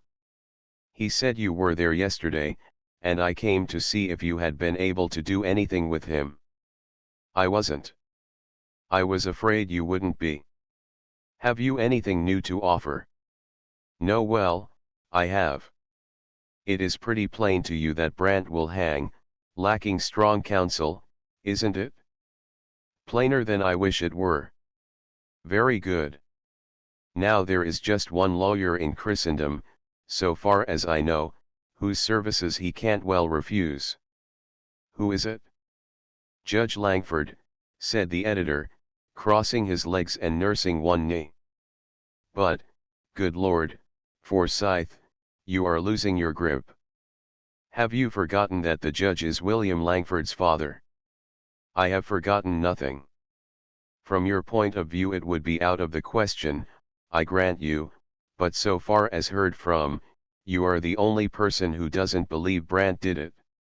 Now I am convinced that he did, and the judge is quite as sure that he did, so the difficulties on that side vanish. I don't see what is to prevent the judge from taking the case, if he chooses to." "I do. If he should clear Brant it would reopen the entire question as to will. You know that as well as I do. He can't clear him, nobody can do more than get him a light sentence. But if he could clear him, the boy is well out of it. You were with Jarvis last night, and you helped him make the discovery that the shot was fired in line with the door, that it could not well have been fired from young Langford's position." "Yes, but what? Will you say that the judge is an invalid? Or that his family connection with the affair should exempt him?" Yes, either or both. That is about what I was going to say. Waiving the first objection, the judge is a good deal better than a sick man. The second is precisely the reason why he should be willing to offer his services, why he must offer them. "How so?" "Because the thing happened while Brant was in the service of the family." "You know what I mean." "I do, but I'd like to know how you found it out." Forsyth laughed. "You have forgotten that you told Jarvis the whole story last night. But no matter about that, don't you see the judge's necessity now?" "Yes, I don't know, but I do." "But supposing the judge doesn't see it?" "He must be made to see it, and that brings me up to date." "You know him well, can't you undertake to enlist him?" "Frankly, I can't, and you have given the reason. I know him too well. He has been a second father to me since my own died." "All right, I didn't know," said the editor, rising to go. "Somebody has it to do, and I thought perhaps you might be able to do it best." "Who else have you in mind?" "Nobody. I am going to tackle him myself." "You?" "Yes." "Why not?" "I know the facts, and not being a personal friend, I shan't scruple to use them. I am going over there now." "Will you come along?" "Not unless you make a point of it." "I should only hamper you." "I don't make a point of it." "Let me see, the house is number 16, isn't it?" "Yes, Altamont Terrace." "Don't be too savage with him, Forsyth. He has had lots of grief lately. He will have more if he shirks in this affair. But I shan't be any harsher with him than I have to be." Half an hour later Forsyth rang the Hollywood doorbell, and sent his card to the judge, who presently received his visitor in the library. "I am right glad to see you, Mr. Forsyth," he said, rising and shaking hands cordially with the editor. "No, Don't apologize for coming, you are very welcome. Be seated. Forsyth took the proffered chair and plunged at once into the midst of his errand. It is about Brant, as you will infer. Yesterday you asked me to try again to make him listen to reason in the matter of employing counsel. I have tried thrice, and failed. Does he still refuse to give his reasons? He does. And is he fully aware of the probable consequences? As fully aware as we are. That is bad. Have you anything to suggest, Mr. Forsyth? Yes. There is one person whose services he cannot well decline. There is. And who is this person? Yourself. The judge rose quickly and went to the window, turning his back upon his visitor. It was full 5 minutes before he spoke again, and the editor waited patiently. I can scarcely believe you know what you ask, Mr. Forsyth, said the judge at length, coming slowly back to his chair. If the circumstances were different, if my own son were not unfortunately involved, I should be the first to volunteer. My dear sir, that is precisely the reason why you should volunteer, said Forsyth firmly. Bear with me a moment while I show you how the matter presents itself to an unbiased outsider. Your son absents himself, and, knowing his habits, you and the other members of the family are justly anxious. In response to a request from one of your daughters, pardon me, but how did you learn that? From him? No, indeed. I learned it, indirectly, from Miss Dorothy herself. As I was saying, in response to this request my friend undertakes the not unhazardous task of finding and rescuing your son. He does the first, and in trying to do the second he commits a crime which, account for it as you may, would not have been committed at that time and place if Brant had been less willing to help you and yours. Do I make my point of view quite clear? Quite. Very well. Under such circumstances the least you can do for my friend is to defend him. No one else can do it as well. Your mere presence in court as his counsel may well save his life.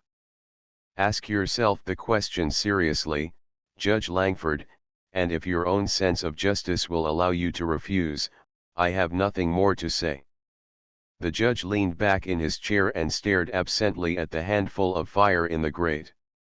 Forsyth's appeal reopened the question which he thought he had settled once for all the day before, and the arguments for and against began once more to marshal themselves for a fiercer conflict.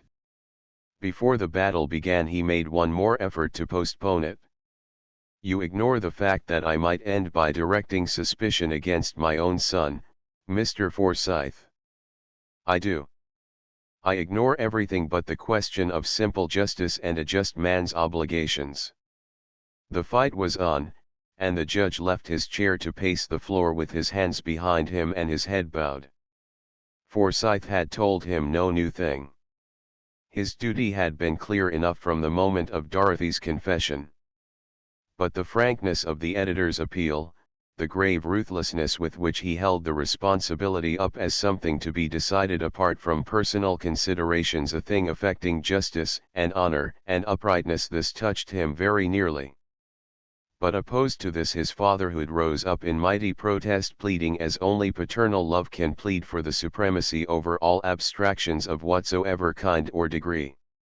The struggle was long and bitter, and seeing the story of it writing itself in deeply graven lines upon the judge's face as he paced slowly back and forth, Forsyth had to harden his heart more than once while he awaited the outcome.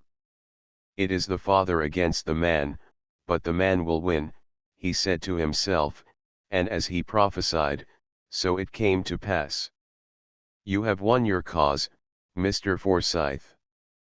The judge stopped before the editor's chair and spoke abruptly. Go you to the young man and tender him my services, and let me know as soon as may be if he will accept them. Forsyth sprang to his feet and wrung the elder man's hand gratefully. God bless you, Judge Langford, it is a noble thing for you to do. Don't think for a moment that I undervalue the cost. And now let me tell you something which will make your task easier. One of my young men made some experiments last night in the card room at the Osirian. The result proved conclusively that the shot was fired from some point in line with the door, that it could not well have been fired from the chair in which your son was sitting. Thank God for that, exclaimed the judge fervently, but he added quickly, I am glad you withheld that, glad you gave me the opportunity to give of my best. You will see Brant at once. Forsyth hesitated. As my friend's friend, I am entirely at his service and yours. But don't you think it will be as well if you go to him unannounced? The judge thought about it for a moment. In view of his most singular obstinacy, perhaps it will. It is worth trying, at all events. I will go tomorrow morning. Thank you again, said the editor, finding his hat. I presume I need not say that we have little time to lose. The grand jury meets tomorrow, and Brant will doubtless be indicted during the week. So I have been informed. No matter, we shall be diligent. If the young man will only confide in me, we may be able to discover something which will serve to palliate his crime and to mitigate the severity of the inevitable sentence. So spoke the judge, as though the question of his client's guilt was a question fully answered. But when he went to the door with his visitor, he ventured a query which seemed to admit the thin edge of the wedge of uncertainty. There is no shadow of doubt in your mind, is there, Mr. Forsyth, as to his guilt, I mean? None whatever, rejoined the editor sorrowfully. And he went his way saddened by the thought that he could answer no otherwise. Chapter XXIX, in which a willful man has his way, since obstinacy, like a hound that is beaten, is constrained to course the truer for the blows of the whipper. In 2 days of confinement and the anxious expostulations of Forsyth and Antrim appeared to have no mellowing effect upon the man who stood charged with the murder of James Harding. So far from it, time and the friendly efforts of the allies seemed but to crystallize reticent impulse into a fixed purpose strong to defeat any helpful emprise on the part of his friends. Failing to beat down the guard of reticence in any face-to-face encounter, Forsyth had not been above bribing the turnkey to spy upon his prisoner, but if the man's report was to be believed, the bribe was money wasted. Brant spent the time in reading, was calm and cheerful, and cared not to know what the newspapers were saying about him. A model prisoner in every respect, and a man whom he, the turnkey, would be sorry to see hanged. So ran the purchased report, and to all outward appearances the morning of the 3rd day of his confinement found the prisoner in the same equable frame of mind. But if he fancied he had fortified the gate of silence until it was proof against the batterings of friendship, he had left unguarded a postern opening upon the innermost citadel of whatsoever resolution he was defending. By this postern he was presently to be assaulted, as was apparent when the jailer unlocked the cell door to admit Judge Langford. None the less, he welcomed his visitor heartily, and with becoming warmth. "Good morning, Judge Langford. This is kind of you. I hardly expected to see you here," he said, doing the honors of his cramped quarters as best he might. The judge stood his cane in a corner and sat down on the edge of the cot. "That doesn't speak well for your good opinion of me," he rejoined genially. "At our last meeting in your office, if you remember, I gave you to understand that you had placed me under obligations which I should gladly repay. Since then you have added somewhat to the score, and I am here to do what I may to square the account." Brant bowed. If he suspected what was coming, he made no sign, choosing rather to let the judge find his own way to what was toward. "After the examination, Saturday, I met your friend Forsyth, and, by the way, he is a good friend of yours, too. He tells me that you refused to employ counsel, and that without giving any reason. Now we cannot allow that, you know, and to make it impossible for you to persist, I have this morning taken out a license to practice in the Colorado courts for the express purpose of defending you." "Of what?" exclaimed the prisoner. It was a hopeful sign that the judge had beaten down the guard of self-possession that Brandt sprang up and began to tramp, 3 steps and a turn. "Of defending you," I said. "And I am here now to beg you to speak freely to me as client to advocate." "But, my dear sir, it is impossible, utterly impossible. You don't know what you have undertaken." "I think I do, and I am ready and willing to do my best for you. But to that end you must be candid with me." "I say you do not know," Brandt insisted, going back of the admonition and speaking to the assertion. "Let me ask you one question, Judge Langford. Have you remembered that, as my counsel, you would be obliged to cross-examine your own son?" "I have." "Good God! And you would do it?" Why, the prisoner checked himself suddenly, as one on the verge of a precipice, faced about, and went on more calmly, "But you must know that I wouldn't allow it. It is the height of generosity and unselfishness on your part to offer it, but I cannot accept, indeed, I cannot." "You must accept, it is my privilege to insist." "And mine to refuse, ungracious as it may seem. I cannot give you my reasons, and you must not ask them.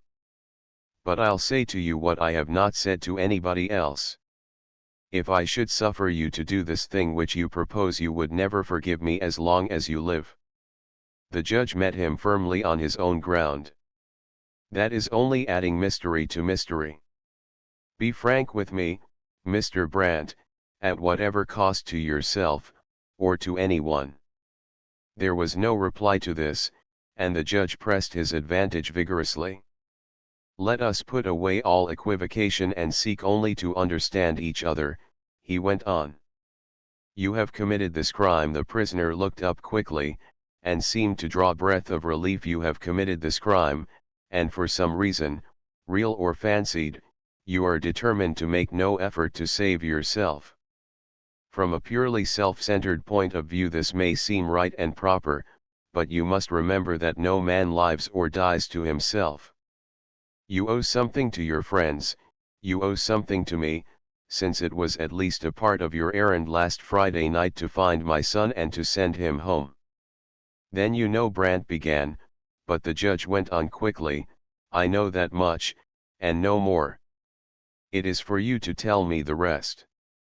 "I can't do it, Judge Langford, and you must forgive me if I still insist that you do not know what you are asking of me. I appreciate your kindness more than I can tell, but I cannot suffer it. I have sins enough to answer for, God knows, without adding another for which there would be no forgiveness in this world or the next." The judge shook his head slowly. "Your point of view grows more and more inexplicable, Mr. Brandt. In what possible way could your confidence in me wrong anyone?" Brandt leaned against the wall with folded arms, the gray eyes narrowing and the firm jaw settling itself in rigid lines. Perhaps the word was ill-chosen. "But if I should do as you ask, there would be sorrow and grief and misery where I would fain see happiness. And for myself there would be regrets deep and lifelong. You will say this is more mystery, but I cannot help it. I know quite well what I am doing, and I have counted the cost to the last farthing. My life has been a sorry failure, Judge Langford, so poor a thing that I can afford to give it freely if the law shall demand it." The judge pursed his lips and made another step in the outworking of the problem of deduction. "Am I to understand by this that free speech on your part would involve others besides yourself?" he asked. "It would involve others, yes, many others. Without making your defense less hopeless than it appears to be at present. Without bringing me anything that I could endure with half the fortitude that I shall take to the gallows. No, your sympathy and loving kindness are very comforting to me, but you must pardon me if I say that they are quite undeserved. Whatever the jury sees fit to give me will doubtless have been earned, and well earned. The judge saw that the time for winning his client's confidence was not yet ripe, and he rose and buttoned his coat. "You are still giving me riddles, Mr. Brandt, and while you elect to do that, no one can help you intelligently. I am not going to press you further this morning, but I shall come again and yet again. Meanwhile, I am ready and anxious to act for you the moment you will permit it. I can't say more, can I?" He held out his hand, and Brandt's grasp of it was not without emotion. "No one could be kinder than you, Judge Langford, and some time, in this world or another, you shall know that I am not ungrateful." When the judge was fairly out of the cell and the sound of his footsteps had died away in the corridor, Brandt threw himself upon the cot and groaned aloud. But his speech was of gratitude. "Thank God, that trial is over. If they could devise many more such torments as that, I'd hang myself to the grating and have done with it." That evening, at 9 o'clock, a fact leaked out which Forsyth hastened to telephone to the house in the Highlands. The grand jury had found a true bill against George Brandt for the willful murder of James Harding. Chapter XXX How Love and Friendship Threw a Mane. For 2 weeks after the judge's first interview with his unwilling client, the possibility of successfully defending Brandt receded steadily, and no new discoveries came to countermine the wall of evidence which was slowly and surely closing in upon him. In this interval Colonel Bowron had returned, and, contrary to Brandt's expectation or desire, had at once championed his draftsman's cause. There had been more than one stormy interview. They were tempestuous on the colonel's part, at least in which the chief engineer's wrath was directed at Brandt's obduracy. And when expostulation and friendly abuse had failed, the colonel sought out Judge Langford and Forsyth, joining forces cordially with the prisoner's friends, but bringing nothing helpful in the way of additional information. On the other hand, the prosecution lacked nothing but the culprit's confession of having a complete case. Brandt's record was exploited, and the details of his previous quarrel with Harding, or so much of them as were known to Draco's bartender, were dragged out of Diverny as sound teeth are extracted from the jaw of an unwilling patient. So much of the state side of the case was known to Brandt's friends by what means Forsyth's young men could best have explained, and there was consternation among them in just proportion. If the tide could not be stemmed before the rapidly approaching day of the trial, the judge knew he should go into court without any case. And, making due allowance for the change that had recently been wrought in public sentiment, he had every reason to fear the worst for his client. "I tell you, Forsyth, the man will hang in spite of everything we can do." So much the judge was impelled to say in one of the many conferences with the editor, and Forsyth had nothing to offer in rebuttal. "I'm afraid he will," said the editor. And then, "We are all in the same boat, and on the same side of the boat all but Harry Antrim. He still asserts his belief in Brandt's innocence. In his way he is as obdurate as Brandt himself. But it is entirely sentiment on his part. I wish his faith had a better foundation." So Antrim had wished many times, and after having racked his brain for a fortnight for something tangible wherewith to buttress his belief, he was finally indebted to the chapter of accidents for a clue which seemed to point most hopefully. It was in the afternoon of that day in which Judge Langford had summed up Brandt's case in the talk with the editor.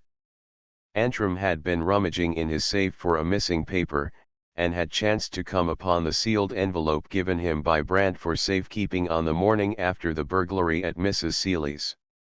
His first impulse was to send it post-haste to the judge. His next was to break the seal and read the sworn evidence of Harding's guilt in the year-agone crime committed in Taggett's Gulch. 5 minutes later he was writing a note to Dorothy, begging her to come quickly to the office. Dorothy answered the note in person, and Antrim took her into the superintendent's room and closed the door. What he had to say brooked neither listeners nor interruptions. I'm awfully glad you came right away, he began. I was afraid something might hinder you, and what I want to talk about won't wait. Dorothy sat down in the superintendent's big chair and unpinned her veil. I was just getting ready to come down for Isabel when Tommy came. He said it was a rush message, so I caught the next car. That was lucky. Antrim was tramping up and down before her, full to bursting with his news. Suddenly he stopped and confronted her. Dorothy, would you still be glad to believe that Brant isn't guilty? She sat up very straight at this and the sensitive chin quivered a little. That is a hard question, Harry. If it wasn't Mr. Brant, I know what you are thinking about, he broke in. But just leave Will out of it entirely, try to forget that he was there. If I could do that, your question would answer itself. That is all I want to know. Now I have believed all along that Brant didn't do it, and a little while ago I found some papers which go to show that he could have no possible motive for doing it. It isn't necessary to go over the whole thing, but you will understand what I mean when I tell you that these papers are Brant's, and any time he wanted to get rid of Harding all he had to do was to turn them over to the district attorney of Pitkin County. That would have been the end of Mr. Murderer Harding as soon as they could catch and hang him. You say you found these papers where? In my safe. Brant gave them to me to keep for him. Do you know why he did that? No, I do. She tugged at the fingers of her glove and a light came into her eyes that told Antrim more than she would have admitted by word of mouth under torture. It was because he was afraid to keep them, afraid he might be tempted to let the law do what everybody is saying he did with his own hand. Harry, he is innocent. Of course he is, that is what I've been saying all along. Now there are two of us who believe it, and something has got to be done quick. What had you thought of? I can't think. I'm too foolishly rattled to think, and that is why I sent for you. You can plan all around the rest of us. What do you say? Dorothy sat back in the great chair and thought it all out in the turning of a leaf. Mr. Brant must be made to listen to reason, she said decisively. He must let Papa defend him, he must let Papa use these papers, and he must tell us all the things we don't know. Antrim's gesture was of despair. Pity's sake, that is just what we have all been trying to get him to do for 2 whole weeks. I can't help it, that is what must be done. And done it shall be, if you will only go a step farther and tell me how we are to bring it about. Can't you persuade him? Persuade nothing. Why, Dorothy, you haven't an idea what a mule the man is. Your father, and Forsyth, and Colonel Bowron, and I have fairly worn ourselves out trying to make him open his head. There isn't a thing any of us could think of that hasn't been tried, not a yes, by Jove, there is one thing, too. An inspiration much too large to be readily clothed in words came to Antrim, dazzling him with its invincible simplicity. Dorothy divined it with quick intuition, and her heart sank within her at the bare suggestion. What is it? She asked faintly. Why, it is the simplest thing in the world. Brant won't talk to any of us, but if you will go to him. Oh Harry, I can't, she wailed. But he would not be turned aside. Yes, you can, Dorothy, and you must. It is life and death with him now. Only this morning Forsyth told me it was all up with him. Think of a man being hanged for a thing that he didn't do, think how awful it would be if you had to remember that you might have done something to prevent it, and didn't. Think of Isabel, Dorothy, and be a brave little sister of mercy, as you have always been to everyone in trouble. Oh, don't, she pleaded pitifully. Don't say any more, Harry. You haven't any idea of what you are asking me to do, but I'll go. Can we do it now right away before I have to go home and face them all again? Antrim made a quick dash for his hat and coat, and they were halfway to the jail before she spoke again. Isn't it a very dreadful thing for me to do? She asked shamefacedly. Do ladies ever go to see the prisoners, alone, I mean? I don't know, and you must not care, Dorothy, not for this once. I'll go as far as the corridor with you and wait till you come out. You must just keep saying to yourself that it is life and death, and Isabel's happiness, he added softly. She caught the inspiration of his unselfishness, and answered it in kind. You are very good and noble, Harry. I'll remember, and I'll try to do my part as you are doing yours. Is this the place? Oh, what a terrible castle of despair. Chapter XXXI. A Feast of Mingled Cups. Brant was lying down when he heard the heavy step of the turnkey in the corridor, heard the heavy step and a lighter one, and the rustle of a woman's dress. He made sure it was another of the cut-flower faddists who had lately been making his prison life a hot bath of vicarious shame, and sprang up with a muttered malediction comprehensive enough to include the entire procession of the sentimentalists. A moment later the key grated in the lock, the bolts clanked, and the door swung back. He stood transfixed for an instant, hardly daring to believe his eyes. Then the clamour and crash of the closing door brought him to his senses, and he turned away and hid his face. Dorothy stood still, abashed at her own boldness and waiting timidly for some sign of recognition. When it was over long in coming, she plucked up courage and went to him. "Haven't you a word of welcome for me, Mr. Brant?" she asked softly. "Don't ask me. What can I say? Why did you come?" "Because you made me," she said simply. "You wouldn't listen to any of the others, you know, but you will listen to me. You must." He turned to face her, and even in the dim half-light of the cell she could see that he was nerving himself for a struggle. "Please sit down," he said, pointing to the single chair. "I think I know what you have come to say, but it isn't any use indeed, it is not." She ignored the pointing and the invitation, and leaned against the wall within arm's reach of him. "Please don't say that, not to me. None of the others had my right.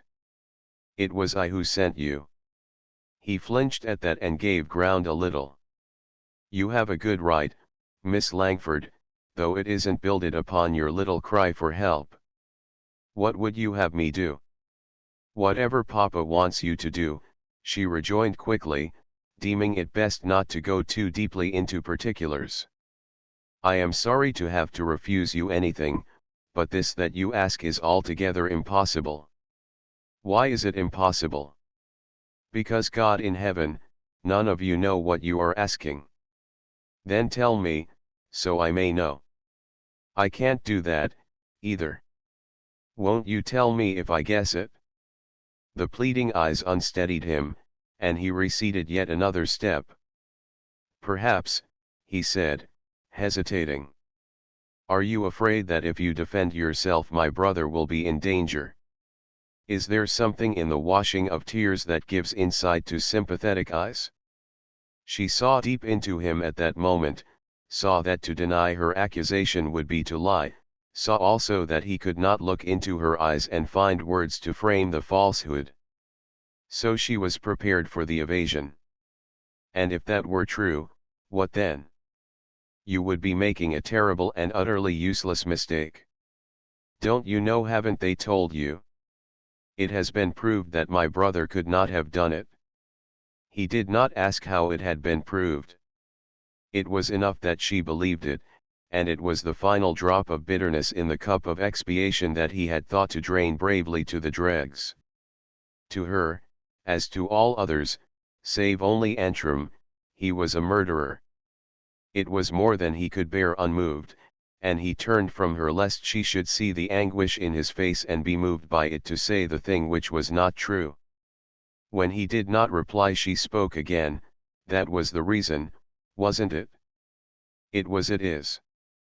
The words said themselves because there was no strength left in him wherewith to hold them back. She gave him no time to draw again the sheathed sword of denial. I was sure of it. But you won't hesitate any longer now, will you, not after what I have told you? Hesitate to tell them I am guilty? No, I shall not hesitate, I'll confess to you here now, if you wish. He faced her suddenly, but again the tear-brightened eyes and their pleading unmanned him. No, I can't say it to you, he went on, softening and becoming as the clay on the potter's wheel in spite of himself. In the eye of the law, in the eyes of the whole world, I am a murderer, taken in the very act. But I cannot go to my death with the thought that the only woman I have ever loved believes me guilty of such a cowardly crime. I did not kill James Harding. Dorothy forgot her errand, forgot the papers, forgot everything in the horror of a great doubt and the ecstasy of an unchanged ardor, joy still greater than the doubt which suddenly threatened to suffocate her. Nevertheless, a misunderstanding, rooted and grounded as hers was, dies hard. You mean that you want me to tell my sister, she faltered, and she could no longer look him in the face. Your sister? Brand fought a good fight for self-control and won it. No, Dorothy, it is not Isabel's belief that troubles me, it is yours. How could you have misunderstood? Dorothy felt her lips growing cold, and the solid floor of the cell swayed under her feet until she clung to the wall for support. How could I? But she told me, she broke off in pitiable confusion, and Brand gave her the helping hand of a question. What was it she told you? I have given you the right to say anything you please to me now. She saw instantly that she must go on or leave Isabel under an imputation too dreadful to be contemplated. She told me that she sent you away. Sent me away? But she didn't send me away, that couldn't be, you know. It is all a mistake, Dorothy, an awful mistake. It was not I whom she sent away, it was Harry. Harry, said Dorothy faintly. Oh, dear, what have I done? Tell me one thing, please. Whom did you meet the last evening you came to see us? It was Brand's turn to be confused and tongue-tied, and he answered her with his eyes on the floor. I met your mother. I went over that evening to tell you that I loved you, my darling, to tell you what I had been, and what I hoped to be, and to ask you to wait until I could make my promises good. Your mother met me, but no matter about that. It was she who sent me away for good reasons, you will say now. None the less, bad as I am, and good as you are, I love you and no other, my dear one, how truly and passionately you may know some day. Some day. She knew at that sublime moment, and the keen joy of the knowledge made her lose sight of everything save the heart-quelling fact. Thank God, I know it now, know that you are here in prison because you thought it was the only way to save my brother. Oh, how could I be so faithless, she would have said, but he caught her in his arms and his kisses put the remorseful exclamation to death. Say but 2 words, my darling, he whispered. Tell me that you love me, and that you believe me innocent of this last horrible thing, and I shall die happier than most men live. But, after all, he had to take the first of the 2 words for granted. His saying that he should die happy brought her back to the peril of the moment. Oh, please don't say that. I know you are innocent, but so is brother. He shook his head gravely and drew her closer. I wish I could believe that, but I can't, Dorothy, dear, he said sorrowfully. I should not have been weak enough to betray him, even to you, but now you must keep my secret and help me to save him. Try to think of it as I have. You remember what the man of Nazareth said, they that take the sword shall perish with the sword. I have lived a life of violence, and it is only just that I should pay the penalty. but her sense of right and wrong was keener and truer than his. No, you must not say that. Two wrongs never make a right. Can't you see that your blood will be upon the head of the judge and the jury, and everyone who has anything to do with punishing you for a crime you did not commit? Oh, you mustn't, you must not. I have thought of all that, dear, he said, and at times it has shaken me. But there is no other way. It is my life or your brother's. He is young, the lesson will be a terrible one, and he may live to profit by it. His words carried such deep conviction of William's guilt that she gasped and gave a little cry of anguish. Oh, are you sure? Did you see him do it? No, dear, it was done in the moment of darkness. But when they turned the lights on from without he had the pistol in his hand, and I saw him throw it upon the floor. Will you tell me why they say he couldn't have done it? I don't know well enough to make it clear, but Harry and one of Mr. Forsyth's young men made some measurements, and they both say that the shot couldn't have been fired from where Will was sitting, that it must have been fired from the direction of the door. From the door. A great desire to live and love and be loved came quickly to Brant, and he made haste to put it away before it should possess him. I wish I had known that sooner, but it is too late now. I wasn't near the door, I was trying to get between them when the shot was fired. It must not be too late, cried Dorothy eagerly. Oh, why didn't they tell you? Why? She broke off abruptly and struggled out of his arms at the sound of a footstep in the corridor. It was the turnkey coming to release her, and there was time for no more than a breathless question. May I tell? She began, and he bent over her till his lips touched her forehead. I am yours in life or in death, he said gently. Do with me what seems best to you, my darling. A moment later she had rejoined Antrim in the corridor, but neither spoke until they were out of the building. It was in the half-light between day and dusk when they reached the street, and the chief clerk curbed his impatience until they were hurrying to catch the North Denver car. Then it slipped the leash. What luck? He demanded, as they threaded the crowded sidewalk in Larimer Street. Did you find out anything? Would he talk to you? Dorothy blushed hotly and drew down her veil. Yes, he talked very freely, and I found out a great many things. Wait till we get out of the crowd and I will tell you. They missed the car, as a matter of course, and had to wait on the street corner. Whereupon Antrim drew his companion into a sheltered doorway and refused to be kept longer in ignorance and suspense. For pity's sake, tell me, Dorothy, what did he say? I'm on tenterhooks, and it seemed as if you would never come out. He didn't do it, Harry. He is innocent, she began triumphantly, and Antrim could see her eyes shining behind the veil. I have known that all along, he interrupted impatiently. What then? What about the papers? Oh, dear, I forgot all about them. I can't talk about it, Harry, not here in the street. But there is one thing I must tell you. The hot blush came again and its attendant emotion threatened to stop her, but she went on bravely. It is about Mr. Brant and Isabel. I was just dreadfully, horridly, stupidly mistaken. Isabel meant that is, it's not Mr. Brant, it is somebody else. There is nothing at all between them, and there never has been. Antrim waited to hear no more. There was an idle carriage standing at the curb, and before she knew what he meant to do he had put her into it, slammed the door, and swung himself up to a seat beside the driver. To Judge Langford's house, over in the Highlands. I'll show you the way if you don't know it, he said briefly, and then, the quicker you make it the more money you'll earn. In an incredibly short time he was helping Dorothy out at the Hollywood gate.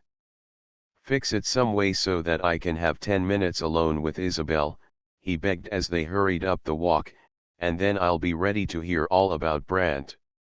You will do that much for me, won't you, Dorothy? Fortunately, it needed not to be arranged.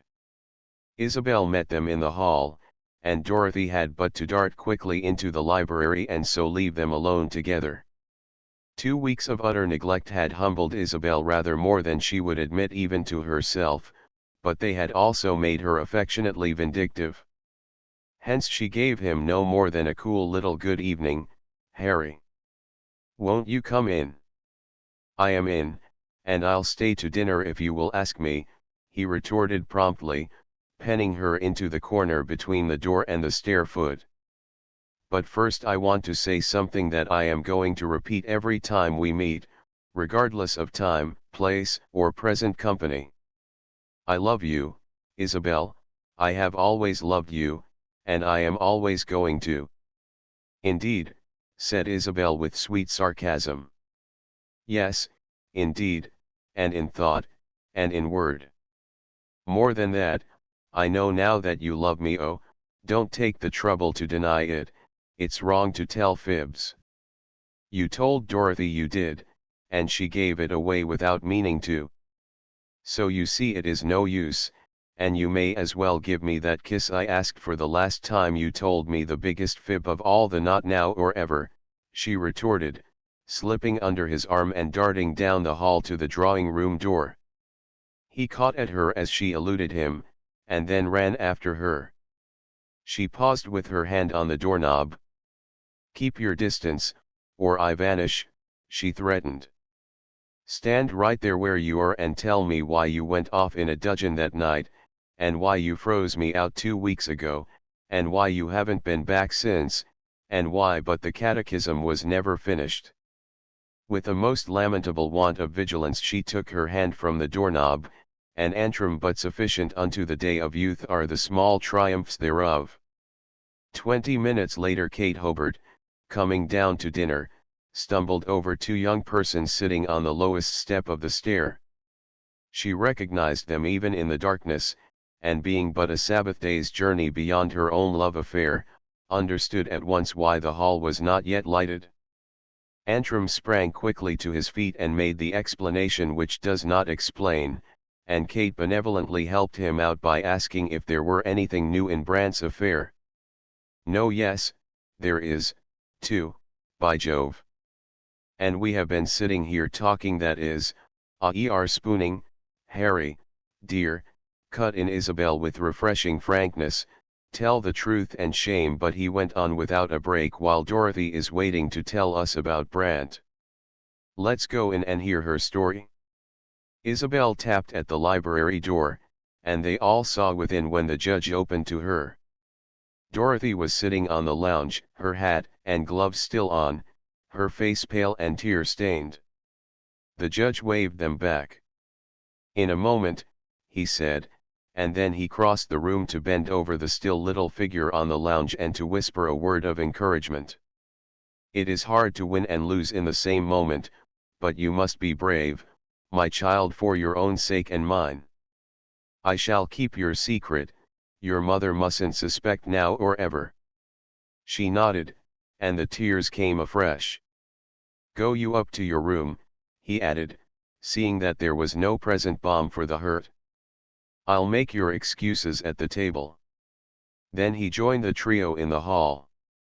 Dorothy brought astounding news, he explained, leading the way to the dining room, but it comes too late. From what she tells me, there seems to be a reasonable doubt of the young man's guilt, but there is nothing that can be used in evidence, and his conviction is none the less certain. There was manifestly nothing to be said, and a sympathetic silence followed the announcement. While they were taking their places at table, the telephone rang, and the judge excused himself to answer it. Don't wait on me, he said. Harry, lad, take my place and carve, will you? And he went out and carefully closed the door behind him.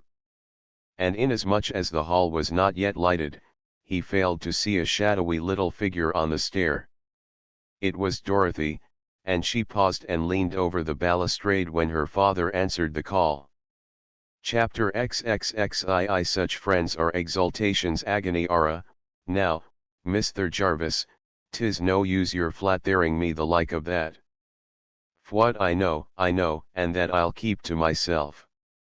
Besides, wasn't it Mr. Brant himself, poor dear?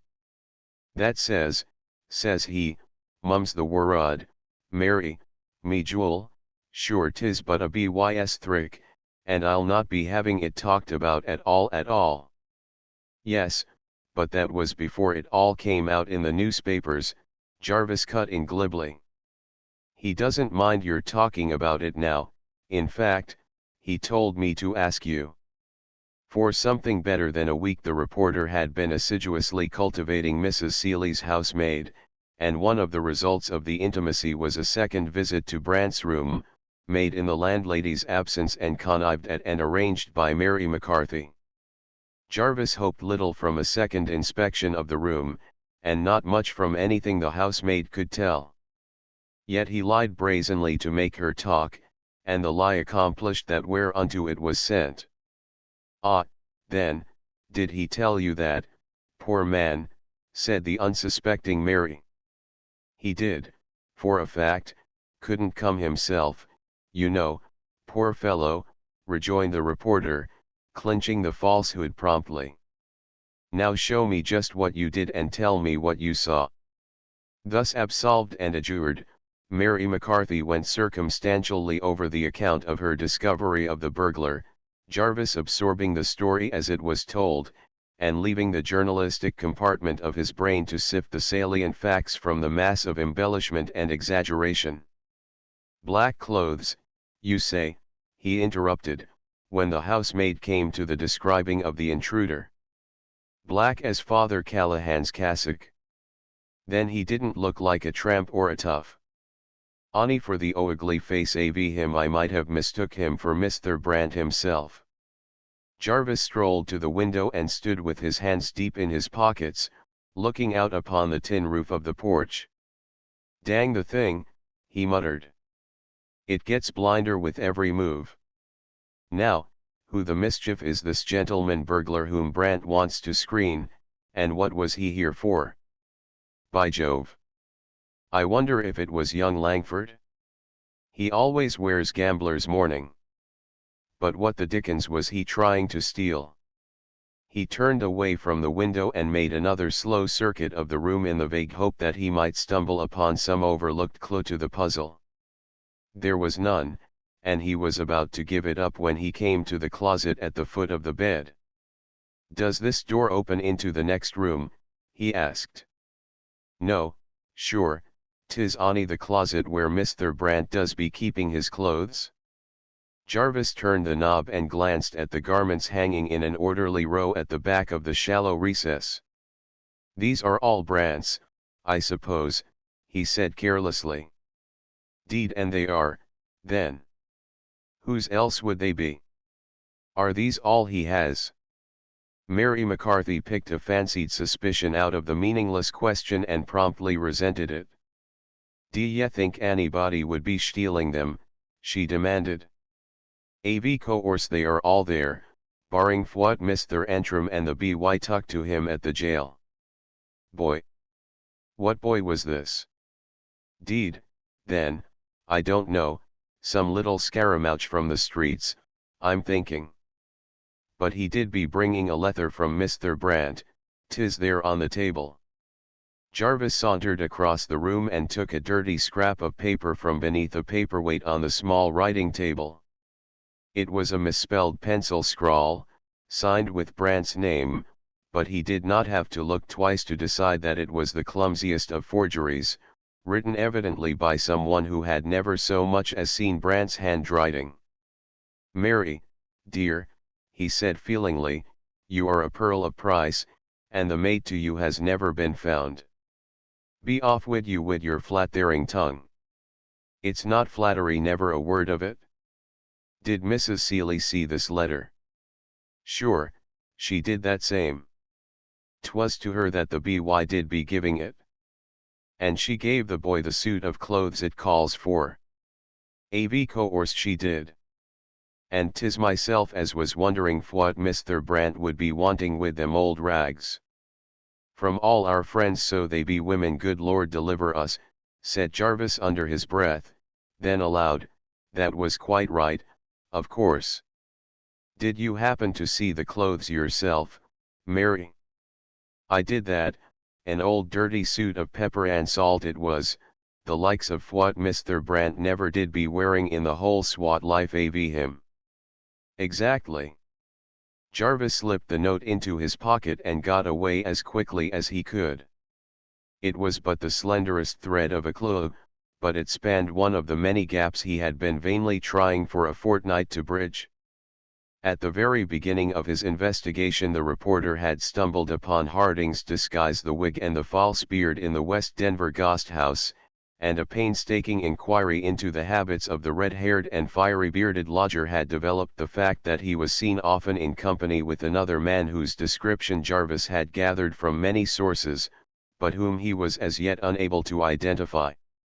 So far as could be ascertained, the unidentified one had disappeared on the night of the tragedy. He had been seen alone at Draco's in the earlier hours of that night, and he had not been seen by any of Jarvis's informants since that time. Apart from the overheard conference in Hedrig's restaurant, a conference in which Jarvis had long since recognized Harding in his character of Redbeard and the unknown man as the two participants, there was nothing to remotely connect the unidentified man with Brant's affair, nothing, unless the forged letter to Mrs. Seeley might be taken as a connecting link. But just here the reporter's incomplete knowledge of the facts hampered him. He knew nothing of the papers at which the burglary pointed, and could only guess from the overheard conversation in Hedrig's restaurant that the burglar was an emissary of Harding's. At the finding of the forged letter he had jumped to the conclusion that the housebreaker and Harding's unknown companion were one and the same person, but cooler afterthought brought doubt, and a leaning toward the William Langford hypothesis. I am afraid it was the young fellow, after all, he said at the summing up. That guess fits the other guesses a little more as if it belonged.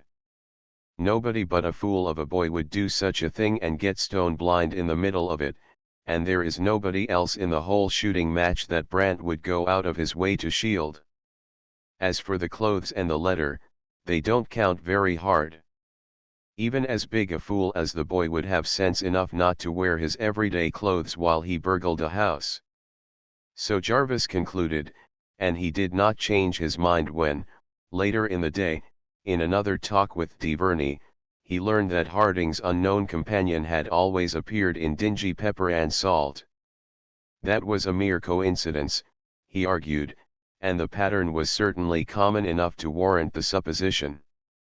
It was in the evening of this same day that the reporter asked his chief to procure him an order to visit the prisoner, or, rather, asked if such an order could be procured.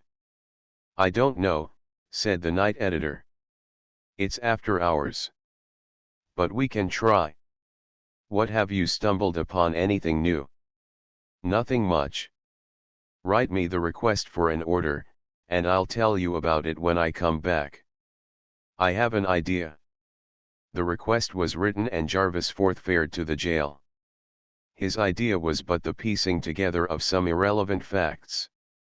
He had learned from his chief that Brant had at one time taken a pistol from Harding, and from the editor's description the weapon was a facsimile of the one found on the floor of the card room after the murder. Out of this the reporter built a new theory, and an interview with Brant was needed to confirm or disprove it. Chapter XXXIIITE Morituri Salutamus. If it was late in the day when Jarvis left the Plainsman building armed with his chief's request for an order to visit the prisoner in the jail, it was still later when the formalities were finally appeased and he gained access to the inner fastnesses of the city's house of detention and to Brant's cell. Having but now parted from Dorothy, Brant was in the seventh heaven of love's aftermath when the cell door opened to admit the reporter, and since love breaks ground for far-reaching kindliness, the news-gatherer's welcome was all that could be desired. I wonder if any unlucky dog of them all ever had better friends or more of them than I have, Jarvis. The way you all stand by me would warm the cockles of a worse heart than mine ever was.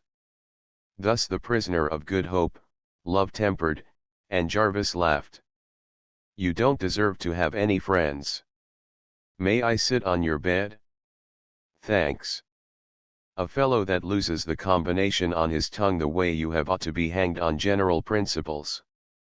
But you've got to talk to me, or thrash me, one of the two. I'll do both, if you insist, said Brant with cheerful levity. Which will you have first? The answers to 2 or 3 questions first, and then, if there is any fight left in you, we'll see about the thrashing. Go ahead. What is it you want to know? Said the aforetime bondsman of reticence. A lot of things that you can't tell me, and some few that you can. Did you at one time have a gun, a Colt's 45 that had once belonged to Harding? Brant lost levity and freedom of speech in the dropping of an eyelid, but he could not in common fairness refuse to answer. I did. Did you have this admirable weapon about you on the night of the shooting? No. Where was it at that time? I don't know. I think I do know, said the cross-examiner placidly. You had lost it, hadn't you? Yes. I thought so. Now I am going to hazard a guess. Dang the thing.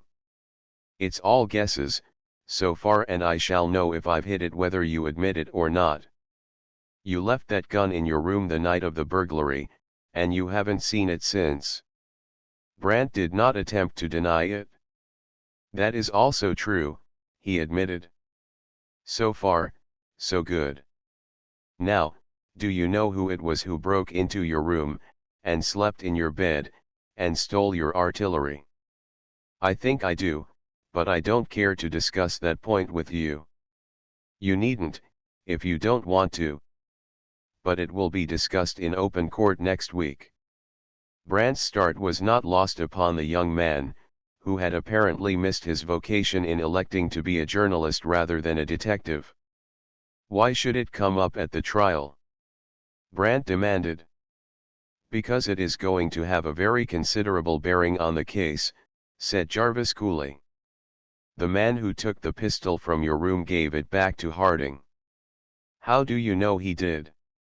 Jarvis leered. He did, or he didn't, one of the two. I believe he didn't. More theories, said Brant, not without sarcasm. What difference does it make? It makes all the difference in the world when you come to tie it to the fact that Harding was killed with that same weapon. This time Brant's start was visible to the naked eye of the least critical observer, but his rejoinder was well measured and calm. What is your theory? Set it in words. Jarvis settled himself on the cot, nursing one knee in his clasped hands and chewing an extinct cigar. It's as simple as twice two. You heard young Langford's testimony at the preliminary examination. Naturally, being within a few feet of him when he gave it. Very good. You were in that card room at the Osirian and saw what he saw. Did he tell the truth? Brant was silent. You know he didn't tell the truth, or, at least, he didn't tell all of it, Jarvis went on. He said that Harding drew a pistol on him, but he did not say that he had already drawn his own. Also, he left the inference wide open that the big pistol on the table, the pistol from which the shot was fired, was Harding's, that Harding had laid it there. That wasn't so. Brant sprang to his feet in a frenzy of impatience. For God's sake, have done with this beating about the bush and tell me what you know or what you suspect.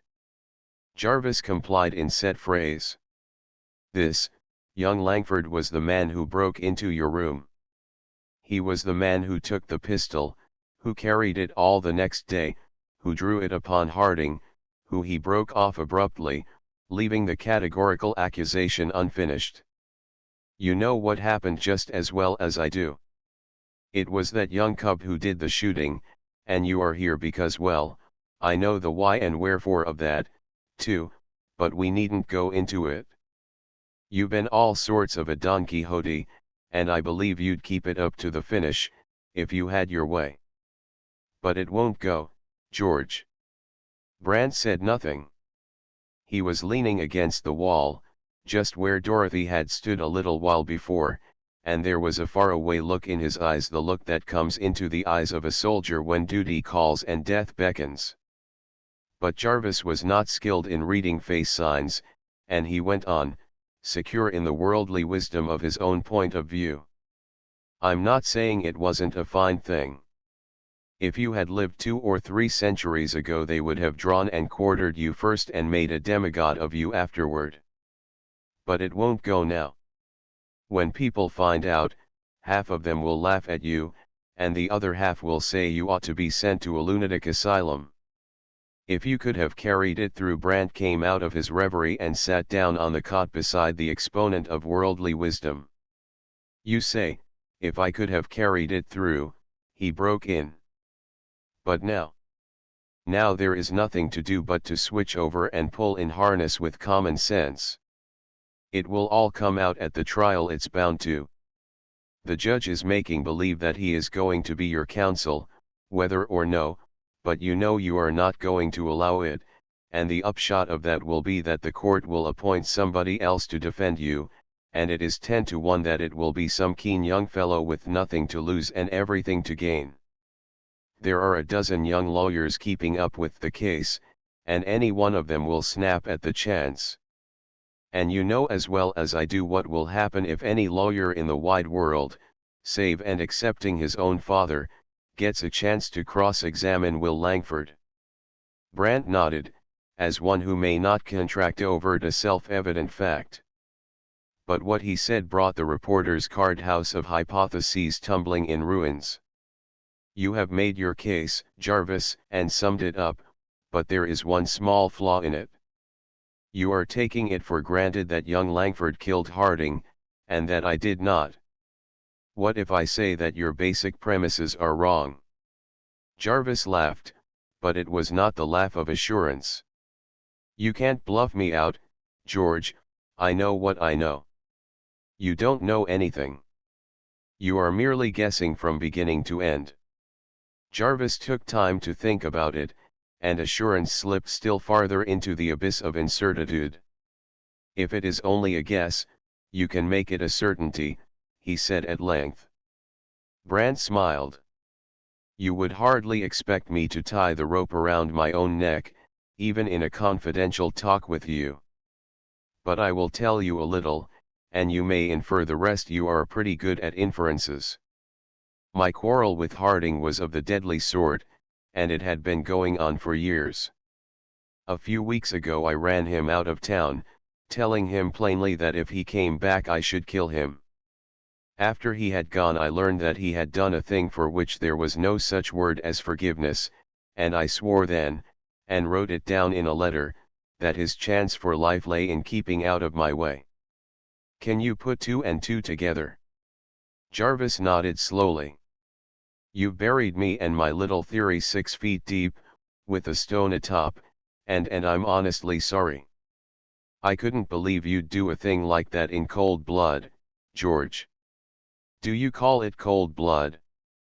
There were 3 of us in that 8x10 shambles that night, and somebody had to die. The turnkey was unlocking the door, and Jarvis rose. I guess there isn't anything more to say, he said. Can I do anything for you? Yes, you may take a line to Forsyth for me, if you will. And then to the jailer, 1 minute, Carson, until I write a note. The note was written, and Jarvis took his leave, wringing Brand's hand at parting quite as heartily as he would if the card house of guesses had not been wrecked. You've simply made another friend, old man, he whispered. It was mostly curiosity with me before, but now I'll stand by you while the lamp holds out to burn. Brand returned the hand grip, but his smile had in it more than gratitude. I'll let you know when you can do anything, he promised, and then the iron door came between. The reporter found his chief waiting impatiently for his return, and Forsyth was soon acquainted not only with Jarvis's guesses, but with the main points in the late interview.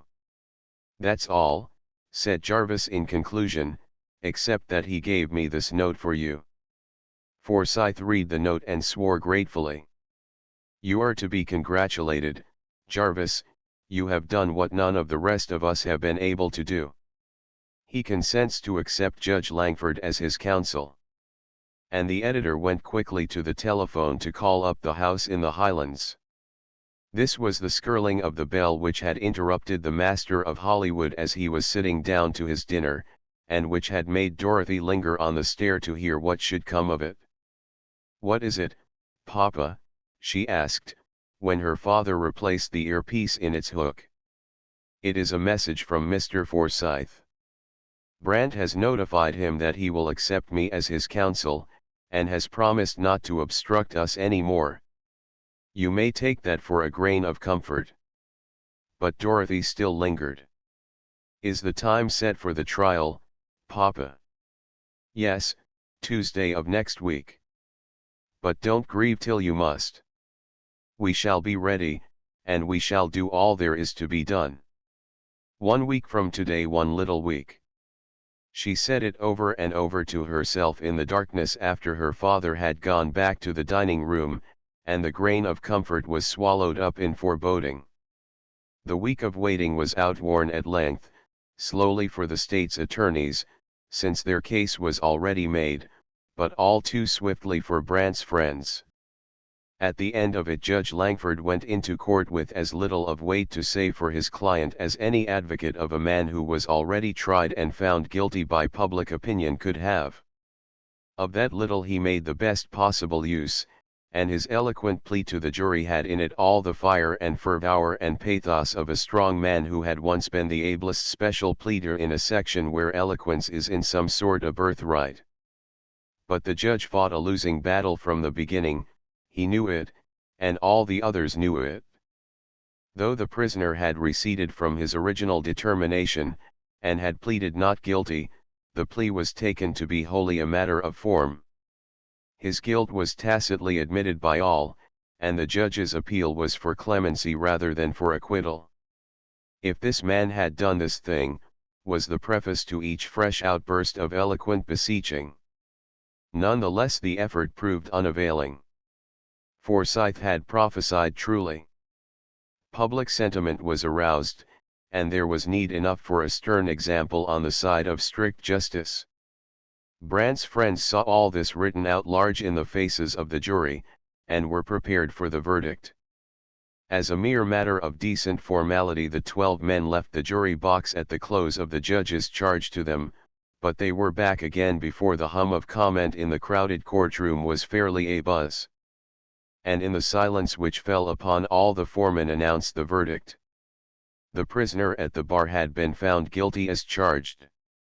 There was a little hush, the electrified stillness which precedes a death sentence in any court, and then Judge Langford rose to give notice that an appeal would be taken.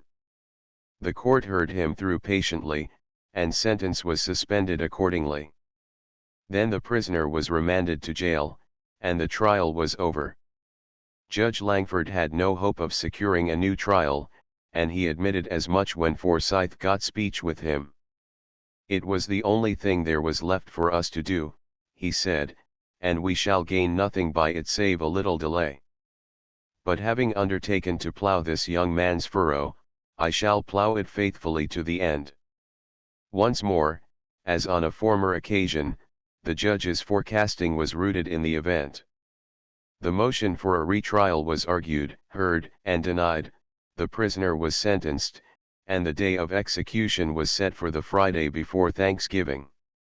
And at the pronouncing of the sentence that Friday was no more than a fortnight in the future. Chapter 30 The Wing Beat of Azrael and Dorothy. Truly, these were terrible days and weeks for one who loved, and had lost and found, only to lose again. But, believing in her lover's innocence as no one else save Henry Antrim did believe in it, she was yet powerless to break a single thread of the net which enmeshed him. She could do naught but grieve despairingly, and that in secret, since none but her father and Antrim guessed the depth of her hurt. To her in her misery came an angel of light masquerading as one Parker Jarvis. She knew the reporter by sight, and better by repute, since Antrim had spoken much of him and of his friendly movings in Brant's affair. She also knew that he was of those who would have held Brant excused though guilty, but at this point her knowledge of him paused until, one black Thursday evening in late November, but a single sweep of the clock hands from the fatal Friday morning, when she had stolen out of the house to be alone with her misery, he stood uncovered before her holding the gate for her to pass out. "Do you know who I am, Miss Langford?" he asked, and when she signed assent he turned and walked beside her. "I don't mean to intrude, and I could have only one excuse for waylaying you," he went on. "If there is any blame, Harry Antrim must answer for it. He doesn't mean to tell all the things he knows, but sometimes he tells a good bit more than he sets out to, and he has told me enough to make me understand why tomorrow will hurt you worse than it will any of us." There was manifestly no answer to be made to this, and she let him go on without hindrance. For tomorrow would end it all, and anything less than death seemed too trivial to be opposed. "I wanted to ask you to help me at a pinch where I am unable to help myself," he continued. "But before I come to the helping part, I'd like to tell you just where I stand tonight." "May I do that?" Her yes was no more than a whisper, but he heard it and took his cue promptly, beginning in the midst. "At first I thought Brant did it, as a matter of course. Everything pointed that way, and the mere fact of his giving himself up seemed as good as a confession. But afterward when I began to dig a little deeper into it I wasn't so sure. In fact, I came to believe that your brother had done it, and that Brant was trying to screen him too well, to stand in the way until your brother had a chance to run for it. You mustn't mind my saying these things, because they have to be said before I can come around to the present state of affairs." Again she gave him liberty. "It does not matter, nothing matters any more." "Thanks.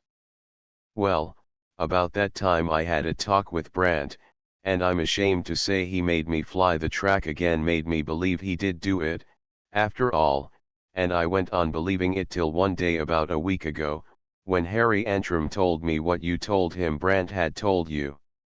That is pretty badly tangled up, but I guess you know what I am driving at." "Mr. Brant told me he was innocent, is that what you mean?" she asked. "That's it precisely, and I just put it up that he would come pretty near telling you the truth, that you are the one person in the world he wouldn't lie to.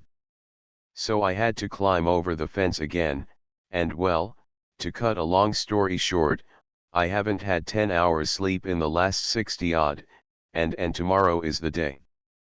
She caught despairingly at the straw, as any poor drowning one might. "Oh, Mr. Jarvis, what have you done? What can be done?" "I don't know that I have done anything. I've been desperately tangled up in two theories, and one of them is no good unless I can get rid of the other. Miss Langford, you will know how hard-pressed I am when you hear what I came over here to ask you, but you must let tomorrow be my excuse for anything and everything. You have seen your brother and have been with him more or less every day since this thing happened. Is he the one who ought to be counting the hours as George Brant is probably counting them this evening?" The early dusk of the winter day was beginning to prick out the arc lights in the downtown circuits, and she stopped to turn back, and so facing him she gave him his answer. "No, Mr. Jarvis, my brother did not do it. I have thought of that, I have been driven to think of it, dreadful as it is, and I have watched him, God forgive me, I have watched him as an enemy might." "He did not do it?" Jarvis threw up his head and drew a deep breath of the crisp night air, as a swimmer who feels the bottom under his feet while yet the shore of ultimate safety is afar off. "That helps out a whole lot," he said, and his involuntary sigh was a measure of the relief which her assurance gave him. "May I walk back with you? I'm not half through." She suffered him, and he went quickly forward in the path she had cleared for him. We are now a long way ahead of any point that has been reached hitherto, he began. Brant didn't do it, and your brother didn't do it. But a man was killed, and if he did not commit suicide, somebody must have killed him. Happily, we don't have to wrangle with the suicide theory, so we may safely fall back on the alternative. Do you follow me? Her yes was not a whisper this time, it was an eager little gasp of expectancy. Good. Now, while I have been holding the William Langford possibility in suspension, as it were, I have been filling in the time by hunting desperately for this shadowy somebody. That is why I haven't had much sleep since Monday night. Oh, Mr. Jarvis. Have you found any clue at all? If I say yes, you must understand that it isn't any bigger than a spider's web, just one strand of a spider's web, at that. For a week or so before the shooting, Harding was seen here and there and everywhere in company with a man whom everybody can describe after a fashion and nobody can identify. They seem to be friends, but that doesn't count for much among people of that kind. Still, there is only one little thing to connect this unknown man with the murder, so far. And that is the fact that he was seen just before the shooting, and he has not been seen since. But surely he can be found. So much she said, and then she covered her face with her hands and a dry sob shook her. In a few short hours the clearest proof of Brant's innocence would come too late. Jarvis understood, and he held his peace until she grew calmer. Then he said, I've told you my errand, or at least the biggest part of it. But there is one other little thing in which you can help. The time has come for the forlorn hope to make its last dash. Antrim tells me that Mr. Hobart, Brant's oldest friend, has just got word, and he is coming hot foot to Denver on this evening's train. I want to have a final rally of Brant's friends at Forsyth's office tonight to see if we can't cook up some sort of an excuse to beg the governor for a reprieve. It's the only hope now. But how can I help? She asked eagerly. You can persuade your father to come down after dinner. Harry will call for him with a carriage. She did not reply at once, and when she spoke it was as one who feels the way. Will you understand me if I say that my father thinks he has done his whole duty? You must remember that he believes firmly in Mr. Brant's guilt. He has believed in it from the very first. I know, but it must be your share in this last pull to make him believe as we do. Oh, how can I? She cried. I think I can put you in the way of doing it, but you must forgive me if I dig still deeper into a matter which is your own private affair, Miss Langford. You have had one interview with Brant since he was locked up, and any man with blood in his veins could guess what happened in that half hour you were together. I'm not going to ask you to repeat that talk for my benefit, but I do ask this, didn't Brant give you to understand that he believed your brother to be the guilty one? She was choking with mingled grief and humiliation and embarrassment, but she made shift to answer him, he did. Then, of course, you knew at once why he was there, that he had stepped in voluntarily to save your brother, not for Will's sake, perhaps, but for yours. I knew it then, I know it now. And you knew that, rather than let the shame and disgrace and horror come upon you and yours, he would keep it up to the bitter end, that end which is coming to him tomorrow morning. Yes, I knew that, too. Jarvis paused, and then he clinched the nail he had driven. Have you ever tried to make your father understand all this? Oh, you are hard, bitter hard, she broke out passionately. I did try at first, but my father said it wasn't in human nature. And how could I hope to make him believe it when he was so thoroughly convinced of Mr. Brant's guilt? Nonetheless, you have it to do. You must convince him, and persuade him to come down to the office with Harry tonight. Luckily, I can help you a little. It so happened that I went to see Brant the same day you saw him. I was with him in less than half an hour after you left him. In that talk I came within one word of making him admit to me that he wasn't guilty, and also of making him confess that he believed Will did the shooting. Shall I tell you how I know this? If you must, if you will. I had told him that it wasn't any use to try to keep up the fiction, that the truth would all come out at the trial, that the court would appoint a lawyer to defend him, and that any counsel he might have, save and excepting only your father, would break your brother's testimony down in 5 minutes. Do you know what he did when I told him this? No, he sat down and scribbled a note for me to take to Forsyth. In that note he told Forsyth that he had reconsidered, that he would accept your father as his counsel. He believed it was the only way to save your brother from a cross-examination which would undo what he was staking his life to do. That is all. They had reached the Hollywood gate, and he opened it for her, and when she stood beyond it, lifted his hat. I hope I haven't said too much, or asked too much, Miss Langford. She came close to the gate, and he could see her eyes shining in the twilight. No, you haven't said too much, and you haven't asked too much. I shall go down on my knees to my father, Mr. Jarvis, and as God helps me, he shall go to you believing as we do. And for yourself, but he was gone before she could thank him. Chapter XXXV The wisdom of many and the wit of one. It was quite dark when the reporter left the Langford gate and set out at a rapid walk toward the nearest streetcar corner. As he was turning out of Altamont Terrace, a four-wheeler with 2 men on the box swung into the curving street of the suburb from the boulevard. Jarvis gave a shrill whistle, and the carriage drew up at the curb. "Is that you, Jarvis?" said Antrim, from his seat beside the driver. "Yes. You're way too early, they haven't been to dinner yet." "Did you see her?" "Sure." "Can she do it?" "She knows she's got to do it." "Good enough, I'll go on up to the house and help her." Jarvis reached up, felt in Antrim's vest pocket, found a cigar, and coolly purloined it.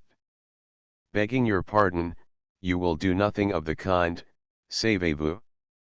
That little battle is one she will have to fight for herself. You go away and kill time for an hour and then come back." Antrim held his watch down so that the flare of Jarvis's match lighted the face of it. 6:30. "The train Hobart is coming on is late, and I'll time things so we can go by the station and pick him up. That gives me a clear hour to spare. Get in, and we'll take you back to town." The reporter took his place in the empty four-wheeler and rode cityward in solitary state, rode as far as the Union Depot, and then got out to walk uptown. Recalling the incidents of that eventful night, he could never quite account for the impulse which led him to drift aside from the straight course to the Plainsman Building, to turn the corner at Blake Street, and finally to stroll aimlessly into Draco's. At that early hour the place was all but deserted, and Tom DeVerney was glad enough to have someone to talk to. As a matter of course, he reverted to the impending fate of the one known to both. "Poor old George," he said in rough sympathy. "Tomorrow morning winds him up, doesn't it? By cripes, if the old town was what it used to be, they'd have to call out the soldiers before they could hang him." But Jarvis would not speak of Brant. "Tell me once more, Tom, about that fellow who was running with the professor, about how he looked, I mean." "Still twanging on that old string," laughed the bartender. "I have told you till I can't remember how he looked myself." "Never mind, dig it over once more," begged Jarvis. "It's the last time I'll ever bother you about him." And thus besought, DeVerney racked his memory and described the unknown man for the 20th time. "Old clothes, always the same old clothes," Jarvis groaned in despair. "Didn't he ever change them, I wonder?" "Not that anybody ever saw or heard of." The bartender stopped short and knitted his brows till they met above his eyes. Say, I told you he was in here to get a drink the night of the killing, didn't I? Yes. Well, he'd changed that night, for once gone into mourning. I recollect, because I joshed him about the misfit, asked him which one of his uncles had died and left him the blacks. What? It's a fact. Didn't I tell you that before? No. Jarvis grew suddenly cool and wary. That is, I don't remember it if you did. Now, cudgel your brain once more, Tom, and try to guess me at about what hour that was. It just so happens that I can tell you to a dot. A minute or two after his blacks was in here a fellow came up from the faro game and wanted 25 cases on his watch. I let him have 'em, and when I went to put the ticker in the safe I noticed the time. It was 11:30. Jarvis bought a bad cigar, but he did not light it. On the contrary, he was absently crushing the little roll of alleged tobacco in his hand as he went out and up the street. And a little later, when he was crossing Larimer Street on his way to the rendezvous, he was still scattering the powdered cabbage leaves in a thin trail of brown dust behind him as he strode along. It is a sheer miracle, nothing less, he muttered. Tom DeVerney has told me that story more than a dozen times before, and he left out the whole heart of it every time until tonight. That knocks out one of the mysteries with a good clean body blow. It wasn't young Langford who ransacked Brant's room, it was his blacks, as DeVerney calls him. And if he was drunk when he did it, he was sober enough when he sent the boy for the cast-off pepper and salts that might have betrayed him. Lord of love! If I only knew what he was after. Like a flash of inspiration the answer tripped upon the heels of the question. Antrim had told the reporter about the packet of papers given him by Brant for safekeeping, but not until this instant had Jarvis been able to put two and two together. That's it, that is the whole thing in a nutshell, he ejaculated. This fellow and Harding were partners and Harding put him up to steal those papers. Lord, Lord, what a flock of purblind bats we've been. But the night of miracles was yet young. When the reporter had crossed the street, narrowly escaping the wire scoop net of a passing cable car in his abstraction, he stumbled upon one of the employees of the Osirian Club, the doorkeeper who had been on duty in the upper corridor on the night of the tragedy.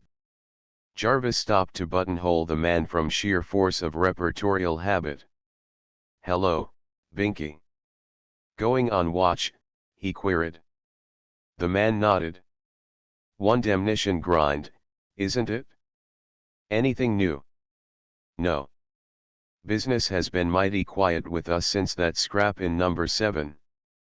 Go shy, do they? That will wear off in time.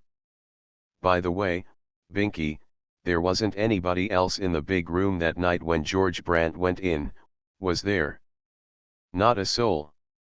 The man shifted uneasily from one foot to the other, and then added, as one who seeks to divide a harassing burden, "That's what I told the police, and it's what I say now.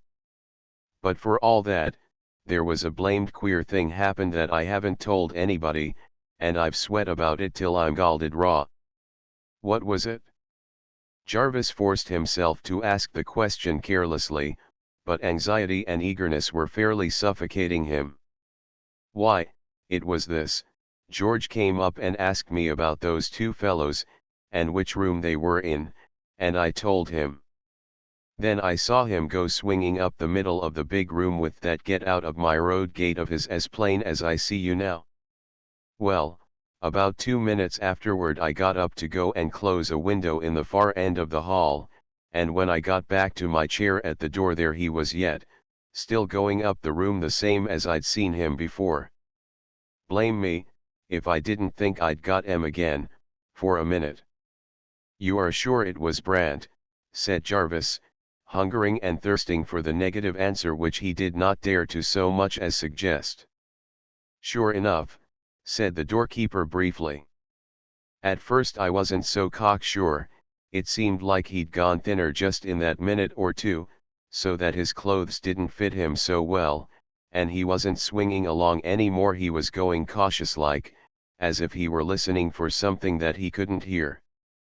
But of course it was George. It couldn't have been anybody else, or I'd have seen him come up the stairs. See? If the man craved buttressing in his own belief, it was not denied him. Of course, it couldn't have been anyone else, Jarvis agreed.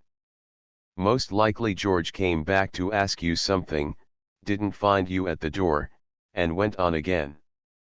Well, I must get a move. Good night. Thus Jarvis, with every word of the nonchalant reply carefully weighted down with disinterest.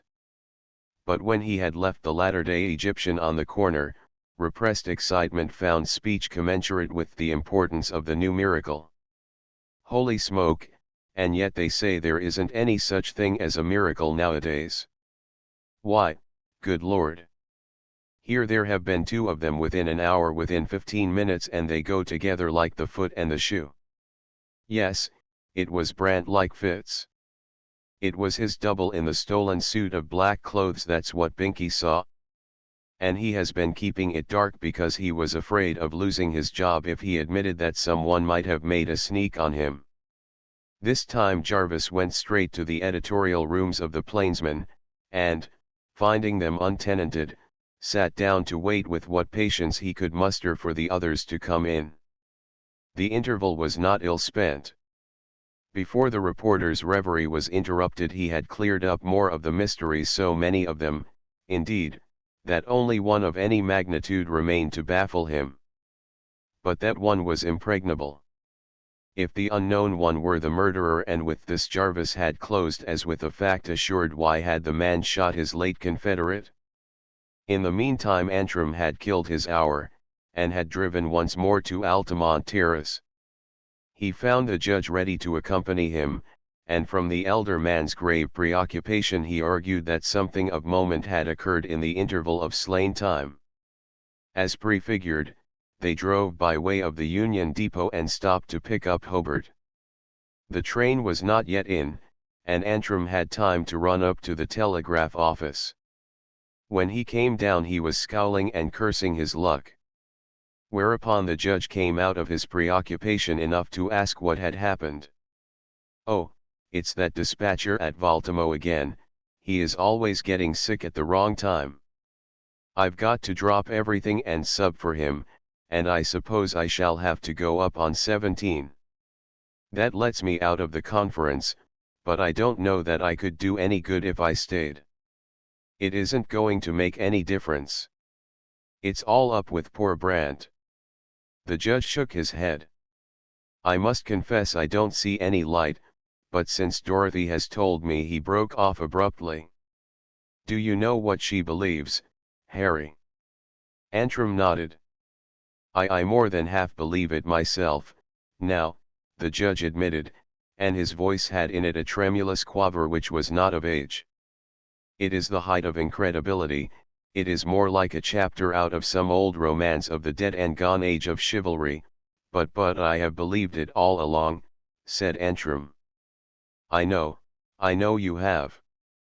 As you say, I don't see how we are to accomplish anything by talking it over again tonight, but this I have determined: when we have sifted it down to the last grain of evidence, I shall go to the governor and get him reprieved, if one man may, with God's help, move another to do a little deed of mercy." "God bless you," said Antrim fervently, "and then, after it's all over, I wish you would drive by and give the facts to the train dispatcher upstairs, Disbrow, you know. He'll wire them to me on 17, and I shan't sleep much till I hear." The judge promised, and a moment later caught sight of Hobart in the stream of outcoming passengers from the delayed train. There was no time sacrificed to the formalities, and when the assayer had shaken hands with an old friend and a new one, the judge passed quickly to the matter in hand. "You are barely in time, Ned, we had despaired of reaching you. Leave your valise at the check stand and come uptown with me. I can explain what we hope to do as we go." As he promised, so he performed, and by the time they reached the editor's room at the top of the Plainsman building, Hobart knew all that the judge could tell him. Forsyth welcomed the newcomer heartily, and then Jarvis was introduced. "Here is a young man whom I have been misjudging from the first," said the night editor, by way of preface to what the reporter had to tell. "While we have been content to accept one theory, following it blindly to its present desperate conclusion, he has built up and torn down half a dozen, with the result that he is ready tonight to open a most astounding budget of discoveries. Jarvis, do you begin at the beginning and go over the ground carefully, remembering that Mr. Hobart knows none of the details." Jarvis drew up his chair, lighted a fresh cigar, and told his story succinctly and with commendable clarity. Hobart heard it through without comment, but at the close of the narrative he fetched a sigh of relief. "These mysterious details, with their open doors of possibility, help me out wonderfully," he said. "As you all know, I had my first news of the tragedy last night, and it was meager enough. But, from information in my hands, in fact, from a letter which Brant wrote me a short time before the shooting, I had every reason to believe that he had simply avenged himself on his enemy. Indeed, he swore he would do it if the man ever crossed his path again." "His enemy," echoed the judge. "Yes. Listen, and I will tell you his story, so far as I know it. He fulfilled the promise literally and truthfully, beginning with their intimacy and close friendship in college, and ending with a description of the impressive parting in the moonlight on Jack Mountain, when Brant had promised to turn his back upon his evil past and to set his face toward better things. What has happened since that night you all know better than I do," he concluded. "But I may add this from my knowledge of the man: as boy and youth he had his faults, and the chiefest of these were impulsiveness and a reckless uncounting of the cost when he had set his heart upon doing a thing. But he was always as loving and tender as a woman, and as chivalrous as any Bayard of them all. Every one in college knew what Harding's sister was, and Brant was merely a scapegoat for a half-dozen worse men. But because he, too, had sinned, he paid the penalty, would be paying it to this day if the woman were alive. That was one of his redeeming characteristics, and another was his absolute and fearless truthfulness. If he says he did not do this deed for which he is to suffer tomorrow morning, that settles it. He wouldn't lie about it if the lie would save his life a dozen times over." The judge was profoundly moved. Twice he essayed to speak, but what he had to say would have naught of formal phrasings. And when he began, the words came haltingly, and there was generous emotion at the back of them. "My good friends, this is no time to let false pride or a strained sense of family honor stand in our way. I have that to add to Mr. Hobart's story which makes the young man's hitherto inexplicable reticence a part of a most chivalrous and heroic purpose, a deed worthy of the noblest knight that ever figured in ancient story.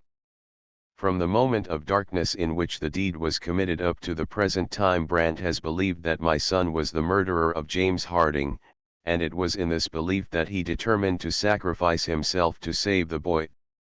What the ulterior motive was you may perhaps divine for yourselves when I tell you that it was to my daughter, and after she had guessed his purpose, that he admitted the fact." A silence more eloquent than the loudest praise fell upon the little group gathered around the editor's table. Hobart was the first to break it. "It was very like him," he said softly, "like the George Brant I used to know and love in the old days. But in our admiration we mustn't lose sight of his peril. What are we to do?" The judge shook his head. "While we have cleared up many of the mysteries, we are still far from having a reasonable excuse for asking the governor's intervention. If I go to him with the story of these later discoveries, he may justly say that these things have no bearing upon our case and refuse to grant a reprieve.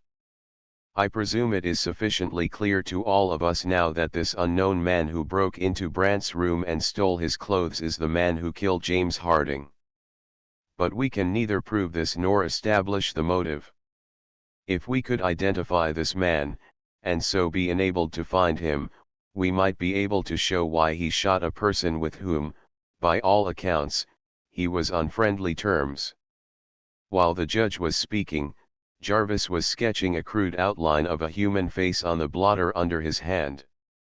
He did it mechanically, and without realizing that he was trying to draw the features of the man of many descriptions.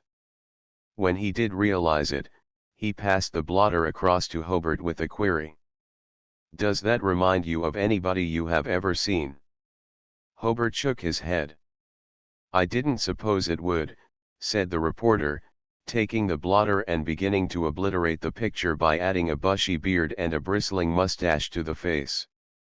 The judge and Forsyth were anxiously discussing the advisability of calling in the senior member of a great law firm to act as a go-between in the appeal to the governor, the editor urging it and the lawyer objecting on the score of time. "It is my impression that he isn't in town," the judge was saying. "And, in any event, what is done must be done quickly. It is a matter of hours for Brandt now." Hobart took no part in the discussion. He was leaning over the reporter's shoulder watching the strokes of the idle pencil. Suddenly he put out his hand and stopped it. "Hold on a minute, that begins to look something like a man I've seen somewhere. Let me think." The exclamation drew the attention of the others, and they examined the sketch while the assayer was trying to recall the suggestion. "Let me look at it again," he said, and he knitted his brows over it for a breathless minute while they waited in silence. "I can't place it," he added, at length. "I thought at first it looked a little like the man Isaac Gassett." "Who is he?" asked the reporter. "Didn't I mention him by name?"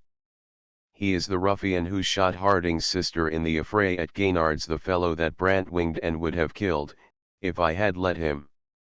The editor's pivot chair made a quick half-circle, and Forsyth smote upon the table with his fist in an ecstasy of exprobration.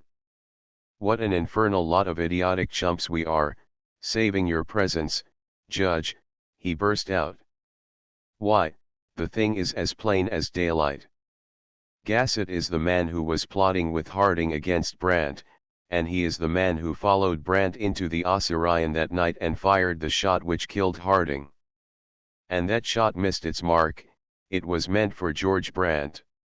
Hobart's pose was self-repression, but he sprang to his feet with something very like an imprecation. "Why, of course. If I'd had any time at all to pull myself together. Why, gentlemen, I knew all about it, but it didn't occur to me.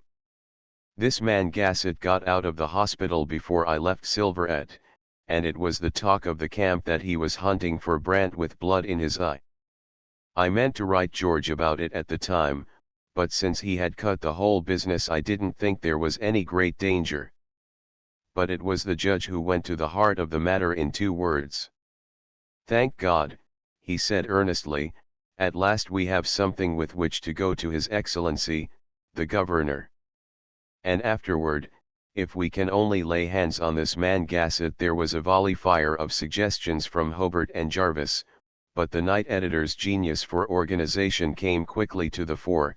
"We shall have him, if he is anywhere this side of his master's smelting pot, and when you find him," Jarvis cut in, "he will probably have in his possession a big .45 caliber Colts with the name J. Harding scratched on the butt." "What's that? How do you know?" demanded Forsyth, and the marshalling of forces paused while Jarvis explained. "I know, because the existence of that same big pistol has been the one thing which has kept me alive. Everybody took it for granted that the murder was committed with the pistol which was found on the floor. I wasn't sure of that, and when I began to doubt, I saw the possibility of another weapon and another man behind it. Gassett was the man who had the original J. Harding weapon at the time of the killing, and if he still has it when we catch him, if we catch him, it will be a strong point in evidence if he happens to have the pistol he stole from Brandt's room in his possession. It is a good point, and we'll put it in the telegrams, said the editor. Now, gentlemen, to work. Judge Langford, if you will go with Mr. Hobart to the governor's house, Jarvis, and I will see to the telegraphing, and I'll have my young men ransack the city. They will do it better and quicker than the police. Jarvis, send the boys in here, and then chase over to the jail and get word to Brandt if it costs money. Then to the judge, you think there is no doubt about your being able to make your case with His Excellency? None whatever now, I think. Good. Then we'll all meet here in 2 hours and compare notes, if you please. It was an hour after midnight when Dispatcher Disbrow was finally able to answer Antrim's impatient inquiries from Baltimore. He gave the chief clerk the story of the later discoveries, closing the long message with a succinct account of what had been accomplished up to date. They have ascertained that Gassett left town on night of the murder, and the wires are hot after him with a big reward out. Governor has granted a reprieve, and Brandt has been notified. Judge L says Gassett must be found and made to confess, otherwise Brandt's case still hangs on the ragged edge. Call up again in the morning. Disbrow. Chapter 30, in which a fox doubles once too often. It is conceivable that Henry Antrim clicked his OK at the close of the wire talk with Dispatcher Disbrow with a lighter heart than he had carried for many a day. Truly, everything still hinged upon the capture of Gassett, but the blessed optimism of youth is always ready to make light of contingencies, and the chief clerk threw himself upon the night operator's bunk to snatch a few hours' rest, little thinking that the conclusion of the whole matter still hung in a balance whose beam would tip as his own energy and presence of mind might decide. And while he slept, the net spread so promptly by the whispering wires was already entangling the murderer. With the criminal's instinctive distrust of small towns to narrow his choice of a refuge, Gassett had put his fate into the keeping of chance by spinning a coin, heads, to lose himself in the untabulated crowds thronging the streets and byways of Leadville, tails, to drop from the train at some lonely station in the mountains, whence he could make his way on foot to one of the more isolated camps. The chance of the spun coin sent him to Leadville, and when, on the second morning of his sojourn in the Carbonate camp, he learned from the newspapers that his bad aim had disposed of an inconvenient accomplice without materially marring his plan of vengeance on Brandt, he exulted openly, and from that on went his way without concealment, believing that he had safely outrun his evil hour. For this cause it came about that the Leadville reduplication of the telegram offering a reward for his arrest was scarcely an hour old when a police officer interrupted a quiet game of cards in a den in Lower State Street, laid hands upon the winner, a big-boned man in an ill-fitting suit of dusty black, searched him, and took from him a big revolver with the name J. Harding scratched on the butt. Gassett surrendered at discretion, not suspecting the nature of the charge against him, and, having a due regard for the possibilities of escape, made no resistance which should warrant the use of the handcuffs. So all went amicably until the officer, who was less discreet than his prisoner, told Gassett for what he was wanted. At the naming of the thing the ex-housebreaker caught his breath, set his teeth upon a fiercely growled oath, smote his captor skillfully upon the point of the jaw, and made a wild dash for liberty. The policeman gave chase courageously, ignoring the broken jaw and firing ever and anon at the dodging fugitive. But Gassett made good his escape, threading the intricacies of alleys and streets in the lower town until, by the time the hue and cry was properly raised, he was free of the houses and skirting the slope of the mountain which overlooks California Gulch. Here he might have rested, but the terror of it was too new upon him. So he pushed on and always on over the bleak mountainside, doubling and twisting on his course, and cursing the snow which at day dawn would point a sure trail for his pursuers to follow. And thus running and stumbling and cursing, he came out finally in the stunted pine chaparral opposite the railway station at Malta. From this point 3 ways were open to him. He might turn his face northward toward the new camps beyond Tennessee Pass, avoiding the railroad and trusting to the hospitality of the mountains for succor of bread and meat on the way. He might push westward over one of the passes to the sparsely settled gulches beyond the main range, but this was a still more precarious bread and meat hazard. Or, lastly, he might follow the railroad to the eastward, putting the chance of better speed and fewer privations against the greater risk of discovery and capture. He knew well enough that either of the foot flights would be safer than the alternative, but it was late in the season, and the early snows promised hardships aplenty. While he was yet weighing these hardships against the perils of the easier route, an eastbound freight train crawling slowly through the Malta yards turned the scale, and dashing swiftly across the tracks he climbed cat-like into an empty boxcar what time the train was gathering headway for the rush down the valley. At the moment of decision he had no plan more definite than the putting of as great a distance as possible between himself and the scene of his late encounter with the Leadville officer, but by the time the morning sun was gilding the snow-capped peaks of Princeton and Harvard he had hit upon a strategic series of moves which was not less ingenious than it was daring. Knowing that he could not hope to remain undiscovered in the boxcar after daybreak, he determined to leave the freight train at the first stop, to wait for and board the early eastbound passenger, to ride thereon openly until his identity and ostensible intention were discovered, and then to take the chance of outwitting everybody by doubling back to the westward from the meeting point of the 2-day trains. It was a hazardous game to play, with the noose of the hangman at the end of it as a penalty for unsuccess, but he could think of no better. The chief hazards were too, if his identification should come too soon, he would be obliged to leave the eastbound train before it should reach the meeting point, and there would be the desperate risk of waiting at some small station until the westbound train should arrive. And if it should be delayed until the moment of doubling, he would lose all upon the single throw. But, on the other hand, if the stratagem succeeded, if he should be lucky enough to send the hunt eastward on a false scent, much precious time would be gained and present safety would be fairly well assured. In pursuance of this plan he dropped from the freight train while it was slowing into Buena Vista, and was so far successful as to find a hiding place in which he could watch and wait unobserved for the eastbound passenger. When that came, and he had taken a seat in the smoking car, the perils began. The conductor eyed him suspiciously, took his fare to Denver, and a little later came back to sit down for a friendly chat which soon developed by insensible degrees into a cross-examination. Gassett answered as best he might, writhing and swearing under his breath. It was what he had expected and provided for, but it had come too soon. The conductor desisted finally and went about his business, but Gassett drew fresh breath of alarm when he saw the brakeman lounge forward to take his seat on one of the newsboys' boxes.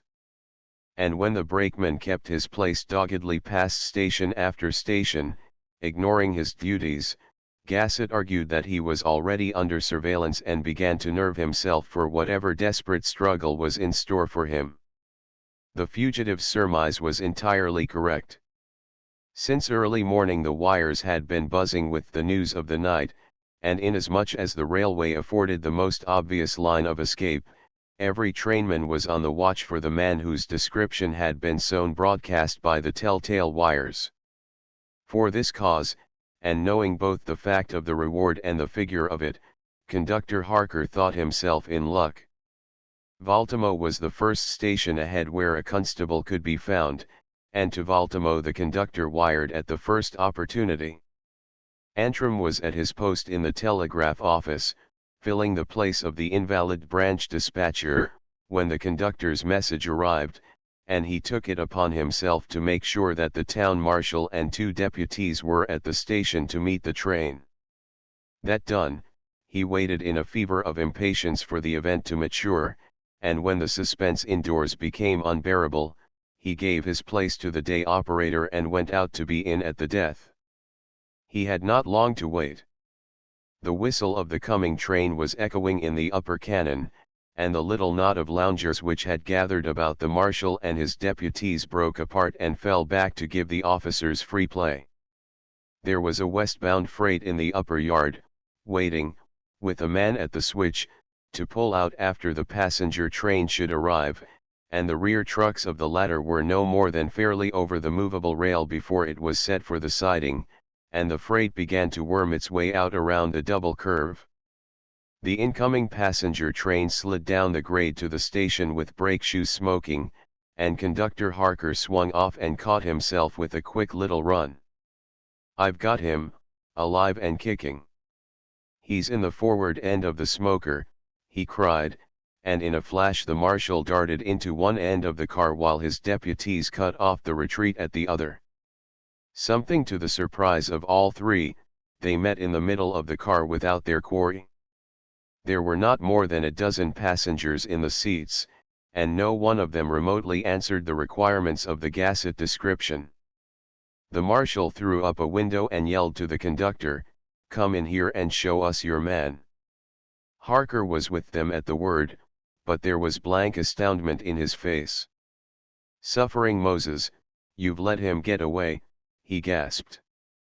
"He was right there in that second seat not more than a minute ago when we pulled down over the switch." "Well, you can see for yourself he isn't here now," quoth the marshal. "You hold the train a minute while we look through the other cars." The detention was not called for. Valtimo is a locomotive division station, and before the engines were changed the marshal and his aides had searched every possible hiding place in the train. Antrim knew that they had done their duty faithfully, but he was exasperated at the conductor's apparent neglect. "It is all your fault, Harker," he said hotly.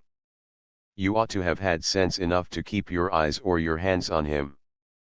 "I ain't saying a word," said Harker. "But what can I do now?" "Do? Why, take your train and go on. There isn't anything to stop for now that he's gone." The conductor obeyed, glad enough to be out of it, and Antrim turned to the marshal. "I'm sorry I got you out on a wild goose chase," he said. "What do you suppose became of him? Or did Harker only imagine he had him?" "Oh, he was there, right enough. I asked some of the passengers in the smoker and they all saw him. By gravy! Look at that, will you, fell plumb from the top o' the car and never turned a hair." Antrim looked, and saw much more than did the marshal. The westbound freight had stalled on the double curve, and during the detention of the passenger train had been backing and filling to get headway. Just as the marshal spoke a drawbar pulled out, and the sudden jerk of the forward section flung a man who was clinging to the roof hold of a boxcar far out into the ditch. He was on his feet again in a twinkling, making a quick run for a handcar which stood blocked on a siding. Antrim yelled as he saw him kick the block from beneath the wheel and scramble upon the deck of the car. "That's your man. Wing him as he goes by or he'll get away yet. There's a safety switch at the lower end, and the car will jump it and keep the track." The man threw himself fiercely upon the driving lever of the handcar, and the light gear truck came spinning down the grade under his vigorous strokes. The marshal and his two aides coolly drew their weapons and waited. The fugitive would have to pass within 30 feet of the platform, and the marksman could afford to wait until the flying target was at short range. At the critical instant the three pistols cracked as one, and the toiling figure at the lever dropped behind the gear casing as the car shot past with ever-increasing momentum. "Heavens and earth, I hope you haven't killed him," panted Antrim, while they were running down the track after the retreating handcar. "He's got to talk some before he dies." "He'll never do that," said the marshal confidently. "He'll never wag his jaw any more this side of the range. I don't miss by gravy. Do you see that?" The four pursuers stopped in speechless astoundment. The handcar had reached the safety switch, clearing it at a bound and alighting fairly upon the rails of the main line, and at the same instant the prone figure behind the gear casing straightened up and flung itself once more upon the rocking lever. Two pistols crashed simultaneously, and then the car with its laboring burden dodged out of sight and range around an elbow in the lower cannon. "GG, great Scott! Missed him all the tea time," stammered one of the deputies, whose speech failed him at a crisis, and the big marshal flung his weapon down and ground it into the ballast under his heel in a fine frenzy of impotent wrath. Antrim was the first to recover presence of mind, or some semblance of it. "Come back with me and we'll catch him yet," he shouted, leading the race up the yard toward the relieved passenger engine, which the engineer was about to back under the coal chute. A breathless minute later they were clambering aboard, and the engineer recognized the chief clerk. "Catch that handcar for us, Tom," gasped Antrim, fighting for breath and coherence. There's a man's life depending on it. Turn her loose." The engineer nodded and dropped the reversing lever forward with a crash. One of the yard men saw them coming and ran to set the switch, and in a gathering tempest of clamour the engine shot out on the main line and the chase began afresh. 2 miles down the cannon they came in sight of the handcar darting around the curves ahead of them. Gassett had abandoned the lever when the increasing speed of the car made it dangerous to try to keep up with the quick strokes of it, and was crouching on the deck, screening himself as well as he could behind the driving mechanism. Seeing this, the marshal borrowed the stuttering deputy's revolver and watched his chances for another shot. Antrim saw, and shook his head, shouting to make himself heard above the din and clamour of the flying locomotive, "Don't kill him, we must take him alive, if we can." The marshal lowered the weapon, and the engineer signed to Antrim to come closer. "We can't make it," he protested, giving the spinning wheels a taste of the air brake. "He's got the hill with him, and that light car will keep the track when we can't." "See?" Antrim nodded. "Keep him in sight, if you can," he shouted back. "If you can hold your own till we come to that let-up in the grade at Berg Siding, maybe we can run him down." But the end of the chase was nearer, though it need not have been if Gassett could have had the courage of his despair. Before the let-up came in sight there was a series of blood-chilling curves around which the handcar lurched with increasing velocity. Gassett's hand sought the brake lever. The fusillade of pistol shots, the swift downrush between the echoing walls of the cannon, the hopelessness of any escape from the shrieking monster in the rear, all went to the unnerving of him, and he applied the brake before he fully realized what would follow any sudden checking of speed in that tortuous pathway. What did follow brought the chase to a calamitous end. The flying wheels of the light car answered promptly to the pressure of the brake, and the car plunged sullenly through a cutting, promising to come to a full stop on the curve beyond. The hunted one sprang to his feet and kicked savagely at the brake lever. It was jammed, and he was too late. The pursuing locomotive dashed through the cutting and was fairly upon him before he could jump and save himself. Antrim saw the doomed one kicking at the jammed lever and heard his scream of terror and the crash of the collision in the same full speed. What came after seemed like the awakening from a hideous dream, though the realities asserted themselves once more when they were lifting him from the wreck of the shattered handcar. "There is life in him yet, handle him gently, boys," he said. "If he dies before he can talk an innocent man will hang for it." They made a rude bed for him with their coats in the empty coal pit on the engine, and so got the crushed body of him back to Baltimore and to a bunk in the freight shed at the station. Antrim could not neglect his duties, but the physician's verdict cheered him a little. "He is a dead man," so ran the verdict, "and that probably within 24 hours. But there is a chance that he will revive a little toward the last." "A chance that he will be able to tell us what we have to know?" asked Antrim. "Yes. Have your lawyer here, and the witnesses." When the man begins to find himself, call me, and I'll try to keep him alive till you get what you need, that is, if he will give it to you. He has got to give it to us, returned Antrim desperately, and when he had made all the preparations suggested by the physician, he telegraphed the facts to Forsyth, and settled down to work his way through the grimmest day of waiting that has ever been marked off in any calendar of suspense. The end came in the dusk of the evening, when the shadows were beginning to fill the deeper clefts in the mighty canon.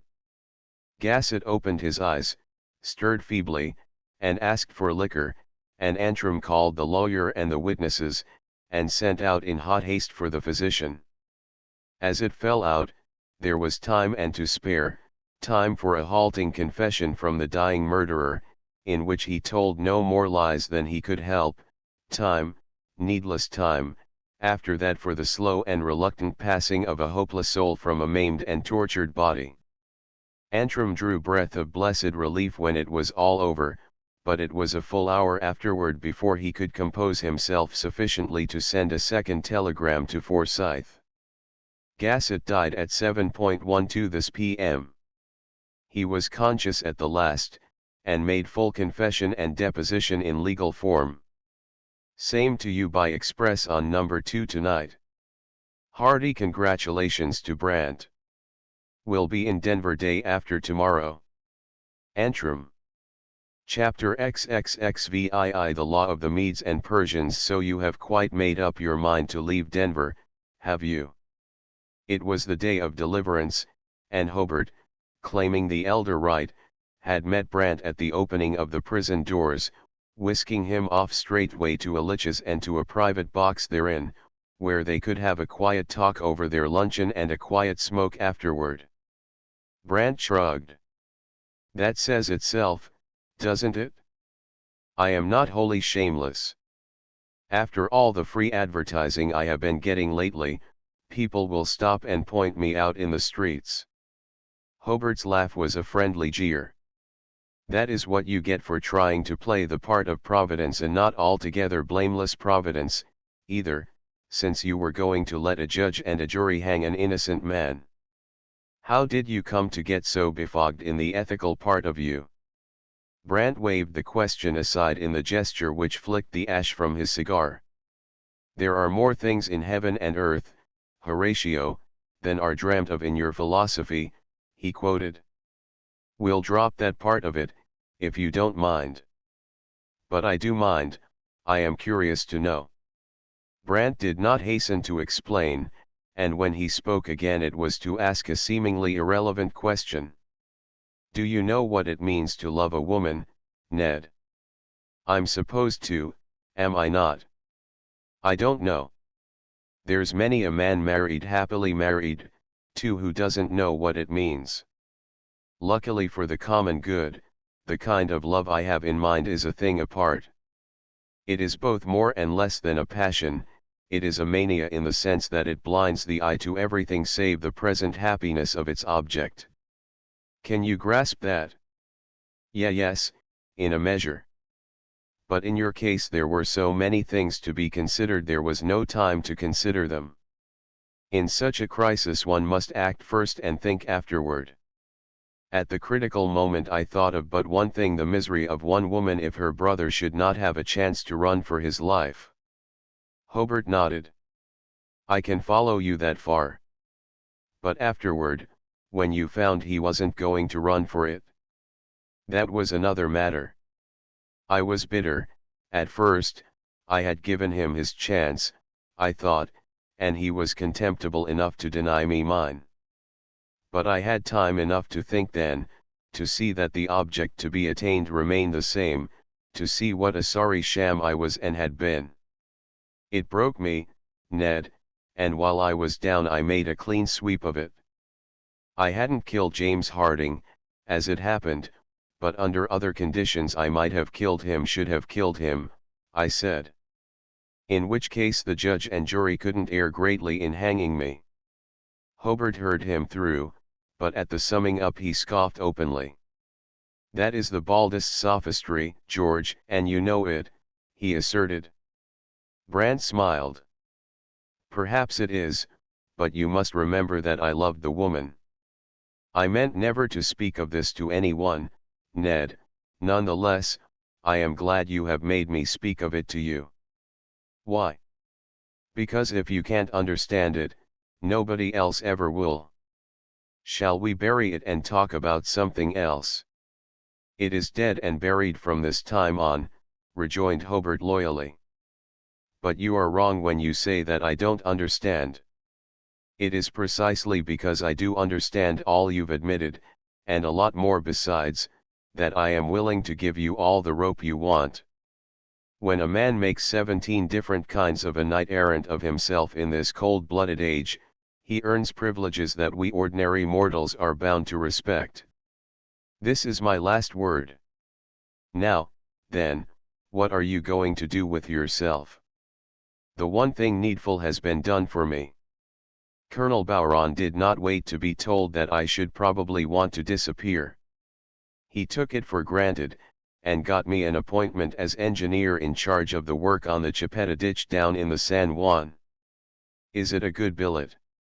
Good pay and a deep grave, and the latter is all I yearn for just now. The colonel says there has not yet been so much as a stake driven on the preliminary survey.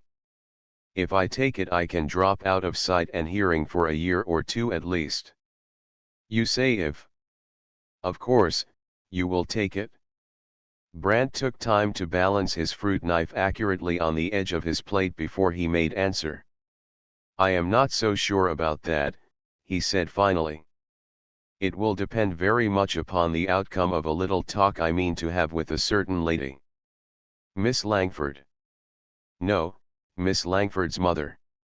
Hobart whistled softly. Going to carry it up to the Supreme Court, are you? Yes, and at once. Then I shall know better what I am going to do. It is none of my business, George, but I am afraid the time isn't propitious. So am I, but it is all the time I have. Oh, that doesn't follow. And if you were to go away and stay till the edge has time to wear off from what you have told me, I fancy Dorothy will wait indefinitely. She will, and we shall have to wait in any event, but that isn't the point. When I go, if I go, I must carry with me the assurance that bygones will be bygones when I come back. Doesn't that smack a little of doing good that good may come? Perhaps. You see that, notwithstanding your good opinion, there is nothing superhuman about me. But it is more than that, Ned. I mean to marry Dorothy some day, God willing, but it shan't be until I have had it out with myself, nor even then without her mother's fullest consent and approval. This last I am willing to try to earn, but I want some assurance that it is among the possibilities. Hobart followed out his own line of thought, and it presently led him back to the original proposition. You will gang your end gate, as you usually do, I suppose, but, as I remarked a minute ago, the time isn't ripe. I have seen something of the family in the last few days with my eyes open, and I can tell you pretty nearly how you stand. Dorothy would go to the stake for you, the judge would divide his ultimate dollar with you, Isabel worships you from afar, William the Curse swears by you, and Mrs. Langford, well, she doesn't say much before me, as a matter of course, but it is as plain as the nose on your face that she has small use for you in spite of everything. That is no more or less than I expected. Nonetheless, I am going to see her tonight. Amen. I like your pluck, even if it is a bit like the zeal not according to knowledge that we read about. I shall be there under the same ridgepole, at least. Is there anything I can do to help out? Nothing, unless you will be charitable enough to stand by to pick up the pieces after she has demolished me. Shall we adjourn, if you are through? I have some writing to do, likewise a bit of provisional packing. Chapter 38, in which darts are counted as stubble. In the course of a somewhat diversified experience, Brant had been constrained to fight his way through a few measurably perilous passages, and in such crises those who liked him least were fain to concede his courage. Nonetheless, when the day of liberation darkened to its evening, he went leaden-footed to the interview with Dorothy's mother. Now Hobart, in the goodness of his heart, had caused it to be whispered about that Brant would probably make his farewell call that evening, and for this reason it was Dorothy, and no hireling, who answered the bell. Whatever may be said of Brant, and his most loyal apologist is fain to admit that his shortcomings were many and variegated, he was no laggard in love, and when he made sure of the identity of his unexpected welcomer, Dorothy had no cause to doubt the warmth of his passion. Nevertheless, she blushed and struggled a little, as what modest young woman, however affectionate, would not in a well-lighted reception hall which was a thoroughfare for the entire household? And so, mutely protesting, she drew him quickly into the library. "Only a moment with you, my love," he said tenderly, "just long enough to hear you say it again. Are you quite sure you love me?" She hid her face on his arm. She was not tall enough to reach his shoulder. I'd be ashamed to tell you how long I have been sure of it," she confessed with sweet naivete. Whereat he kissed the parting of her hair. "Thank you for that word, my darling. It would hold a worse man than I ever dared to be true to his purpose. Now there is but one thing more, we must have your mother's consent and approval. Will you go and send her to me?" But Dorothy hesitated, as well she might.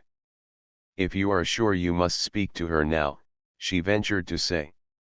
"But, oh, I am afraid," at that he drew her closer, and for some ecstatic moment the hard thing that remained became as naught. "The day of fear and trembling is past, little one, and whatever befalls, whatever your mother may say, we shall still belong to each other. And I will wait and serve for you, my love, as Jacob served for Rachel, if need be. Now kiss me good-bye, dear, and go before the love of you unmans me." She lifted tear-brimmed eyes to his and said, "Oh, no, it must not be goodbye. Only for a little while, sweetheart. I'll join you with the others when I have done what I must do." "With the others? But how shall I know what she has said?" He smiled and once more kissed the parting of her hair. "You'll know without the telling, my beloved. And if you are the first to welcome me, I'll know you know. Now go, and let me have it over with." She went obediently at that, and when she was gone, Brant began to walk the floor and to call up all his reserves of fortitude and courage, being well assured that he would presently need them. While he was yet planning the assault, and before the flanking regiments were properly wheeled into line, the door opened behind him and he turned to confront not Mrs. Langford, as he had anticipated, but her son. The unlicked cub came in, swaggering a little as was his wont, but when he had closed the door and so shut himself in with his redoubtable preserver, he had an attack of embarrassment which quickly put to flight the offhand greeting he had meant to offer. Whereupon, instead of carrying it off with the easy nonchalance of a man of the world, he stammered like any schoolboy, and Brant had to come to the rescue. "How are you, Will?" "I am glad to see you," he said, truthfully enough.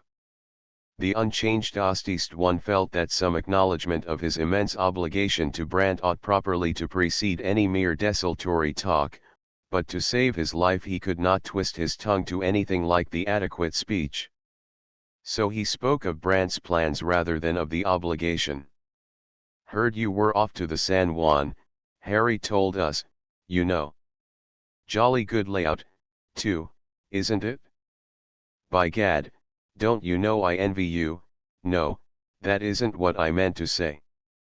Fact is, Mr. Brant, you see I been hanging round the door so long waiting for Dorothy to come out that it's got me rattled. What I wanted to ask was if you wouldn't take me along.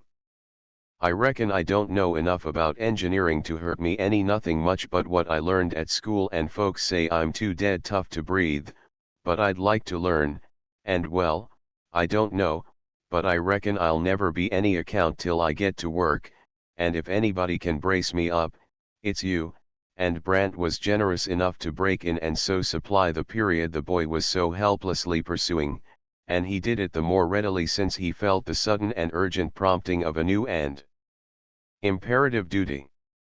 "If you will agree to carry chain and drive stakes to begin with, you may count it a settled thing so far as I am concerned," he said. "But how about your father and mother? Will they let you go?" "The governor's all right, I've just had a talk with him, and he is so glad to get rid of me that he is scared to death for fear you won't take me.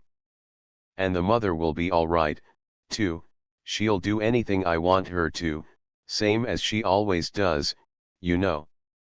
I'll go and tell her now," but just then the door opened again, and Mrs. Langford needed not to be sought. She came in with the air of one who does an unavoidable thing reluctantly, but her stateliness abated visibly at sight of her son. The cub promptly forestalled anything in the way of preliminary formalities. "Just this minute talking about you, mother," he burst out, in happy ignorance of constraints or embarrassments, social or other. "Come and shake hands with Mr. Brant and congratulate him on getting out of the horrible scrape I got him into." "But that isn't what we were talking about, you know. He starts for the San Juan tomorrow morning going down to take charge of the Chipeta work and he has promised to take me with him.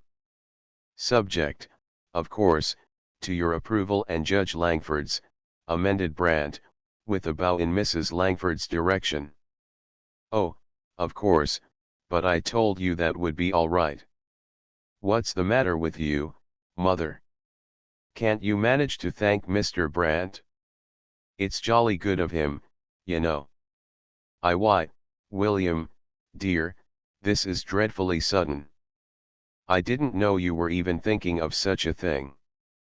The good lady had formulated quite a number of cool little speeches wherewith to dampen any small spark of ardor which the unwelcome visitor might attempt to blow alive, but here was a contingency for which no forethought could have made provision. So she hesitated, and before the needed access of severity came to forbid it she was doing very nearly as her son had commanded. "We are glad, very glad, I am sure, Mr. Brant," she faltered, not knowing just how fittingly to congratulate a man upon having got out of jail out of the very noose of the hangman. "This is really an unexpected pleasure. No, not quite that, either, for I got your note. But about this expedition, I am afraid hasn't William been taking too much for granted?" "Not on my part," rejoined Brant civilly. "I assure you I shall be glad enough to have him with me, if he may go with your consent." "But it is so very sudden," the mother protested, still unable to orient herself. "I had thought I had been led to believe that you came upon quite a different errand, Mr. Brant." "Oh, of course, he came to see Dorothy," said William with brotherly brutality. "But that's all right. They'll have time enough to say any quantity of goodbyes while you're helping me to pack. Come on upstairs with me, please, I can't begin to find half of my things if you don't help me." Mrs. Langford gave up in mute despair, and Brant was beginning to fear that his errand would have to go undone, but at that moment the cub rescued the vanishing opportunity by rushing off to begin his preparations. Thus the mother and her visitor were left alone together, and Brant seized his courage with both hands. "Mrs. Langford, one moment, if you please. You know why I came here tonight, and what I meant to ask. My happiness, which you may justly ignore, and that of your daughter, which is of far greater moment, depend upon your answer. Will you give it me now? Or must I wait till I have earned a better right to it?" He spoke hurriedly as the occasion compelled, and she heard him through without interrupting. When he paused she took his arm a little stiffly and led him toward the door. "You will find the family in the drawing room, Mr. Brant, and I hope you will excuse me if I go upstairs to help William." And, as I may not come down before you go, I will bid you goodbye now. I hope you will do well, and that you will succeed in whatever you undertake." They had reached the hall, and she turned and held out her hand. Brant took it and bowed low over it. "Then I am to understand this, that I am willing to be neutral, and to wait." "It is all I ask," he said gratefully, quelling a sudden and mighty insurrection of joy that threatened to unseat his self-control. "It is all I can promise, now. Be lenient with me, Mr. Brant, as I shall try to be with you. You know my views, and you also know whether they are unsupported by reason and justice. I will say frankly that I came down a few moments ago to urge you to spare me, to tell you that I could not reconcile myself to this thing that you and my daughter have set your hearts upon. But while I delayed, you forestalled me with my son. He is my hostage, and I surrender him to you because I can not help myself, but when you return I shall require him at your hands. Deal gently with him, I beg of you, for his sister's sake, if not for mine." She turned to go upstairs, and he stood aside to let her pass. "God do so to me, and more, if I do not regard him as the son of my own mother," he said solemnly, and the promise touched her. "I believe you and trust you," she added, pausing on the step above him. "Now go and join the others in the drawing room. They will all be glad to welcome you." And they were, but Dorothy the most of all. For in his eyes she read the promise of the future, and ran to be the first to greet him. And though the others pressed upon him with kindly words and hearty handgrips, he saw but one, the woman for whose love he lived, and would have died. The end. A fresh and charming novel. The Last Lady of Mulberry. A story of Italian New York. By Henry Wilton Thomas. Illustrated by Emile Pollock. 12mo cloth, $1.50. By far the most complete and satisfying description that has been given of life in the Italian quarter of New York. Incidentally a very good novel, reasonable in its purpose and character drawing, intricate in plot, and dramatic in its action. Philadelphia Times. A breezy book. It goes from start to finish, and the action moves in a rich atmosphere, albeit that of the poorest of New York's alien colonies. The best study of Italian life in New York, and of its special environment that has ever been drawn. New York Herald. Through a very cleverly contrived course of events the complex life of the colony shines out in most resplendent proportions. The story is an exceedingly clever piece of humorous writing. Pittsburgh Chronicle-Telegraph. The author has evidently made a close study of the Italian quarter and its people and customs, and has utilized his knowledge to best advantage. Denver Republican. Character drawing and humor of an excellent quality. Rochester Herald. Richly humorous, The Last Lady of Mulberry is one of the most enjoyable little romances we have recently read. It presents a picture of the Little Italy known in all our larger cities in a way that is more effective than any number of serious dissertations. Providence News. Books by Alan Rain. Each, 12mo, cloth, $1, paper, 50 cents. Garth Owen, a Welsh idol. Wales has long waited for her novelist, but he seems to have come at last in the person of Mr. Alan Rain, who has at once proved himself a worthy interpreter and exponent of the romantic spirit of his country. London Daily Mail. By Berwen Banks. Mr. Rain enters into the lives and traditions of the people, and herein lies the charm of his stories. Chicago Tribune. Interesting from the beginning, and grows more so as it proceeds. San Francisco Bulletin. It has the same grace of style, strength of description, and dainty sweetness of its predecessors. Boston Saturday Evening Gazette. Torn Sales. It is a little idyll of humble life and enduring love, laid bare before us, very real and pure, which in its telling shows us some strong points of Welsh character: the pride, the hasty temper, the quick dying out of wrath. We call this a well-written story, interesting alike through its romance and its glimpses into another life than ours. Detroit Free Press. Alan Rain's work is in the right direction and worthy of all honor. Boston Budget. Myfan Y, a Welsh singer. Simple in all its situations, the story is worked up in that touching and quaint strain which never grows wearisome no matter how often the lights and shadows of love are introduced. It rings true, and does not tax the imagination. Boston Herald. One of the most charming tales that has come to us of late. Brooklyn Eagle. By Albert Lee. 12 mo cloth, $1, paper, 50 cents. In Appleton's Town and Country Library. The Gentleman Pensioner.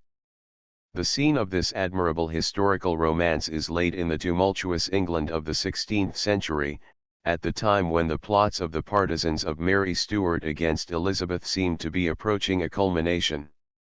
The hero, Queen Elizabeth's confidential messenger, has a trust to execute which involves a thrilling series of adventures. This stirring romance has been compared to A Gentleman of France, and it is safe to say that no reader will find in its pages any reason for flagging interest or will relinquish the book until the last page has been reached. The Key of the Holy House. A Romance of Old Antwerp. A Romance of Antwerp in the days of the Spanish oppression. Mr. Lee handles it in vigorous fashion. London Spectator. This is a fascinating specimen of the historical romance at its best, the romance which infuses energetic life into the dry facts of history. Philadelphia Press. Books by Frank T. Bullen. The Log of a Sea Waif. Being Recollections of the First 4 Years of My Sea Life. Illustrated. Uniform Edition. 12 mo cloth, $1.50. The brilliant author of The Cruise of the Cachalot and Idols of the Sea presents in this new work the continuous story of the actual experiences of his first 4 years at sea. In graphic and picturesque phrases he has sketched the events of voyages to the West Indies, to Bombay and the Coromandel coast, to Melbourne and Rangoon. Nothing could be of more absorbing interest than this wonderfully vivid account of Foxel humanity, and the adventures and strange sights and experiences attendant upon deep-sea voyages. It is easy to see in this book an English companion to our own 2 years before the mast. Idols of the Sea. 12 mo cloth, $1.25. The deep-sea wonder and mystery which Kipling found in Frank T. Bullen's Cruise of the Cachalot is appreciable again in this literary mate's new book, Idols of the Sea. We feel ourselves tossed with him at the mercy of the weltering elements, etc. Philadelphia Record. Amplifies and intensifies the picture of the sea which Mr. Bullen had already produced. Calm, shipwreck, the surface and depths of the sea, the monsters of the deep, superstitions and tales of the sailors all find a place in this strange and exciting book. Chicago Times-Herald. The Cruise of the Cachalot, Round the World After Sperm Whales. Illustrated.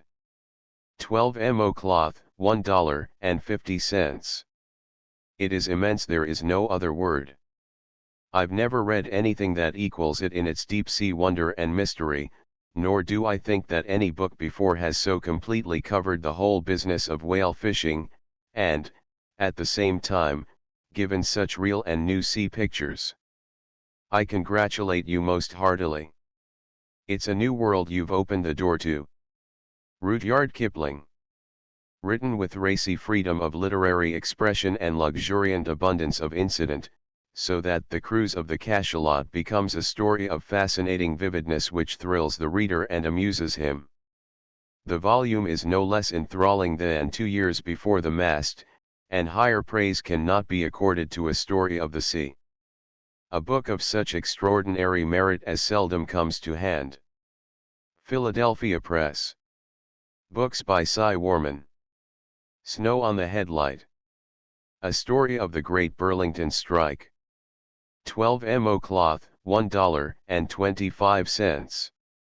Mr. Warman holds a unique position among our tellers of tales, since he alone is a practical railroad man, who knows the work, and has done it, in all its details. New York Mail and Express. Plenty of close-range photographs, interior views, of the Great Burlington Strike are to be found in Cy Warman's book. Philadelphia Times. It has the great virtue of being a plain story plainly told by one who knows. Whatever other impression it may convey to the reader, it conveys most strongly the impression of truth. And this plain truth, told in a plain way, is a terrible thing. One can feel all the way through that half the tale and perhaps the worst half is left untold, yet such as stands in print is sufficient, and to the reader who cares for something more than the superficial adventurous incident of the book it will not be without its instructive influence. Denver Republican. Told with all the freshness and vividness of an eyewitness. Philadelphia Call. Will be read with interest by all railroad men. Galesburg, Ill, Mail. The Story of the Railroad. Illustrated. 12 mo cloth, $1.50. Far more interesting than the average novel. Mr. Warman's volume makes us hear and feel the rush of modern civilization. It gives us also the human side of the picture, the struggles of the frontiersman and his family, the dismay and cruel wrath of the retreating savage, the heroism of the advance guard of the railway builders, and the cutthroat struggles of competing lines. He does not deal greatly with statistics, but the figures he uses help make up the stunning effect of gigantic enterprise. There is not a dull page in the book. New York Evening Post. Intensely interesting, a history that reads like a romance, and compared with whose marvelous story indeed most modern romances will seem spiritless and tame. Charleston News and Courier. Worthy to stand on the same shelf with Hoff's Story of the Cowboy. Milwaukee Journal. By Eleanor Stewart. Averages. A Novel of Modern New York. 12 mo cloth, $1.50. To picture a scheming woman who is also attractive and even lovable is not an easy task. To have made such a woman plausible and real in the midst of modern New York life is what Miss Stewart has achieved in this novel. And the other characters reach a similar reality. They are individuals and not types, and, moreover, they are not literary echoes. For a writer to manage this assortment of original characters with that cool deliberation which keeps aloof from them, but remorselessly pictures them, is a proof of literary insight and literary skill. It takes work as well as talent. The people of the story are real, plausible, modern creatures, with the fads and weaknesses of today. NY life. The strength of the book is its entertaining pictures of human nature and its shrewd, incisive observations upon the social problems, great and small, which present themselves in the complex life of society in the metropolis. Those who are fond of dry wit, a subtle humor, and what Emerson calls a philosophy of insight and not of tradition, will find Averages a novel to their taste. There are interesting love episodes and clever, original situations. An author capable of such work is to be reckoned with. She has in her the root of the matter. NY Mail and Express. Stone Pastures. 12 mo cloth, 75 cents. The story is strongly written, there being a decided Bronte flavor about its style and English. It is thoroughly interesting and extremely vivid in its portrayal of actual life. Boston Courier. David Harum. A Story of American Life. By Edward Noyes Westcott, 12 mo cloth, $1.50. David Harum deserves to be known by all good Americans, he is one of them in boundless energy, in large-heartedness, in shrewdness, and in humor. The Critic, New York. We have in the character of David Harum a perfectly clean and beautiful study, one of those true natures that every one, man, woman, or child, is the better for knowing. The World, Cleveland. The book continues to be talked of increasingly. It seems to grow in public favor, and this, after all, is the true test of merit. The Tribune, Chicago. A thoroughly interesting bit of fiction, with a well-defined plot, a slender but easily followed love interest, some bold and finely sketched character drawing, and a perfect gold mine of shrewd, dialectic philosophy. The Call, San Francisco. The newsboys on the street can talk of David Harum, but scarcely a week ago we heard an intelligent girl of 15, in a house which entertains the best of the daily papers and the weekly reviews, ask, "Who is Kipling?" The Literary World, Boston. A masterpiece of character painting. In David Harum, the shrewd, whimsical, horse-trading country banker, the author has depicted a type of character that is by no means new to fiction, but nowhere else has it been so carefully, faithfully, and realistically wrought out. The Herald, Syracuse. We give Edward Noyes Westcott his true place in American letters, placing him as a humorist next to Mark Twain, as a master of dialect above Lowell, as a descriptive writer equal to Bret Harte, and, on the whole, as a novelist on a par with the best of those who live and have their being in the heart of hearts of American readers. If the author is dead, lamentable fact, his book will live. Philadelphia item. Felix Grau's Romances. The White Terror. A Romance. Translated from the Provençal by Mrs. Catherine A. Janvier. Uniform with the Reds of the Midi and the Terror, 16 mo cloth, $1.50. No one has done this kind of work with finer poetic grasp or more convincing truthfulness than Felix Grau. This new volume has the spontaneity, the vividness, the intensity of interest of a great historical romance. Philadelphia Times. The Terror. A Romance of the French Revolution. Uniform with the Reds of the Midi. Translated by Mrs. Catherine A. Janvier. 16 mo cloth, $1.50. If Felix Grau had never done any other work than this novel, it would at once give him a place in the front rank of the writers of today. The Terror is a story that deserves to be widely read, for, while it is of thrilling interest, holding the reader's attention closely, there is about it a literary quality that makes it worthy of something more than a careless perusal. Brooklyn Eagle. The Reds of the Midi. An episode of the French Revolution. Translated from the Provençal by Mrs. Catherine A. Janvier. With an introduction by Thomas A. Janvier. With frontispiece. 16 mo cloth, $1.50. I have read with great and sustained interest The Reds of the South, which you were good enough to present to me.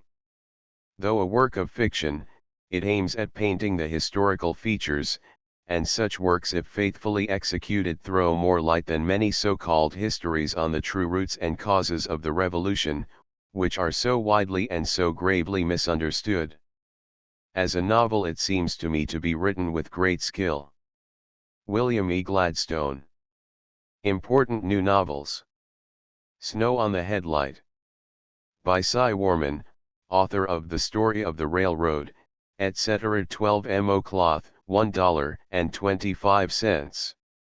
As a writer of tales of the modern rail, Mr. Warman is without a peer. Philadelphia Record. A Double Thread. By Ellen Thornycroft Fowler, author of Concerning Isabel Carnaby, etc. 12 mo cloth, $1.50. Even more gay, clever, and bright than Concerning Isabel Carnaby. Boston Herald. A duet, with an occasional chorus. By A. Conan Doyle, author of Uncle Bernac, Brigadier Gerard, etc. 12 mo cloth, $1.50. It is all very sweet and graceful. London Telegraph. The Mormon Prophet. By Lily Dougal, author of The Mermaids, The Madonna of a Day, etc. 12 mo cloth, $1.50. A striking story. Immensely interesting and diverting. Boston Herald. Windy Haw. By Graham Travers, author of Mona McLean, medical student, etc. 12 mo cloth, $1.50. The author draws her characters with the clever strokes of a successful artist. The story never for a moment palls. Boston Herald. D. Appleton and Company's Publications. Beatrice Whitby's novels. Each, 12 mo, cloth, $1, paper, 50 cents. Sunset. Sunset will fully meet the expectations of Miss Whitby's many admirers, while for those, if such there be, who may not know her former books, it will form a very appetizing introduction to these justly popular stories. London Globe. The Awakening of Mary Fenwick. Miss Whitby is for above the average novelist. This story is original without seeming ingenious, and powerful without being overdrawn. New York Commercial Advertiser. Part of the property. The book is a thoroughly good one. The theme is the rebellion of a spirited girl against a match which has been arranged for her without her knowledge or consent. It is refreshing to read a novel in which there is not a trace of slipshod work. London Spectator. A Matter of Skill. A very charming love story, whose heroine is drawn with original skill and beauty, and whom everybody will love for her splendid if very independent character. Boston Home Journal. One Reason Why. A remarkably well-written story. The author makes her people speak the language of everyday life, and a vigorous and attractive realism pervades the book. Boston Saturday Evening Gazette. In the sun-time of her youth. The story has a refreshing air of novelty, and the people that figure in it are depicted with a vivacity and subtlety that are very attractive. Boston Beacon. Mary Fenwick's Daughter. A novel which will rank high among those of the present season. Boston Advertiser. On the Lake of Lucerne, and Other Stories. 16 mo boards, with specially designed cover, 50 cents. 6 short stories carefully and conscientiously finished, and told with the graceful ease of the practiced raconteur. Literary Digest. Very dainty, not only in mechanical workmanship but in matter and manner. Boston Advertiser. D. Appleton and Company's Publications. Ada Cambridge's novels. Each, 12 mo, paper, 50 cents, cloth, $1. Mater Familias. The pleasant impression left is a lasting one. New York Times. The story is fragrant with the breath of farms, the aroma of the salt sea, and the even sweeter essence that exhales from the homely virtues, practiced amid simple surroundings, where family ties are strong, and where love, loyal and true, reigns as queen. Philadelphia Item. A humble enterprise.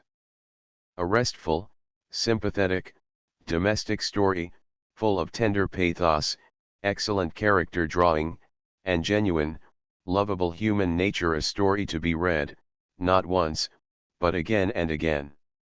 London Daily Mail. Fidelis. The original flavor of Ada Cambridge is not lost but enriched by being engrafted on a sturdy stock. Her pictures of Australia and of rural England are as attractive as ever, her story better than ever. In Fidelis she has not only advanced beyond herself, but has written one of the best little novels of the year. New York Evening Post. My Guardian. A story which will, from first to last, enlist the sympathies of the reader by its simplicity of style and fresh, genuine feeling. The author is au fait at the delineation of character. Boston Transcript. The Three Miss Kings. An exceedingly strong novel. It is an Australian story, teeming with a certain calmness of emotional power that finds expression in a continual outflow of living thought and feeling. Boston Times. The story is told with great brilliancy, the character and society sketching is very charming, while delightful incidents and happy surprises abound. It is a tuple love story, pure in tone, and of very high literary merit. Chicago Herald. Not all in vain.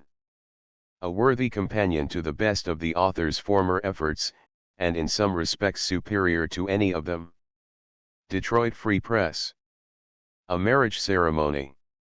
A marriage ceremony is highly original in conception, its action graceful though rapid, and its characters sparkling with that life and sprightliness that have made their author rank as a peer of delineators. Baltimore American. A Little Minx. A thoroughly charming novel, which is just the finest bit of work its author has yet accomplished. Baltimore American. D. Appleton and Company's Publications. Miss F. F. Montresor's Books. Uniform edition. Each, 16 mo, cloth. At the Crossroads. $1.50. Miss Montresor has the skill in writing of Olive Schreiner and Miss Harayden, added to the fullness of knowledge of life which is a chief factor in the success of George Eliot and Mrs. Humphrey Ward. There is as much strength in this book as in a dozen ordinary successful novels. London Literary World. I commend it to all my readers who like a strong, cheerful, beautiful story. It is one of the truly notable books of the season. Cincinnati Commercial Tribune. False Coin or True? $1.25. One of the few true novels of the day. It is powerful, and touched with a delicate insight and strong impressions of life and character. The author's theme is original, her treatment artistic, and the book is remarkable for its unflagging interest.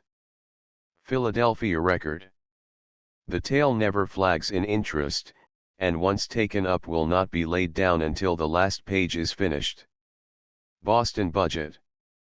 A well-written novel, with well-depicted characters and well-chosen scenes. Chicago News. A sweet, tender, pure, and lovely story. Buffalo Commercial. The One Who Looked On. $1.25. A tale quite unusual, entirely unlike any other, full of a strange power and realism, and touched with a fine humor. London World. One of the most remarkable and powerful of the year's contributions, worthy to stand with Ian Maclaren's. British Weekly. One of the rare books which can be read with great pleasure and recommended without reservation. It is fresh, pure, sweet, and pathetic, with a pathos which is perfectly wholesome. St. Paul Globe. The story is an intensely human one, and it is delightfully told. The author shows a marvelous keenness in character analysis, and a marked ingenuity in the development of her story. Boston Advertiser.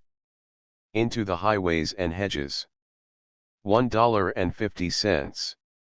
A touch of idealism, of nobility of thought and purpose, mingled with an air of reality and well-chosen expression, are the most notable features of a book that has not the ordinary defects of such qualities. With all its elevation of utterance and spirituality of outlook and insight, it is wonderfully free from overstrained or exaggerated matter, and it has glimpses of humor. Most of the characters are vivid, yet there are restraint and sobriety in their treatment, and almost all are carefully and consistently evolved. London Athenaeum. Into the Highways and Hedges is a book not of promise only, but of high achievement. It is original, powerful, artistic, humorous. It places the author at a bound in the rank of those artists to whom we look for the skillful presentation of strong personal impressions of life and character. London Daily News. The pure idealism of Into the Highways and Hedges does much to redeem modern fiction from the reproach it has brought upon itself. The story is original, and told with great refinement. Philadelphia Public Ledger. D. Appleton and Company's Publications. Hamlin Garland's Books.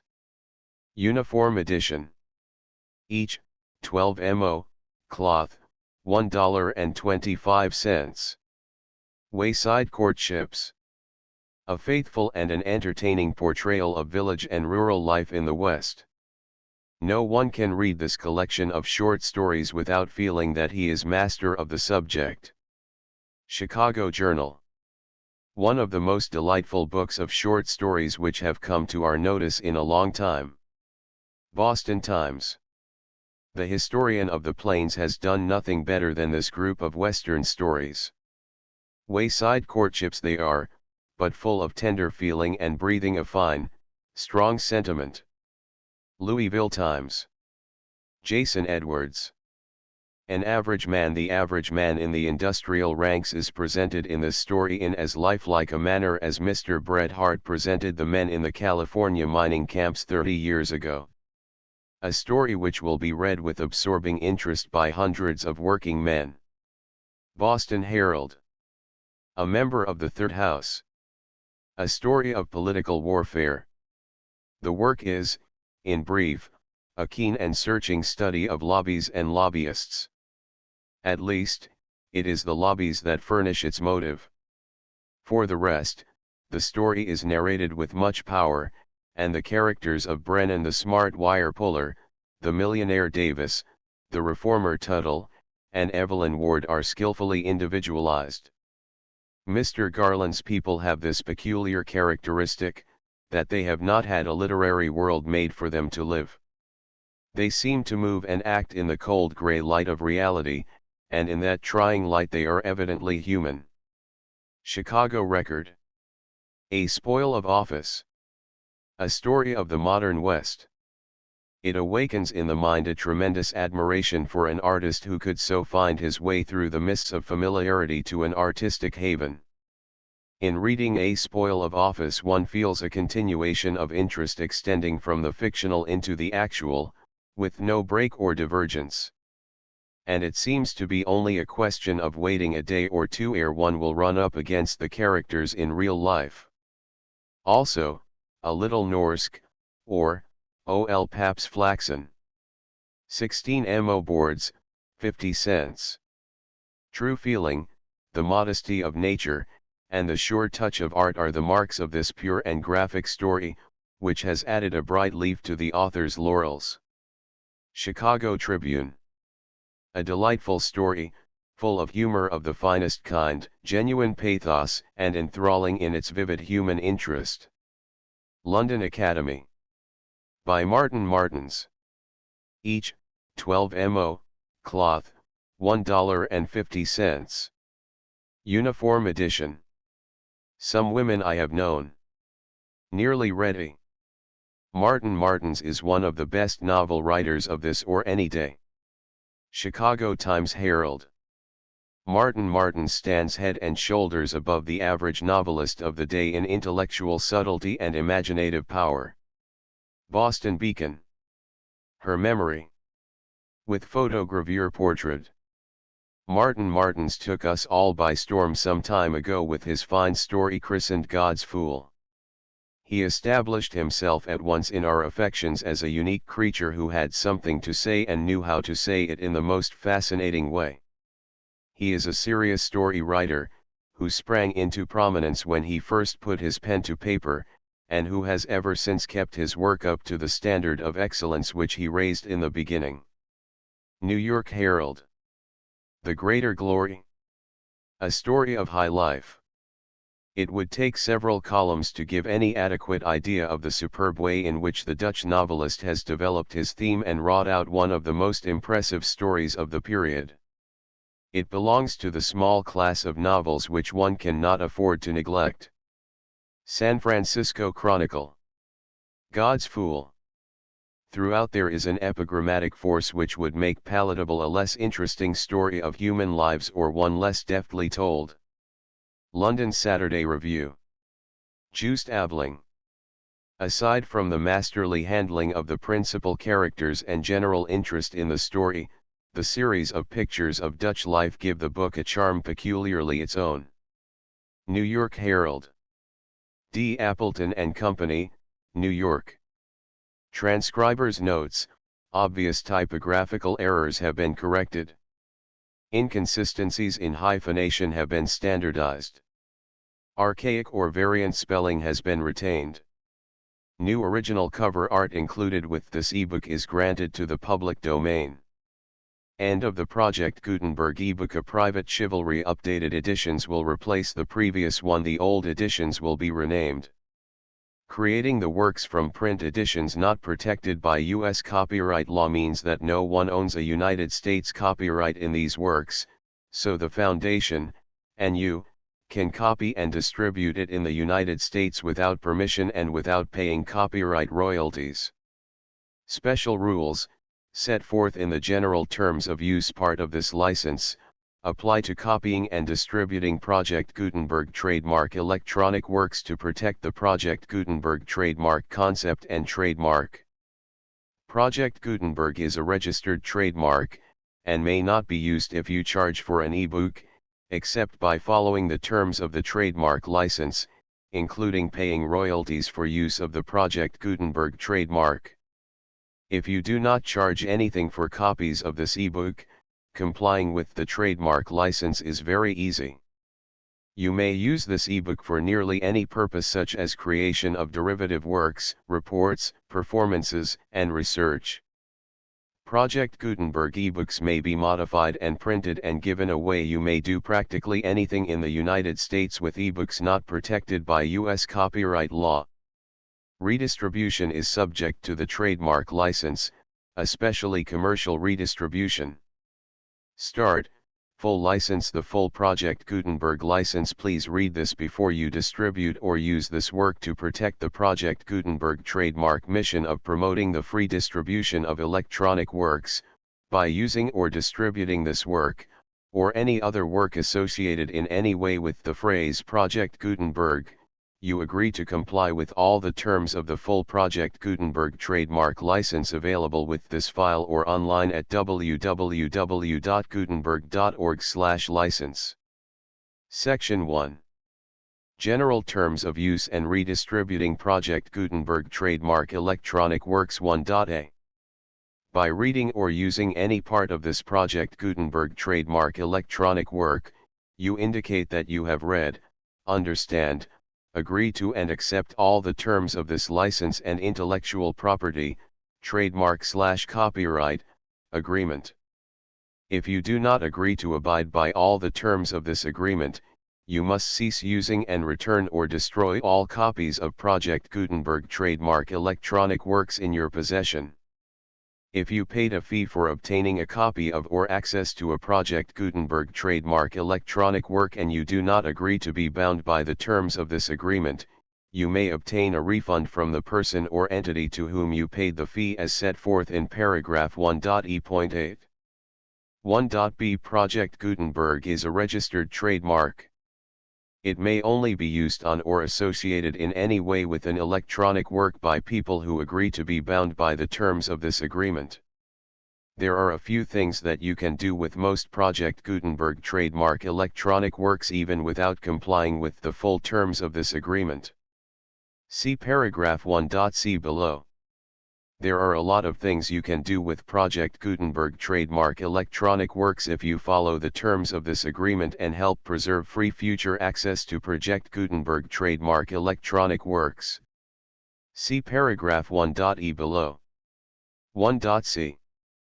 The Project Gutenberg Literary Archive Foundation, the Foundation or PGLOF, owns a compilation copyright in the collection of Project Gutenberg trademark electronic works. Nearly all the individual works in the collection are in the public domain in the United States.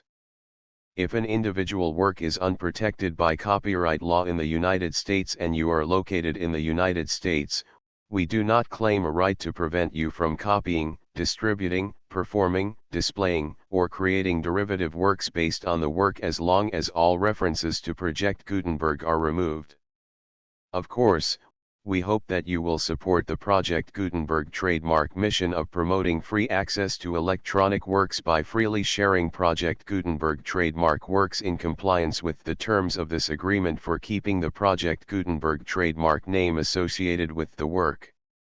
You can easily comply with the terms of this agreement by keeping this work in the same format with its attached full Project Gutenberg trademark license when you share it without charge with others. 1.d. The copyright laws of the place where you are located also govern what you can do with this work. Copyright laws in most countries are in a constant state of change. If you are outside the United States, check the laws of your country in addition to the terms of this agreement before downloading, copying, displaying, performing, distributing or creating derivative works based on this work or any other Project Gutenberg trademark work. The Foundation makes no representations concerning the copyright status of any work in any country other than the United States. 1.e Unless you have removed all references to Project Gutenberg, 1.e.1. The following sentence, with active links to, or other immediate access to, the full Project Gutenberg trademark license must appear prominently whenever any copy of a Project Gutenberg trademark work, any work on which the phrase Project Gutenberg appears, or with which the phrase Project Gutenberg is associated, is accessed, displayed, performed, viewed, copied or distributed.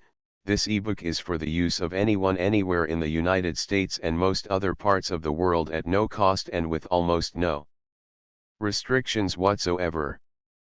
You may copy it, give it away or reuse it under the terms of the Project Gutenberg license included with this ebook or online at www.gutenberg.org.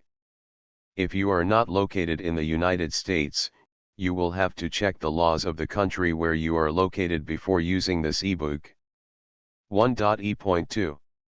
If an individual Project Gutenberg trademark electronic work is derived from texts not protected by U.S. copyright law, does not contain a notice indicating that it is posted with permission of the copyright holder, the work can be copied and distributed to anyone in the United States without paying any fees or charges. If you are redistributing or providing access to a work with the phrase Project Gutenberg associated with or appearing on the work, you must comply either with the requirements of paragraphs 1.e.1 through 1.e.7 or obtain permission for the use of the work and the Project Gutenberg trademark as set forth in paragraphs 1.e.8 or 1.e.9. 1.e.3. If an individual Project Gutenberg trademark electronic work is posted with the permission of the copyright holder, your use and distribution must comply with both paragraphs 1.e.1 through 1.e.7 and any additional terms imposed by the copyright holder. Additional terms will be linked to the Project Gutenberg trademark license for all works posted with the permission of the copyright holder found at the beginning of this work. 1.e.4. Do not unlink or detach or remove the full Project Gutenberg trademark license terms from this work, or any files containing a part of this work or any other work associated with Project Gutenberg trademark. 1.e.5. Do not copy, display, perform, distribute or redistribute this electronic work, or any part of this electronic work, without prominently displaying the sentence set forth in paragraph 1.e.1 with active links or immediate access to the full terms of the Project Gutenberg trademark license. 1.e.6. You may convert to and distribute this work in any binary, compressed, marked up, non-proprietary or proprietary form, including any word processing or hypertext form.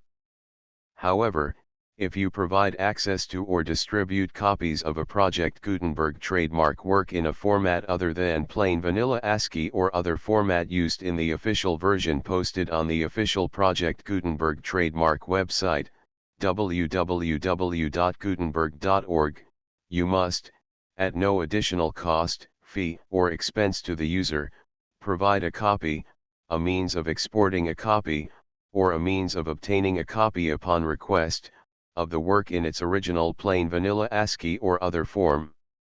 Any alternate format must include the full Project Gutenberg trademark license as specified in paragraph 1.e.1. 1.e.7. Do not charge a fee for access to, viewing, displaying, performing, copying or distributing any Project Gutenberg trademark works unless you comply with paragraph 1.e.8 or 1.e.9. 1.e.8. You may charge a reasonable fee for copies of or providing access to or distributing Project Gutenberg trademark electronic works provided that, you pay a royalty fee of 20% of the gross profits you derive from the use of Project Gutenberg trademark works calculated using the method you already use to calculate your applicable taxes.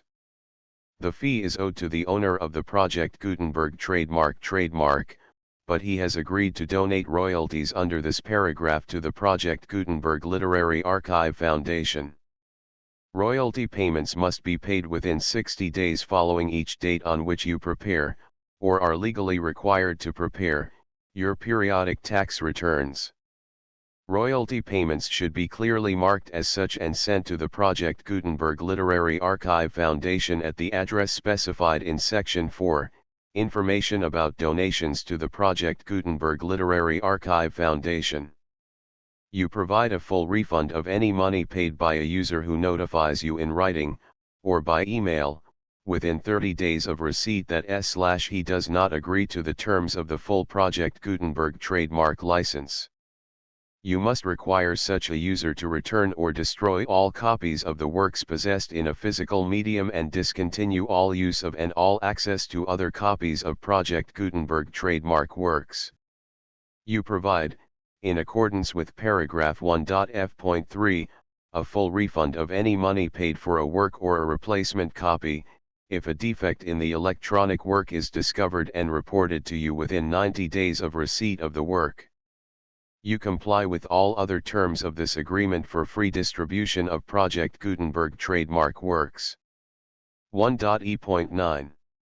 If you wish to charge a fee or distribute a Project Gutenberg trademark electronic work or group of works on different terms than are set forth in this agreement, you must obtain permission in writing from the Project Gutenberg Literary Archive Foundation, the manager of the Project Gutenberg trademark. Contact the Foundation as set forth in Section 3 below. 1.f.1.f.1. Project Gutenberg volunteers and employees expend considerable effort to identify, do copyright research on, transcribe and proofread works not protected by U.S. copyright law in creating the Project Gutenberg trademark collection.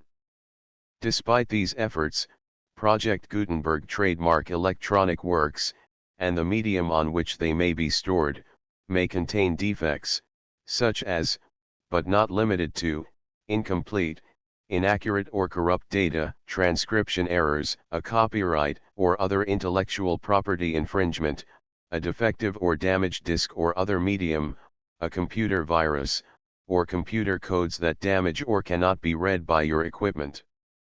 1.f.2. Limited warranty, disclaimer of damages, except for the right of replacement or refund described in paragraph 1.f.3, the Project Gutenberg Literary Archive Foundation, the owner of the Project Gutenberg trademark, and any other party distributing a Project Gutenberg trademark electronic work under this agreement, disclaim all liability to you for damages, costs, and expenses, including legal fees.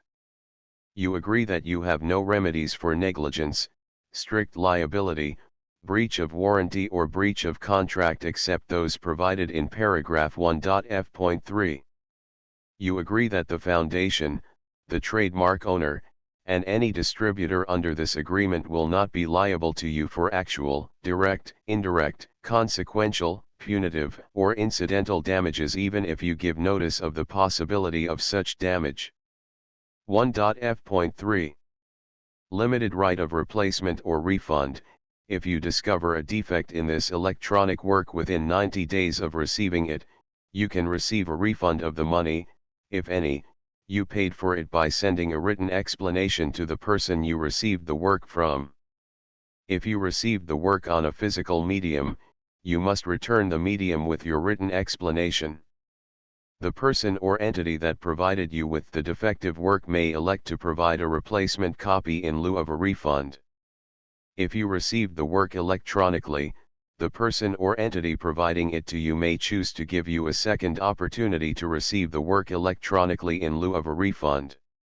If the second copy is also defective, you may demand a refund in writing without further opportunities to fix the problem.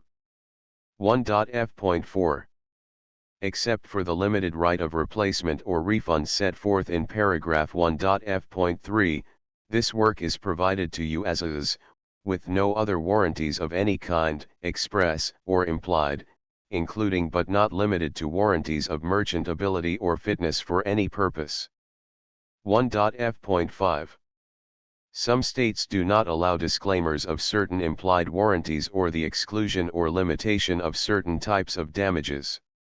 If any disclaimer or limitation set forth in this agreement violates the law of the state applicable to this agreement, the agreement shall be interpreted to make the maximum disclaimer or limitation permitted by the applicable state law.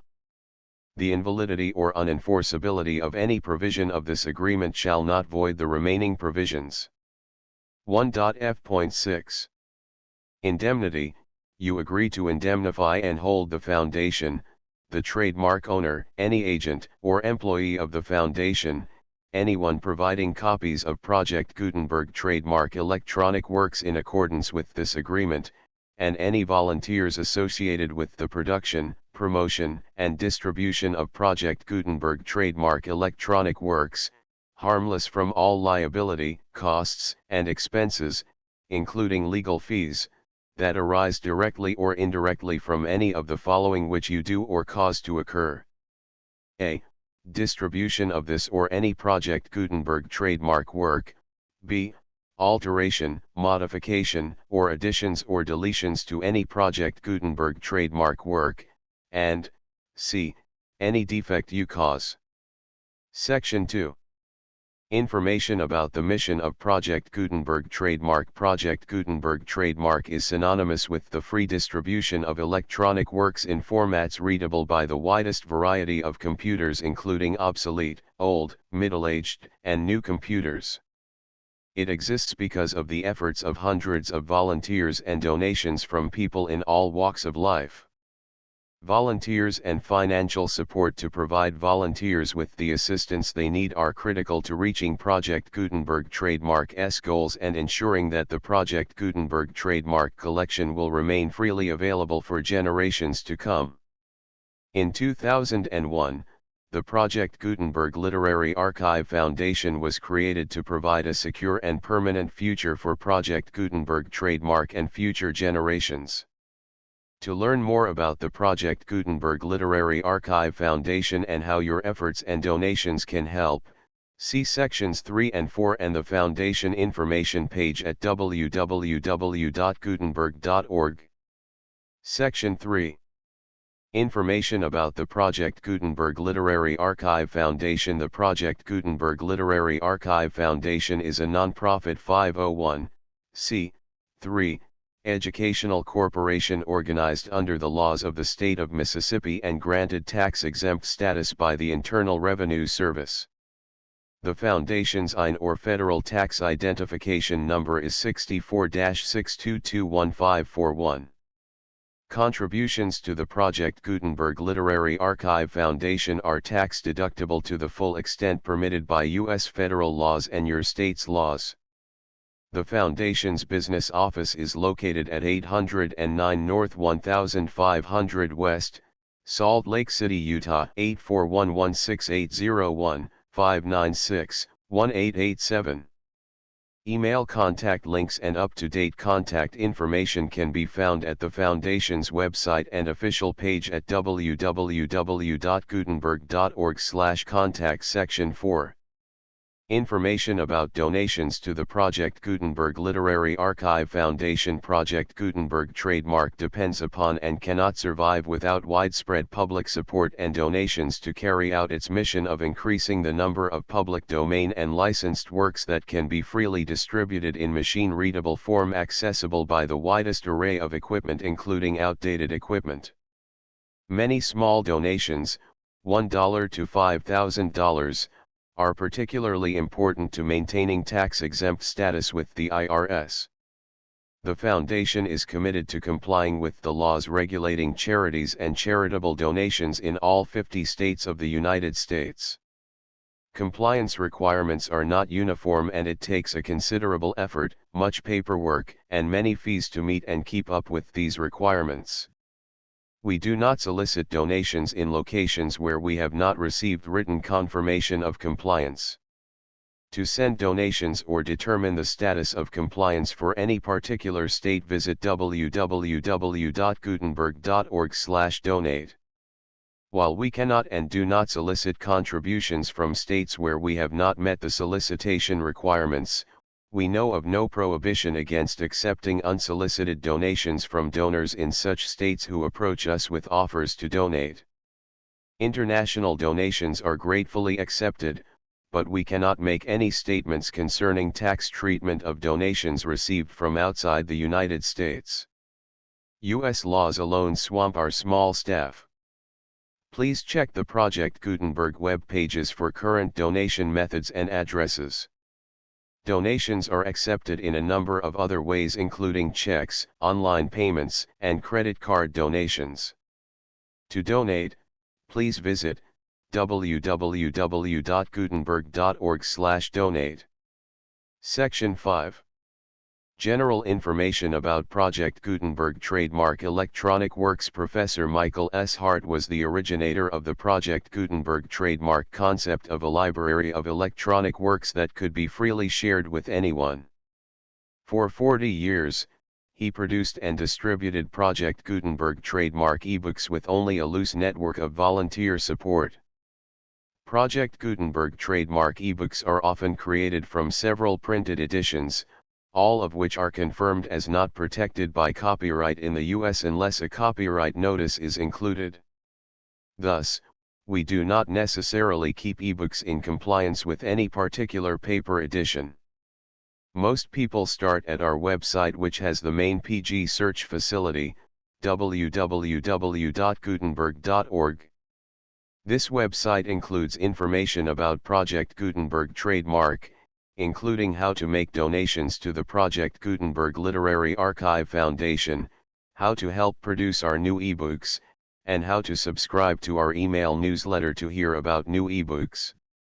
A private chivalry contents chapter. I, the woman whose hands are as bands. Chapter 2. The vintage of Abiezer. Chapter 3. The wreck of the Hesperus. Chapter 4. The migrants. Chapter V. The scale ascending. Chapter 6. A molehill leveled. Chapter 7. And a mountain upreared. Chapter 8. A blow in the dark. Chapter 9. The eye to the string. Chapter X. The string to the shaft. Chapter 11. And the shaft to the mark. Chapter 12. The way of a maid with a man. Chapter 13. Through a glass darkly. Chapter 14. The anchor comes home. Chapter 15. When hate and fear strike hands. Chapter 16. The goodly company of misery. Chapter 17. As apples of gold in pictures of silver. Chapter 18. Let the righteous smite me friendly. Chapter 19. The leading of the blind. Chapter XX. The demoniac. Chapter XXI. A rod for the fool's back. Chapter XXII. How the smoking flax was quenched. Chapter XXIII. How Dorothy blew the embers alive. Chapter XXIV. Whoso diggeth a pit shall fall therein. Chapter XXV. Silence is an answer to a wise man. Chapter XXVI. In the valley of the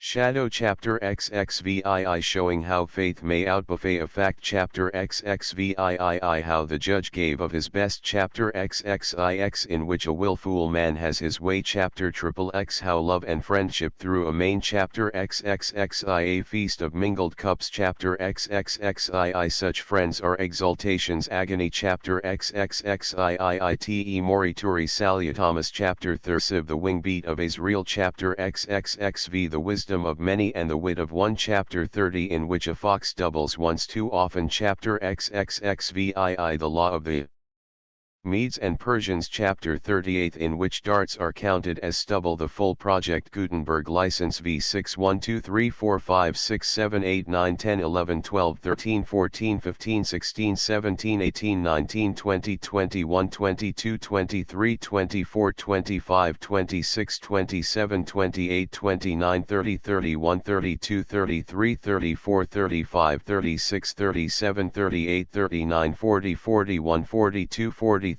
44 45 46 47 48 49 50 51 52 53 54 55 56 57 58 59 60 61 62 63 64 65 66 67 68 69 70 71 72 73 74 75 76 77 78 79 80 81 82 83 84 85 86 87 88 89 90 91 92 93 94 95 96 97 98 99 100 101 102 103 104 105 106 107 108 109 110 111 112 113 114 115 116 117 118 119 120 121 122 123 124 125 126 127 128 129 130 131 132 133 134 135 136 137 138 139 140 141 142 143 144 145 146 147 148 149 150